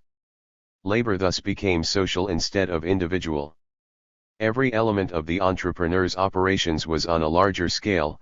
He needed more money, greater amounts of raw materials, extensive workshops, better tools, a detailed subdivision of labor, intense supervision, more careful calculation and longer-range planning. This quantitative growth generated many qualitative 273 improvements in industry. Capitalist manufacture was far more productive, innovative and progressive than the guild system. Yet its artisans, craftsmen and foremen used essentially the same technical methods as their medieval predecessors. They had little or no mechanical power at their disposal and relied exclusively on hand labor, using simple tools. In this rudimentary form of a capitalist economy, advanced relations of production were yoked to an ancient technology dating back to the dawn of civilization. The inner contradiction of this transitional type of capitalist activity was broken through and overcome with the introduction of steam-driven machinery into industry and transportation. Mechanical industry fashioned the modern proletariat. It enabled the capitalists to exploit wage labor to maximum advantage by reducing the value of commodities and thereby increasing the surplus value that the workers produced and the capitalists appropriated. On this technical basis, the capitalist mode of production stood squarely on its own feet for the first time and went forward to conquer the globe. But it could not have embarked on that career unless manufacture had left the guild system behind and prepared the advent of that technology best adapted to the needs of capital accumulation. Let us skip from the beginnings of capitalism to its concluding stage and focus upon the principal problems presented by the transformation of society in the 20th century, which is witnessing both the death agony of capitalism and the birth pangs of socialism. The contemporary revolutionary process aims at undermining and abolishing the power and property of the capi. 274. Capitalist owners and whatever archaic privileged classes cling like parasites to their domination. The political mechanism of this social revolution consists in the transfer of state power from these possessing classes to the primary producers of wealth, the proletariat and its allies. 20th century revolutionists must operate in three main types of transitional situations. Let us consider these in the order of progression toward the ultimate objectives of the socialist revolution. The first extends over the period of preparation for the overturn of the old regime. The working masses are moving from a non-revolutionary condition, where the social and political foundations of the established order are stable and strong, into a pre-revolutionary period or, beyond that, toward a direct showdown with the possessors of power. At this stage, although the ruling class is losing its grip, the forces destined to dislodge and replace it are not yet ready or able to challenge its supremacy. The advance from a less to a more revolutionary situation calls for a special strategy employing a set of demands that, on the one hand, are adapted to the conditions and consciousness of the masses and, on the other, will lead them forward to the goal of the conquest of power. The recognition of the special characteristics of this interim period in the development of the class struggle, which is neither wholly non-revolutionary nor fully revolutionary but heading in that direction, is the objective basis for the transitional demands incorporated in the program of the Fourth International adopted at its foundation in 1938. The avowed purpose of that program is to promote and facilitate the shift of the proletariat from concern with its immediate needs to a grasp of the necessity for directing its struggle ever more consciously and energetically against the bases of the bourgeois regime. In this way, a 275 pre-revolutionary state can be transformed into a revolutionary one, as the masses pass over from defensive positions to offensive action. Such a leap was taken, for example, during the French general strike of May-June 1968. The revolutionary process of our time has a permanent character. And so, once engaged in direct revolutionary action on a large scale, the masses enter upon a second and higher kind of transitional period. The ascending class that is destined to exercise sovereignty in place of the old rulers cannot concentrate all power in its hands overnight. Even less can it effect a thorough reconstruction of social relations in its own country in a few decades.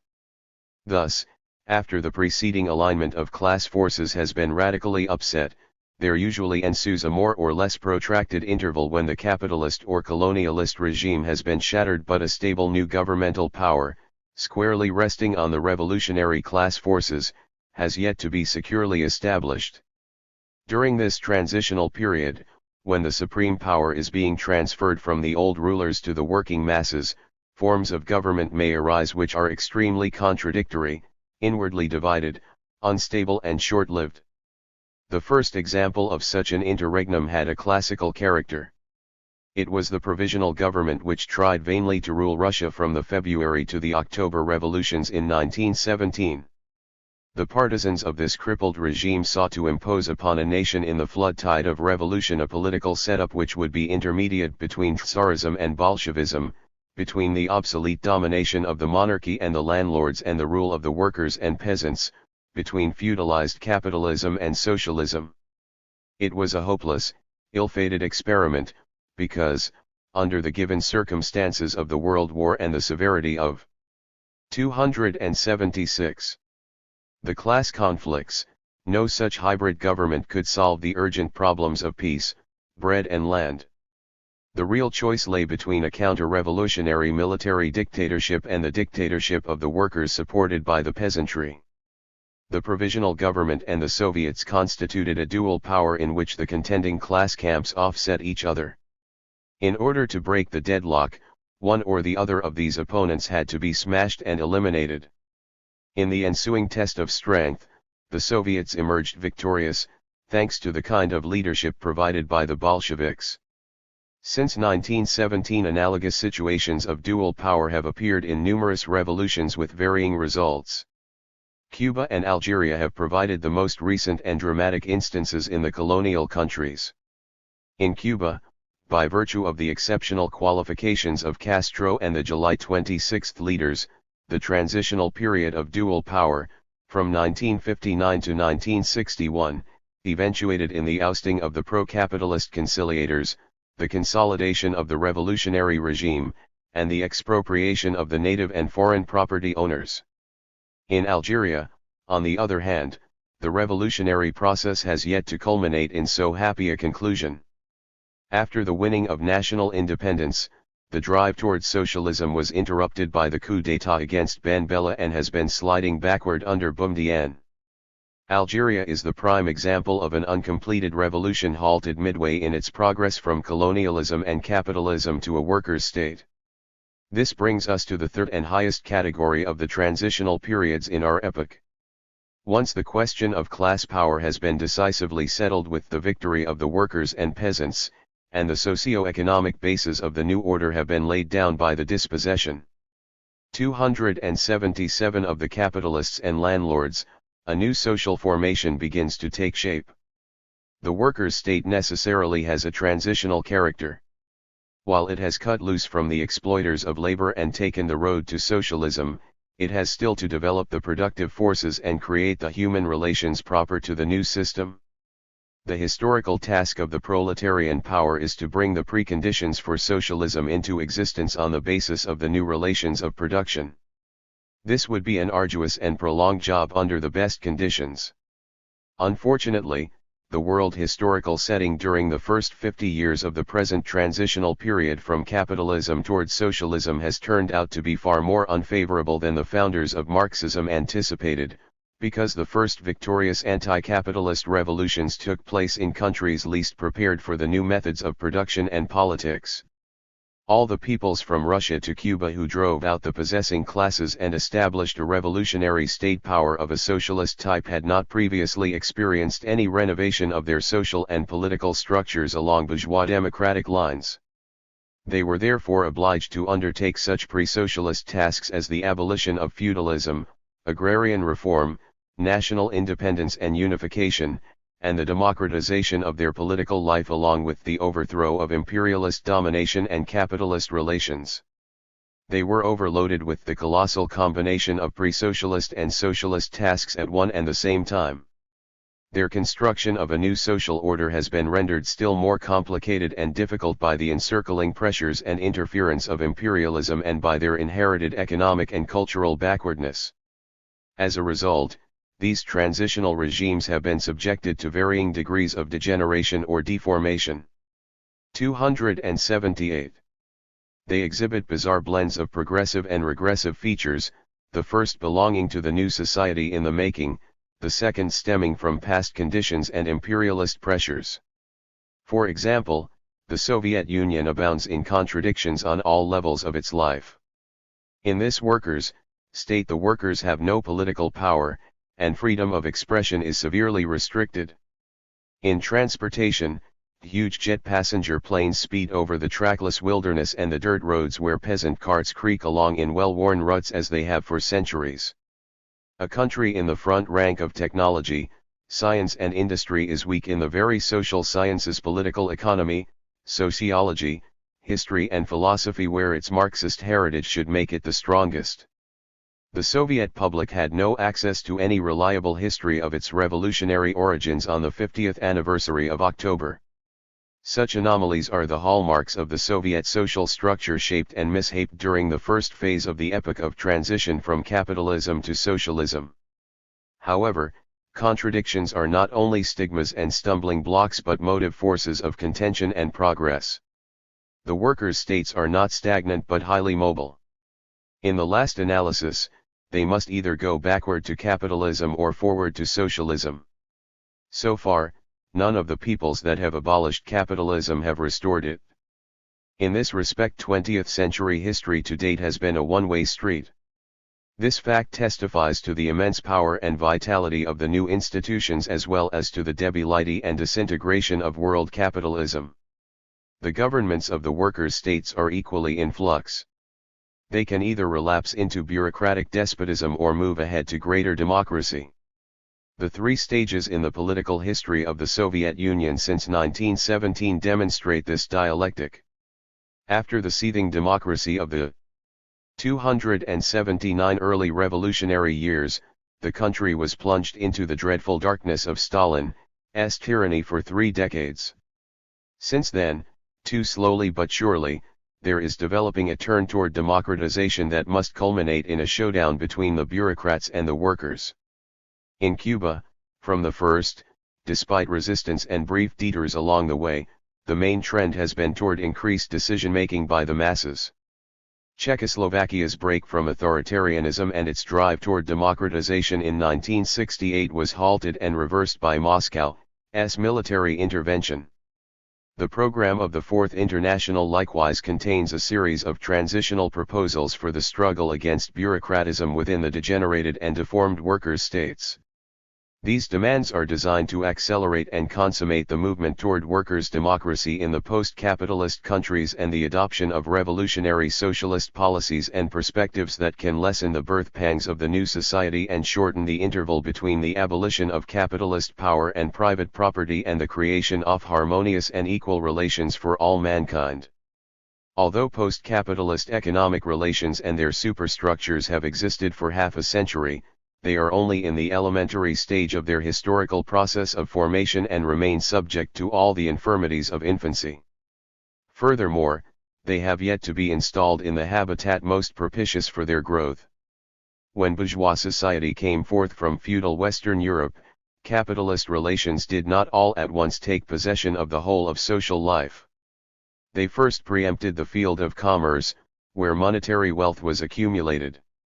Meanwhile, the production of material wealth either continued in the old ways or else, as with industry, passed 280 over into manufacture, which retained the old handicraft techniques.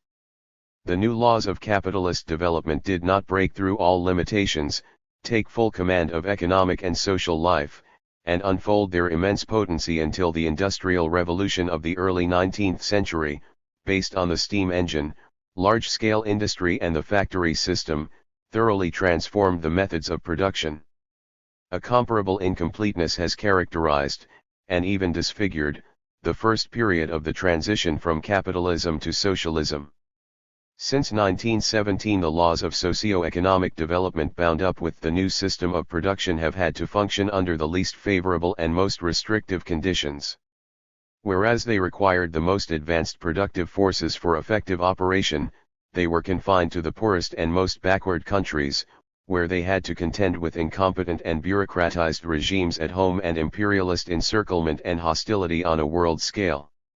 Even under such adverse historical circumstances, the new mode of production based on nationalized property and the planning principle disclosed its effectiveness and registered colossal achievements. Despite these successes, the methods of socialist development have not yet been given the chance to manifest their real potential. Implanted in poor soil, they have not had the right nutriment or atmosphere for their flowering. As Marx long ago pointed out, socialism needs a preponderant and highly cultivated working class, a powerful industry, a well-rounded economy and an international basis. None of these prerequisites for socialism prevailed in the 281 first half-century of the international anti-capitalist revolution. They have had to be created largely from scratch under forced draft and with intolerably heavy sacrifices by the working masses. Consequently, the laws of the transition from capitalism to socialism have thus far received a mutilated and inadequate expression. Fortunately, the configuration of historical conditions responsible for this deviation does not have a permanent but a temporary character. The distortions of the workers' states are the malign product of the confinement of proletarian power to the less developed countries and the grip of capitalism upon the most industrialized economies. These handicaps can and will be weakened and removed once the workers overthrow capitalist rule in one or more of the imperialist powers. This breakthrough will enable the new laws of social development to find a far more appropriate arena and broader scope for their expansion and fulfillment. The present historical conjuncture has this paradoxical character. The transitional period from capitalism to socialism has itself been obliged, because of the uneven progress of the world revolution, to pass through an agonizing transitional situation in which the forces of the nascent social system have been penned up in an area least suited to their capacities. These abnormal and episodic restraints upon their growth can be eliminated provided the socialist revolution is extended to Western Europe, Japan, and, above all, to North America. Once the new tendencies of socialist development can operate freely and fully in a favorable environment, emancipated mankind will be astonished by the results.